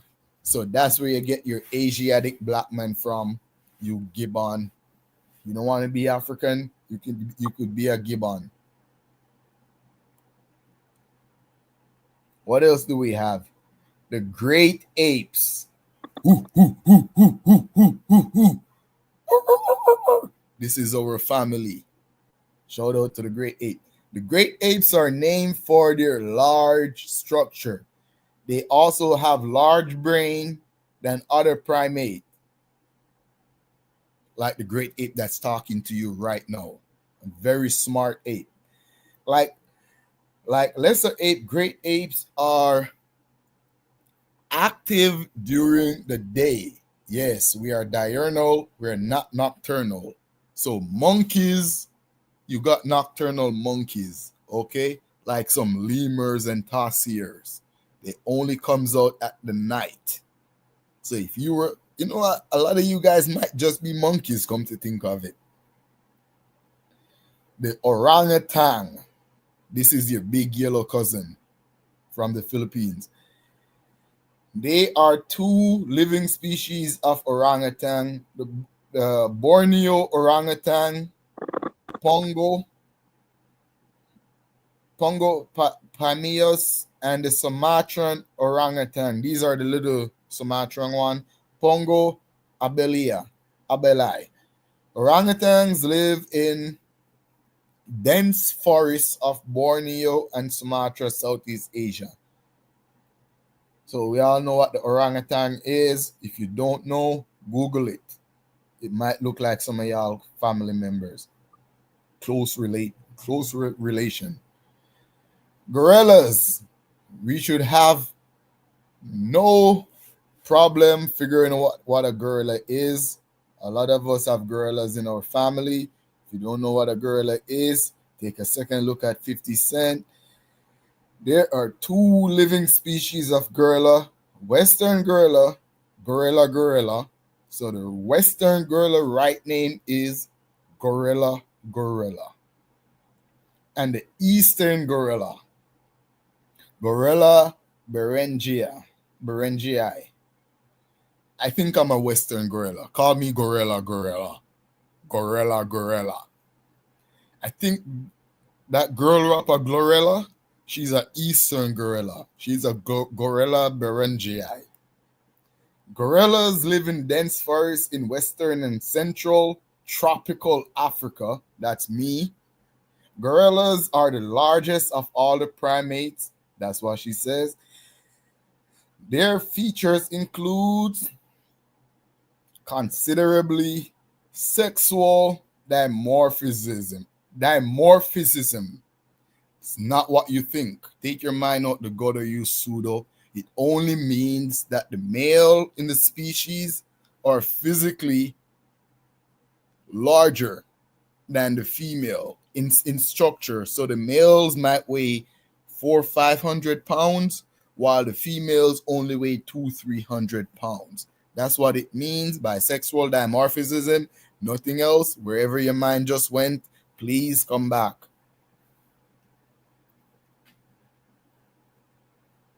Bodies adapt to climbing trees and also quadruple movement. So y'all knuckle joggers, that's a quadruple movement. Y'all are some knuckle dragging gorilla. Diet, fruit, leaf, shoot. So like y'all pseudo vegetarians. Chimpanzee. These are the hood niggas. These are the hood niggas for real. Chimpanzee, I call them Bloods and Crips. There are two living species of chimpanzee. The common chimpanzee, Pan troglodyte. Literally, that's a scientific name, Pan troglodyte. I told you these are the hood niggas. So it's Pan. What we got?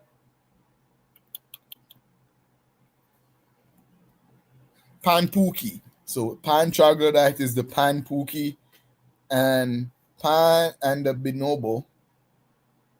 Pygmy chimpanzee, Pan Panissus. So Pan Panissus, we're gonna call him Pan Pookie or Pan Ray Ray. Chimpanzee live in woodland and forest in the western and central tropical Africa. Chimpanzee are the smallest of the great apes and are our closest living relative. Okay. They have moderate sexual dimorphism, meaning both male and females are around the same, male a little larger. And the last of the great apes, and to me, the most destructive and most troublesome of the great ape. God definitely did not make this one. I guarantee you. Humans. There are only one living species of human, modern human, Homo sapien. Humans now live in almost every part of the world. That's it. It's done. They don't care about us. A whole passage on chimpanzee, one line on humans. So there you go. Nothing that says human comes from monkey. Next time I hear this monkey talk, please take it back to the church. A chimpanzee is not a monkey. Bonobo is not a monkey. A gorilla is not a monkey. If they were, we would call them monkeys. Human beings are not monkeys. If they were, we would call them monkeys. Hey, I mean, that analogy calling chimps hood Negroes is hilarious. Have you seen that study? It's old now, but Yeah. Chimps are gangster. That's why. The study out in Japan, where they did the short-term memory of chimpanzees to humans, Mm. and they found out that the chimps had stronger short-term memories than Yep. humans do. And I thought that was a dope study. And I liked his origin story of that we lost it as we gained our ability to speak and being bipedal. What do you call it? The great exchange. Yeah. Saying, if you're in that environment, your short-term memory has to be more effective with memorizing and seeing ahead where you would put, your hand to the next branch and whether or not you're going to touch a snake or a spider, or you get where I'm going? Yeah. You have to be real quick. Yeah. Yeah, I survival. thought that was a dope study, a dope idea. Yeah. They're our closest living relative in the animal kingdom, chimpanzees. The knuckle draggers.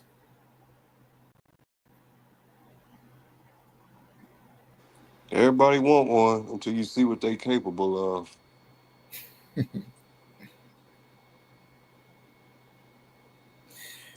They're strong though. Chimpanzee and gorillas, yeah. Yeah. Pound for pound, yeah. I know the Yeah. gorilla is like 4 to 10 times stronger than a human. I wouldn't even try to own one. And I would assume a chimpanzee is at least stronger than a grown man. Because I see them things drag stuff around, move, rocks and logs like it's nothing. Yeah. Great branches. Especially a well-fit one. Hell yeah. And we talking about stronger than a strong man, not your average man, but somebody we would consider strong. Yeah. Usually when they do those tests, they're testing them against the strongest humans, not even average human. Yeah. No, average human, a regular gorilla, I would assume 20 times stronger than an average human. And you don't want to know what a blow from that feels like, a hit from that feel like, you know. But their strength, it works opposite from ours. I think we have lift strength.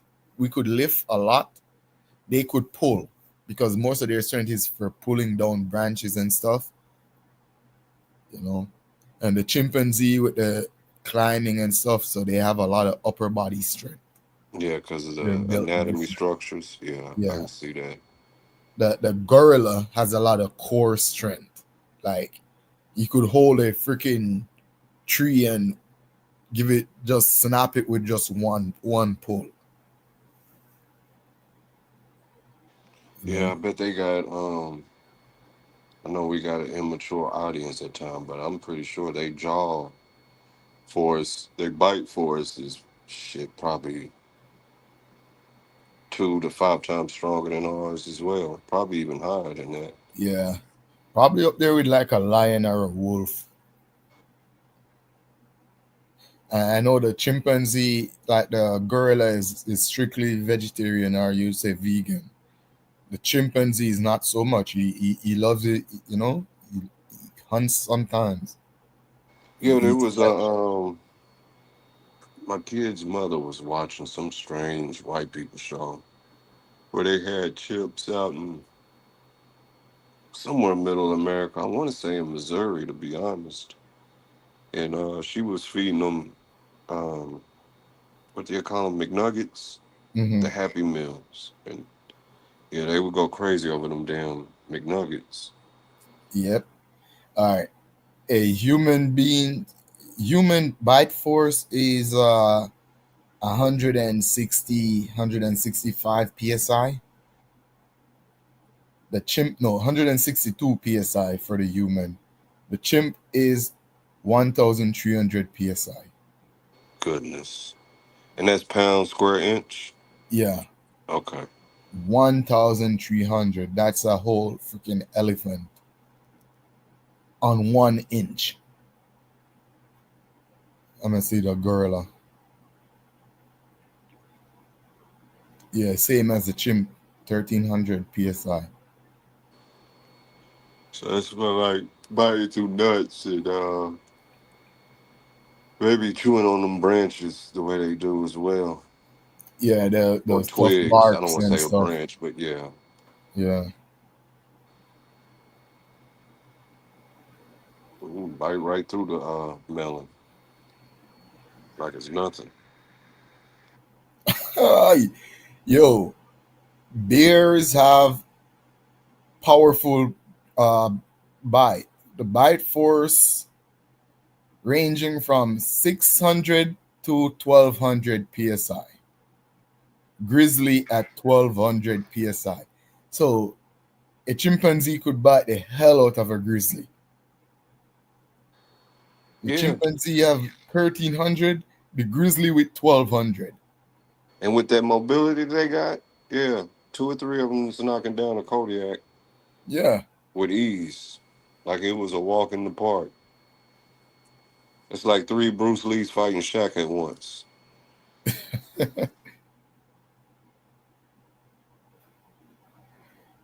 You don't want to mess with the killer whale though, the orca. No, I'm staying out that ocean. You don't want to hear that number. That's unreal. Yeah. They probably that's probably Suda right there. I'm gonna go check it again. They said 19,000 psi. Remember, everything else, the chimpanzee, the grizzly, these things are 1,200, 1,200, 1,300. The killer whale is at 19,000 psi. Is that strong enough to get through a small boat? Yeah, that shreds steel. Yeah, that's crazy.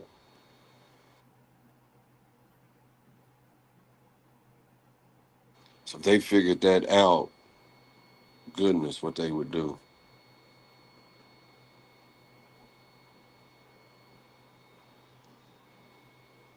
And that's for the ones that said we made it over here in canoes.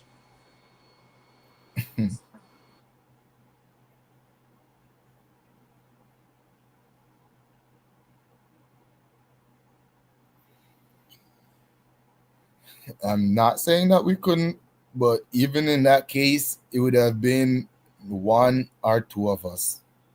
There ain't no whole canoe of a dozen people making it over here across the Atlantic. It's not gonna happen. I'm not saying one or two niggas couldn't make it, but not enough to even form a small population. So in that case, it would still be negligible.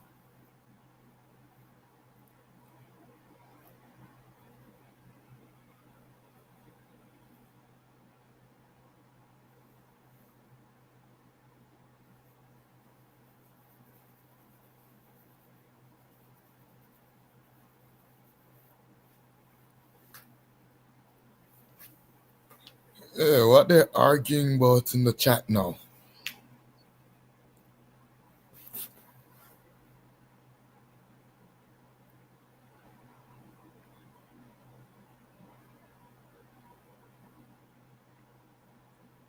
Yo, hi, so who you still arguing with now?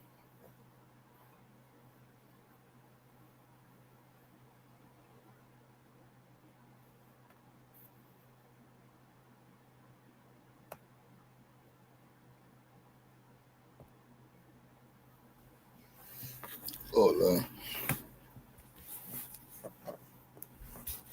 I had to look it up. I got busy at work, but I had to look it up. Snapping turtles is right behind them chimps at 1,000 psi. Snapping turtle. Mm-hmm. I wonder the great white, because the great white should have a terrible bite force too.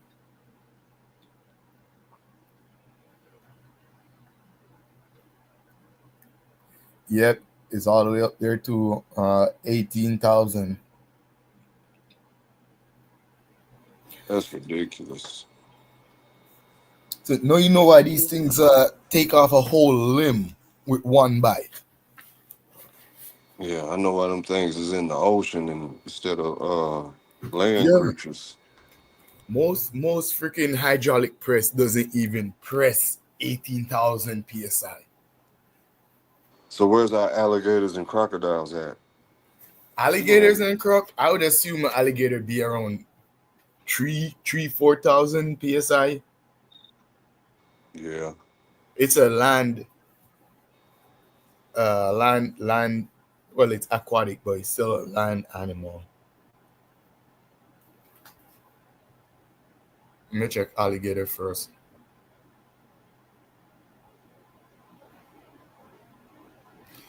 Alligator bite force 2,125 psi. The croc is probably around the same. The croc is 3,700 psi, and that's for the big saltwater croc in Australia.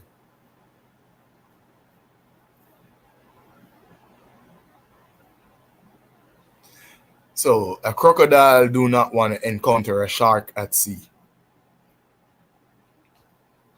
It's not going to end well for the croc.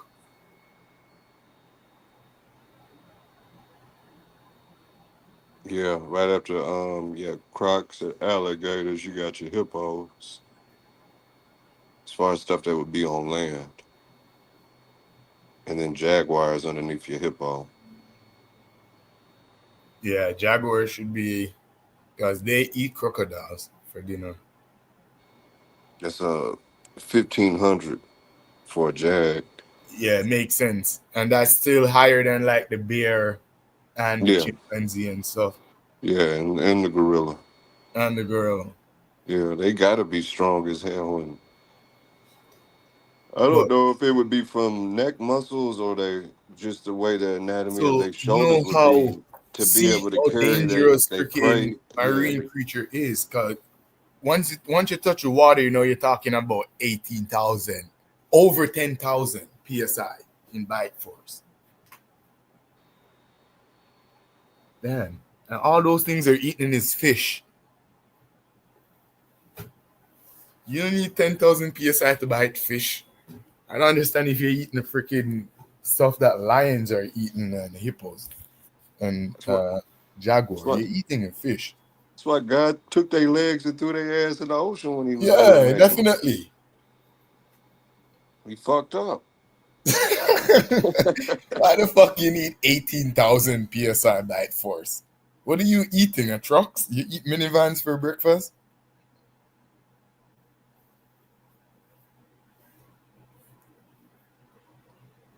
The jaguar. That's the whole point of the Jonah story is to let us know you don't want to get bit by this damn thing.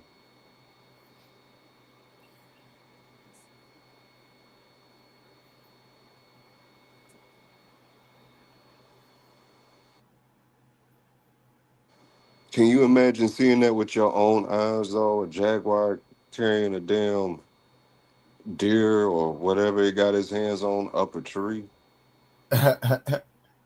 That's wild. Jaguar and leopards. Could you imagine walking under a tree and see a freaking deer, half a deer hanging over just like that? Yeah, I can envision that. I got uncles that hunt all the damn time, and they country as hell. So, yeah, I've seen that one. But I get where you're going with that. Yeah. Yeah, they're strong though because those antelopes are not lightweight. That's not no 50, 80 pounds there. You're talking about 200 pound, 300 pound. You have to drag up a tree.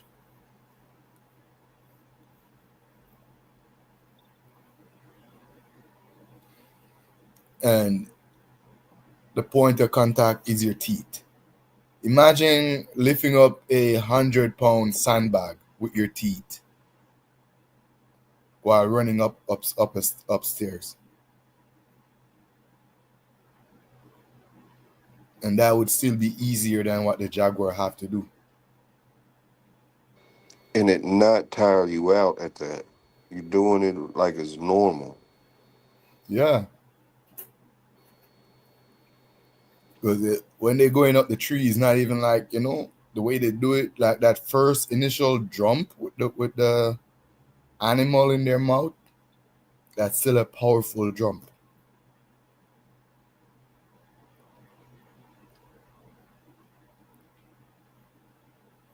I know. A regular little domestic goat weighs goddamn near 100 pounds. You kill a little goat, you think that's easy to just pick up and walk with? No. So I know those wild ones, especially deers, they get way bigger than domestic goats. Yeah, and just think, majority of the women in my family don't break 115 pounds. So that means women and children would just be a lunchable. That's why in Asia, think about it now. Think about how evolution is cruel. In Asia, you have the smallest the smallest people living alongside the world's largest cat that actively hunts human tigers. Yeah, that's wild. you know. And you know, I used to see these reports of snakes, like these python eating people in like Cambodia and those places, Vietnam. But when I see those people and see how short they are and small, and then I see how freaking big a python could get, then I could easily see how a python could eat a little Asian person. Yeah, that's why I don't mess with snakes though. Nah, I know. I had a tarantula. I had tarantulas for a long time. I don't have none now because they died. You know, they live 5 to 7 years, which for me is a decent time to have a pet. I'm not into no lifelong pet. When AI gets to the point it can translate what pets think, then I'll start thinking exotic animals for pets and get me a jaguar. But until then, I'm gonna have to let their ass roam free. I tried to raise a snake. I tried, and it lasts 2 days. Yeah, it lasts for 2 days. It wasn't the snake, it was me. I'm not comfortable being scared in my own house. I'm not into that. I raise spiders, big tarantula with big fangs and stuff. Feed them a whole rat, watch him pounce on the rat, eat it down, take out the rat carcass in like 2 hours. And that's scary for a lot of people. Most people, that scared the shit out of them. I thought I could handle snake. It lasts 2 days. I could not feed the thing. I could not open it to feed him. Yeah, I brought it back. Not into no snake.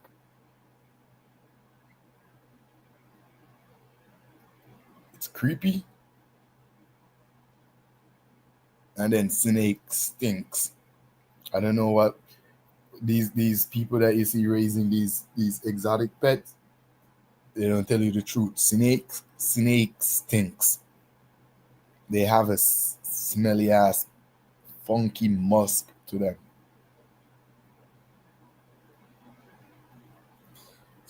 Tarantula is the coolest pet though. No cleaning up. You don't have to clean up nothing. No cleaning, no poo, none of that. Only thing you do, give them light, heat, water, and food. And you watch them do all the cool stuff. And then they molt, so they shed their skin and stuff. Or the shell.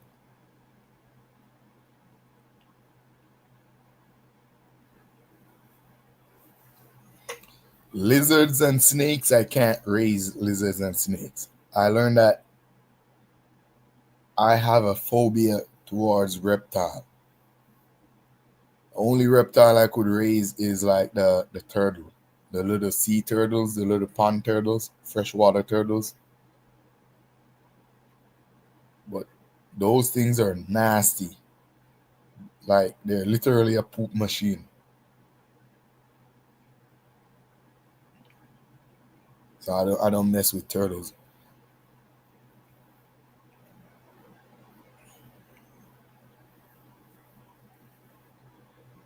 I need a dog. I need a Doberman. Like the real big Doberman.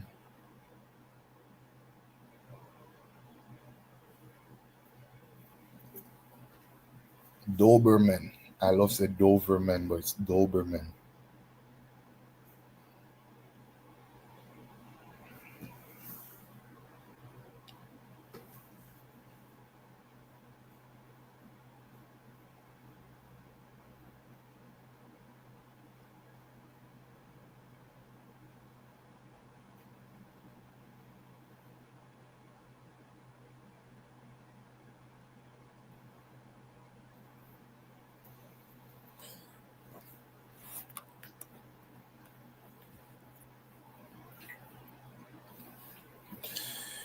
Yeah, everybody's waking up now. Y'all better wait for Dev to have his coffee and then drop the link. And y'all can come nuke it out on the panel, not in the chat. Okay? Viewers are not paying their money to read chats. Whatever y'all have to say it on the panel. Hit the damn link. You know we say anything over here. It's Friday, technically a holiday. Technically the weekend. School is off, and we usually ignore work. So hit the link, say what you have to say.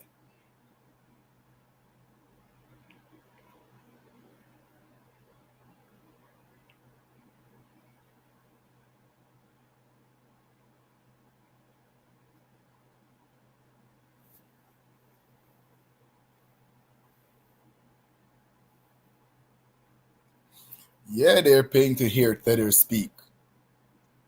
You got to have at least one Tether a day, at least. If you don't have Amin, you're going to have Buddha. If you don't have Buddha, you're going to have Garfield. If you don't have Garfield, you're going to get Stoopies. Y'all know it's a mix. You need a tether a day. No one want to hear no all FBA. That's boring.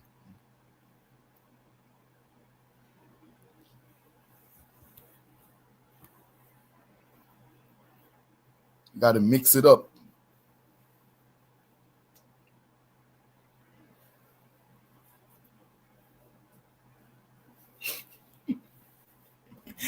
A feather a day.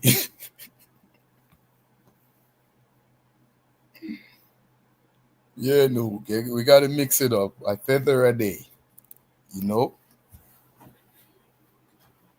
Think of it like social medication. You need someone to either get you frustrated,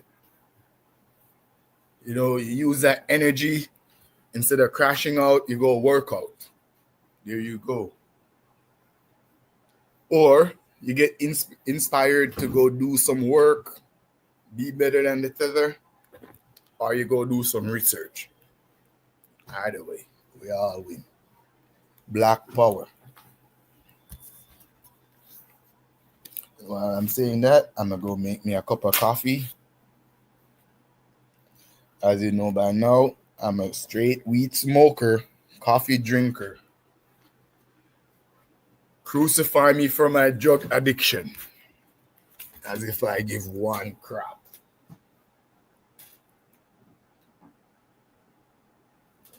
At least I don't drink Hennessy and hard liquor.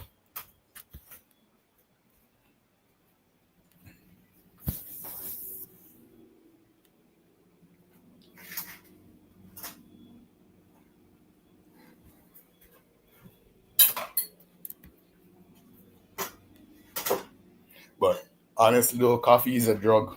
Don't let nobody tell you different. Coffee is a drug.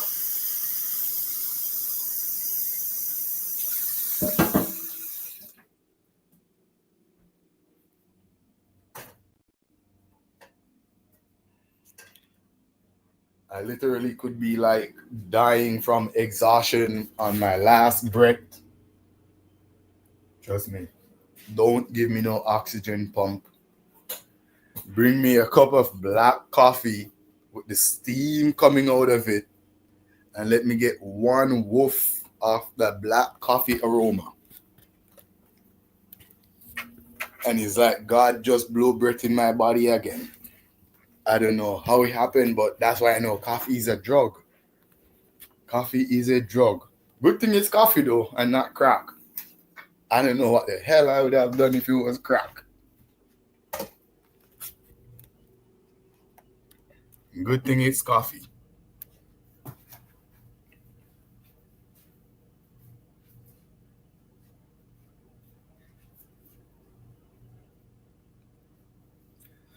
Black coffee, 1 cup of water, a tablespoon of coffee, and 2 teaspoons of sugar.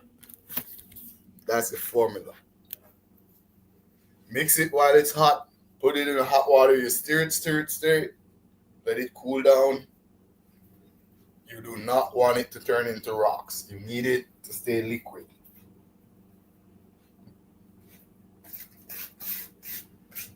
then you inhale the steam that comes off it.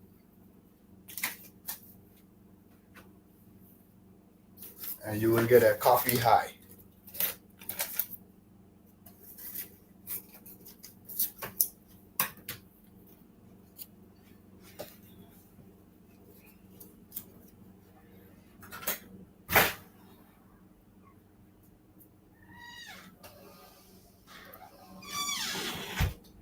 Oh, Lord, it's already daylight.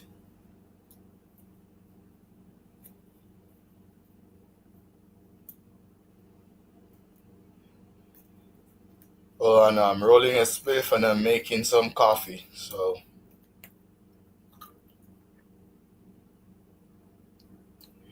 yeah, the first cup of coffee has to be black. Saying coffee damage your teeth? Well, to be a coffee drinker, you're gonna need dental benefits.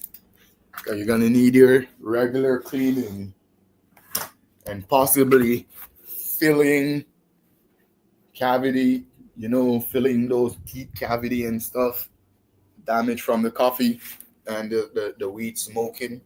So yeah, it's not a cheap hobby. It's not a cheap hobby. You're better off being a crackhead.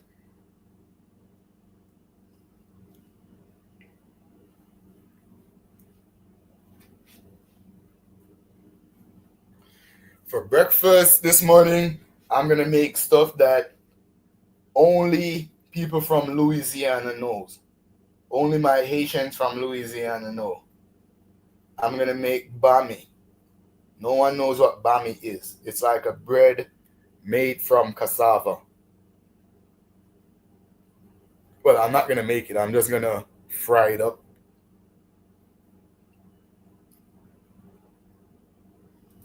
It's called bami or cassava bread. Make that with some. I'm gonna make that with some beef sausage. Pause. That's on a way pause. I'm gonna make that with some cow processed meat. Pause. And either eggs or avocado. It's either egg or avocado.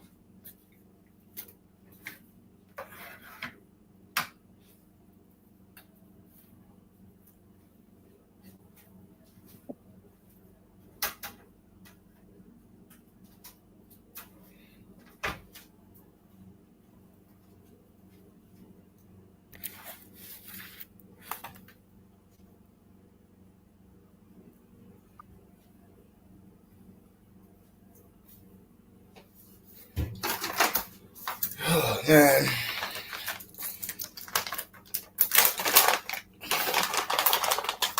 Literally, this is the hardest part of my day right now.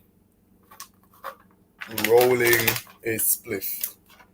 The most time-consuming activity in my daily life. Caused me a lot of stress.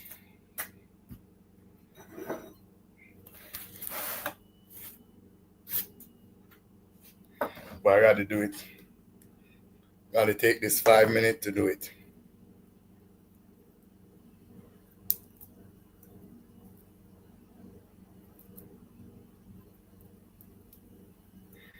Listen, this ain't no intervention. You boy, I don't need a spliff. What you mean I don't need a spliff? You know what I've been through?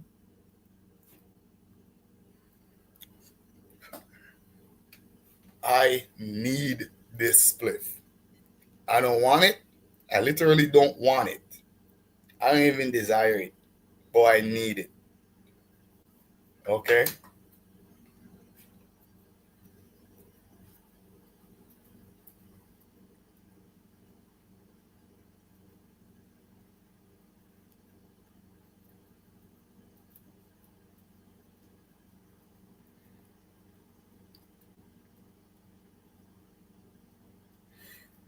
Well, if it makes you feel any better,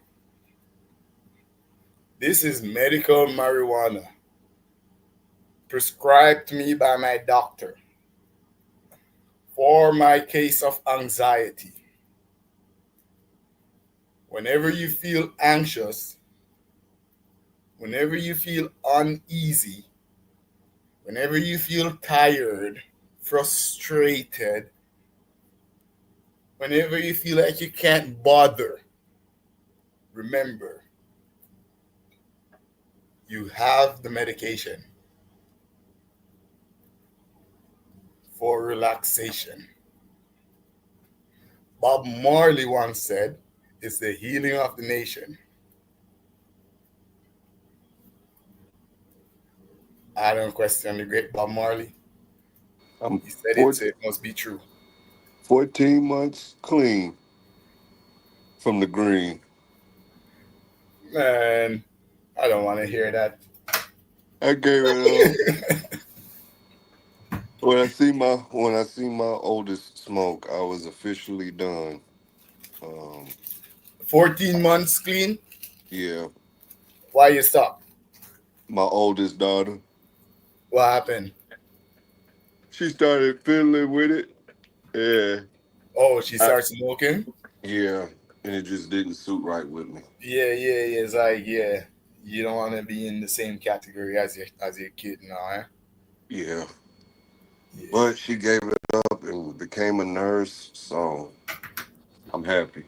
Oh, she didn't smoke for long then? No. Oh, nice. At least that's what she tells me. You know, she's still young, so she probably tiptoes around. For some reason, I do not promote female smoking. I can't vibe with it either. I don't like it. I do not frown upon it. I wouldn't tell a female not to smoke, but for me personally, I don't like it. And I don't like to see them drinking beer out of a can or a bottle. Yeah. Get a glass. I don't even like to see them drinking beer either, to be honest. Yeah. A cocktail, even though I know it probably sometimes higher alcohol content, but beer usually people don't usually drink one beer. Beer is like, 4 to 6.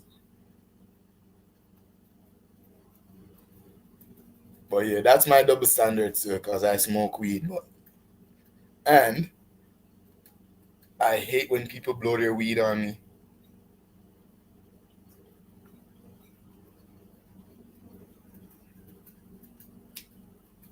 I don't like other people smoke and blow their smoke on me. I hate that shit.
Oh, the outside feel good.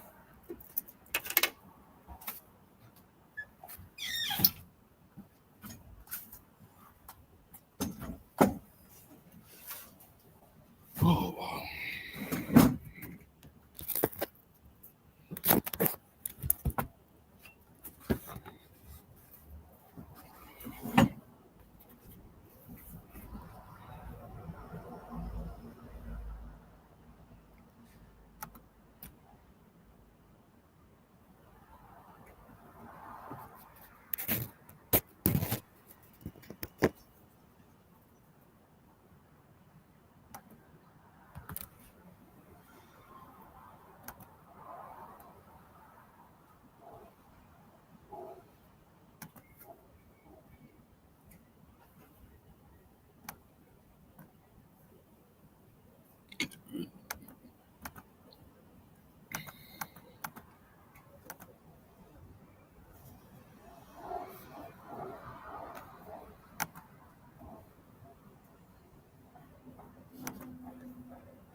What the hell?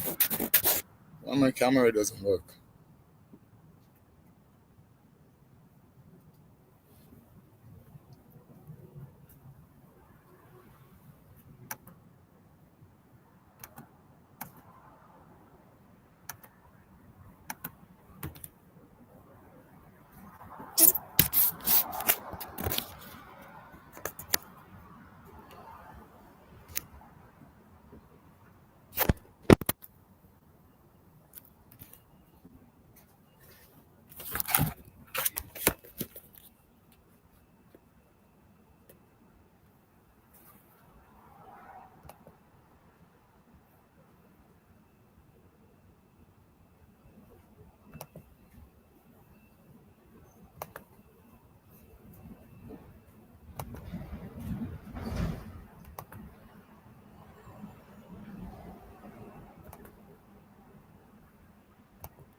Holla, I think the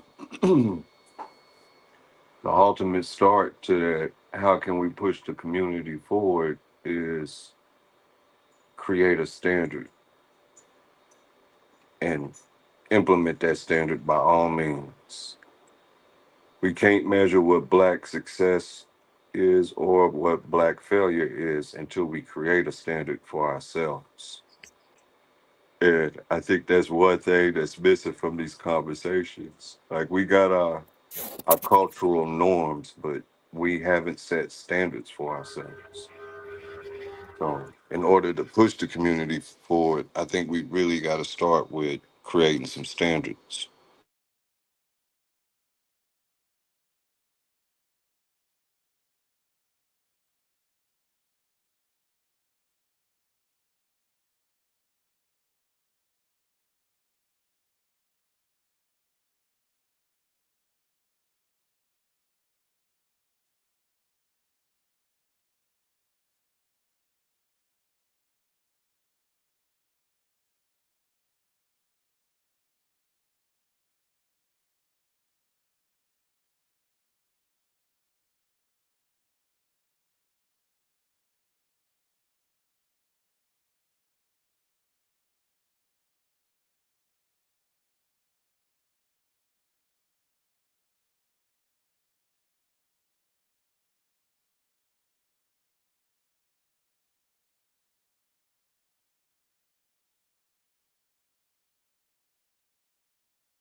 Marley Marl, what's good?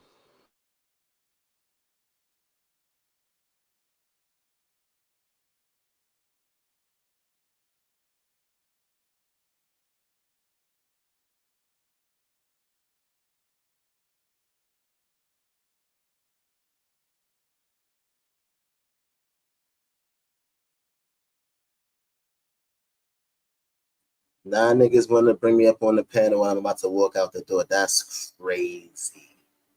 That's crazy.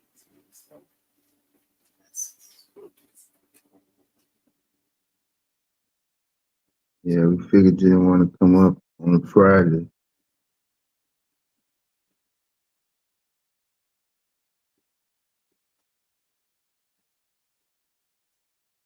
I was in the back for a whole hour and a half. Chilling. Look at Beyonce was cooking. Yeah, but I do agree with that, Beyonce. We do got to set some standards. If we want some of the new standards, if we want the cultural norms to change.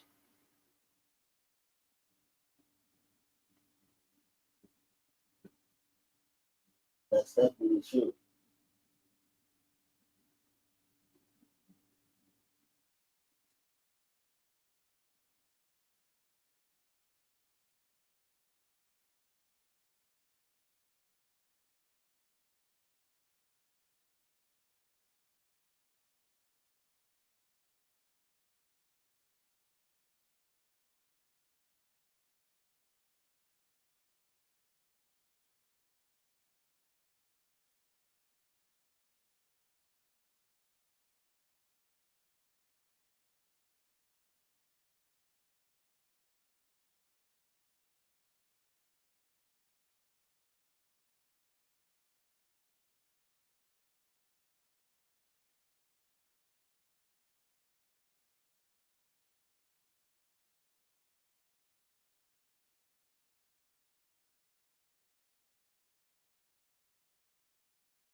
All right, yeah, I'm out. All right, I'm bad.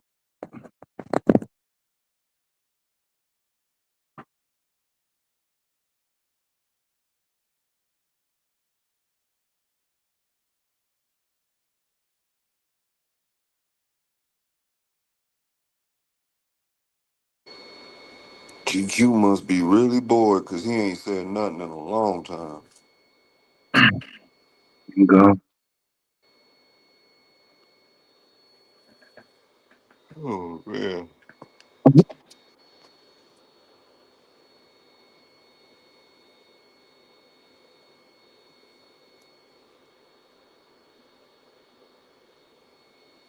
Yeah, Holla, that's a vital part of that standards is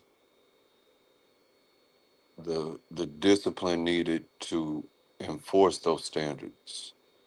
Not so much punishment, because I view punishment and discipline as two different things. Discipline is a lifestyle, and punishment comes from not adhering to that lifestyle. So we do need to create standards and actually adhere to them, not just speak them, but live up to them and set that standard, set that bar. And the more that's doing it, the more they would be compelled to do it, and then in that unity of collective effort and behavior, the collective dopamine will kick in as a people. Now you have a standard, now you have a culture, you have something to feel good about. So I think it all starts there. And it could be simple things. You know, we try to minimalize and reduce the importance of creating a healthy family and just being productive in society. And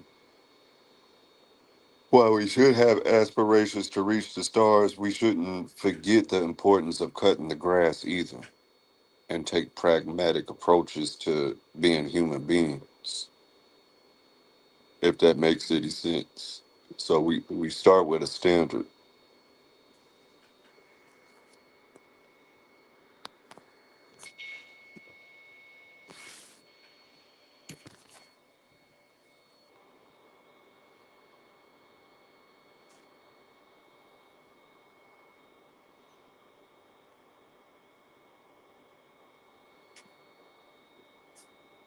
Yeah.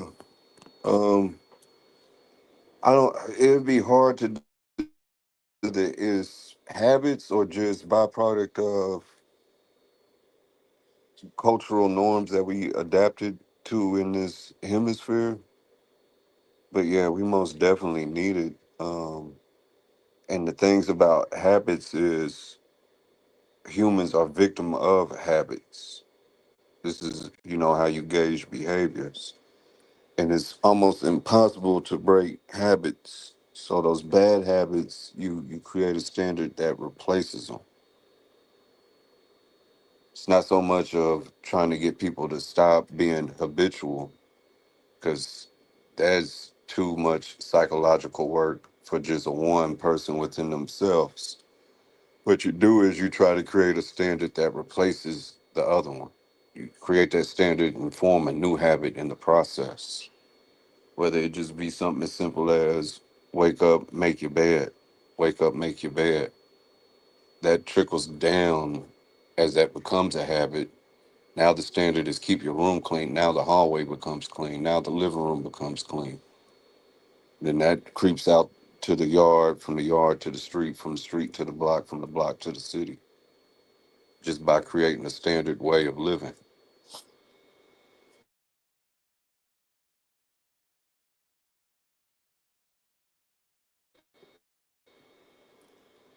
But when we address it as we got to stop this bad stuff, the psychological aspect of that is you don't want to break our people in the process and have them thinking they're faulted. It's just not to give them a crutch, but just to deal with the reality of where we at and to minimize all that debating and rebuke you got to go through to Who the fuck you think you is to tell me what's right and wrong and all that other that they try to kick back with?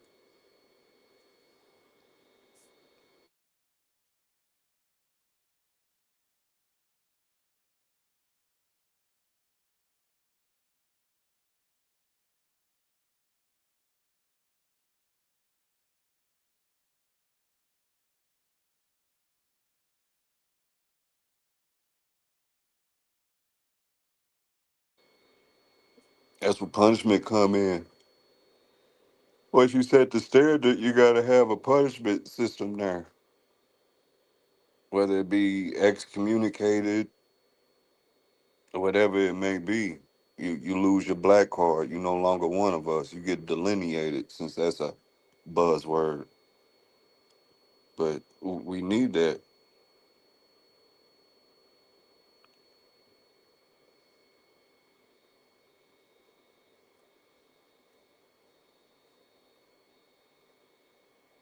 Cancel bad habits. Since they got cancel culture, it's time to cancel the bullshit.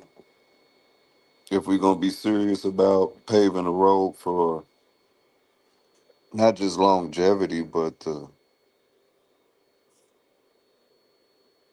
I don't want to say pleasure, but the fulfillment of the rhetoric that takes place in these circles to maximize the potential of our youth and even self. We need those standards there.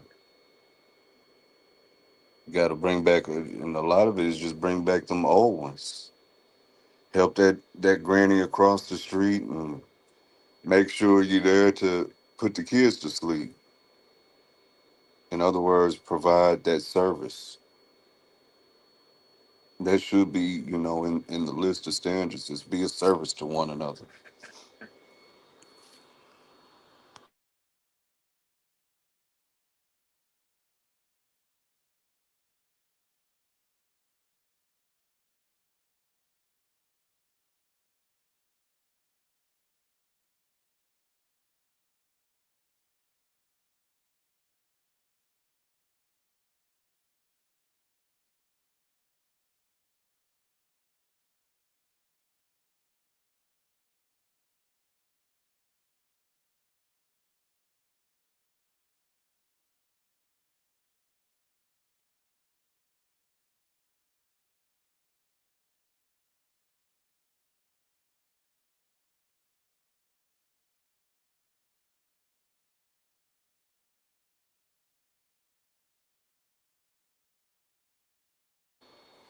Yeah, I think losing those rites of passages hurt us, like in profound ways that we don't think about.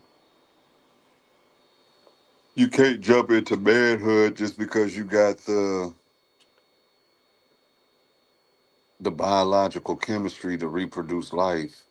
Being 12 years old and you jumped the gun and produced a baby didn't make you a man.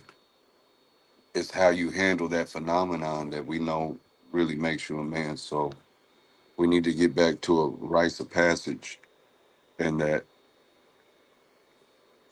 in that rites of passage, if you haven't made it through it, that's where your limitations are implemented in your community or the society or culture.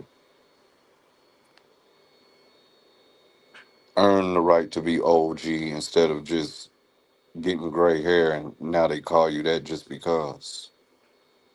Earn the right to be called sister or lady, not just because you developed hips and those things on your chest. Because if the behavior isn't right, if that structure and standard isn't there, then you're not quite a lady. Just as much as you're not quite a man just because your shoulders got broad.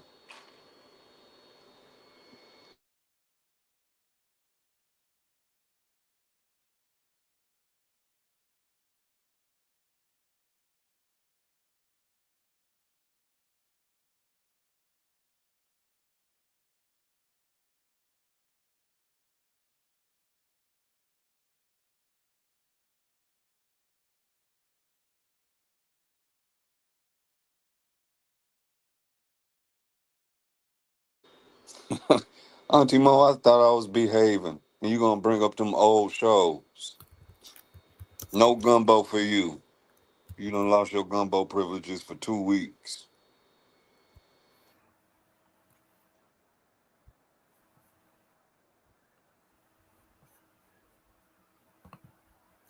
You guys been on here a while. Been up most of the night. Let's see how long you been on here. 9 hours. Godly. You guys been on here for 9 hours. What's up? What's going on, brother Mike?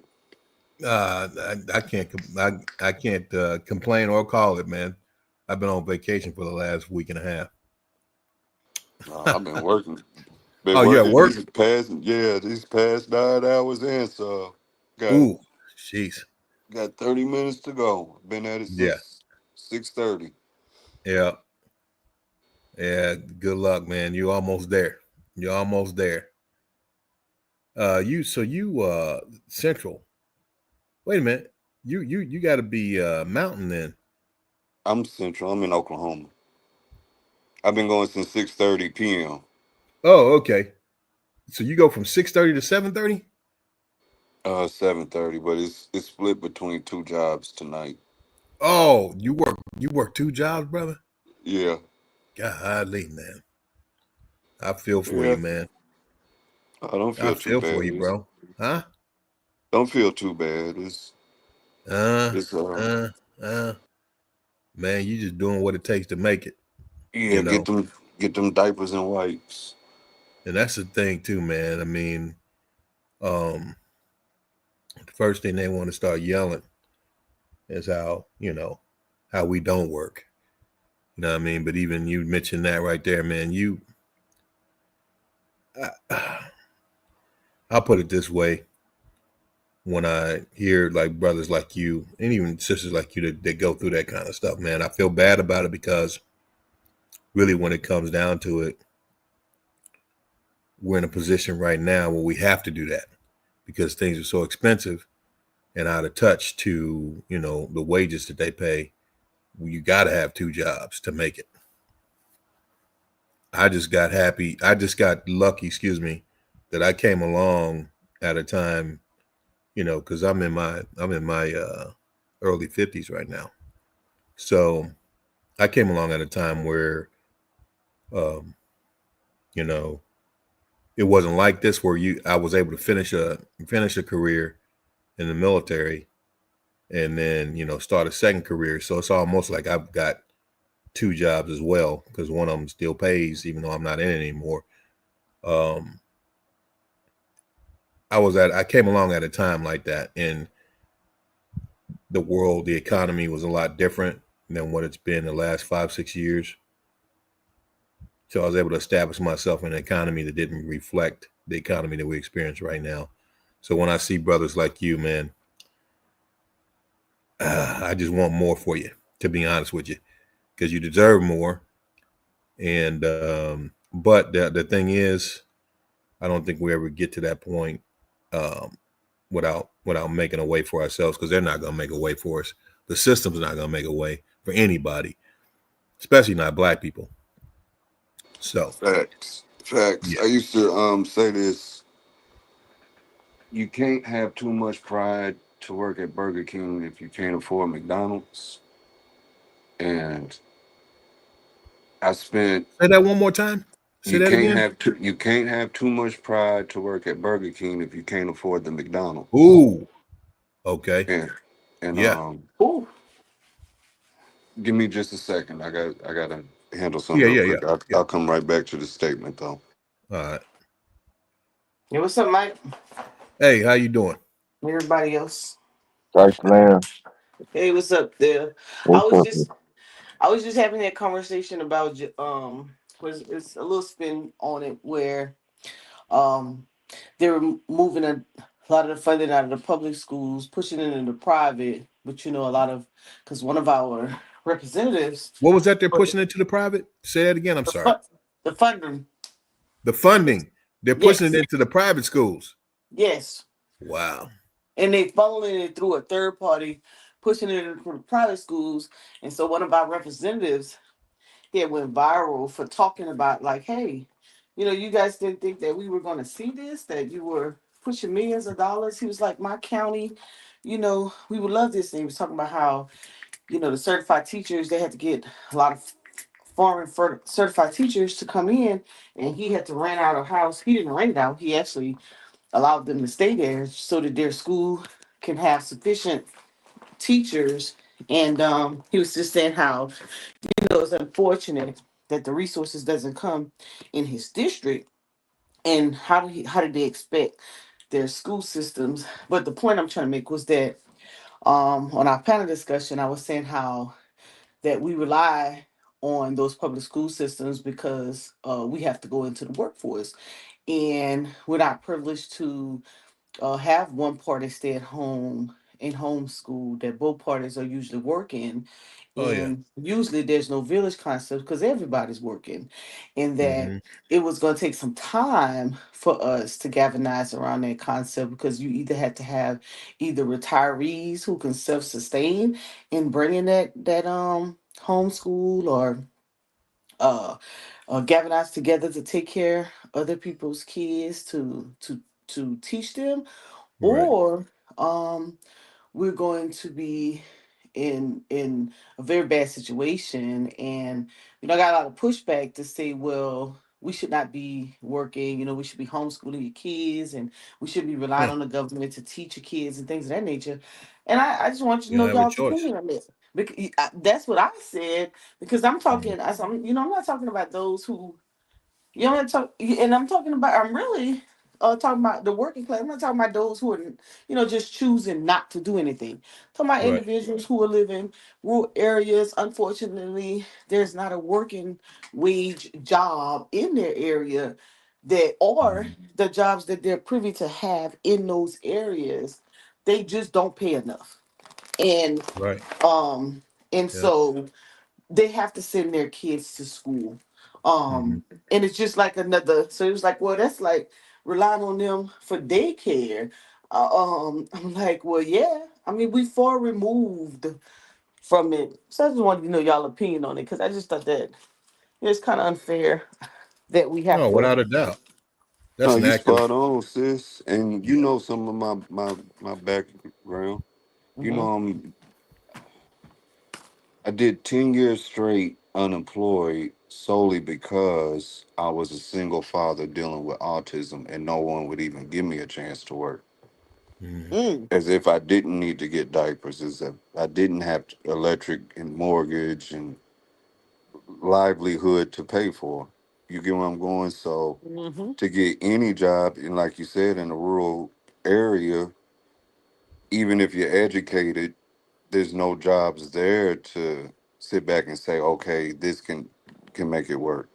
You're gonna have to do something. And in that, it taught my kids, you know, valuable lessons within itself. That, well, one thing is, I got that street element because of environment.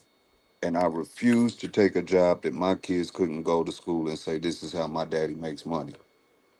So even when I wasn't privy to be employed, I wouldn't go down roads that I seen others go down. Mm. I just refused to. And that taught them lessons. Like I said, my daughter struggled with me. Now she's a nurse and flourishing. Um, and baby sister's right behind her. Now, my autistic son, he's nonverbal, and he's probably functioning at a 3-year-old cognitive level, but we making it work. And I'm How an old is he? example of, he's 20, he'll be 21 in Okay. September. And Okay. I'm taking care of him. Baby sister will be 15 this year. So for 14 years straight, no, 13 years straight, I did it as a single parent with 3. Yeah, you a hero, brother. Nice. Yeah, you a So hero for sure. Yeah. I mean, not many men could do that. yeah, it showed me a lot. It showed me the gender biases out there. It showed me and when I say single parent, I mean I'm by myself. There is no drop off on the weekends. There is no big mamas or aunties to come through and help. It's all on my back. So for those in that situation, yeah, my heart goes out to them, especially when you go further into the nuances of what it can entail, you know, dealing with a disabled child, or if they was disabled themselves. My son wound up getting abused at school, and they swept it underneath the rug. Oh yeah, of course they do that And to. yeah, They do and that to that our children that have full cognitive abilities. yeah, there Yeah. was one of the other kids. He wasn't the only one targeted. This was a white. This little boy. Oh, this shit hurt my heart. It's a white boy, but he was paraplegic, blind, and deaf. And the mother was given. This is how it ultimately got out that something's going on in the classroom. The mother was giving him a bath one day, and he had punch marks all up and down his back. Wow. So that's when we Oh all man. knew, Oh and man. that's Oh when man. they, Oh man. yeah. That's when we joined together as parents, and you know, really started scratching the issue. And of course, they swept it underneath the rug. And while everybody would come to me and say lawsuit, I'm like, no, we don't. I don't need money. We need families to be protective. There's a college in this town. Open up a scholarship on behalf of people, these types of families. And if it's just one parent just getting one semester, let them go so they can learn how to research what resources is out there to help improve their lives, and give them kids full rides.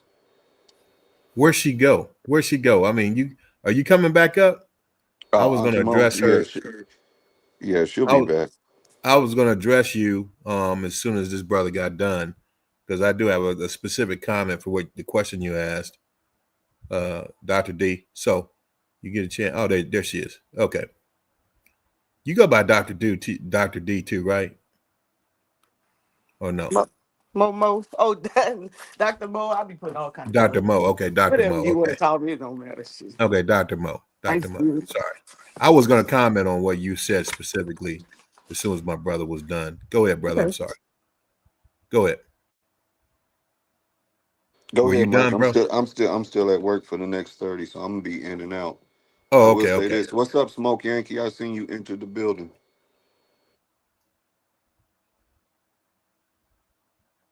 So, Dr. Mo, the comment that you made with them shifting, public funding to private schools, I don't think there's anything that would happen under this administration that is anti-Black progression that should surprise us. I mean, it allows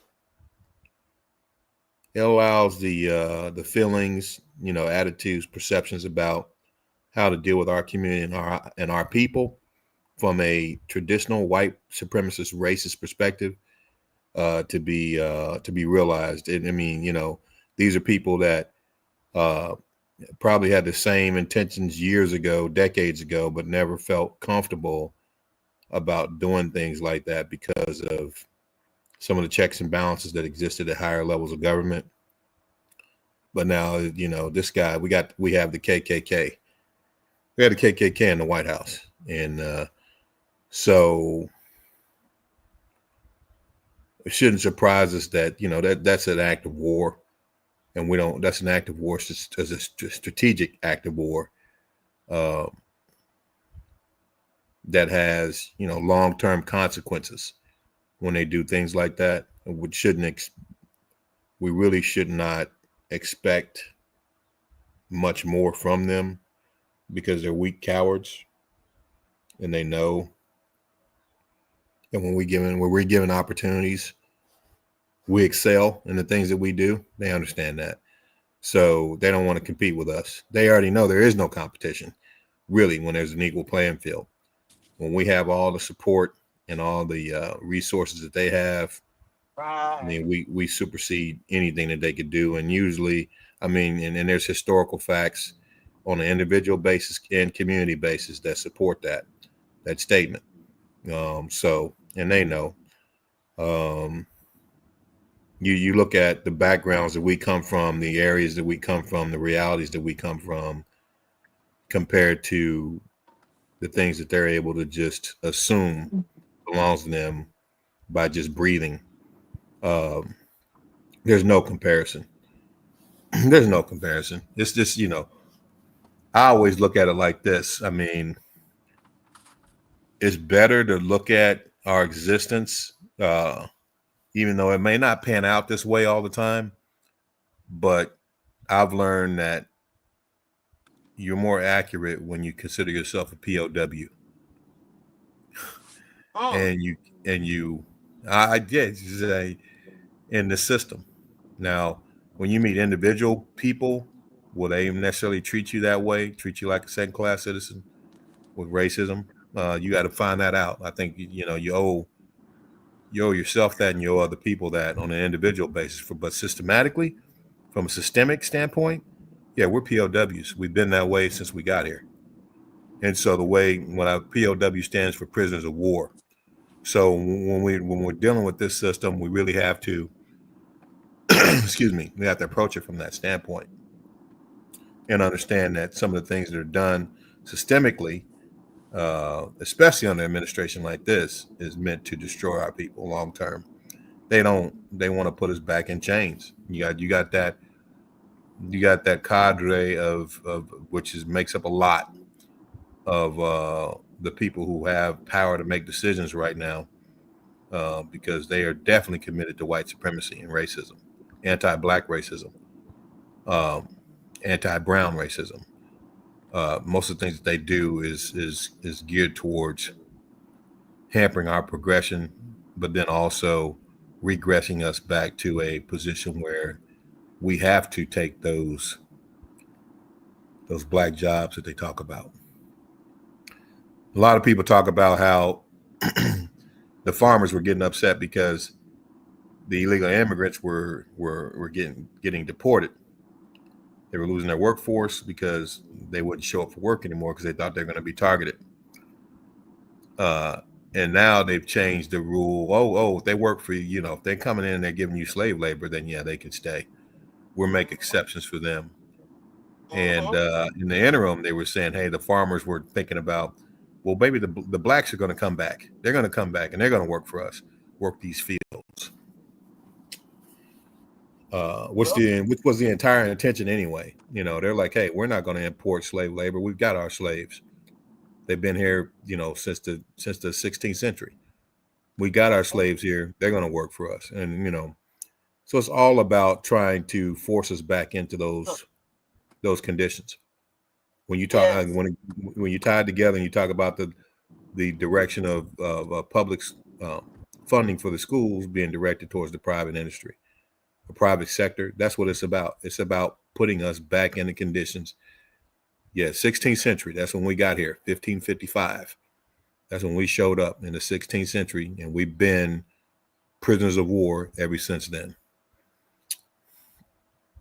So, I mean, you tie it all together. When it's all said and done, that's what this whole thing is about. It's about regressing us back in the position where, because see, here's the thing. And I was telling them, you know, they cannot take the knowledge that you gain, the information you gain, the wisdom that you gain through life experience and through the application of, of your abilities, your mind power to the development of your intellect. No one that's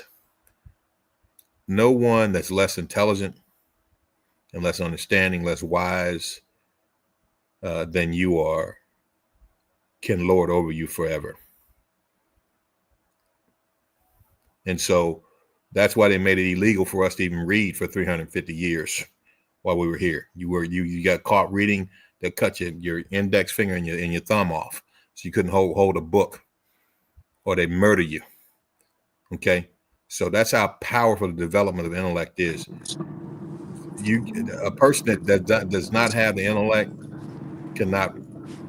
You have to be more intelligent to lord over someone for an extended period of time. You cannot lord over someone that's more intelligent than you are, that knows how to use and apply that intellect. That's why they don't want us to develop those things. That's why they're directing all the funding away from the public sector into the private sector, because They want to take away they want to put us back in those conditions where most of us are illiterate. You know, we don't have the skills or the intellectual development to deal with the level that they're coming at us with. I mean, but the good thing is we got a very wicked administration in, but at the same time, they're privileged. So they've never been through anything. The only thing that they know how to do really is cheat, lie, and steal. They have no morals. Yeah. And so that's not going to sustain anything for any extended period of time. You know, when you're living off of that, the universe is going to respond to that. It's going to balance that situation out. So that's the good thing. They're actually fighting against universal order. You can't lie, cheat, and steal and think that's going to be something that's going to last infinitum. That's going to come to an end. We just need to be responsible enough to understand and educate our children that they are at war, and that the development of their intellect, their emotional and spiritual well-being are things that are necessary to survive this and thrive in it. Right. So, And and to your farm point, you know, they with the agriculture, they're making comments like, okay, if you want to be eligible for these benefits, you can't obtain those 80 work hours, then you can go to the farm. The farm needs labor. So we'll just right. we'll redirect you, right? And targeting those who are, you know, of all statuses, so to speak, whether you have some type of disability or not. And they probably just threw it out there for rhetoric, but, you know, for it to be even said and thought of, they don't care, you know. But speaking of Well, farming, they did push out. Oh, somebody was going to say something? No, finish your thought there real Okay. quick, please. Thank you. Yeah, speaking of farming, there is a lot of funding that was pushed down for disasters that happened in 23 and 24. You know, and I said this when this first happened, that they was just gonna stop all of the funding, freeze it all, and then rename it so that Trump can have his name on the actual funding. And so Wow. with the farming, they just put out a mandate yesterday for 23 and 24 to distribute for all of those claims that were denied, the people who had their claims denied for disaster relief for in 23 and 24, to go ahead as of July 10th to go ahead and file your claims for your crops that were destroyed or denied during the application process. So what does that mean for many people who are out there who do have farms and fall in that situation, or if you have friends and family, is that July 15th is the deadline for reporting your crops. So if you did not report your crops in 2022 of July 15 of 2022, July 15 of 2023, then they may give you some pushback when you complete that application and try to recover, because they won't have your information on file and documented for those crops during that time. And so what I gather out of this is that this is a way to put more money back in their pockets. And if you didn't properly do your paperwork, then you would kind of miss out if you were those farmers. And the other thing that's happening is right now, the Farm Service agencies are doing meetings. Like today, I'm headed to it right now. I got to be there at 9. They're doing planning meetings for how they're going to distribute the federal funding that they have right now to the farmers. And we have lots of farmers in the area that we're getting ready to do some technical assistance for, because they're saying the same thing. They always get denied the applications. The applications, they seem like they got it right, and then they always get it wrong. And we know how federal paperwork works, right? If you don't put a 0, they deny you. If you don't put NA, they deny you. If they ask you, the checklist has a item that doesn't apply to you, and you don't put a memorandum in there and signing dates, it says it doesn't apply, they'll deny you. You know, so kind of proficient in how all of that works. So we're going to gather the information, and so it's happening all over the U.S. If there's farms, even in the urban areas, because there's some people who have urban farms where they are getting ready to release these funds. Now, if you sit back and you say, "Oh, well, it's something that's going to be around," they say it's going to be there for 3 years, and I have time, you're going to get left out. Telling you right now, because they always do this, and this is why we try to get ahead of the game, because I noticed that the rural development and farming was the only funding besides that $1,000 that was kind of being made available right now. Some other stuff they may, try to open up because people gonna continue to complain about it, and then they'll kind of crack the doors open a little bit.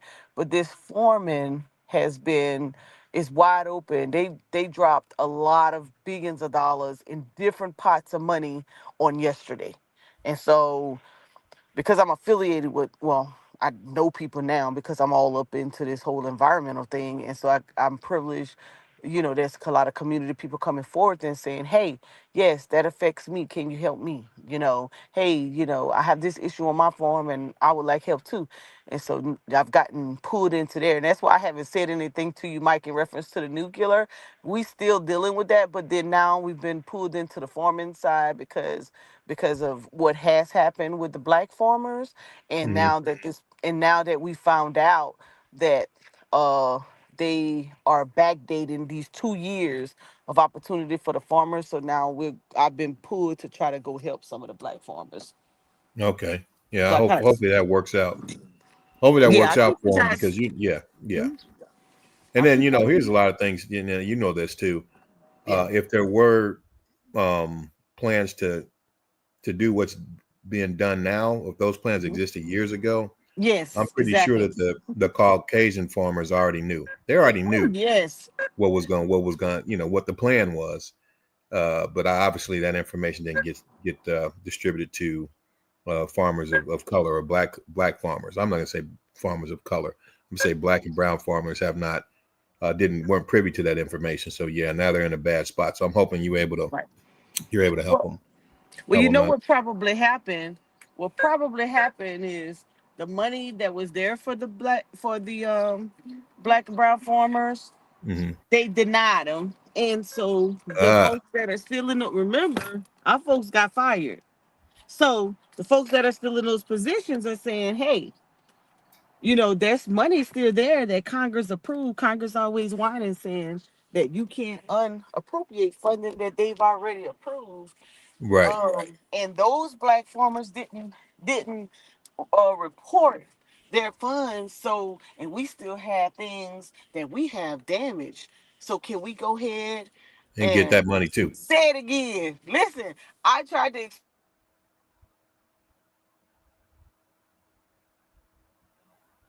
Yeah, we can't hear you now.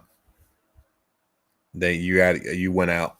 I don't know if you hit mute on your phone or if they're listening. Obviously they're listening, but if they muted you, but can't hear you. Nah, she's driving, so she might be going in and out. Okay. But Me being an yeah. auditor Oh, in the there she goes. government world, me being in the military, me doing contract work and all of this stuff. And I said, but I pride myself in understanding how they approve these applications and what you need and what keeps them from approving you. And a lot of times, I'm telling y'all, it's always just a memo that says whatever's on that list that does not apply to you, just doing a memorandum listing all of those items verbatim, exactly the way they are, signing and saying it does not apply to your company, or you something is blank and you left it blank instead of putting NA, or if it's monetary related, putting a 0 every time, or your EIN and your address has changed. One of those have changed, where maybe if it's a farm related, maybe you know how when you have a farm on your property or you have a business on your property, your home address is one address, and then that property they give you another address. Like you may have two, they may separate it in zoning, Zoning may have done something you're not privileged of, or you may have not know because you didn't stay in the know, but they may have zoned your property or changed something because your farm now has an agriculture piece and your house has a residential piece. And so you're not really paying attention to that because that probably happened years ago. She went out again.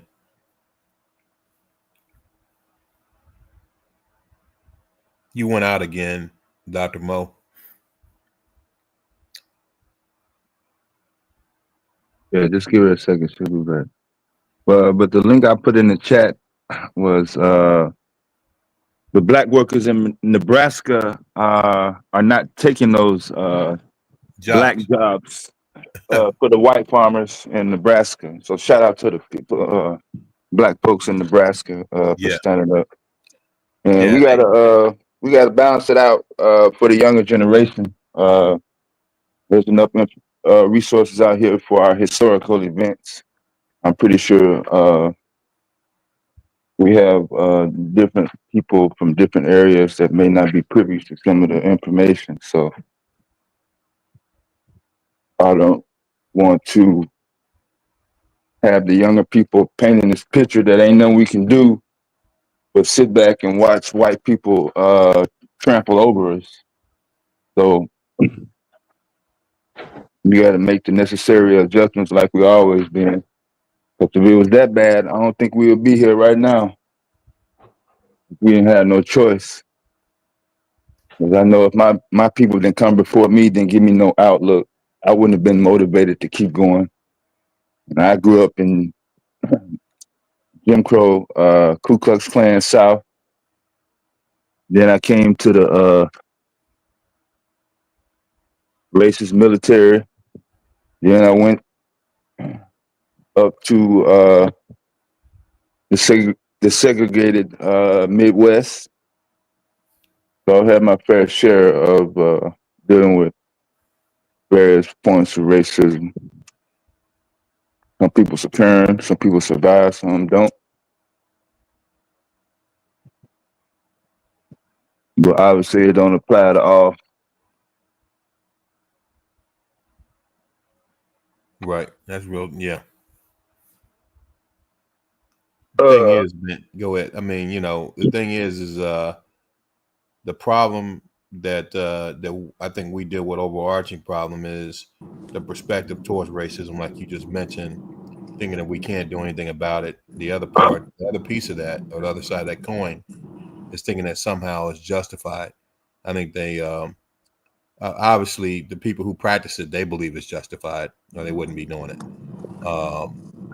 The systems that practice it believe it's justified, or they wouldn't be doing it. We need to make sure we understand that it's not justified. It's a wicked way of doing of surviving in this world for the people who practice it, because they have to dehumanize, discriminate against others in order for that system to survive, and that in itself is wrong. So we need to understand that, hey, these people that practice these things, they're cowards. Not only they're cowards, but they're lowlifes. They're individuals who go against everything that the world and society should mean and should be. They go through and they do horrific, unspeakable things, and they plan strategically, very surreptitious levels, like Dr. Mo was just talking about, politically, economically, to keep our people oppressed. Is just, they're a bunch of cowards, because they know that what they're doing is wrong. A lot of them understand that what they're doing is wrong. We need to understand that what they're doing is wrong, and be people that are willing to stand on what's right, no matter what. And then the things that are within our own culture that demean us, that don't uplift us as a people, we need to discard that as foolishness. Because right now, they are.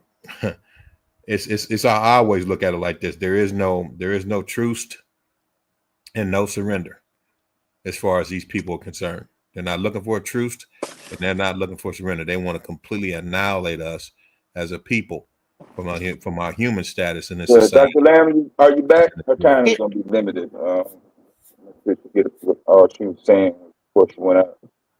Oh yeah. No, I was done. I was just I just wanted to make sure that those who either are affiliated with or know individuals who had a farm, even if it's a private landowner who has some crops or may be doing some type of farming on their land, um, where they or if you have land acreage, at least point 0.2 acreage of a land, and you want to grow some trees or um, safeguard some endangered species of some sort. There's some opportunities. So I'm going to find out today, and I'm probably going to find out these applications and probably do a show on it with just the app so that people can refer to step for step. Or if they have a farm service agency, if they have the application step by step and it's easy for people to understand, I probably started sharing it. I used to work, my first job actually was with USDA and in the farm service agency.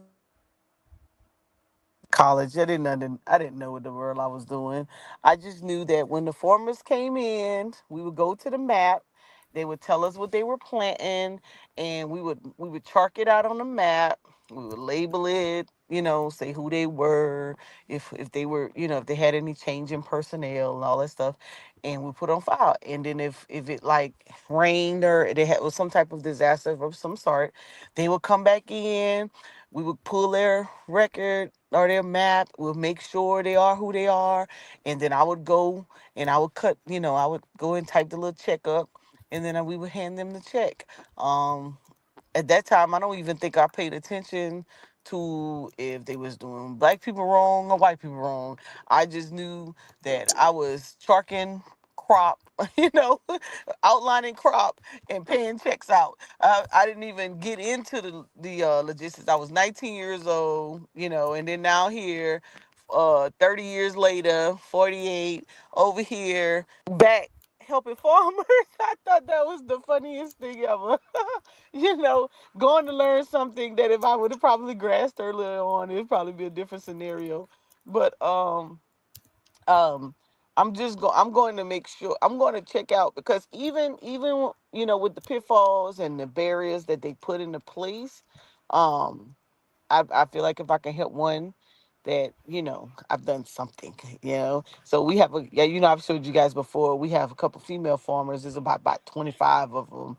I mean, they doing the thing. But when I look at their farms and I look across the track and I look at these folks' farms and how they got all of this equipment and the irrigation and the presentation of it, and so you could see how they're treating one over the other. And so if we can get in there and so we also have, so to follow this farm meeting, we have a legislative meeting of all of our elected officials in our district, county council, representatives, senator, school board, and recreation commissioners that are having a town hall on July the 24th. So our mission is that we go into this forum, we specifically identify the areas that they're supposed to be helping this rural area, and then take that information, bring it to the town hall, and say, hey, all of you are responsible for making sure that we, and I'm just saying we for lack of better of words, if I was a farmer, that we get a piece of the pie from this farm money, because we're not going to be just qualified, eligible, we're going to be qualified. And this is what we've already done. So I plan to have their applications already completed before July 24th, and to put fire behind our legislators to say, you need to make sure that you're communicating with these folks. Here's our applications. I don't care who you get to scrub them and look at them. We are ready. We're not. I'm making sure these people taxes are filed, making sure that their licenses are done, making sure that their SAM registrations are done, making sure that their addresses and everything that they would normally scrutinize these farmers for. Going out there, I'm gonna have to get out in the field because I'm gonna have to go look at the land and all of this stuff and go make sure they got their ducks in order, and they'll have nothing preventing them from denying them. And we're gonna hold our legislators officials accountable to making sure that these farmers are properly treated well. Now I can't do it across the U.S., but we're gonna be doing this in the Lower Richland area. And so if we're successful, we're gonna pass that methodology on to others who may need it. You're doing a great work, Dr. Mo. I mean, for real. I mean, I don't know. You get paid. I don't know. Are you a city council Nope. person? Okay. Regular citizen. I don't get paid. And you going out and doing this on your own dime and on your own time. Yeah, this is volunteer. Yeah. Wow. Yeah, I feel like this one of my little dues back to society, because if I don't do it, I survey around me and I'm like, dang, many people, they work in government, but they really don't get it. They don't grasp it, or they just don't want to help, or they don't want to support, and they'll sit back and I watch them because they'll troubleshoot me. And they'll know what I'm talking about, and they'll try to push it into a deniable state. Like just a previous call, someone tried to push it around. It was like, "Don't get your hopes up, Monica." And I said, "Get my hopes up." You can tell me that, but guess what? I've been in the system. I know they give us a hard time, but I without a doubt. also know that if I come in there and I have all my I's dotted and my T's crossed, Oh, they can't. that Yeah, is they got a problem. your job. No, I Yeah. told them, you're an elected official. It is your job to Mhm. make sure that I'm treated fair. I know Yeah. I'm not going to get anywhere, but if I do the right thing and I elect your butt, then guess what? I'm coming after you. Cause Right. we come in numbers. We're not, listen, I got an 80-year-old. She ain't no joke. She will galvanize. Listen, we have a event coming up September 30th. It's our 40th year, 38th year, whatever it is.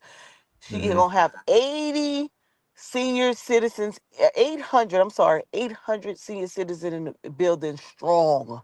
You hear me? They come and Mhm. we have to turn some of them away. And they come in and all elected officials and they let them know, play with us if you want to and see what's gonna happen. And she'll raise money, thousands of dollars, for that event, and we'll give it all back into the seniors, put it into their household, pay utility bills, food, you name it. But it's still not enough. It's Right. not enough, right? And Right. so this opportunity, and all of those people own land out there. And so we're Mhm. saying that, hey, if y'all don't want us to rely on SNAP and Medicaid, then guess what? If farming is where you put this money, then guess what? We want some trees in our yards because we want this money too. But I know that in order for them to get that money, I got to go put boots on the ground and go help Yeah. grandma and grandpa and go Yeah, help because they got a aunties. system. Yeah, they're Yes. operating. Yes. They're operating in the system with full knowledge. Yes. Full amenities, resources, and we're operating in it from a deficient state where we don't have all those things. So yeah, just like you said, if you don't dot your I's and cross your T's, they're going to deny you. That's just that plain and simple. Right. Taz, Yeah. you bring your butt on up here. You come up here because we ain't crying today. I'm going to make you out of a believer. Let me go get this money. I will make you out of a believer today. Yeah, I mean what you're doing that's big. That's big. Yeah. There's like there's comments guys are saying that why would I be talking the way that I'm talking? And then I've benefited off I think somebody said I benefit off being in the white man's world or whatever. And these dudes, these are dudes that are stupid, ignorant. If you think that I'm matriculated in this society, in the area that I work in, freely as a black man, I went through more than you can even imagine. If you live 2 lifetimes, you know what I mean. So these dudes don't know what they're talking about. The one thing that I can say that going through some of the things that I've been through, matriculating in the field that I'm in the environments that I did it in, I understand who we're dealing with. I've got a pretty good understanding of who we're dealing with, and I understand that, not every single person I met in these environments are like that, but yeah, there is a system in place that's meant to deny us opportunities, and it's effective. So you getting mad at me just because you sat on your ass with your thumb up your ass for 30 years, not doing a damn thing, and now you don't have nothing to nothing to show for it, but what you Okay, deserve. all right, come on, man. All right. There's no need to talk Yeah, I mean, clowns. I'm So, just Dr. addressing these Lamb, clowns. is Dr. Yeah. Lamb still there? Yeah, I'm here. What's up, Jeff? Did you hear me about the workers in Nebraska? No. What did you say? I'm sorry. I think my niece called me. Yeah, so the farmers in Nebraska had Mexicans and Latinos working for them on their farms, and so the black people up in Nebraska at this white farm, I put the YouTube link in the chat. They're not necessarily going out there automatically. They said no. They wanted them to come, but they refused. So you can see their testimony on the YouTube page, and there's a link to a published article within the description of that link also. They wanted them to come back and not come Come back back and to work. work. Yeah. Oh, they Yeah, they want wanted them to take over the Mexicans when they got deported in Nebraska. Basically take their position as slaves in this society. Those black jobs he was talking about. Oh yeah, because they did Louisiana too. They had put a job announcement out.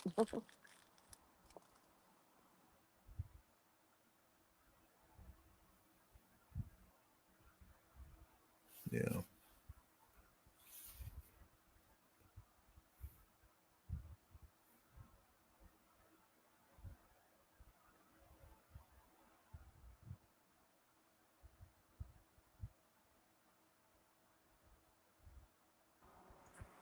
Oh, did I go out?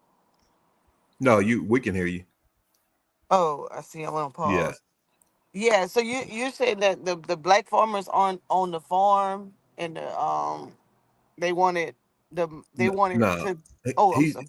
he's trying to say that the white farmers that had all their Hispanic illegal immigrants not come to work anymore because they were concerned about being targeted by ICE. Those white farmers were expecting black people to come and take those jobs in their place. Those white farmers were expecting black people to show up and take those jobs in their place, which is, what they're really trying to corner black folks to do, because they're constantly. It's just, I mean, you can see the plan. They're trying to force us back into those quote unquote black jobs. And he's saying that the farmers and the black people in Nebraska refuse to take those jobs. And I think he put a link in. He put a link in the thread. He put a link up that talked about that. I got you. Yeah, I know I seen the ad post for Louisiana for it was like $11 an hour. Got to be able to lift certain amount of pounds and work for at least 10 to 12 hours a day in the hot sun, that type of thing. Right. It was like, you're right. Yeah. But we probably had some older folks who probably took those jobs, but probably didn't get many. Yeah, that's not good. Not practical. But it doesn't surprise me because, I believe we got along. You're invaluable, Dr. Mo. I mean, the work that you're doing. I mean, what you're doing, obviously, I didn't know that if you had a half an acre, you could if you plant something on it, you can get farming status. Is that what you said? Yeah, so they have a new farming, it's a new farming program, and you don't have to have a full acreage to do it. So I'm gonna get the info because I want to make sure I got all of the the how to's, and so it's different things that you can do with it. I think the only thing you can't plant is So I think where GQ at? We looked it up the other night. Soybeans, corn. Oh, certain things you can't And plant and get status for. Okay. yeah, but it's not a lot. It's fruits, vegetables, and it's practically almost all fruits and vegetables. So if you're planting that, you can't get farming. Right. If you plant fruits and vegetables, you can't get farming status. Is that what you're saying? Yes. It's only like 3 items though. But everything else you can plant. And then So I have those particulars when I come out of this meeting because I got it off the USDA website, but I want to make sure the programs that they have funded in right now, because some of Yeah. it don't still on freeze, Mm-hmm. and then but the programs are kind of hitting under language like conservation, and then if you just a person that you just want to have a farm in your yard, you're not gonna go look under conservation. You're gonna think that doesn't apply, right? And Right. so, but if we break that down, go ahead, boss. I think someone gonna say something. But if you break that down, what about conservation that applies to that farming? And I come and I tell you, you be like, oh snap, yeah, I could do that. And then easement, right? And then equip. And then there's another language word. But anyways, all of that is just all applying to farming, whether it's equipment, whether it's irrigation, whether it's safe soil, whether it's soil testing, whether it's growing crops, whether it's growing specialty crops, whether it's connecting with the college or university, the agricultural colleges and universities who are looking for some land to come and test on to bridge the gap between the students and the landowner, because that's part of their scholarship program. Just different things of that nature. Tree growing, whether you want to, like I have a friend, she's getting ready to do some butterflies in her backyard. They're gonna come, they're gonna set up the whole little cage, I guess you want to say, to protect the butterflies. They're gonna put everything that she needs, and they're gonna come and they're gonna keep it up, and they're gonna pay her for it. A couple $1,000s for her to have that in her yard to protect inhabited species. Every month? Yeah. That's crazy. They call it got one inhabited like that. species. But I'm gonna have the I didn't mean details to because I'm interrupt, headed there Auntie Mo, now. but do they got one for I'm gonna bees like get the the details of butterfly? all the programs that are available. That's feed I don't the. think she can hear you. Oh. Do they have a program for bees like they got for the butterflies? Just out of Are curiosity.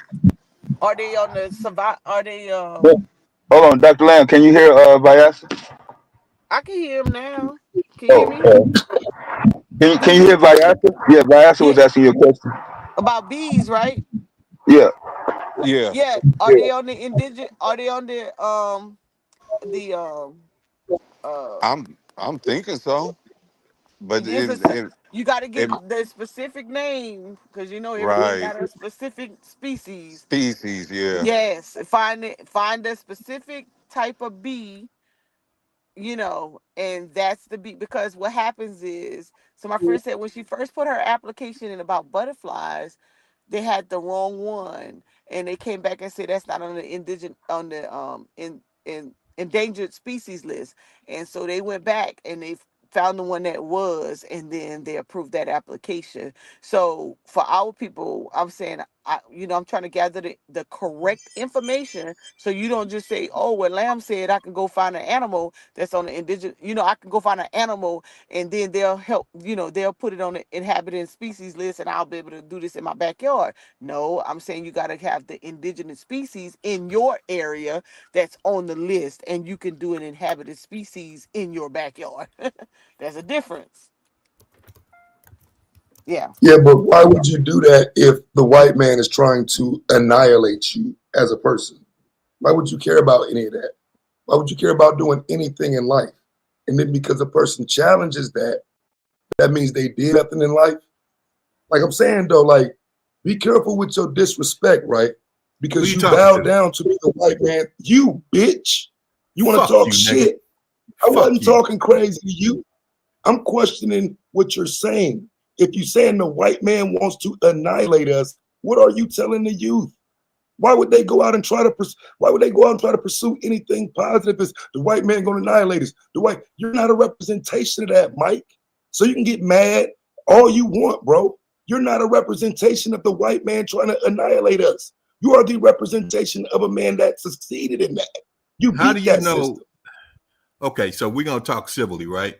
So we're gonna do that. I'll talk civilly with you. How do you know? How do you know that my perspective is wrong based on the fact that I've matriculated the areas that I matriculated in, and you haven't? I'm trying to tell you, I didn't matriculate. Hold on, brother. Let me just say something real quick. I didn't matriculate those areas as an ally to that system. I matriculated them as an enemy. I'm telling you that. You have no idea, man. I mean, you know, I'm trying to let you know. I know. Here's the deal. The good thing for me is that when I went through the military, there were black submarine admirals that went through before me that made the way for me. But we were still few in numbers. And I looked in the face of this enemy, of this beast called white supremacy and racism, matriculating that. I just had someone that made a path for me, but that doesn't make it any less a reality that the racism and the systemic racism wasn't there. I didn't matriculate that as an ally to that system. I was an enemy to it, and they showed me that by the way they treated me. Same thing in commercial nuclear power. Oh man, that was a fucking nightmare, dude. I could tell you some stories. What I'm trying to say, when I communicate the reality of this situation, I'm communicating it because I've been in the belly of the beast in regards to being within it, understanding what's there, and actually learning how to navigate that through the application of my intellect and the application of my will and my belief in a higher power in God. That's how I matriculated that. So, I mean, but it doesn't make it any less of an enemy to our people. That's what I'm communicating. So you get, you know, you cast that talk about all this, that, and the other, man. I mean, you haven't been on that level, that front line that I'm talking about. Right, nor am I trying to be. What I am saying is, however you came through it, out to the position where you are, to feel like you can talk crazy to me, why aren't you disseminating that information? However you matriculate, however it happened, you came out of it on top. So when you speak of it, you always speak of it as the negative, as if you didn't beat it, as if you didn't come out of it, as if you ain't the man in that field. So let me say this, brother. Let me say this to you, okay? If I offended you, I apologize. Did not mean to do that. I misinterpreted what you were saying. All right. If we're gonna talk civilly, I'm with that 100%. So yeah, good. All No right. problem. All right. So I mean, as far as like, you know, me talking about that aspect of it is because I think a lot of us don't really understand the nature of this enemy. You know, and when I talk about the enemy, I'm talking about racism and white supremacy, anti-black racism. And Dr. Mo just got on here. She's talking about how it's very systemic in nature, very systemic. And so I'm not saying, I'm not saying the things that I say about it to tell younger folks that they can't survive it or they can't overcome it. I'm just saying that you cannot overcome it without a mindset that deals with this as an enemy, as like you going to war, because that's what you're doing. You're going to war with this. So the decisions that you make in your life had to be strategic, and they have to be strategically applied to dealing with this system. You cannot go through this system thinking that you can be average.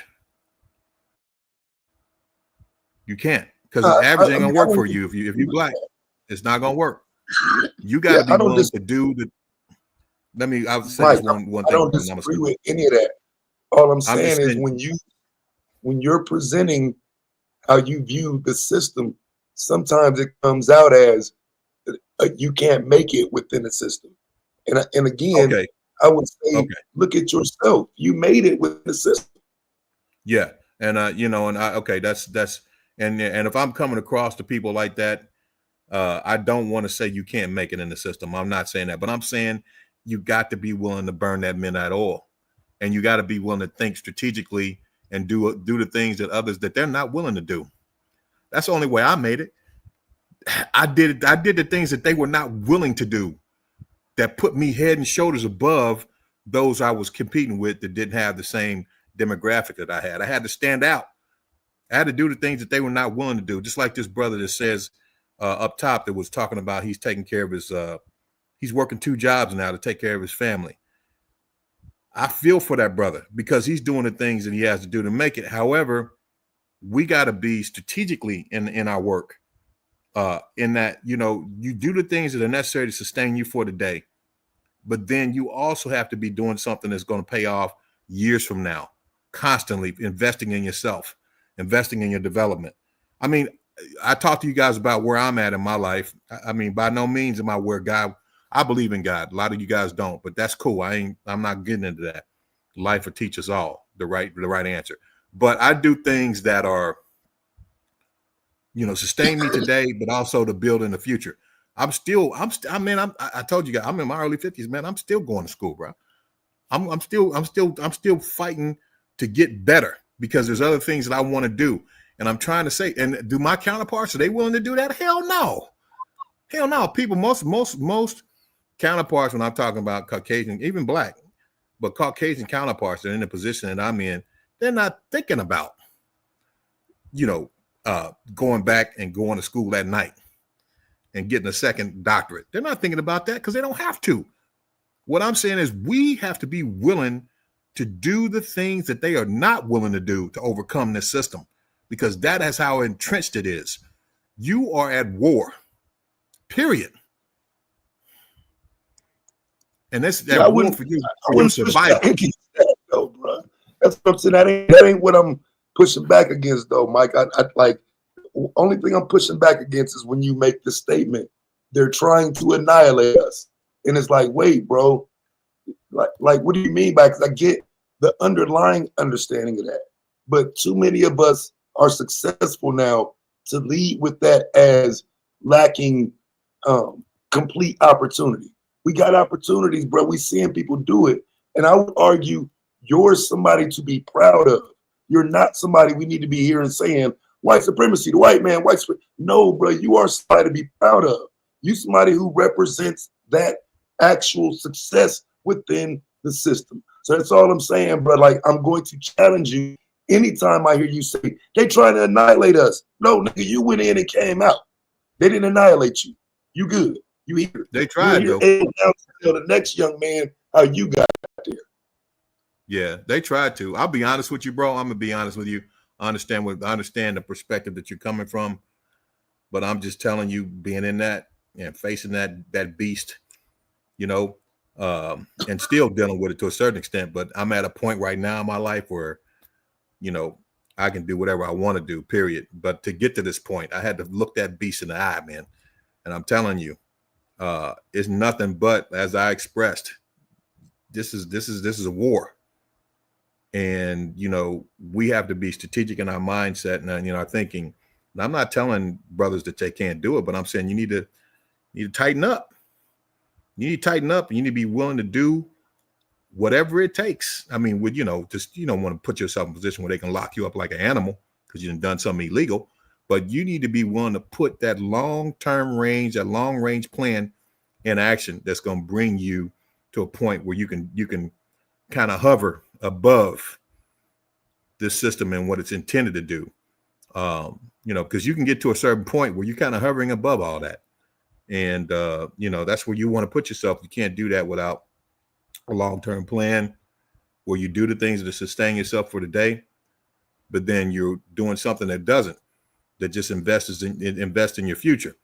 You got to have something like that going on. And usually what I've thought about, obviously investments, but you got to also invest in your education, your intellect, your certifications, that paperwork. You got to invest in that. And that takes a lot, because you can't go home and play video games at night. You got to take your ass down there to the schoolhouse and start educating yourself. Go to that library, right? You got to you got to put that time in. That takes years. And so, that's what I'm saying. These are all acts of warfare. We look at them as, these are acts of warfare against the system. Yeah, go ahead. But I'm saying it's a lot of young people that can just learn from grind itself. The grind you speak of is one that a lot of us didn't want to do. You know what I'm saying? And it's not that we were incapable. I wasn't incapable. I just didn't want to do that. And so I would like the next generation to know that it's better to do that, that grind is worth it. And sometimes when you're talking, bruh, you're not saying that the grind is worth it. You sound like the niggas on the block. And you may not know that, but I want you to understand that when you're saying white niggas out to get us, the system, this and that, fam, that's what niggas saying. That the niggas you referring to that ain't do shit, that's what they saying. The niggas sit around and never do anything to help anybody or themselves. That's their language, Mike. Sometimes you're speaking. Okay, well, I mean, obviously, Yeah, I get what you're saying there, bro. And so what I'm saying is that no, obviously I'm not saying that. I mean, if it wasn't worth it, I wouldn't be doing it. I mean, I wouldn't be doing the things that I do. Would not be doing those things, you know. So I wouldn't have went through the things, and it does pay off.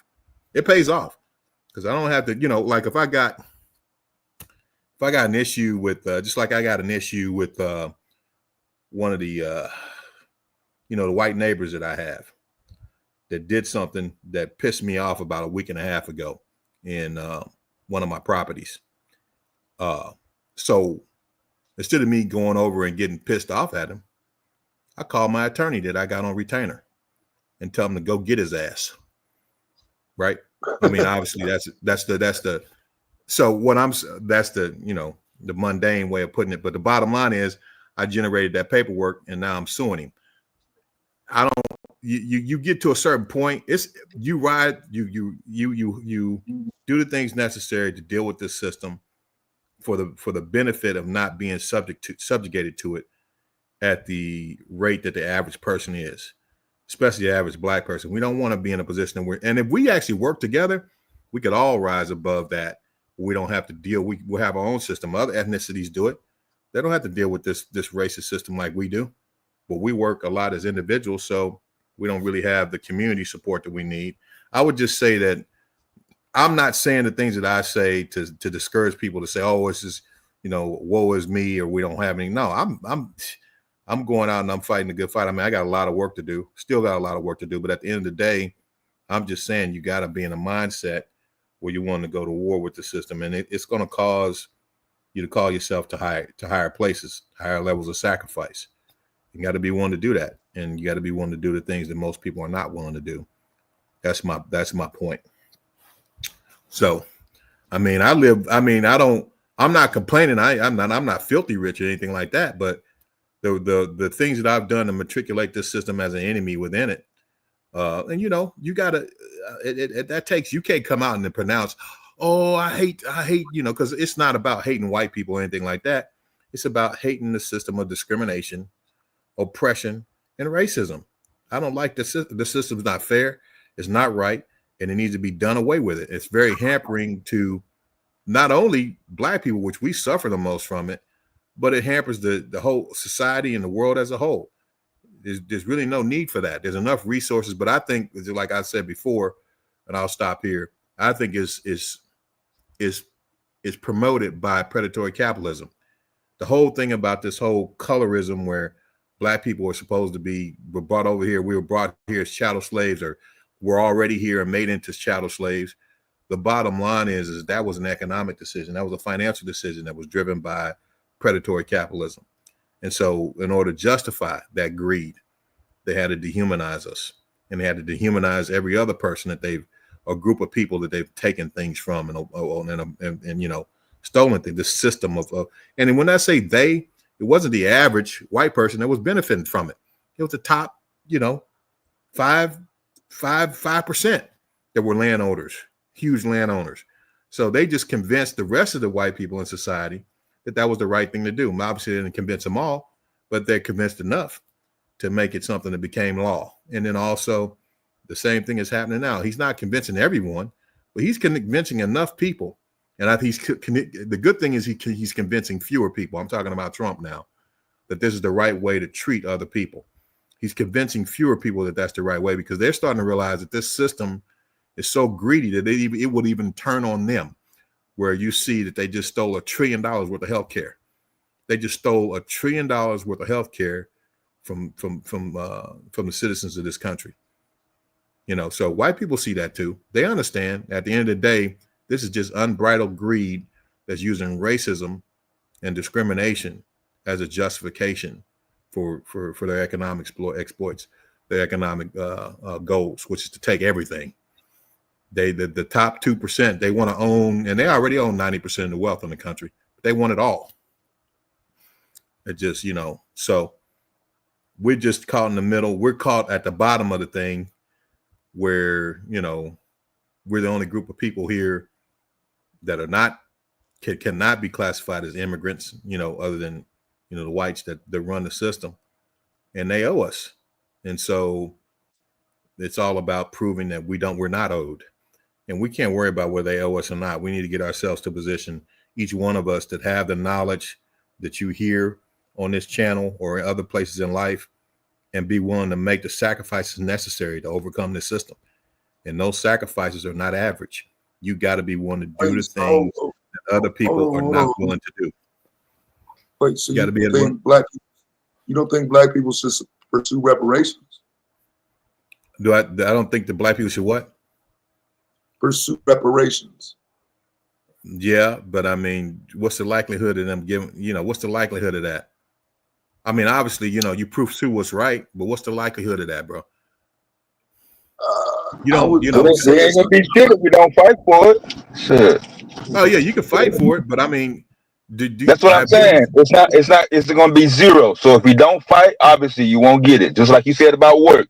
If you don't fight in the system, then you're gonna be what? Annihilated, right? So it's the same mentality. Right. Okay.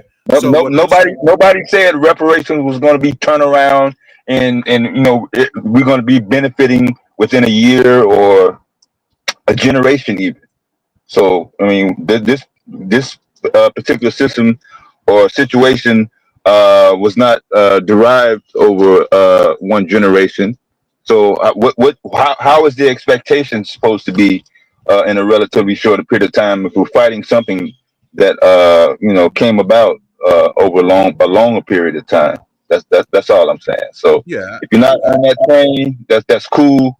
It's not really a downer, but for the people that are fighting, I don't see the point in saying, well, what is the likelihood and what is the point if you're not going to benefit it yourself within 2 to 3 years? That don't make no sense. Yeah.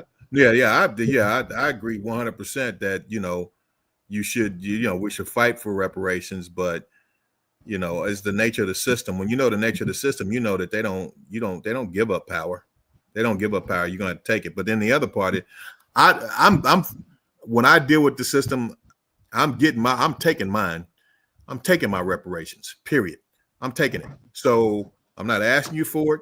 I'm taking it. So, and the good thing about it is there's things that have been laid out, but this clown here is trying to reverse even those things. There's things that have been fought for before us that if we do the right things, like I mentioned, but here's what as far as the reparations is concerned, yeah, I do believe we should fight for reparations, but I know the nature of the beast. They're not going to just, we have to establish positions of power within the society that we're able to take those reparations. And what I mean, and is that physically take them? No, that means you get to a political place, an economic place in this society that those reparations cannot be denied. Because they're not just going to give them to you. They're not going to, we fight for them, but I think we need to establish positions of power, both politically and financially, in order for those efforts to really bear fruit. And it's not even about for me. I think that if our people got reparations, I would say, okay, I'm not going to say that my family's not owed. But I would want to see our people who are doing the worst get those reparations first. Doing the worst, to give them a place. But then again, they got to be mentally ready to deal with that type of thing. Or you just gonna go out and buy, a couple of Cadillacs and then waste that, or you're gonna actually have the mentality to do the right thing with it. Yeah, I wouldn't care what they do with it. Because I do think a lot of times the conversations they kind of limited to like a chasing reparations as a country. But like, just for example, Elmhurst, Massachusetts, they just moved forward with a reparations plan. And again, they, everything's being passed. They putting the money up, and we'll see what happens. And that's to go along with Baltimore, Alameda, Palm Springs, Evanston. It's so many communities now where it's happening. We got to kind of give credence to it being possible because it is happening. Right. Yeah. Yeah. Yeah, we're still the minority of this country, the United States of America. I don't know if we've ever been over the 15 or 16%. So in terms of output, there's got to be some sort of relevance in terms of how we fit with everybody else. Because the fact of the matter is, it was somebody else before we got here. It was somebody else while we was here. And I suspect that there would be other people that are not black that are going to be here if there's a situation where we either migrate or remain here. So that's a pretty unique dynamic versus treating policies and processes as if the entire country, or we can say the word United States, and all the black people in the United States are going to automatically come into alignment. I mean, that's like a unique dynamic. Right. Well, I mean, we don't have to come into alignment on. I think that's one thing we are, pretty usually I'd say 90% of us are united on is the fact that we're owed reparations. I mean, for someone to say that we're not owed reparations means that they have no real concept of what our people been through. For someone to say we're not owed reparations is absolutely ridiculous. So no concept of what we've been through and what we still go through, but the history of the country itself. Shit, we were let go. I wouldn't say let go. The ownership of our bodies was transferred from private industry to the state when they signed the Emancipation Proclamation, because they didn't have mass incarceration until after that point. Chain gangs and all that stuff that came up with the black laws and to enslave you or re-enslave you or imprison you, quote unquote, and then contract your labor out from the state to the same farmers that had you in slavery. So, and then we never got to 40 acres and a mule. Never got to 40 acres. So the same ones that had us in slavery, they contracted us back out to them because we didn't have jobs. The black laws that they made in the South, and then also, we never got our 40 acres and a mule, so we didn't get anything. And then when we did build our own, Wilmington, North Carolina, Black Wall Street, they destroyed it. They bombed it, burned it up. So, we're not owed reparations. For anyone to say that we're not, just with that little brief synopsis that doesn't even touch the tip of the iceberg of what we've been through in this country, that's foolishness. We're owed reparations, but we ought to know that the nature of this system, we need to get in the positions of power and be collective in our approaches economically, politically, or to take that from them, because they're not going to just give it. I don't know. You gave examples of what's going on in different states, but that's it's not just states that owe us, it's the federal government that owes black people reparations. Yeah, I want to have that debate with somebody, because I'm saying, again, I'm not saying there isn't. I understand why people say it, but I don't think that's a legitimate argument to make that we could win. You know what I'm saying? So I would, like, for real, I hope someday we can get back to debating this shit, because I do think there's of course an understanding of the federal government owing it, but that's who hasn't paid it. We see states and cities cutting checks right now. The people who aren't paying it actually have the best arguments to get out of it, and I would say that's the federal government. I don't like the arguments we have to make against the federal government to try to get it. You don't think the federal government owes us reparations? No. You don't think the federal government owes us reparations, or you think that's a weaker argument? I don't think they owe reparations, because first off, I feel like what they did early on was covered themselves on paper, so it'll be the state's responsibility. Once the federal government says, okay, you can't bring slaves into the country no more, that's at the inception of the country. We get to 1808. Now the transatlantic slave is barred on paper. When we get to the 1840s, we see the Amistad incident, and those Africans are sent back. They just weren't put into they weren't put into the institution. You get up to the Civil War and you have quote unquote the freedom fight. I just don't know if there's a way to tie the federal government to the institution and put them at fault. Something I think legal. it's simple. You know, saying human rights or morality, maybe, but I do think we would have a better chance dealing with law. Yeah, I would think, I mean, it's simple that if you escape from slavery in the southern states or the slave states and you escape to the north, you had to go all the way to Canada.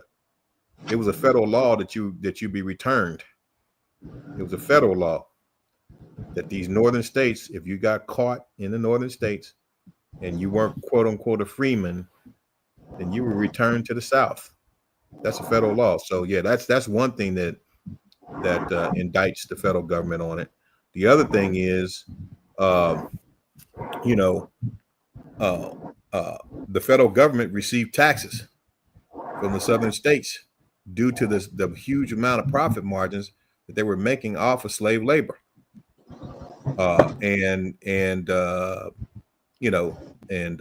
it benefited from slavery, and that's really the whole reason behind the Civil War is that the South got tired of paying those taxes, and the federal government said, "No, you're gonna send us our money." And they said, "No," and so that's how the Civil War wasn't about ending slavery. It was about continuing the taxes that were made from the institution of slavery. The South didn't want to pay them anymore. That's how the Civil War broke out. The last thing I would say the federal government's implicated in it is because it never paid our 40 acres and a mule that should have been paid out, that was said to be paid out, never paid it, but then it paid the southern slave owners reparations. They got reparations for their loss of property, right? We were the loss of property that they got. And they got reparations from the federal government. They got reparations for the federal government based on the loss of property, because really at the end of the day, the property was taken from private landowners, slavers. We being the property, and it was transferred to the state. That's what really happened. It wasn't really that we were free. Just the ownership of our labor was transferred from private slavers to the state. And that's how you had the birth of mass incarceration, chain gangs, the black laws that re-enslaved our people. And then our labor was then contracted back out to the same people that it was taken from as a result of losing the Civil War, when the South lost the Civil War. So at the end of the day, there's some misnomers in there though, bro. There's some misnomers in there, right? Like when it comes to 40 acres thing, there was never a time where that land was given to black people as reparation. It was given to black people to sit on for the war so they can use black soldiers and black workers to help the war efforts. The 40 acres and a mule was never for reparations. It wasn't for black people to get off the ground and get started. When it the slave for that? owners said saying again, that the 40 acres and a mule wasn't supposed to be a form of reparations to black slaves, to black people that were thrust into slavery for years. No, that was never the intention. The intention was to have black people have a place to live while the war happens. It's a war effort. It's literally, actually, that's what General Sherman himself referred to it as, was a war measure. And when Lyndon Johnson gave the land back, a lot of that has to do with William Sherman not saying, "No, we gave them that land, it was for them." William Sherman said that land was just used for war. So because at the end of the day, we just don't have an argument to land ownership, considering he wrote a letter saying we never transferred them ownership. We gave them possessory titles to live there. So when they gave ownership back to the people who own that land, it wasn't illegal. Yeah. I've never heard that perspective before. No, well, see, what I'm telling you is what you're saying is the perspective we've had. What I'm telling you is the actual history. That's William Sherman's words to Andrew Johnson, which led him to give the land back to its previous owners. That's not a perspective. That's what really happened. Our perspective following that moment was, damn, they took our land back. They gave us some land and then took that shit back. That's our perspective. Never given to us. It was never given. No, to it was us given. anyway. Yes, people were there. Yes, people were there. They followed William Sherman to that location. They followed him as he was doing a what is it called? Search and burn, something like that. With Scorched Earth campaign. That's what it was. It was a Scorched Earth campaign. They went through Georgia, burning everything up, tearing everything up, burning down bridges and shit. And when they got done, the people who were following them, those former slaves who followed him, did not have anywhere to go. They were following him in mass. So they needed somewhere to put those slaves, or excuse me, former slaves, because they would have been contraband. They're free, but they don't have any citizenship. They're not any type of citizen or anything, but they can fight in the army. They can help the soldiers. They can cook. So they put them on those 40 acres for that. It wasn't for them to have land and start their own prosperity. So yeah, so all those lands were in possession. They were already in possession prior to the war, right? It wasn't like it was just available for sale or available for to be claimed. They would have. A lot of them would have been abandoned Confederate lands that had the slaves still there, but the slave owners went to war. And so by the time they get there to these places and they find slaves there, the slaves follow the army from the plantation. But they're not following them as anything other than, like Truth is saying, contraband. They're not citizens. They're considered contraband. Hey, do you mind if I read something that I found on that real quick? Go ahead. Mind if I read? Okay. All right. So it says 40 acres and mule was a promise made during the final stages of the American Civil War to provide formerly enslaved African Americans with the means to start an independent life. Here's what it was intended for. 1, economic independence for freed slaves. The idea was to redistribute land primarily confiscated from former Confederate landowners to newly freed African American families, giving them 40 acres of land to farm. A mule, often surplus army livestock, was also to be provided in those cases to help them till the land. 2, part of Reconstruction effort. This promise originated from Special Field Order Number 15, issued on January 1865 by Union General William Sherman. It designated the land along with the coast of South Carolina, Georgia, Florida for settlement by free black families without interference from whites. 3, intended as restitution and empowerment. It was a radical proposal at the time intended to empower former slaves to become self-sufficient farmers and break their dependence on white landowners and employers. It acknowledged that freedom without land meant continued economic bondage. What actually happened? Okay, this is what actually happened. After President Abraham Lincoln's assassination, President Andrew Johnson reversed many Reconstruction efforts. In 1865, he returned much of the land that had been distributed under Sherman's order to the original Confederate owners. As a result, the promise of 40 acres and a mule was largely unfulfilled, and many freed African Americans were forced into sharecropping as a system that perpetuated economic exploitation. The summary of it is this: 40 acres and a mule was intended to give freed slaves a real foundation of freedom, land, and tools to build an independent life. Though it was a powerful symbol of reparative justice, it was ultimately rescinded, leaving a legacy of broken promises. So basically, it was a damn lie. Okay, so does it have a footnote from what you were reading? Was that an article or a book or? Oh, no. This is Chat GBT. That's what I use all the time now, man. That's what I'm saying. At the bottom, there's usually a footnote where you can actually source from where it's pulling it from. No, because I'm looking at it on my phone. So. Okay, don't worry about it. Yeah, it's not there. I mean, I could ask him. Let's see. No. So I dropped the link in the back, right? This is what you got to look at, though. So when it comes to that moment of Lincoln being assassinated, it kind of like with Trump now, you have a possibility of everything changing. Like it just is what it is. You have a new president, new laws, new everything. It's at the edge of the Civil War. What I'm saying is, once you start looking at what Sherman told Andrew Johnson, he told him that this was not for them to have. It was just simply for them to possess, for them to live on, for as long as the war is on. Once the war ends, we don't care what happened to him. That was the person who wrote the original order said.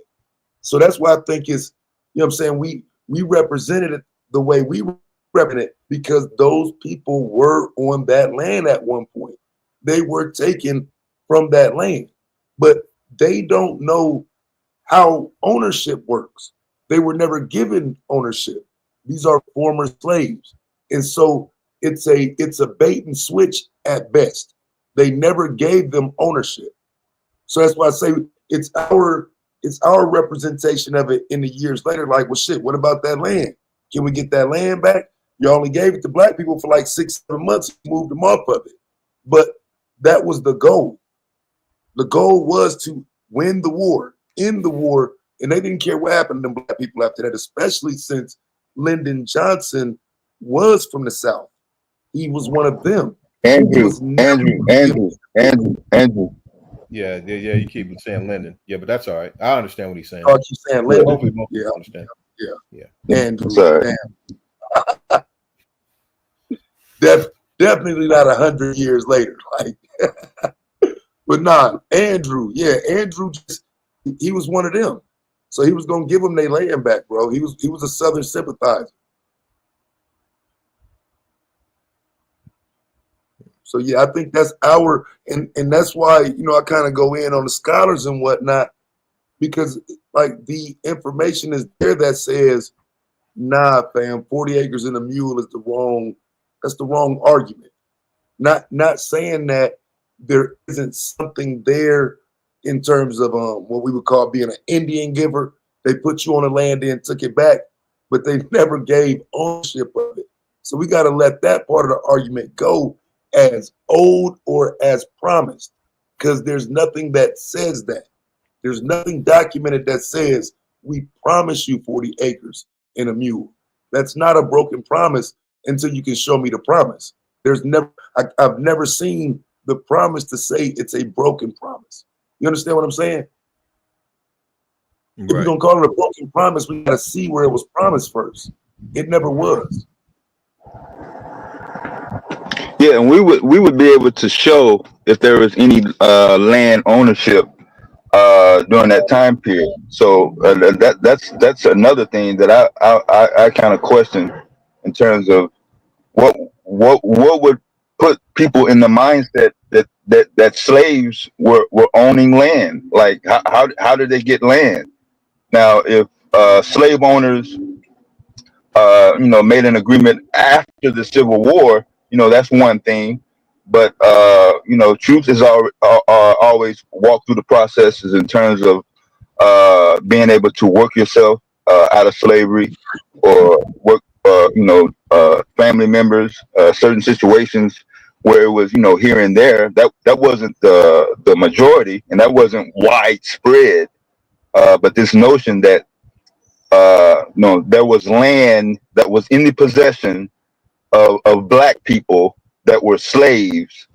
I mean, that's just I'm not sure how that got so. Yeah. Skip past the natives first. First of all, it was the natives, then the slave owner, then here comes the black man. So, whose land is it? Who has actual indigenous rights on it? So, yeah, I think like I mentioned before, like I read off of that ChatGPT answer, is it was special field order. It wasn't a federal law. It was a special field order number 15, January 16th, 1865, General Sherman during the Civil War. And as you mentioned, I guess you were saying that Sherman went back and told Johnson that, hey, I never meant it for that. It was a play on words. Even if they thought I meant that, that's not what I meant. I don't know if he told him that or not. I have to look that up. But you were saying that he told the president. Yeah, I dropped it in the back. What happened again? He wrote him a letter, and the letter was printed in the New York Times because they were trying to let the public know this shit. It was to put it on display. You know what I'm saying? It was to put it on display, because again, Andrew Johnson is from the South, so he wanted to still be in the favor of those people. So he put it in the New York Times so everybody would see it, challenging Sherman. I think because Lincoln is dead, he don't have the back he had once. He gave in. He folded. Yeah, he folded. You know what I'm saying? That's the best we can say about it.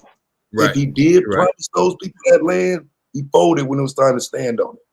Right. Good perspective, brother. Good perspective. I didn't know that.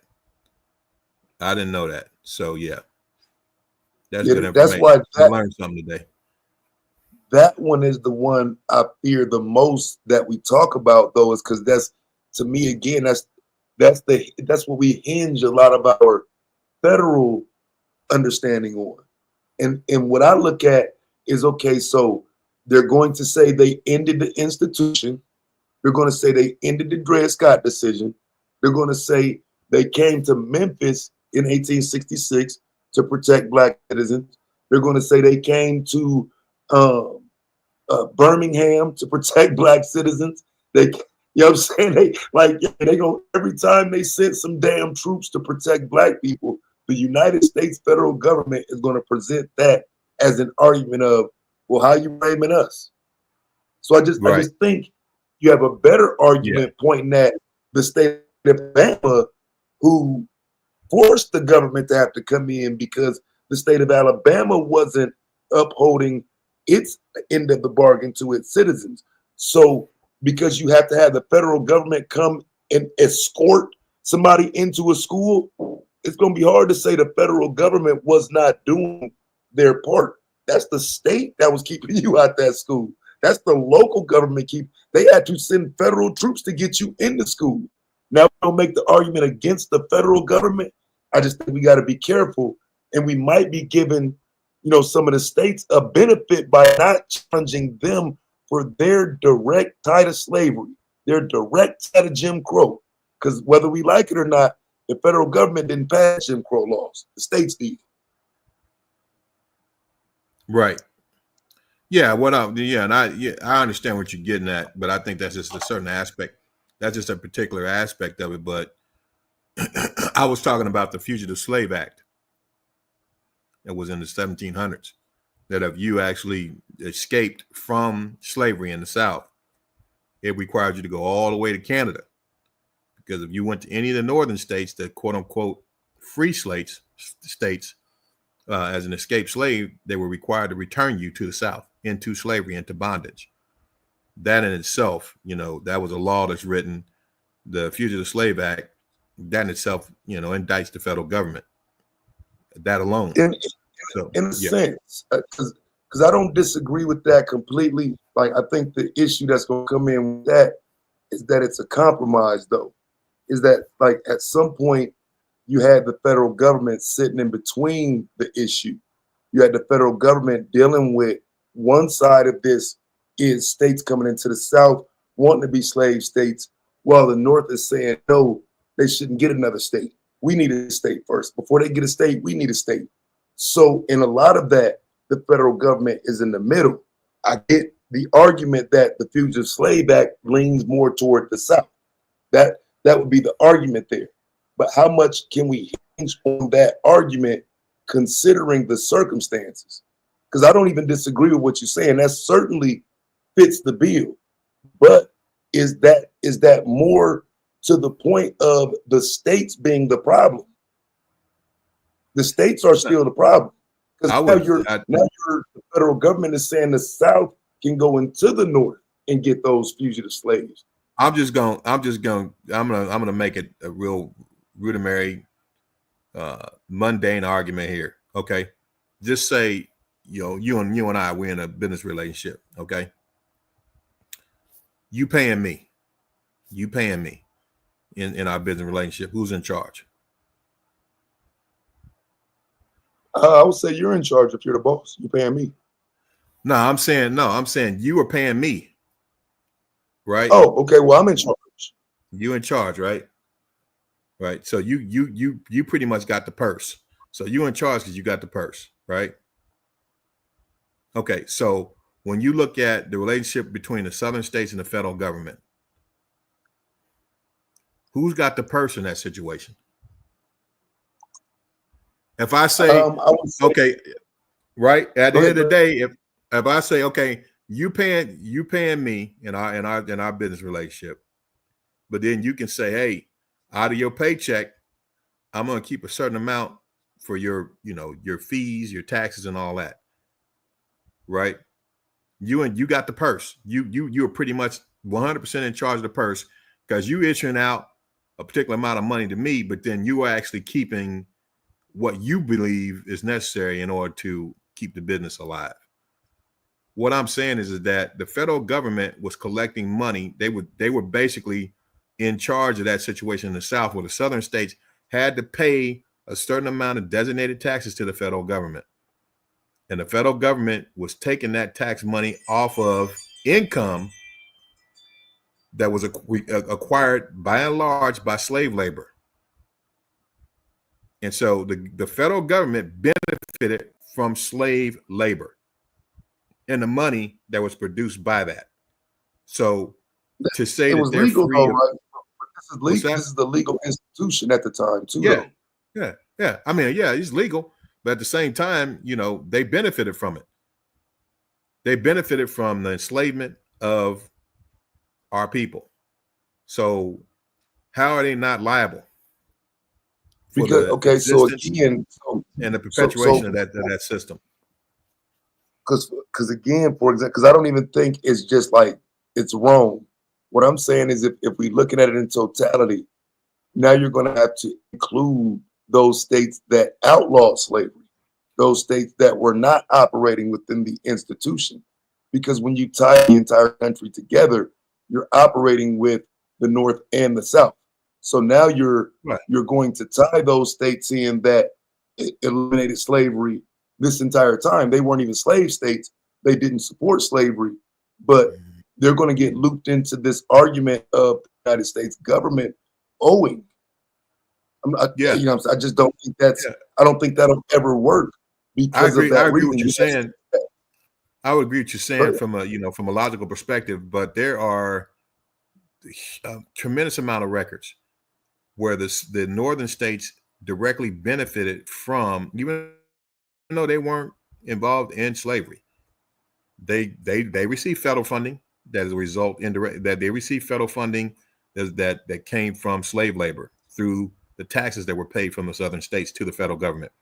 But there's also certain commodities, certain services, insurance, all types of things that the banks, all types of institutions and services that existed in the North, in the northern states, that existed solely or by and large by the things that were produced in the South via slave labor. So they benefit, and I could look it up and come back. I probably, this is my last week of vacation, so I'm gonna be done. I probably won't be involved. I won't be able to get back into it anytime real soon. But the point is that there were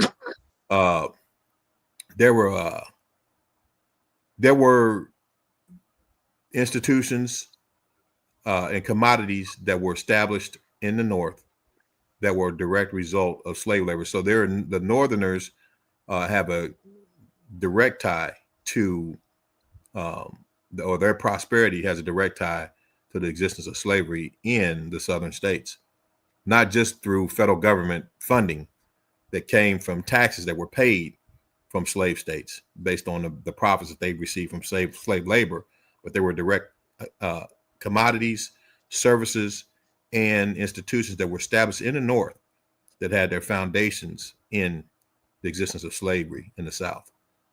Banks, insurance companies. So I would say that number or that percentage would be much higher in the states, unless you're saying, I don't know, I don't know if you're taking away or saying that there's minimal liability, but for that particular argument, yes, you're gonna have to actually lay that out. I mean, not just saying it with emotions. You're gonna have to lay that out. It needs to be quantified. Yeah, It needs to be quantified. Yeah, it needs to be quantified to what extent that they benefit, right? Yeah, because obviously the states benefited also. That there's definitely benefit from the state. So I'm hoping that you're not saying, hey, that the federal government benefited and the states did not benefit. Oh, hell no. No, I'm not saying that. I'm saying that not just the southern states benefited from the institution of slavery, of chattel slavery. Yeah. I'm saying the northern states benefited as well, not just from the commodities that they got, from slavery, but also the institutions that they built based on the existence of slavery. Like a lot of the insurance company, banks. You look at Harvard University. Harvard University, their first and big chunk of money was to start that institution was built on the institution of slavery.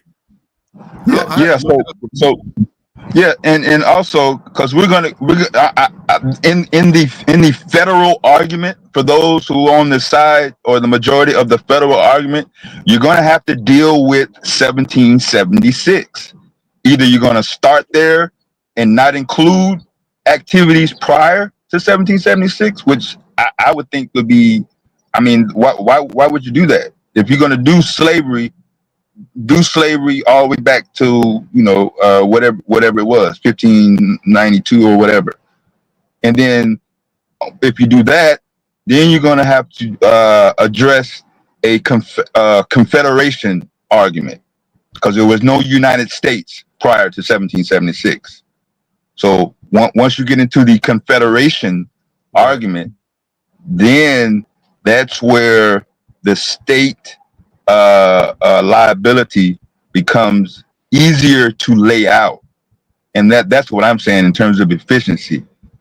From Taz's standpoint of a quote unquote state argument, arguing it from the confederation in terms of when they was colonies, when it was a confederation, and then when the states gave up, their sovereignty and formed quote unquote the Union. Then you have the Civil War aspects where we have another quote unquote confederation.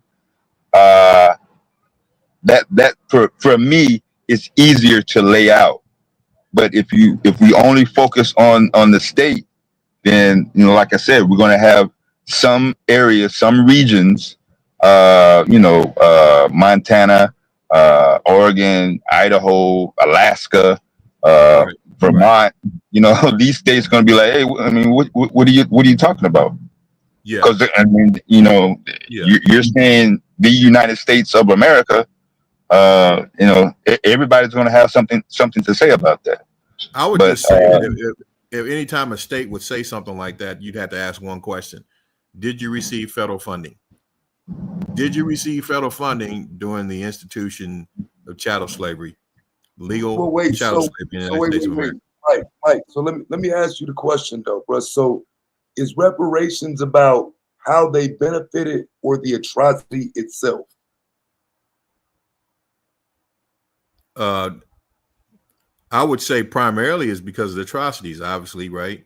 But then if you benefited from those atrocities, that's tied in there as well. And to the extent that you benefited, that should be quantified, right? The extent that you benefited. Yeah, that should be kind of, because I mean that I think that actually, those are Because the I grounds that would actually argue, hold you responsible I for would what argue was done. no reparations in America was paid that way.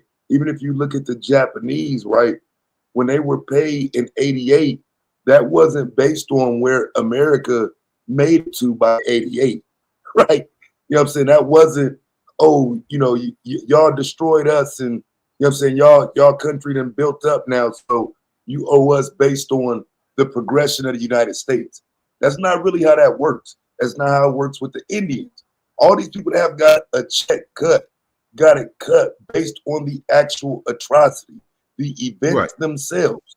So Sure. I think when we start saying, well, yeah, they made this, they did that, they did this. No. All we're saying is that the only reason I brung that up was to say, okay, this is a go no go test.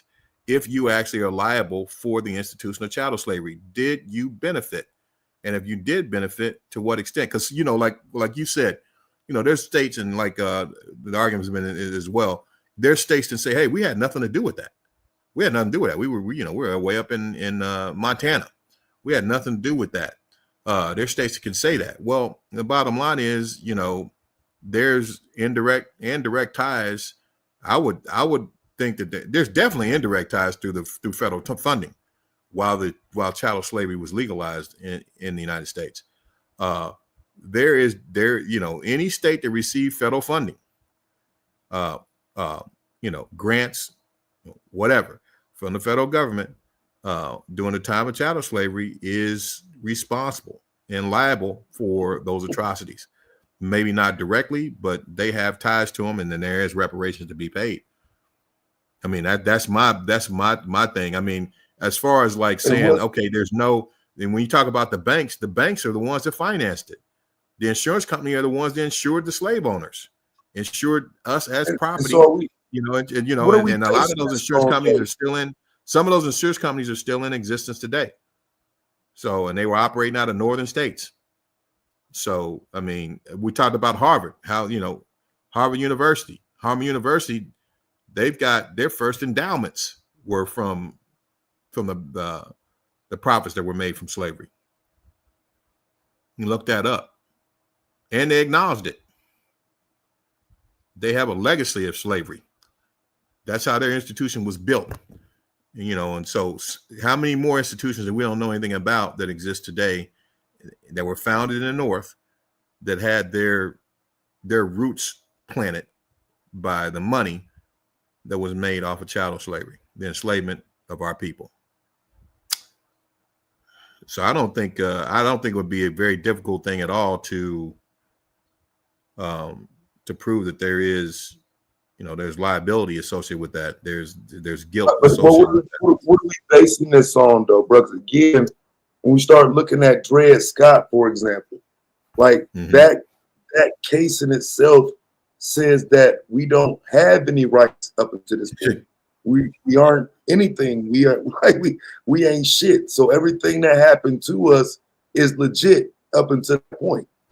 That's what I'm saying. Like, are we asking for people to say, I can't believe this happened to black people, and people crying in tears, and it's a sad moment, and we're just going to do this based on people's feelings? Or are we talking about a lawsuit based on documented history and what will work? It's not going to work to say, well, you did this to these people who were already denied rights, who already weren't citizens, who already didn't have a standing. So what are we basing this on? Because everything that I talk about is typically based on how history happened, right? I think we start adding to it if we saying they owe us for how they treated us. No, they treated us that way because they could. So what are we arguing if Dred Scott says that was okay?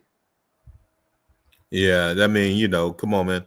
I mean, what we're talking about now, we're not talking about unjust laws, immoral laws, right? Just because the law was enacted and it was active at the time, but it had no moral standards, no universally moral standards. You don't mistreat other human beings for your personal pleasure and financial benefit. You don't do that. I mean, we don't need to look at any type of thing that's written by man to understand that. You know, that's something that's in us. We understand that. We you know that. So I mean, if it's an unjust law, and obviously there's been numerous unjust laws in the history of this country, and ones that exist even today. You know, we're not under any obligation to follow or to give precedence to unjust laws. And any law that tells another human being that they have no rights or privileges under that law, under which another human being is under any obligation to respect, that's an unjust law. That's an unethical law. It does not. We don't have any obligations as citizens of the world, another planet, to follow that or give it any credence or precedence. So this, but I'm saying though that's our argument, right? We actually are going to rely on following the law to produce the said objective. If I'm not correct. If it's a just law, yeah. If you're referencing the Dred Scott decision and saying that is the basis under which someone's justified in the way that they treated our people, I'm gonna call bullcrap on that, because you know that's an unjust law. That's a law that goes against the basic premises of being a human being on this planet.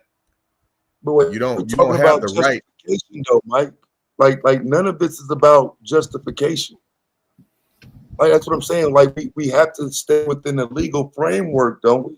Because I don't think the argument would be it's justified. I don't think that's the argument. The argument that is it was legal. Yeah, but slavery was legal too. But it does that make it right? What has the higher precedence in? Well, that's what I'm saying. We're not going to be able to present a legal case on what said in terms of how we feel it is right. So we can argue, you know, what we feel is right and what we feel is moral. But if we're going to rely on a system that is going to follow a structured, already established set of structure, then I just don't understand in putting the energy in expecting someone else to disregard what's already laid out and just go off there or predict that they're going to feel the same way that we feel. Why go to court then if we're going to just be relied upon convincing somebody else to feel a certain way emotionally? Well, the thing is, you know, I understand what you're trying to say, and I would say that, you know, that what you're saying, it has an argument within a vacuum, the vacuum of racism and white supremacy and all the social conditions and economic conditions that it produced. In that vacuum, it has a place. But outside of that, when you look at universal truths and ethics, it has no place, right? Because but the good thing for us, there's already been things that have been written, you know, in the Constitution that talk about the illegal status of slavery, right? So that's already been established. That's already been established that is an institution that is illegal. You know, and I guess the caveat in there is if you go to prison, right? Then of course they can legally enslave you at that point. But the point, but in general, that's already been proven as something that's not acceptable, that is illegal. So here's another conundrum. That's the basis for going back and saying, okay, if it was illegal, if it's illegal now and it's immoral now and not justifiable now by any laws, then it wasn't justified then by any just laws. It's just that the laws at the time that justified it were unjust. So here's the conundrum, right? Let me do it with something modern. Do you see how the marijuana thing works in this country, where some states you can legally have it and some states you'll go to jail for a bud? Yeah. Okay, yeah. I would argue That's how the institution of slavery was as well. They're picking and choosing where this is okay at and where it's okay at. It's okay. They're not going to go and just start arresting people. People ain't going to jail for doing it. There's nothing that says that these states can do it, but they found loopholes to where now they're able to do it, and the federal government can't really punish those states for doing it. They can punish the citizens in your state for doing it, but there's no way to punish the state of Nevada for selling weed. They'll punish the citizens in the state. So what ends up happening, like I say, with that institution of slavery, the government does not even have the power to stop slavery in Alabama. The government didn't have the power to stop slavery in Louisiana. And I think, again, that's going to be a conundrum when you try to say that it's their fault. How are they supposed to stop it?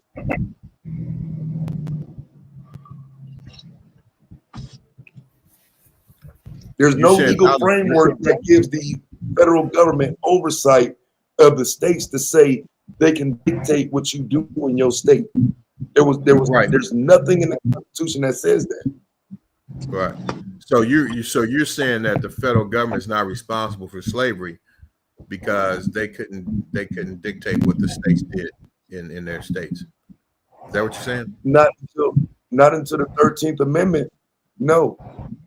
Okay. So and I would agree with you. I would agree with you on that if that was the only situation that existed. But I just mentioned that the law was made in the 1700s by the federal government that if a slave actually that if our people who were thrust into slavery actually escaped to the north, that they were required by federal law to be returned. That's 1851. No, that's 1851. That's 80 years into the country. That's as we're now progressing toward the Civil War. That's 10 years before the Civil War. No. That was in the 1700s, bro. Fugitive Slave Act? Yeah, the Fugitive Slave Act, that was late 1700s, wasn't it? 18. Yeah, you should be able to pull that up. Yeah. If I remember and this is another reason why this federal argument is going to be very difficult, because we're going to be picking and choosing who has jurisdiction. But if we're approaching it from a quote unquote individual state perspective, then we're able to actually lay out who had jurisdiction, who had the laws, who had enforcement, because Confederation and the colonies and the sovereignty issue, I mean, it's all going to be evolving and changing. And if you're only attacking the government and you're not putting any pressure on any state, all they can do is going to wait to see how much are you going to fight. And if you're only repeating the same thing, then they're gonna slam you with all those different aspects. And I just don't see if there's a way. If we don't put any pressure on the states. Oh yeah, definitely. Yeah, the states need to be held accountable too, without a doubt. But I don't think that if you concentrate your efforts against the states, that alleviates any responsibility from the federal government. Yeah, I'm not alleviating. Yeah, I think that's what it can. I'm hoping that's not coming across. I'm not saying that they're less liable. I'm not saying that the federal government is less. I'm not saying that at all. No, that's what I'm saying. Is saying. Yeah. That's what BYT Goat's saying. That's what he's saying. Yeah, I'm definitely saying that. Oh, okay. Well, I'm saying if we keep the majority of the liability on the states, then there would be no need to present any liability on the states, because we'll already have being able to show out. To lay out and express the liability of the individual states. and that can proceed even into those northern states prior to 1776.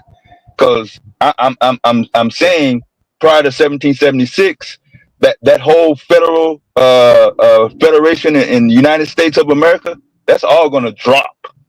There's going to be no argument prior to 1776, and I would argue that a majority of the production, a majority of the atrocities, when we're talking about slavery, I would say most of it happened prior to 1776. 1776 to 1865, like I was saying, that's 80 years. We got way more time, and we got way more slaves, we got way more traffic prior to 1776 than versus that 80 year window after it. Yeah, I get it. Yep. Yeah, I agree. Yeah, with that 100%. That makes a huge difference, though. I just don't think we deal with what's obvious, which to me would be how your citizenship was infringed upon as a Black American. Not necessarily, I was a slave and I want to be compensated for those years. Like I said, good luck. That shit ain't never worked. It's never gotten off the ground. You can keep crying, whining, begging, pointing to whatever you want to. That argument has made no traction. None. Based on you saying that before 1776, what explain to me exactly. I didn't really get what you were saying. Explain that again, if you could. I'm saying there has never been any traction for any reparations-based claim on slavery. Every time we start a slave-based reparations discussion, it falls flat. The reparation discussions from the Jim Crow era are booming right now in the States. Oh, you saying from Jim Crow? Yes, the Jim Crow era discussions are not having a problem getting their reparations conversations off the ground. They happen everywhere. It's the slavery conversation that isn't moving. It's never moved. You know why? I'm gonna tell you why. Because if that moves forward, then you're talking something like upwards to $40 trillion worth of reparations is owed. That's what it's zero. Argumentation to move it forward is the question for me. It's not that it can, it's what if it can? What if that's just a bad argument? And that's why it never. Nah, that's not gonna be bad. How you gonna take 3